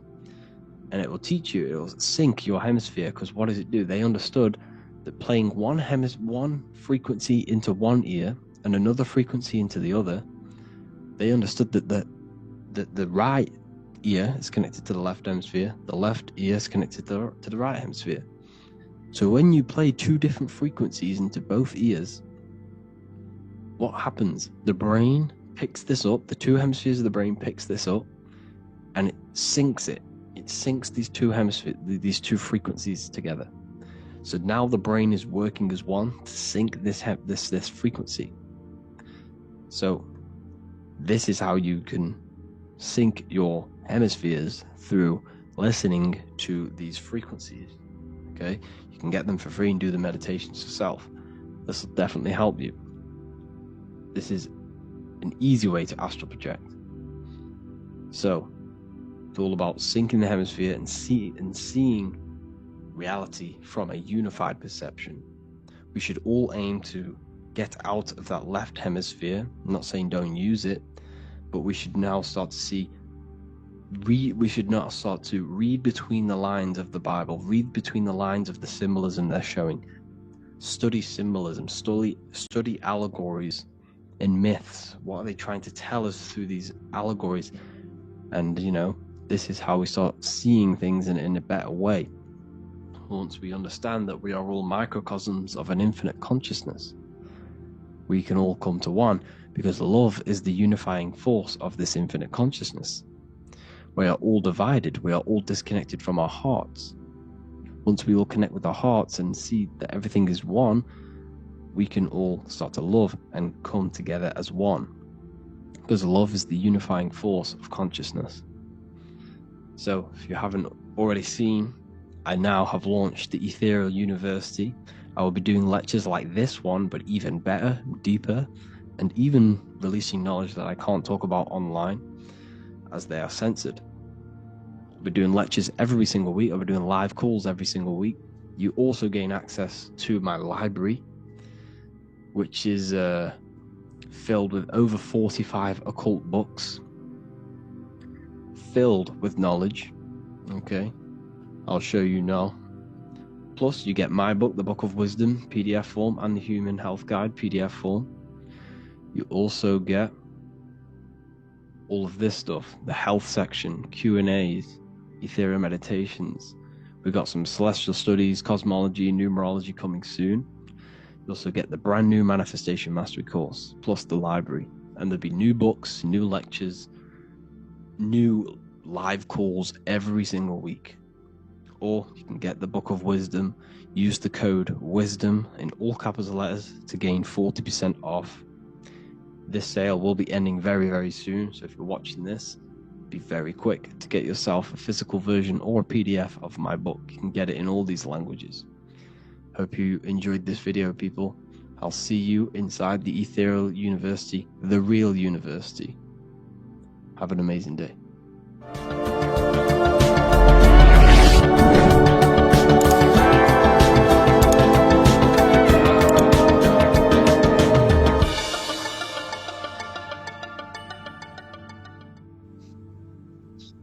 Matthew 21:1, Jesus went into the temple of God. Corinthians 3:16, do you not know that you are the temple of God? Now what is this telling you? That God is within you. Hence why in Luke 21:12 it tells you the kingdom of God is within you. And the side of your head region is called a temple for a reason. Because the brain encapsulates the mind. The brain is a physical manifestation of the mind. The heart is a physical manifestation of emotion. So we have these different layers of our consciousness. We have an intellectual, communicative aspect of our consciousness, which we would call the mind. We have an emotional aspect of our consciousness, which is the heart. And to communicate with the divine, it's all to do with the mind. Hence why the ancients always symbolize the mind being God. This is why Michelangelo always placed God inside of the brain on top of Sistine Chapel in the middle of the Vatican. He understood that God is in the brain. God is within you, not outside of you. The church tells you that God is in the sky because they are creating a externalization of the truth to create a business and a distraction, so that you don't find the divinity within you, so that you don't find your power. Now you have Adam, the physical man, the physical body, the ego, the lower self. And he is resting. He's not trying to reach to God, but God is reaching, because the higher consciousness within you is always trying to communicate with you. It's always trying to wake you up to your divinity. But the lower mind, the lower self, Adam, the physical self, is always in ignorance of truth, always in ignorance, and stays in a materialistic way of thinking, which is the lower animal self. And this is what we call a sleep, or an NPC. This is the lower mind of man. But all you have to do is to move your finger to touch God. You have to look within yourself, within the brain, meditate, and you can find God. This is why in the Bible we see many references to the human body and anatomy to truly connect with God. Kings 6:8, the door to the middle chamber was in the right side of the house, which is the right hemisphere of the brain. The middle chamber is the pineal gland, where the seat of your consciousness is, where the seat of your higher consciousness is, the mind. And they went up the winding stairs, which is your spinal column, into the middle chamber, and out of the middle chamber into the third. So they went up the winding stairs. This represents raising your consciousness up the winding stairs. Your spinal column acts as a stairway of consciousness. Depending on what sort of consciousness you are operating in, depends on what part of the spinal column you are using. Because the spinal column ascends and descends consciousness. What do I mean? If you are in a reproductive way of thinking and you're always thinking about sex, you're jerking off all the time and you're always eating, all of your brain's power and your mind's power is being descended into the lower aspects of the spinal column, which represents hell, the physical state of man, Adam, the ignorant state. We're basically living off low-level pleasures like an animal. And the stairway to heaven is your spinal column. They went up the winding stairs into the middle chamber, which is your mind, your pineal gland, and out of the middle into the third stage of consciousness, physical, etheric, astral. When you meditate and you start to raise your consciousness during meditation, you enter the astral plane when you turn off thought. But this is the middle chamber inside of the brain. Here we see another painting inside of Sistine's Chapel of God inside of the brain. This is the brainstem. This is the brain. This is the frontal lobe. This is the back lobe. This is the back lobe. This is the cerebellum. Here's the reptilian brainstem. Here's the claustrum. This is what we are seeing here. Anatomy. Here is another one in Sistine's Chapel in the middle of the Vatican. This is depicting the brainstem. God's neck looks exactly like the brainstem. Here we see a real brain compared to God's neck, because the neck is just below the brainstem. And this is what they are symbolizing, because they knew that God is within you. God is a part of the human body. God is inside of the body, because the body is a vessel for consciousness, for universal consciousness. Inside of you, inside of me, is the same spark of consciousness. And this same consciousness is spread out into every living essence, because everything comes from the one source, the one God, the one consciousness. Matthew 6:22-23. The light of the body is the eye. If therefore thine eye be single, thy whole body shall be full of light. Practicing the single eye. What is this? This is meditation. This is entering within yourself. So the Bible's telling you to practice the single eye. But if thine eye be evil, thy whole body shall be full of darkness. What does this mean? If your consciousness is in an evil way of thinking, if your mind is filled with an evil, negative mind space, then your body shall be filled with darkness, with evil, with negativity. Because negative thoughts destruct the body. Positive thoughts heal and regenerate the body. So he tells you to be, the light of the body is the eye, your consciousness, the inner eye of consciousness, the eye that lets you see. And what do I mean? You look with your two physical eyes, but you see with the inner eye. What you see is perception.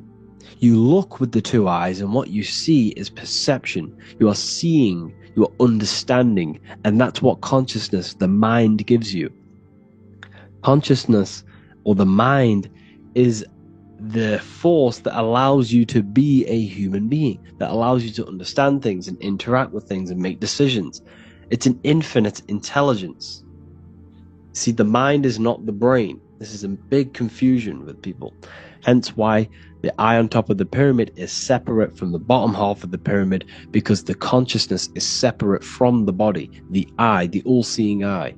It represents the observer, the eye that sees into this body, into this world, into this. You are the perceiver. You are the invisible spirit within the body. Theologians 4:17. After that, we are still alive, and our left will be caught up together with them in the clouds to meet the Lord in the air. You don't meet the Lord in the physical air. Okay?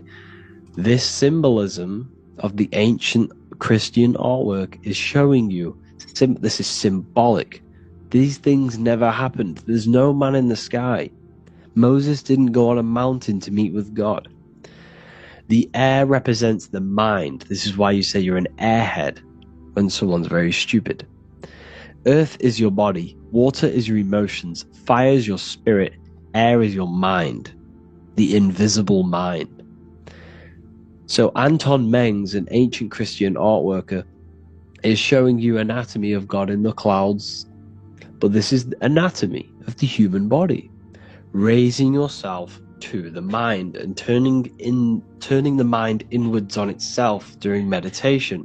And that's how you meet the Lord in the air. You meet the Lord in an elevated state of consciousness. The air represents an elevated state of consciousness because the air is up. You have to raise your consciousness to meet the Lord in the air. This is why Moses went on a mountain to meet with God. The mountain represents elevation of consciousness, raising the mind up the spinal column, taking all of the mind's attention away from the reproduction and the physical aspects of self and raising it to the brain and turning off the brain and going inward into the air. It's talking about raising consciousness. It's allegorical, it's a spiritual metaphorical text. The side of your head's called a temple because inside that where that temple is, right in the middle of where you call the temple, is the inner chamber, the open room, the holies of holies in the Bible, or the land flowing with milk and honey, or Mount Zion. There's so many different names for the brain, or the upper room where Jesus meets his 12 disciples, the 12 cranial nerves in your brain. This is the temple of God. Your body is a temple of consciousness. It encapsulates consciousness. It encapsulates the mind and soul. John 10:30, Jesus states, I and the Father are one. Psalms 46:10, be still and know that I am God. He's talking about the I am within you, not within Jesus. Everyone refers to ourselves as I. I am God. When you say I, you're referring to the highest aspect of yourself. The aspect that is above all thought, above all emotion, and above all things. When you say I, you're referring to your pure awareness, your pure consciousness, the highest aspect of yourself. And anything after I is egotistical. I is God. The letter I is the Roman numerals for one, because there is one God, one consciousness. The letter I is one line, just like the number 1. Matthew 6:3-4, take no thought. Therefore take no thought. Take no thought. He says this 5 times because you must turn off the 5 senses and take no thought to connect with God. Be still. This is telling you to meditate and know that I am God. The I am within you. I and the Father are one. I and God are one. You, who you think you are, is a completely wrong. The body is matter. Your name isn't you. Your job isn't you. Your reputation, your trauma, your memories, your friends, family, worries, bills, interests, dislikes, goals, passions. Anything to do with the thinking mind is not you. Who you think you are is a part of your thinking aspect of consciousness. But once you remove thought, you are no longer your name, you are no longer your body, you're no longer your reputation. You are the I. You are pure awareness, pure consciousness. Pure consciousness. And this pure consciousness has latched on to this name, this job, the body, and your traumas. Your pure consciousness has attached itself to this character who you're playing in the physical world. And this is essentially who you think you are. But you are not. You are the I. You are the self. You are pure awareness. So, in order for you to detach from these things, you must learn how to detach from your name, your job, your reputation. And you do this through meditation, by turning off the thinking mind. Turning off the thinking mind allows other aspects of your consciousness to open up. What do I mean? Your whole life you've been thinking, and all of these thoughts has attached you to this physical body. You haven't allowed your consciousness to open up. And you can only do this by taking no thought. That's why Jesus tells you, take no thought. When you turn off the thinking mind, other aspects of your consciousness starts to open up. Other aspects of your being can open up. And this is how you astral project. This is how you do all these mystical things and things to do with consciousness. It's taking no thought. Imagination, emotions, thought, and memory are all to do with consciousness. These things are not physical. You can't touch thought. You can't touch emotions. You can't touch these things because they are not a physical thing. So you must turn off these things for other aspects of your consciousness to open up. Okay? So essentially the Bible is a metaphorical, astrological, numerological, metaphysical, spiritual, encoded text that talks about human anatomy, spirituality, and the true nature of the human experience. Everything they teach you in school is to make you think that you are this body. Everything they teach you in church is the externalization of the true teachings of Jesus. Jesus was telling you to meditate. Jesus was telling you to practice the single eye. Jesus was telling you to look within yourself and find God. He wasn't telling you to pray to him. Mark 16:19, he was taken up to heaven and sat at the right hand of God, the right hemisphere of your brain. John 21:6, cast the net onto the right hand side of the boat and ye shall find fish. Fish is understanding. The boat is your body, your brain. Cast your awareness into the right side of your brain and you will find understanding, because the right side of your brain is all to do with the creative aspect and the intuition and the spiritual sides of your consciousness. This is why God is here. This is why Michelangelo depicted God in the right hemisphere of your brain, because this is all human anatomy. And I speak about all of this in the brand new Book of Wisdom Volume 2, which is now available. The start of the revolution has begun. This book is truly going to change the way people see the world.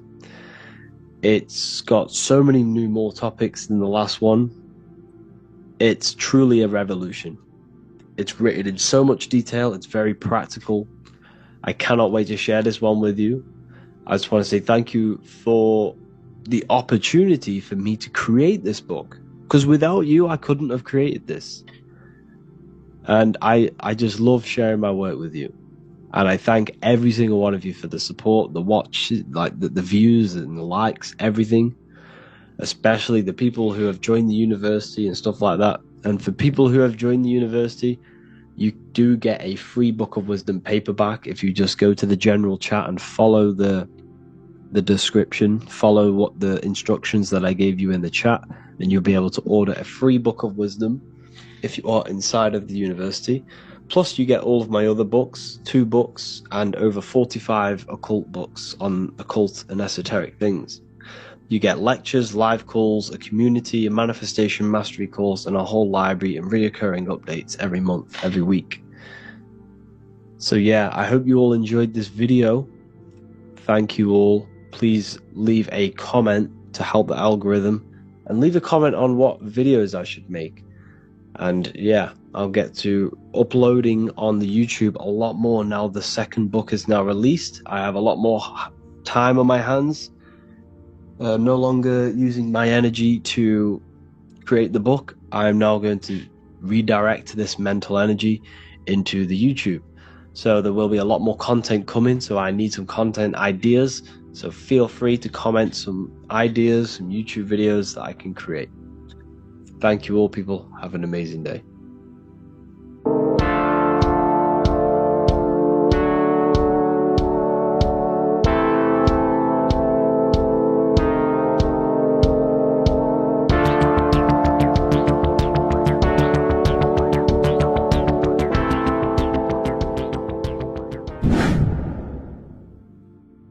What is good, people? It's Revival of Wisdom. I hope you're all doing well. And this video is how to raise your holy oil or your kundalini. Let's get straight into this. So this is a monthly cycle. Every month, when the moon is in your zodiac sign, this oil is released. Now, the moon is in control of monthly cycles. For women, it's the menstrual cycle, and as well, this holy oil cycle. The moon changes sign every 2 and 2.5 days and passes through the zodiac signs in 27 days. So the moon tells the day, the sun tells the time, the stars tell the month. This reality is a massive clock, if you like to say. It's a cycle. Okay? The moon controls the night, emotions, water, fluids, and the mind. Okay? So, this oil is produced in the claustrum. It's produced in the claustrum, which is here, right? This is where you get Santa Claus from. Now, the claustrum is at the center of the brain, and it is next to the pineal gland and the pituitary gland. Once it starts in the claustrum, this is the holy present. This is the present that Santa gives to us, Santa Claus. And it goes to the pituitary gland and the pineal gland. And what's connected to the pituitary gland and the pineal gland is the Ida and the Pingala. The Pingala is the pineal gland's nerve, which is the honey, which is the positive charge, electric.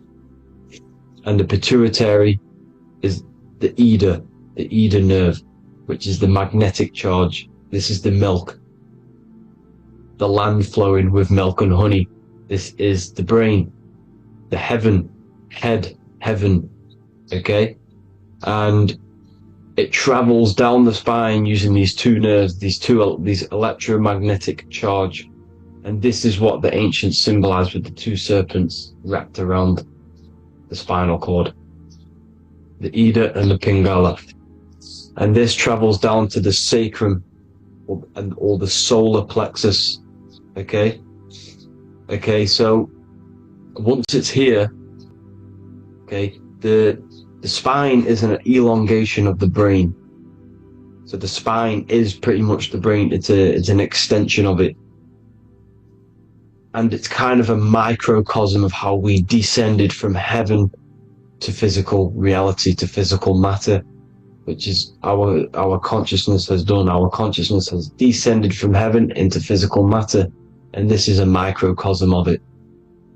Okay, so once we're in the sacrum bone, this holy oil, like I've just explained, this holy oil starts in the Santa claustrum, goes down the chimney to the sacrum.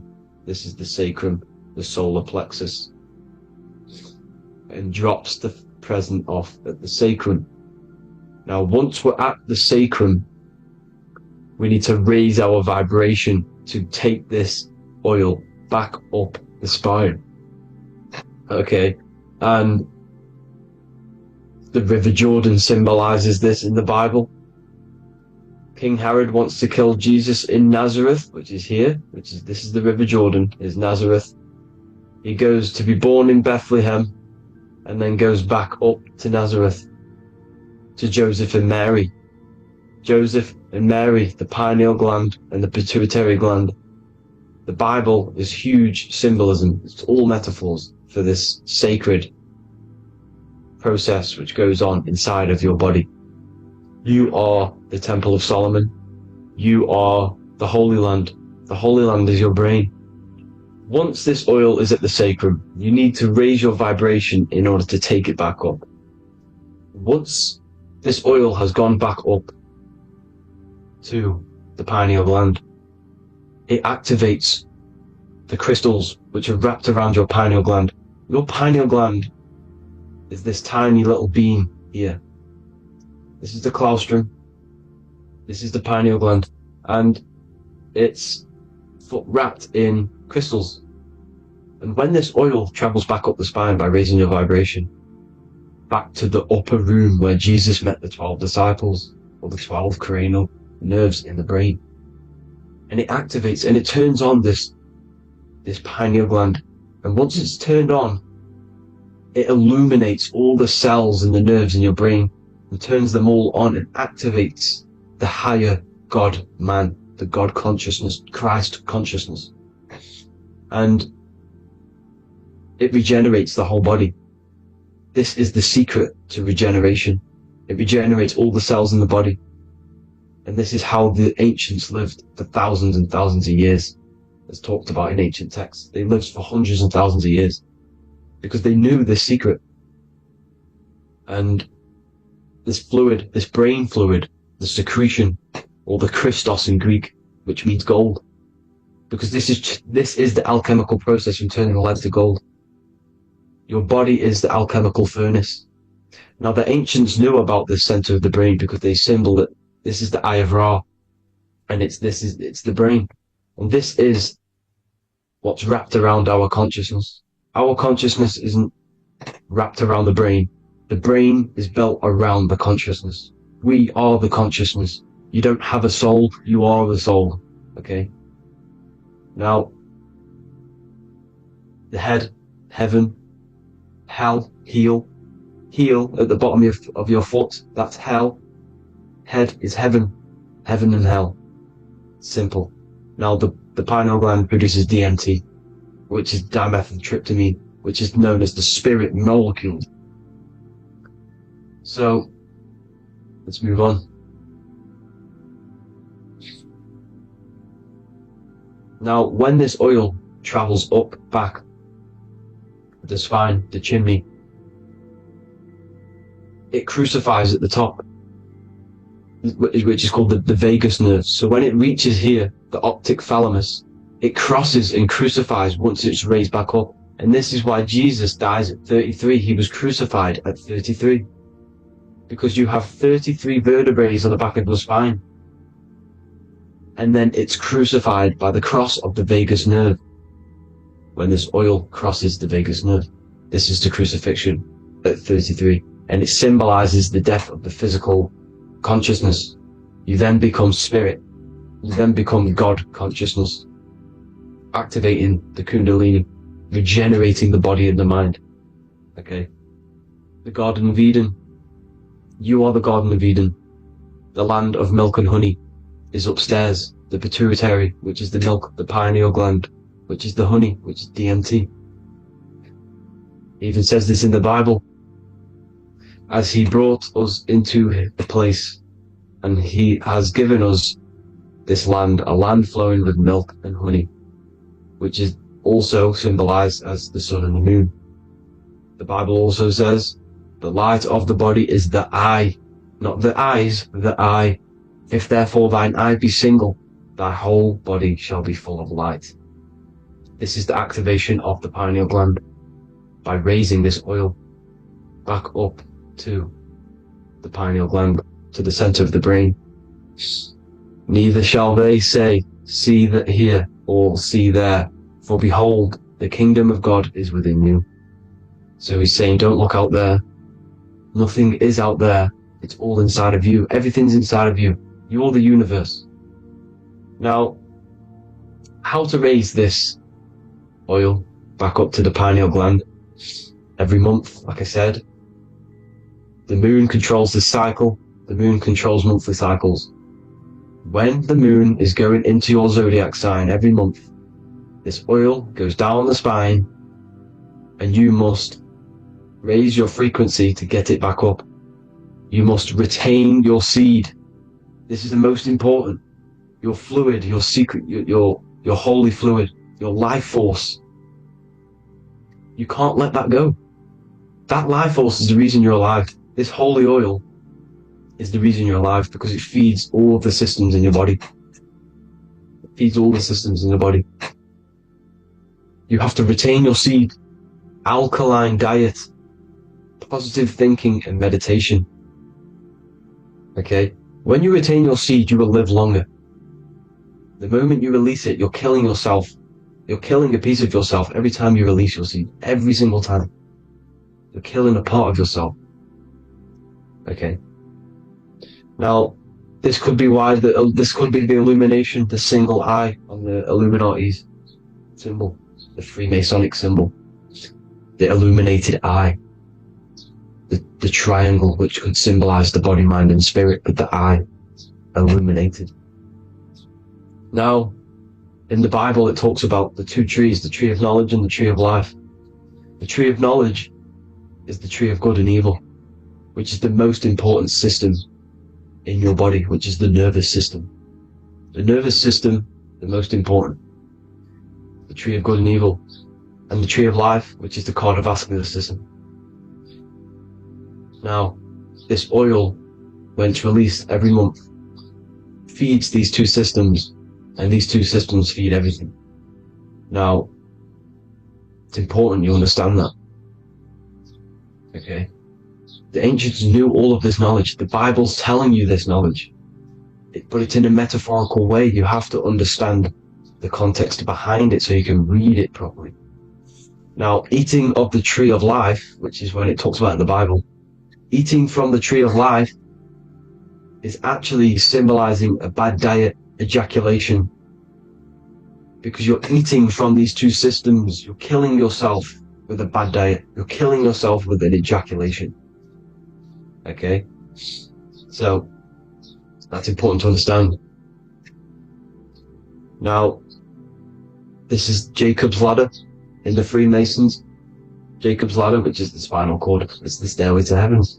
And this is Jack and the Beanstalk when he goes up the beanstalk and finds the golden egg in the grey clouds. The grey clouds symbolize the grey matter in your brain. Now, the Garden of Eden talks about the 4 different rivers in Garden of Eden. As we see here, the North Pole map, the ancient North Pole map, because the center of the earth is the center of the torus field. Everything's the torus field. Atoms are torus fields. Everything's torus fields. You are the universe. Everything's with you. The North Pole is your spinal cord. This is why they say Santa Claustrum comes from the North Pole. This is the North Pole. And the Santa Claustrum is the center of your brain.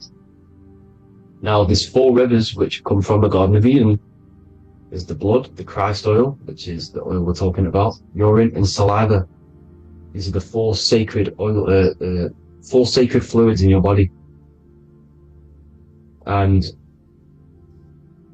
these are constantly abused in today's society. These secret societies are targeting these fluids. Okay? This is why porn is free. They sexualize society through Disney. Go and look at some of the Disney movies. There's so many subliminal messages which sexualize these children because they want you sexualized, so you release your seed, which is one of the holy fluids in your body, especially your semen, your sexual energy. So important you retain this. So important, because it's your life force. It keeps you alive. Okay? Now, let's recap on this. If you want to raise your oil every month, you can't just retain your seed for the month. You have to retain your seed forever. Don't just do it for a couple of days. You have to do it. It's a lifestyle. You want to become God consciousness, you got to do what it takes. It's hard in this society because this society is made around, it's designed to kill you pretty much.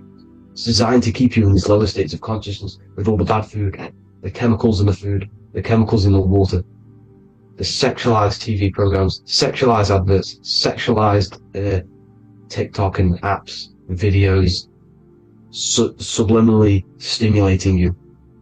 Because that is your weakness, sex. It's your weakness. Now, you have to retain your seed, meditation, and an alkaline diet. Why alkaline? Because acidic is low vibrational. This is the color spectrum. And what's the highest vibrational color? Violet. It's the lowest, red. You have to have an alkaline body in order to raise this oil. When you drink, when you have a bad diet, when you drink alcohol, when you smoke, this destroys the oil.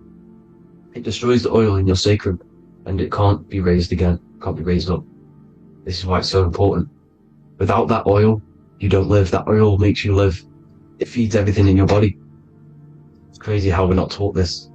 It's insane. But that is how you raise the oil, people. I hope you all gain some knowledge out of this video. And I hope this assists you on your journey, your spiritual journey. And please like and share this video. We need this knowledge out to the public to wake up humanity. Thank you all, people. God bless.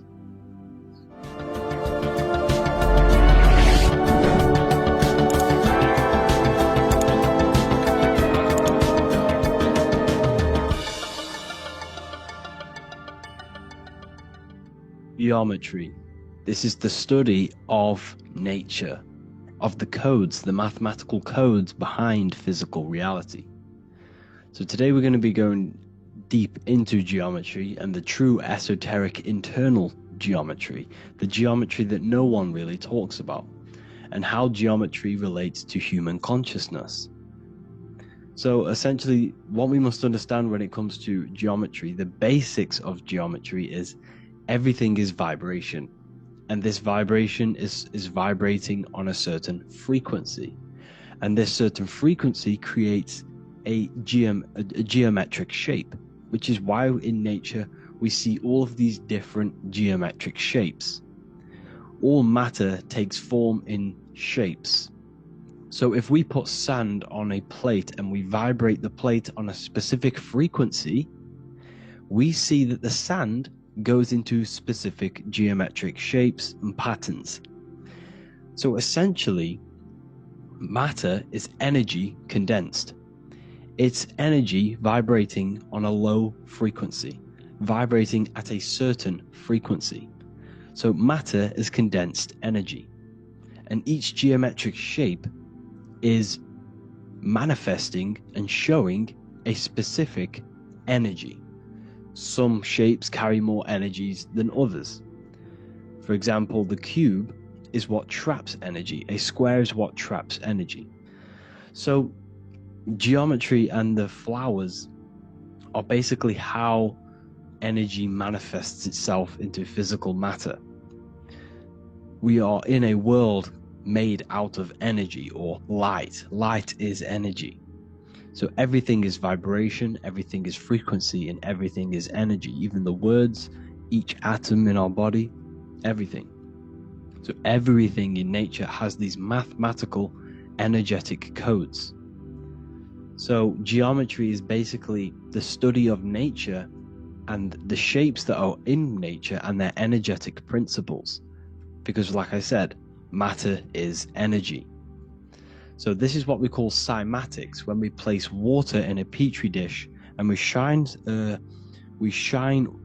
light on top and we vibrate the water. And we can capture, this creates certain patterns. Each frequency, like you see here, has its own pattern. So what we are seeing here in the physical plane is essentially energy condensed into physical reality. We see it in the turtle. We see it in every single form in nature. Now, external geometry and normal geometry, we normally get taught that this is God's way of creating physical reality, which is essentially true. However, it's far more deeper than that. Far, far, far more deeper. Okay, so what geometry truly is, it's not God's codes to reality. What we must understand is what the brain truly is. And what we must understand is that we are not in the world. We are not in the universe.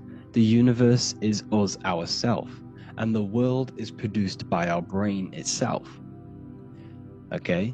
So the way you must understand how the brain works, so what you visually see, so geometry is to do with what we visually see. And what we visually see is heavily connected with our eyes, which are an extension of the brain. The eyes are the brain. And essentially how we see is energy enters the eyes, and each eye goes to the optic nerve, and this energy is transferred into electricity, which travels to the back of the brain, to the visual cortex of our brain. And this is where the image is produced, what we see. Therefore, the world outside of us is truly inside of us. It's a projection from within the brain. The brain is an energy condenser, a decelerator, an energy decelerator. Everything outside of us is basically formless energy. It is formless energy vibrating at a certain frequency. So what the brain is, it's sucking in this energy, this light, and turning that frequency, that code, that light code, into a physical reality. It's condensing the energy and turning it into a visual image inside of the brain. Therefore, everything outside of you is not what it looks like. Everything outside of you is basically energy, infinite energy. And our brain is condensing this into a physical reality and projecting it outwardly, which you experience your visual field. Okay? And the ancients knew this. So this is basically called the sigil of Lucifer.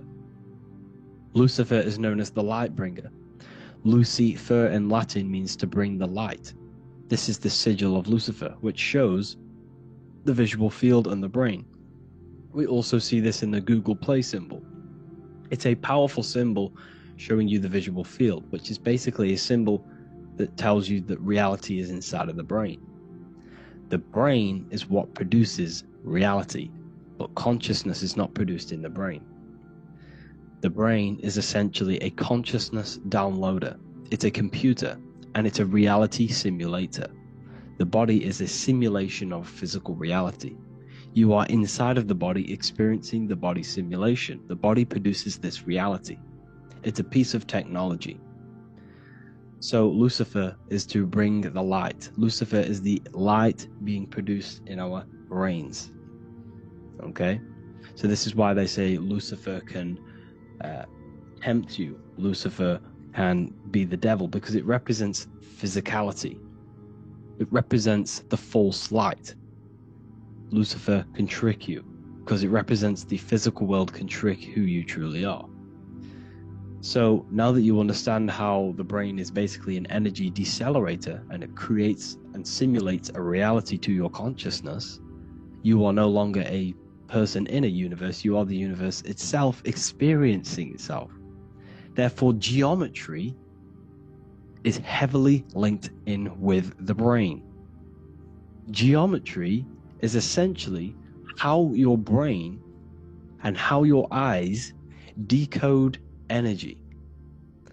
So what you are seeing is the mathematical codes of your brain creating reality. So what they teach you is the external is that geometry is God's way of creating this world, and these are the mathematical codes God's created. But now I'm telling you the internal. This is the truth. Geometry is how your brain mathematically condenses energy and light into a physical reality. So therefore, your brain is a computer program. So now geometry is nothing outside of you. Geometry is not something created by something else. It's created by your brain. Your brain produces these patterns through mathematical codes by breaking down energy into physical reality. And this is why you see geometry in everything around you. This completely changes your view on geometry. It's in your ear, it's in your face, it's in everything. Geometry is everything. Okay? So now that you understand this, now, as we were talking about the visual field earlier, the ancients knew about this. The ancient Egyptians knew about this. We can see this symbolism inside of the casket, the Egyptian casket. See, this crossover represents the visual field. This represents the back of the brain. This is the left hemisphere, the right hemisphere. And now some of the most simplest teachings in geometry is that straight lines are masculine and curved lines are feminine. And we even see this in the human body. The feminine human body is curvy and the masculine human body is liney. And even with the genital reproductive area, we have a line and a curve, 0 and 1, the binary code of all creation, 0 and 1, because that's basically all that exists. Nothingness and one, nothingness and God, nothingness and consciousness, that's all that exists. Now that I've told you that, the basics of geometry and the line and the curve and the feminine and the masculine, what do we have here? You see this stick here? This is a curve. And what's the right hemisphere? The right hemisphere is the feminine, the feminine energy, the feminine aspect of our brain. Then we have a straight line. This is straight lines. Now this represents the left brain. So the Egyptians are showing you the left masculine brain and the right feminine brain because of the curve and the straight line. And this is the visual field, the crossover. So there's a crossover in the brain. The left eye is connected to the right brain. The right eye is connected to the left brain. Okay, so the left eye is connected to the right brain. The right eye is connected to the left brain. The solar and the lunar. So, like I said, everything outside of you is basically energy. Your body is basically a holographic avatar, condensed energy produced by your brain. There's nothing actually outside of you. Your 5 senses are electrical threads of light. And when you touch something, this is basically electrical signals in your nervous system, which are reporting back to the brain. Therefore, what you touch is actually, you're not touching. The feeling that you feel when you touch something is not the true feeling. That's your nervous system you're feeling. You're feeling your nervous system in the brain. It's electrical signals to your brain. So the five senses do not decode, well, what you're experiencing as the five senses is not outside of you. This is your brain interpreting electrical signals. You don't experience the world, you experience your nervous system and your brain. The nervous system is an extension of the brain. So this is the truth. This is not woo-woo spirituality. This is true consciousness science that I'm teaching you here. Okay? So nothing is truly outside of you. It is a universe. You yourself are the universe, the fabric of the universe itself. The only thing that exists outside of you is essentially energy. That is it. And your body and your brain condenses this energy into reality. So when we look into architecture, why is architecture, the ancient architecture, so important? Because what did I tell you at the beginning? Shapes and physical matter is condensed energy. Each shape holds specific energy.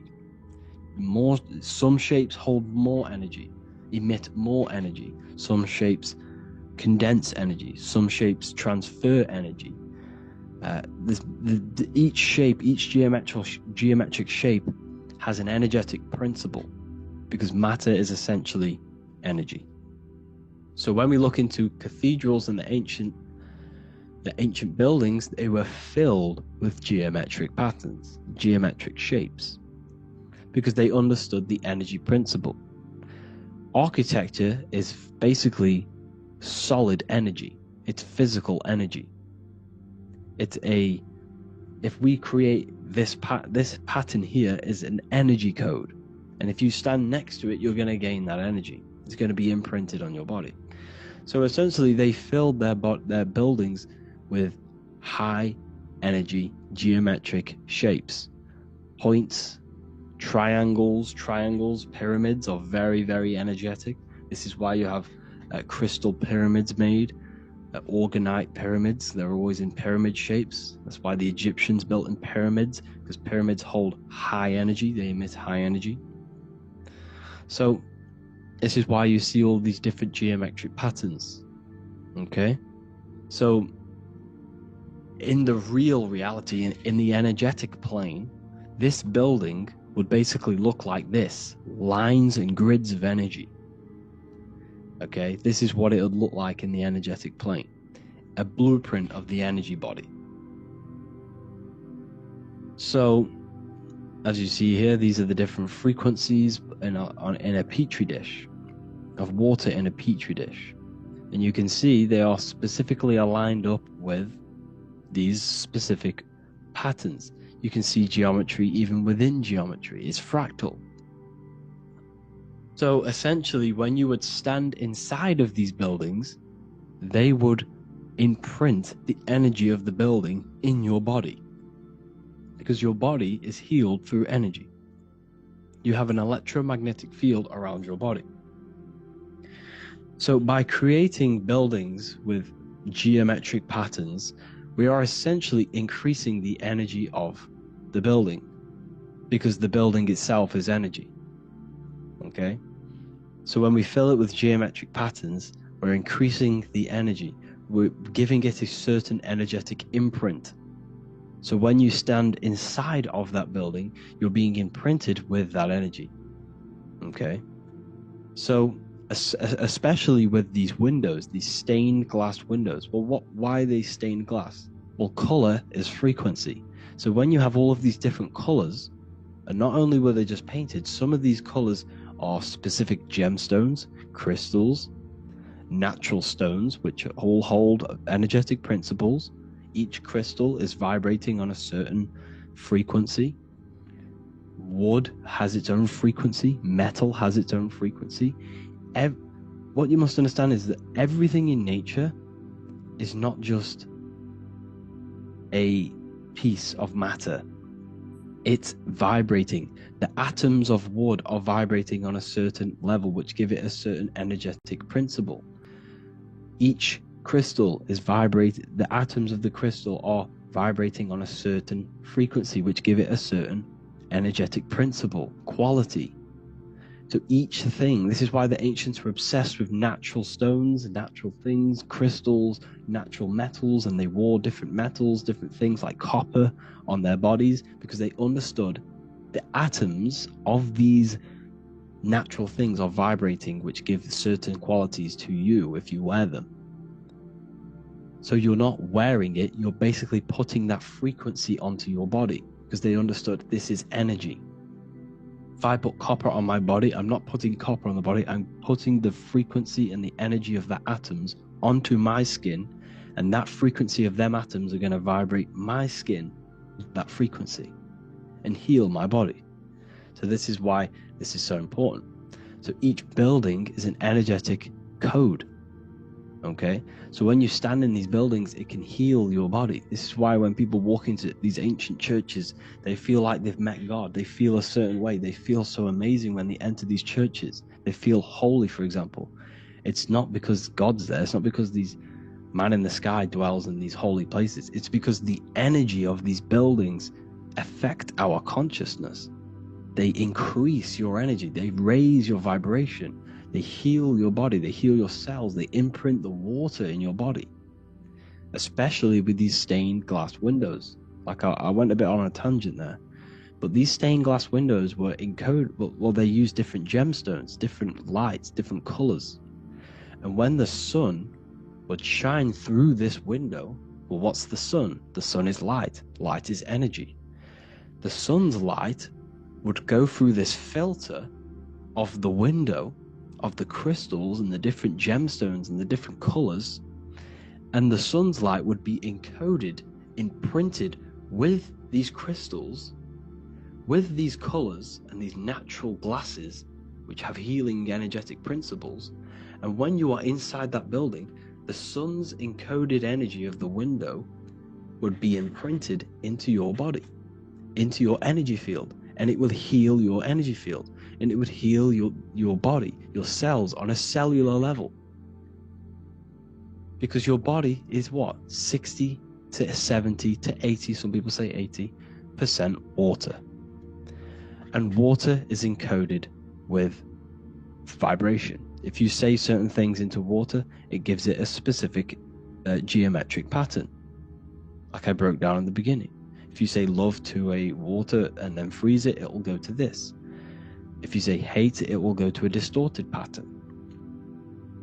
So when you are in these buildings, you're being imprinted by the energetic codes of these buildings, the energetic principles of the windows, of the structure itself. The ancients never used to build in squares. Their buildings, their insides were never square rooms, because they understood squares trap energy. They always had pointed roofs so energy can escape. So there's many little things that we need to look into geometry. For example, when you see magicians, when you look at ancient magic, why do they stand in circles with different geometric patterns? They use different geometric shapes. Why? Because shapes are energy. They hold specific energy. So when the magician stands in a circle with a pentacle, they're working with the energy of that pentacle. You can work with different energies based upon the different geometric shapes that you draw. And you can use this in your structure, in your architecture, in your work, and it can influence everything. So this is the true geometry. I hope you gained a deeper understanding on geometry and how it relates with you and your consciousness. Like I said earlier, your brain produces geometry. It's basically how your brain decodes energy. It's not God, how God creates this reality. No, you're in this reality. You are the reality itself. Your body produces the reality. Therefore, geometry is one with you. So therefore, if I play with the geometry of the buildings, for example, like the government have, everything's in squares. If you look outside, everything's a square, everything's a rectangle. You go to a city, Every window is a rectangle. Every building is a rectangle. You live in a box room. Everything is boxed and squared off in this reality, in this modern society. Why? Because they're trapping energy. The cube is the most simple geometric shape, which basically condenses energy, and it traps energy. And if you subconsciously see squares all the time, your phone's a square, your TV screen, everything's a square, your keyboard, your desk. Go and look at the ancients. They never used to build in squares and cubes. And if you go into nature, you'll never see squares and cubes. Nature doesn't create squares and cubes. Everything in the modern society is squares and cubes to simple your consciousness down, to dumb your brain down. So the ancients built very, very complex structures. Why? Because they understood what we see affects our brains, because our brains decodes reality and creates reality. If you see a sophisticated building, this is going to give you a sophisticated mind and raise your IQ levels over time, subconsciously. I'm not saying if you look at this building, you're going to become smart. I'm saying if every single building in your environment, ment is mind, mental, every single building in your environment was this complex and complicated, it would increase your IQ on a subconscious level. It'd make you more complex, make you more intelligent. So they've dumbed everything down. They've dulled everything down. Look at everything. Everything is being dulled down. So anyways, I hope you all gained a better understanding on this. If you want to gain more occult knowledge and esoteric knowledge, make sure to read the Book of Wisdom Volume 2. If you're inside the university, you can get this book for free. Go to the general chat area and follow the instructions, and you can order yours for free. Truly life-changing stuff. Because the issue is with the world is that no one really understands who they are, what they are, and why we are here. That is the issue for people's depression, for people's wrongdoings. They don't understand who they are, what their emotions are, what their mind is, what their body is, what reality is. This book gives you that. This book gives you the sense of understanding, the sense of well-being that will give you a better life, because you understand life and what life is. And if you truly want to take your studies to the next level, we have the Ethereal University. This is the place for truth seekers, where you can connect with like-minded people, so you don't have to feel insane, because not many people think this way. I've been there when you wake up and not many people around you are thinking the same way, and you start to feel a bit insane, and you can't really talk to people about these things. That's why I created this, so you can connect with people and learn at the same time and become the best version of yourself by understanding truth and knowledge. If you join, you'll gain access to free live calls every single week, every single Saturday morning. We do live calls. You can ask me questions and all sorts. So make sure to leave a like and a comment, and thank you all for tapping in.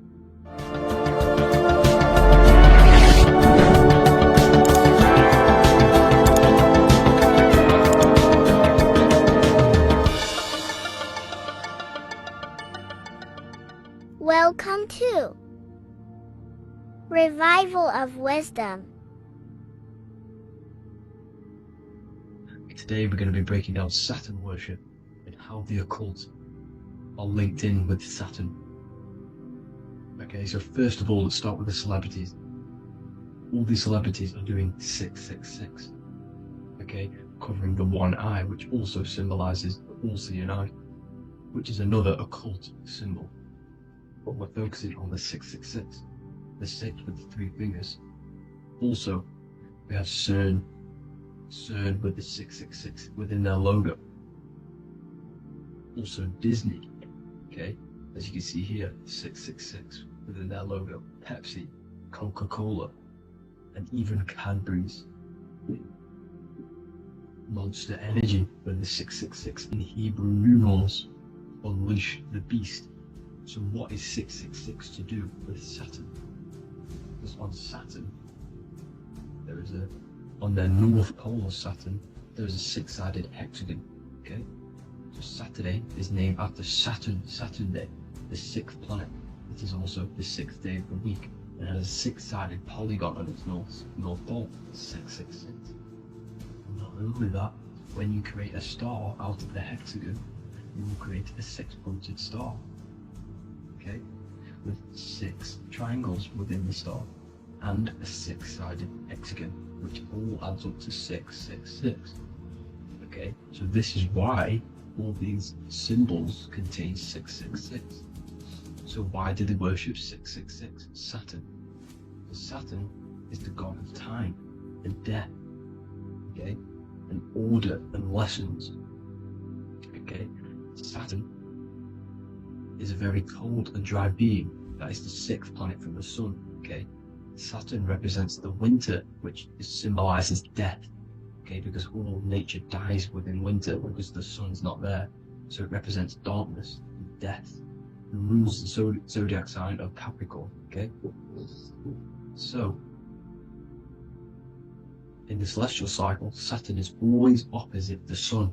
So it's the opposite of the sun. So they're worshipping this energy which is death-like. Okay, this god which is death and does not bring life. Okay, also is the god of time. Okay, also in the Roman and in Greek it's called Chronos. Okay, which is just a translation for time. It's also known as the Father Time, aka the Grim Reaper. Okay, the Grim Reaper. Keep that in mind. We'll come back to this. Here are some more logos with Saturn. Okay, NAC, Internet, Wi-Fi. Okay, all these occult logos all worship Saturn. They are a satanic occult. They worship this death god, this evil god. Okay, this is where the cube now comes in. Okay, because what colour is associated with Saturn? It's black, because it's the absence of light. It's opposite the sun. So black is the colour associated with Saturn. Each planet has its own colour associated with it. Okay, so when you make the cube, okay, as you can see here, the cube of the polygon, it creates what? A black cube. Okay, and the Kabbalah, okay, Kabbalah means cube, Allah means the god, the cube god.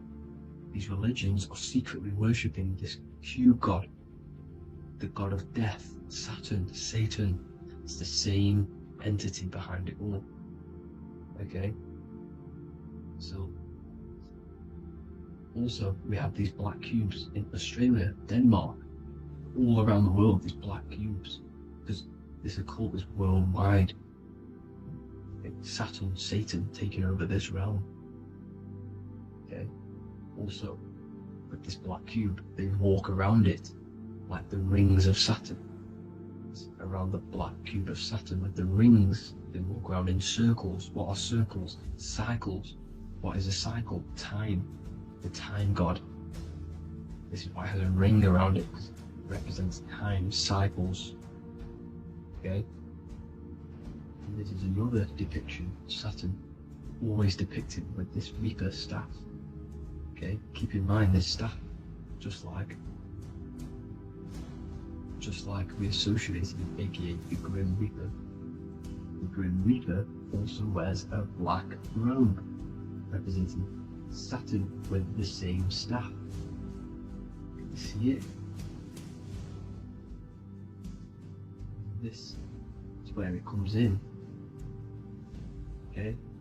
The same thing, look, the same staff with the black robe. Black representing Saturn, the god of death. Okay, the Grim Reaper, Satan. Okay? Also when you graduate from university, what do? You wear a cube on your head, a black cube with a black robe. This is Saturn worship. See, this is how Saturn, Satan, has tricked the world into worshipping him, not God, the sun, which represents God. So what is a corona? Because a corona is a crown, a circle, okay? A set of concentric circles of light seen around a luminous body. So Saturn. So this is why they used to worship Saturn by wearing crowns in ancient days, and we still do to this day. The king or queen has a crown, a corona. Also, corona the dream. Corona adds up to 666, just like Saturn is 666. But like you see in the corona, you see the staff. You see this staff, just like the staff of Saturn, the Saturn god, like the Grim Reaper, with the black robe and the staff, just like the Saturn god. What is the Grim Reaper? It's a killer. It represents death, just like Saturn, the god of death and time. So all these occults and secret societies all worship the 666 god, which is Saturn, Satan. All of our energy is being put into Saturn. Okay, and Saturn, Satan, is harnessing all of this energy. So gradually, this is what the mark of the beast is. Like it says in the Bible, the mark of the beast, or the name of the beast. Here is wisdom. Let it know that you have to understand and count the number of the beast, for it is 6. It is the number 6 of a man, and is 6. 600 and 666, 666. So this is what the mark of the beast is. They are going to eventually put green chips, just like Neuralink, which is what Elon Musk is pushing. Okay, so this chip is the mark of the beast, and it's going to be implanted to our hands or brains. Okay, and they will manipulate our consciousness, and it will manipulate our DNA, and it will directly connect us to AI, and AI is linked in with Saturn, Satan, as the demons and the people who rule this world are in love with AI. They want to connect humans to AI. And this will control our consciousness completely and give all of our energy back to Saturn, Satan, this deity that they worship. Just like when you get married, you wear a wedding ring, the rings of Saturn, over the finger, which represents the sun. So you're basically seeing Saturn over the sun. The sun is the son of God. It represents the sun, represents God. So you are putting Saturn over the sun. So thank you guys all for tuning in. I'm going to leave you guys here. Please leave a like, comment some topics that you want me to talk about, and please subscribe for more amazing content. God bless.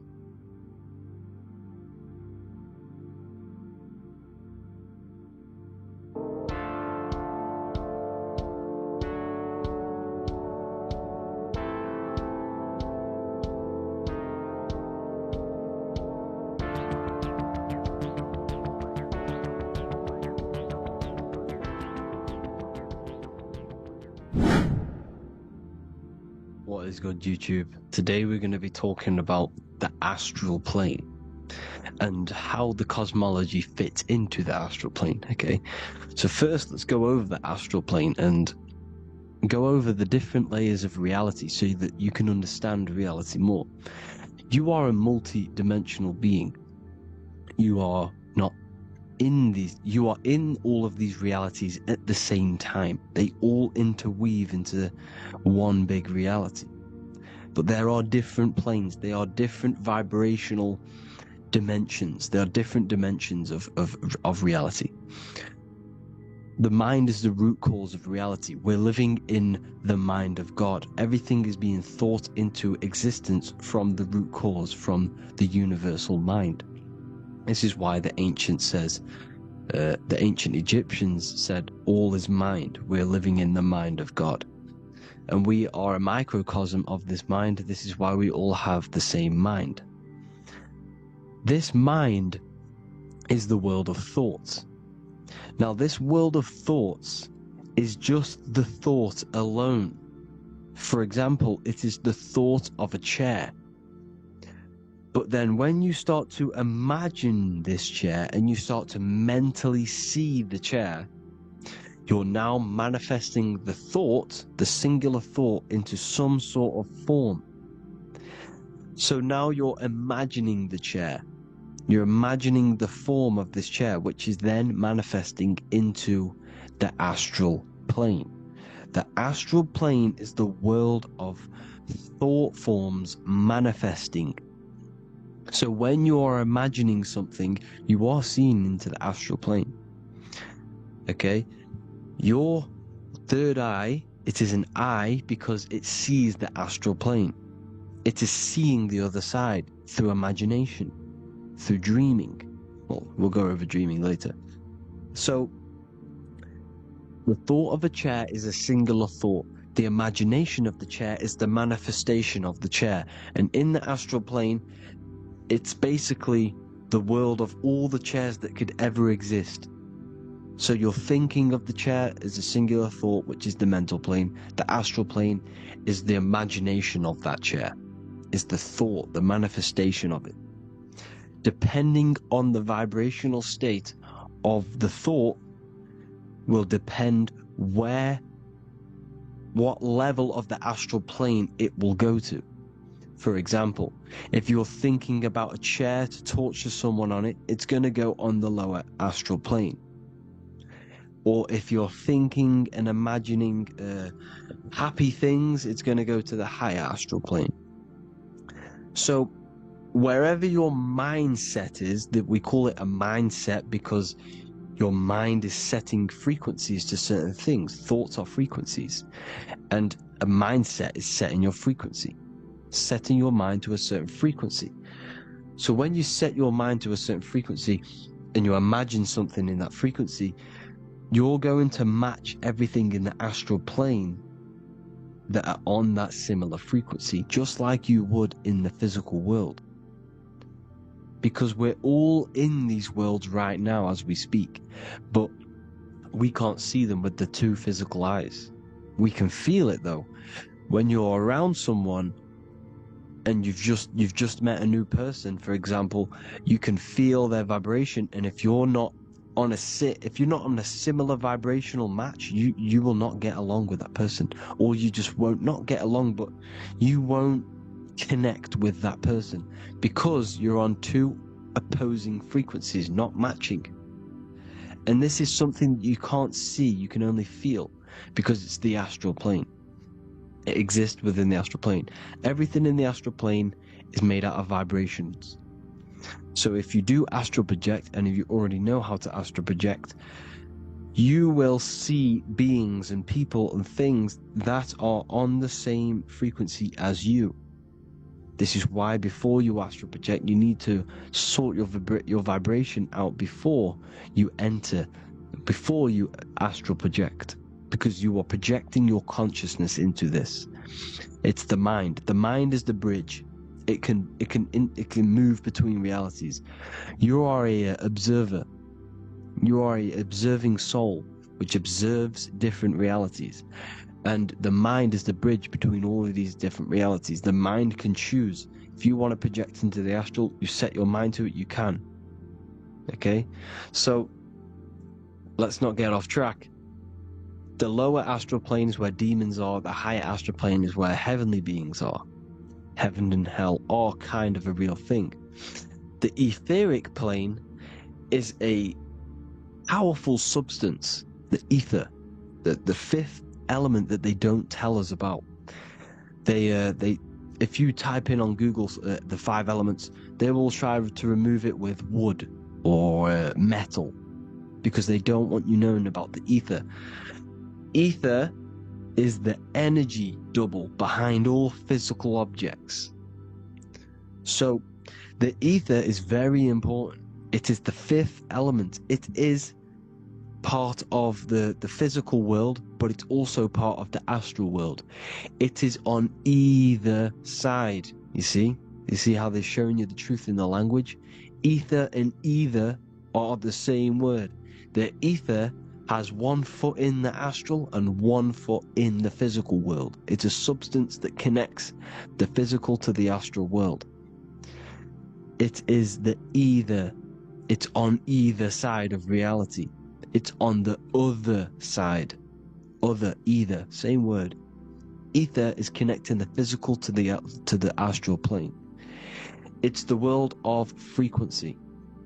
frequencies, EMFs, torus fields are in the etheric plane. It is the energy plane. It's where energy moves through the ether. Okay?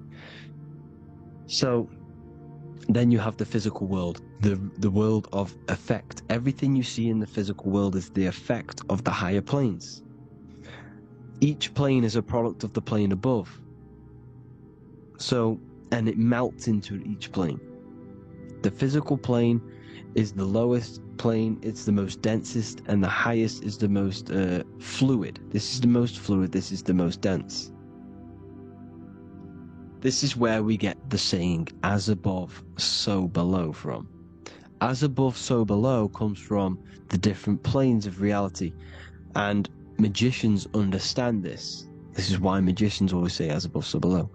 Because they understand if you manipulate the higher planes of reality, you manipulate the lower planes. Because the astral plane is a direct copy of the physical world, but in the astral plane. It is mirrored. The physical world is mirrored in the astral plane. They are both the same world, but just different vibrational states of the world. Kind of. It's hard to put this in words, people, so just try and understand. The astral plane is the double. It is whatever happens in the astral plane happens in the physical plane. This is why magic works. This is why demons work. This is why spirit communication works. Because if you manipulate the higher planes, you manipulate the lower planes. As above in the astral, so below. Leonardo da Vinci showing you to look up, pointing up. You gotta look up. He's telling you to change the mind, you change the physical world. You change your emotions, you're on the astral plane, you change the physical world. You change your reality by changing the higher planes. This is the Masonic 11. The two pillars. This is the 11 also symbolizing the two hemispheres of the brain here. But the 11 symbolizes the two mirrors. 11. 11. 9, 11. 9, 11 adds to 11. 9 plus 1 plus 1 equals 11. The Twin Towers were in 11. Flight 11 was hijacked. Because it's a mass ritual within the astral plane. Now, we're going to go deep into that later, and I'll show you these rituals they do in order to manipulate the astral plane. So, this is what the 11 is. It's the mirroring of reality. If you contact spirits and conjure spirits, you can either summon or attract demons and spirits. Summoning is creating a spirit. You create demons. Okay? Like I said here, the mind is the root cause of reality. If you think of if you think of a traumatic event that happened in your life over and over and over and over again for years and years and years, where attention goes, energy flows. The mind is the director of energy. If you are directing energy into the specific emotion, the specific thing that is torturing you in your mind, that will manifest as some sort of being in the astral plane, which is called an elemental. And this elemental being that you have created through your thought forms and emotions will latch onto you and feed off this energy. So it's important that you get your mind right, okay? It's important you sort that you file the mind and you discipline the mind. Make sure it's only entertaining positive things, because you are quite literally creating your own demons. The word demon has the word mon in it, and if you've watched my videos to know mon means moon. The moon is your mind, the sun is your soul, the earth is your physical body. Demon is mon means mind, moon is mind. You create demons with your mind. Summoning. Now this is where the rituals come in. 9/11 was a ritual because everyone was thinking about this big fearing the death of 9/11, everyone was thinking about it, and all of their minds thinking about this horrific thing will manifest and summon a negative energy spirit elemental within the astral plane. That's how all of this works. This is why it was a mass ritual. Okay, Chris Brown, new album name 11/11, release date on the 11/11.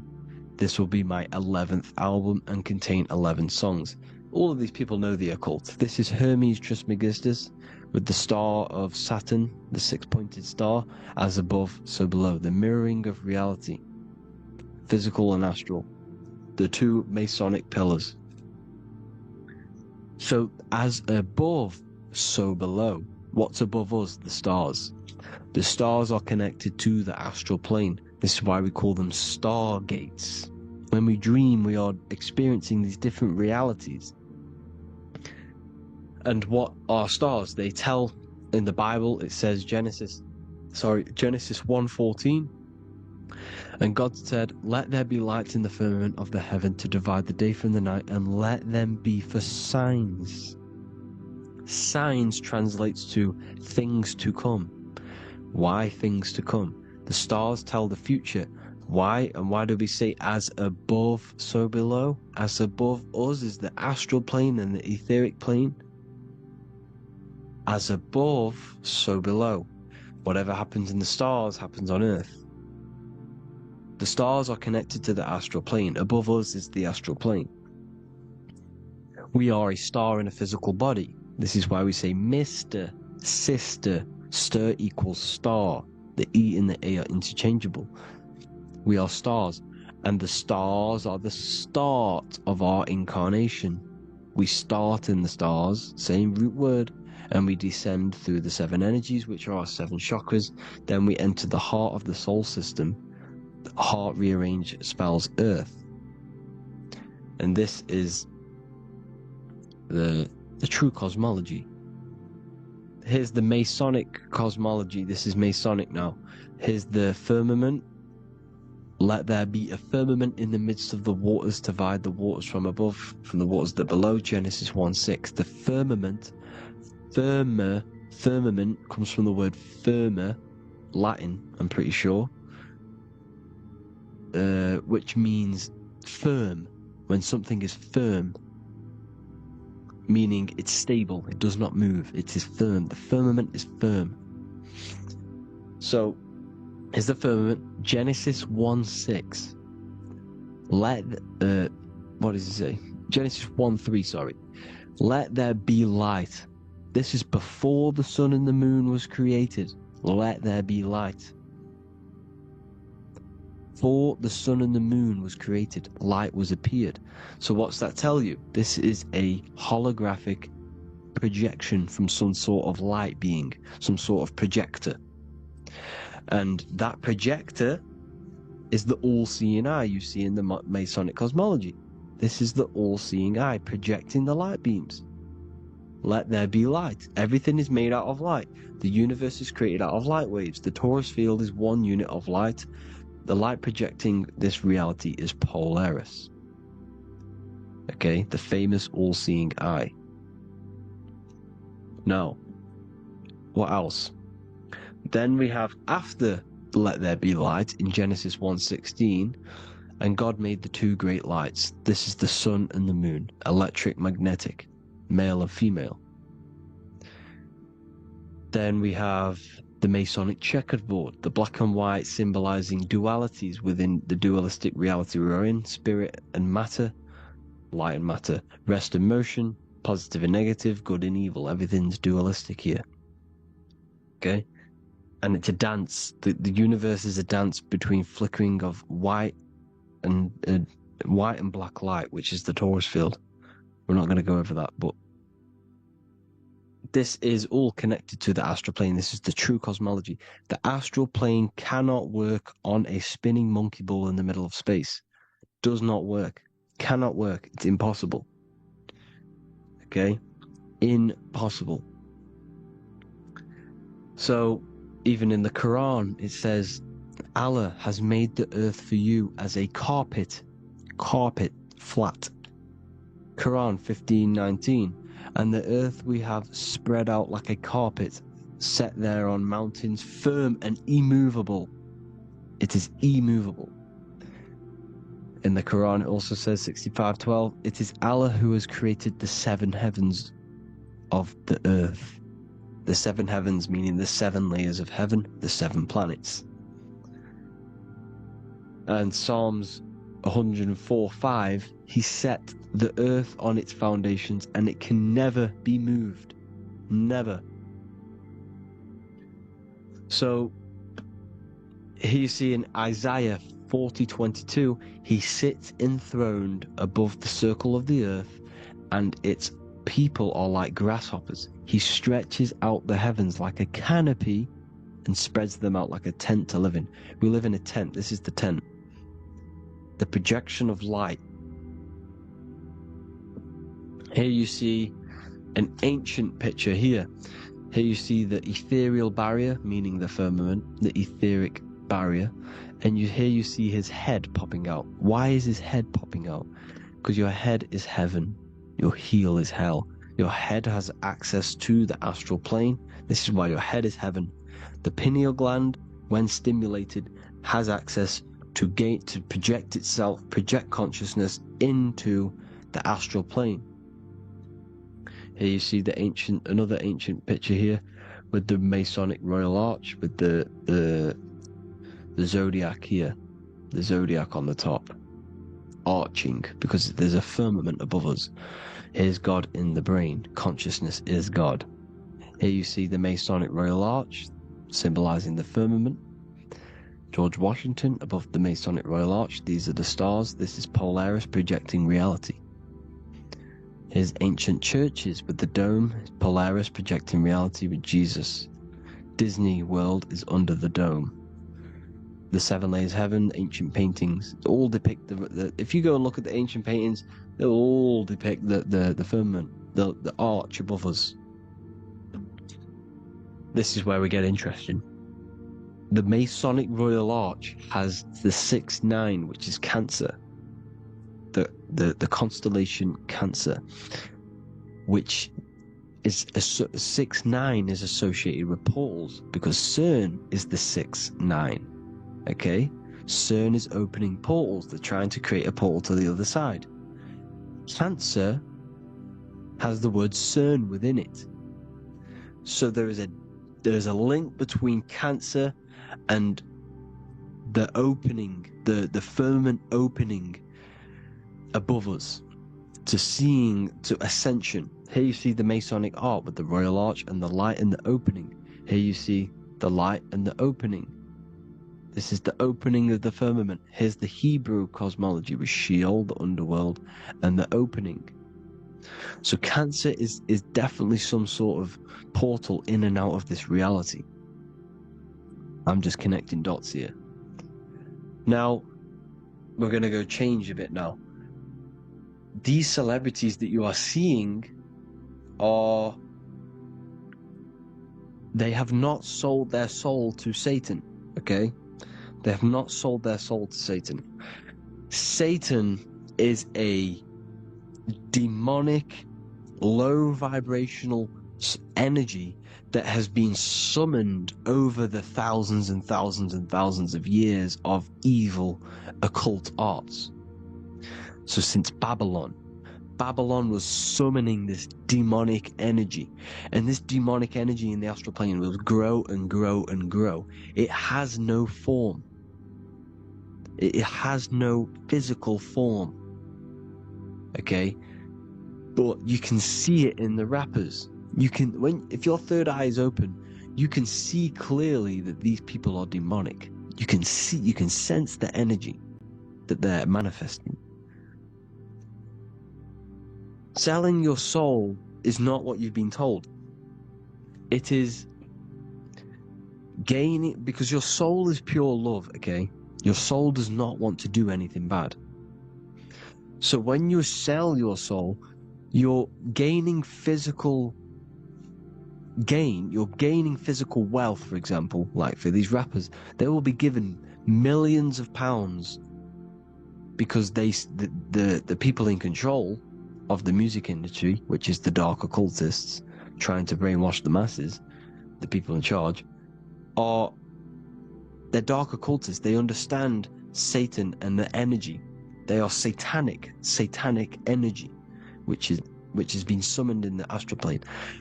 They see that they have influence over the masses, so they will go to them and say, I will give you this amount of money forever if you manifest this satanic, demonic energy through the music and through social media to blind the masses, to brainwash the masses into this demonic energy. Because when you listen to music is frequency. Whatever you listen to, you become that frequency.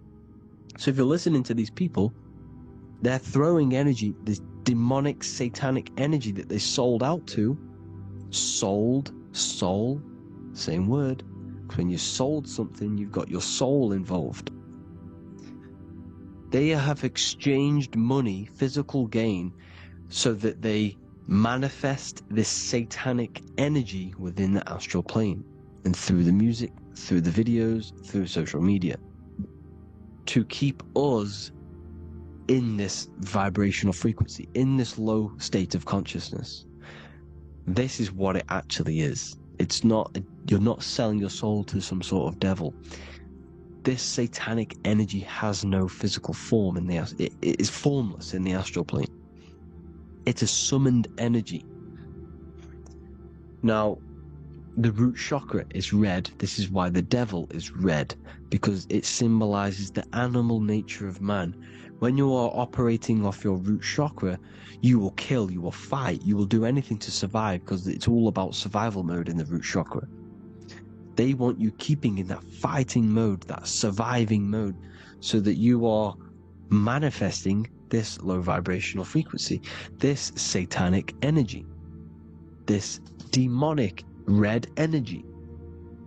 This is why the devil is red. And the devil has a tail with the red arrow pointing down, because it symbolizes your light body. This is your Merkaba. Your Merkaba is your light body. Mer equals light, Ka equals spirit, Ba equals body.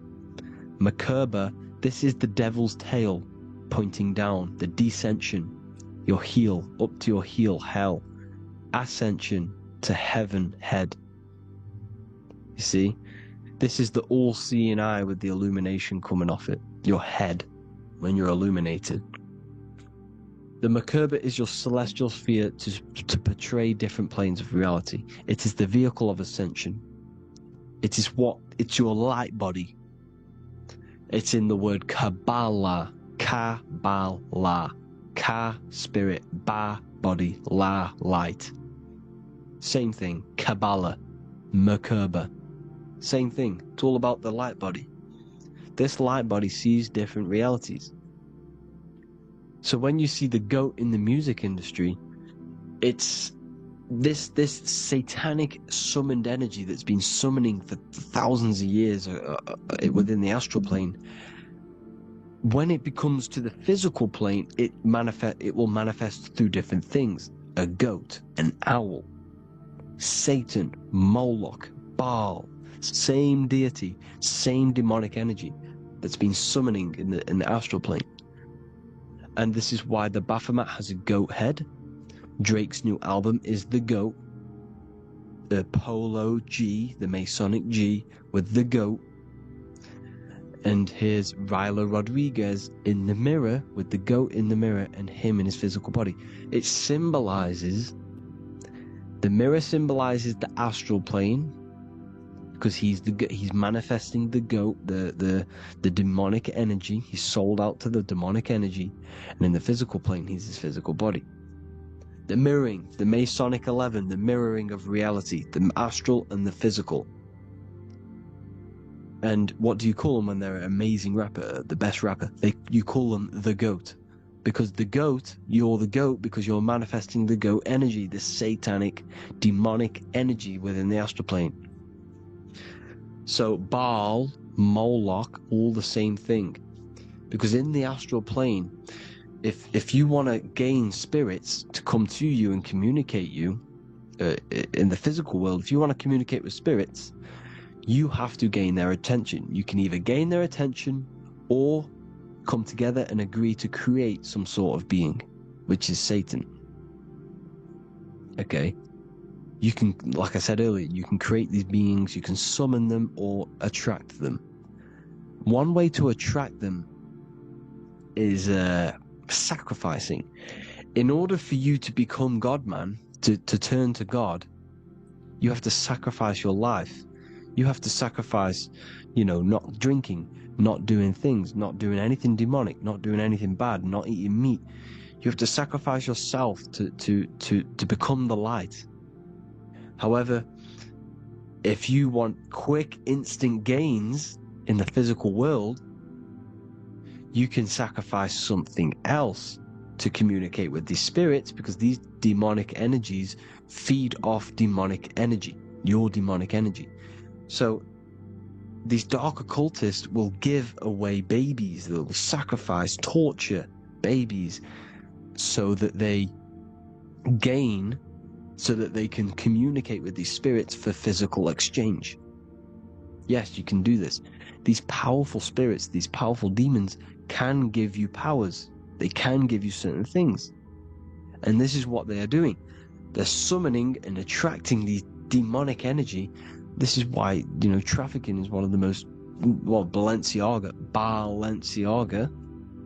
Baal is the demonic energy in the astral plane, which requires child sacrifice for his presence. Balenciaga, and they were trafficking children. They were trafficking, killing them, and offering them to the spirits. This is what they are doing. Balenciaga. It's in the name.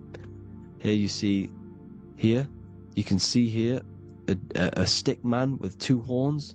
The goat, obviously, it's all the same deity. Baal, the goat.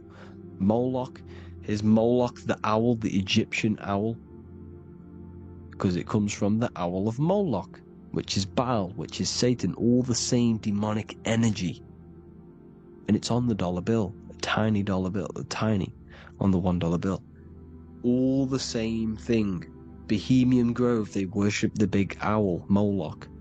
It's all the same thing. It's all one big demonic energy which has been summoning in the astral plane.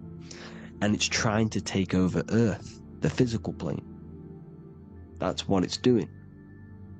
So I hope you all gained a deeper understanding of the astral plane and what's actually going on in the world. Please leave a comment if you can to help the algorithm. Drop a like if you like this content. And hope you all learned something today. And God bless you all. Thank you all.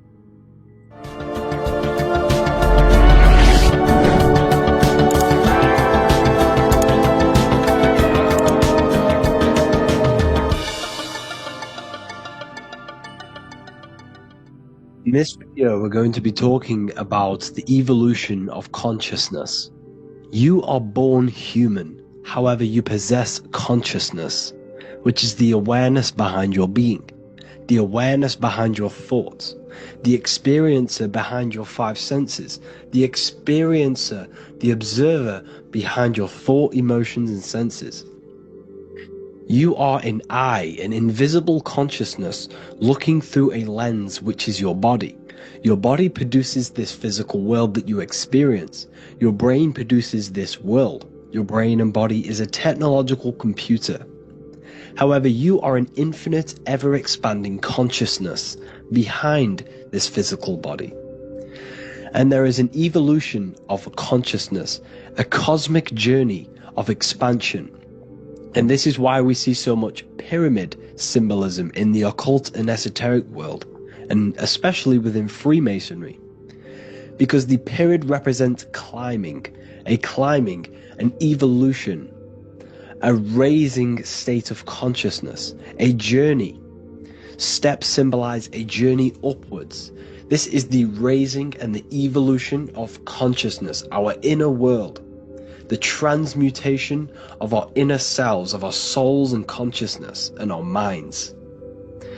So when we see this pyramid, we're seeing a evolution, a way up to source consciousness. And the eye in the pyramid represents your source consciousness. It represents illumination. It represents divine guidance through this evolution of consciousness. This is why we see the ladder. Consciousness is ever expanding on an infinite journey of evolution.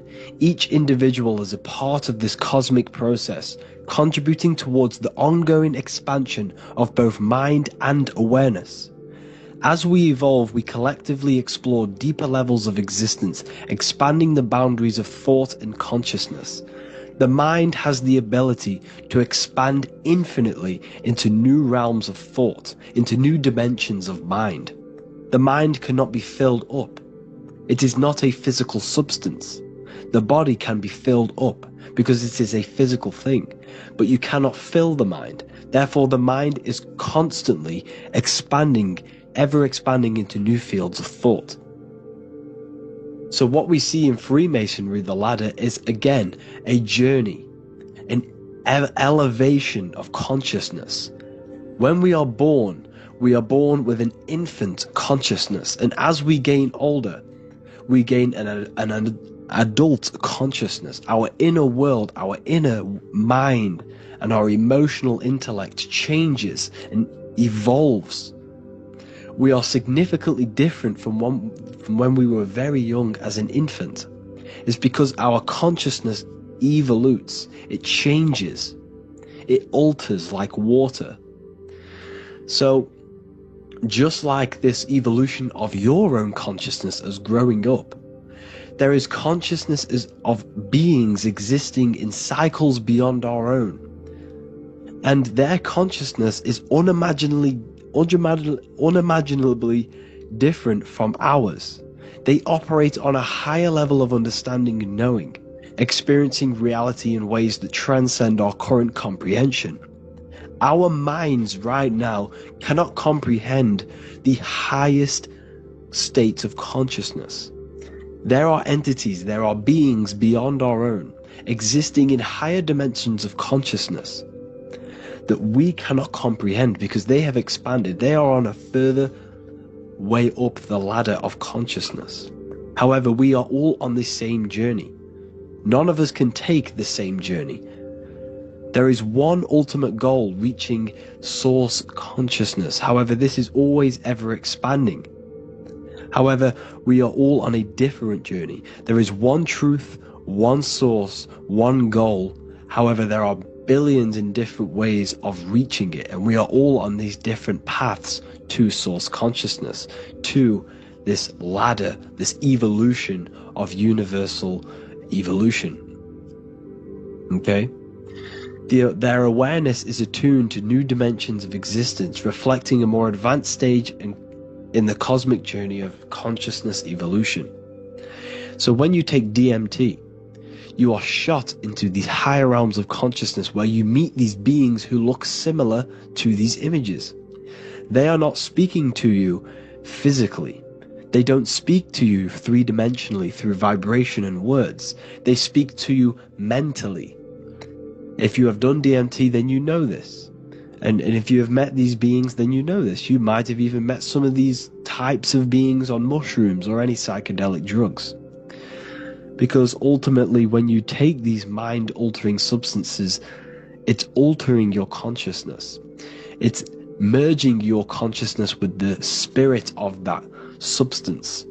And you are essentially attuning your mind to higher dimensions of consciousness. That's why we say we're getting high when we take these substances. Therefore, when you meet these beings on DMT, you are essentially meeting beings who are attuned to higher dimensions of consciousness, and they speak to you mentally. They speak to you telepathically through thought, because the universe is mental. Everything exists within the mind. The way you are now, your physical existence, is a state of mind. Mind, thought creates matter. Spirit and matter are two opposing ways of thinking. If we have a very spiritual mind, we have an expanded mind, we are a spiritual person through the mind. However, if we have a very low state of consciousness where we think about food, sex, lust, and all physical things, then we have a physical consciousness.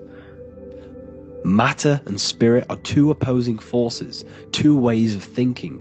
The mind attunes itself to different levels of understanding in different dimensions. So, essentially, this is what we're looking at. The body is a vessel for the fluidic, formless consciousness, a temple that houses the essence of our awareness. While the five senses are limited to perceiving only the physical plane, the mind transcends these limitations, capable of perceiving the full scope of reality. It is through the mind that we access deeper truths beyond the material, tapping into boundless nature of existence. Physical existence is a thin band, a thin layer of reality. It's like 0.001% of reality. And your five senses are only tuned into this layer of reality. But the five senses are, by design, only allowed to perceive physicality. But the mind has the power to expand beyond this physical five sense state. The mind has the power to expand and evolute. It is a conscious decision whether you want to take this path or not. You can stay in a three-dimensional way of thinking, or you can expand your consciousness from within. It's not an external journey. There is no God going to save you. You must save yourself. Therefore, behind every single one of these eyes is the same source consciousness. However, we are all different cells in a different journey. The organs in your body, the cells in your body are all alive. They all possess same consciousness, universal consciousness. However, we are all on a different journey of evolution. As above, so below. As the baby is in the mother's womb, when the baby becomes conscious there is a world outside of its mother, what does it do? It presses and seeks a way out to be born in the other world outside of its mother. It is the same with your consciousness, your mind. When your mind becomes aware that there is realities beyond the immediate surroundings, it seeks a way out. And this is exactly what I'm doing to you now. I am now expanding your mind and telling you there is other ways of reality. There is other dimensions of consciousness which you can access through inner transmutation, through different ways of thinking, spiritualism and meditating and connecting with yourself and detaching from external things. We can upgrade our consciousness. Your body is a womb. Why Jesus says you must be born again to see the kingdom of God, because you are born physically and then you must be born again spiritually, awakening your inner consciousness. So like I said, as the baby is in the womb, it's the same principle. As above, so below. You were a baby, you were in your mother's womb, and you figured out there is a world outside of your mother, so you seek to way out your mother to be born in another world. It's the same now. You must do this now. This is your spiritual evolution. This is the evolution of consciousness. It's ever expanding. When you die, this is a transition. You must learn to not fear death. This is another part of your spiritual journey. You must master death. Therefore, like I said before, the mind has limitless capacity to expand into new realms of thought, continuously exploring uncharted ideas and concepts without boundaries. The mind can ever expand, it can never be filled, it can never ever know everything. There is infinite fields of knowledge, infinite fields of thought. Your current state is just one stage on an infinite pathway. You won't remain human forever. The human experience is a crucial phase where we learn to balance polarities, master the fundamental laws of the cosmos. It is a period of growth and transformation, preparing us for the next stages in our cosmic evolution. The goal is to strive for perfection, yet the true perfection is unattainable. It's like a tunnel, and there is a light at the end of the tunnel. And as you walk through this tunnel, the light is ever moving backwards. You should forever seek to meet that light, but you will never meet that light because consciousness is ever expanding. You should strive for for perfection, yet knowing that perfection is forever unattainable. The journey is endless, with each step revealing deeper layers of understanding and experience. The pursuit of growth and expansion is itself the essence of our evolution. You can find all of this knowledge in the amazing book that I have read for years. I have read this book, The Emerald Tablets of Thoth, the Atlantean, by M. Dorial, translated by M. Dorial. I'm telling you now, this book, now that I've told you this, you have some context on the book. The whole book is about evolution of consciousness. He's talking about higher dimensions beings. He's talking about how you can transcend this physical plane. It is truly the most amazing book you will probably read. One of the best spiritual texts you'll see. It's hard to understand, so you must read it over and over again. And the more your mind progresses, like for me, I read this every couple months, and the more I learn about consciousness, the more I expand my own consciousness. And every time I read this book, I pick out something new that just completely blows my mind, because you can only understand this book to your level of consciousness, to your level of understanding. So now that I told you all this information, go and read this book and it will absolutely blow your mind. And so will the Book of Wisdom Volume 2, which is now available. I released it the other day. I'm just going to read a page out now. This page is called Spirit and Matter. The Earth is not merely a dense, lifeless rock drifting through space. It possesses spirit, a living essence that animates its form. But what do we mean by spirit? Spirit in esoteric terms refers to the energy, the life force, animating the principles infused in matter. So essentially, what this page is talking about is how everything has spirit, consciousness within it. You are the middle, you are spirit and matter. You have the ability to expand your mind to the God self and raise above our animal instinct, our material self, and know the divine and expand. Animals cannot do this. Animals are not self-aware. Humans possess self-awareness. We can observe our consciousness. We can say, why do I exist? We can look in the mirror and know that we need growth. And this is what Anunnaki means. Anu means above. Anu was the supreme god of the sky, which is a metaphor. He represents spirit above, heaven. Anu came down to earth and married Ki, the goddess of the earth, which represents matter. It's a myth, it's an allegory. Anu married Ki and gave birth to the Anunnaki. Spirit came down and infused with matter and gave birth to the human, which is you. You are spirit infused in matter, Anu and Ki, Anunnaki. You are the Anunnaki. And this is just one of the teachings in my book. Honestly, this book is absolutely amazing. If you truly, truly want to expand your consciousness, give this book a read. And obviously, if you're inside the university, I give you this book for free. A paperback version. If you join the university, follow the steps inside of the general chat, you'll be able to download this book. Sorry, not download it. Order a paperback for free. All you have to do is pay for the shipping. You'll also gain amazing knowledge inside of my library, where your mind will just be overblown with the amount of esoteric books. There's over 45 rare occult books, plus you get a PDF of the Volume 1 and Human Health Guide. You get reoccurring updates where I expand on symbolism, occultism, where you will just feel absolutely amazing once you understand esotericism in yourself. You'll also learn how to create the dream reality that you want with the Manifestation Mastery course, where I teach you how your consciousness creates reality.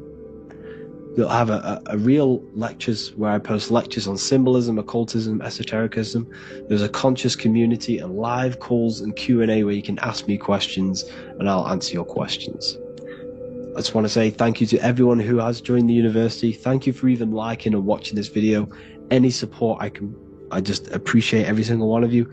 Please, if you can, leave a comment and a like on this video and let me know any videos you want me to make in the future.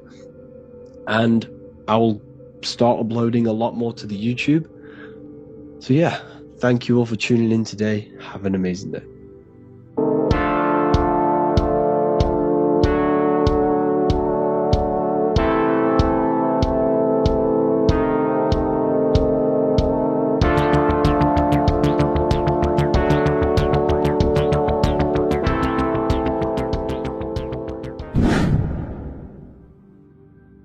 is good, people? We're back with another video, and today we're talking about the chakras. Let's jump straight into this because I know there's been a lot of requests for this video. So let's jump straight into this. So you have 7 chakras, right? 7 chakras, and these chakras are feeding off your electromagnetic field, known as your aura. This is both positive and a negative pole, male and female, right? This electromagnetic field is made out of electric and magnetism, and together they come as electromagnetic. Now, your chakras, the word chakra just means wheel, spinning wheel, because that's what they are. They're spinning wheels of energy. They do not exist on this physical plane, they exist on the etheric plane. Okay? Now, these energy centers are known to regulate your emotions, and each energy center controls the organs and cells in that particular area of the body. So, for example, your sacral chakra will control the cells and organs of your sexual reproduction area. Okay? The navel chakra or solar plexus will control the digestion in your body. Same with the heart, same with the throat, right? So they are like mini brains for each center of your body. They run along up the spine, but notice the crown chakra exists outside the body. It's just above the head.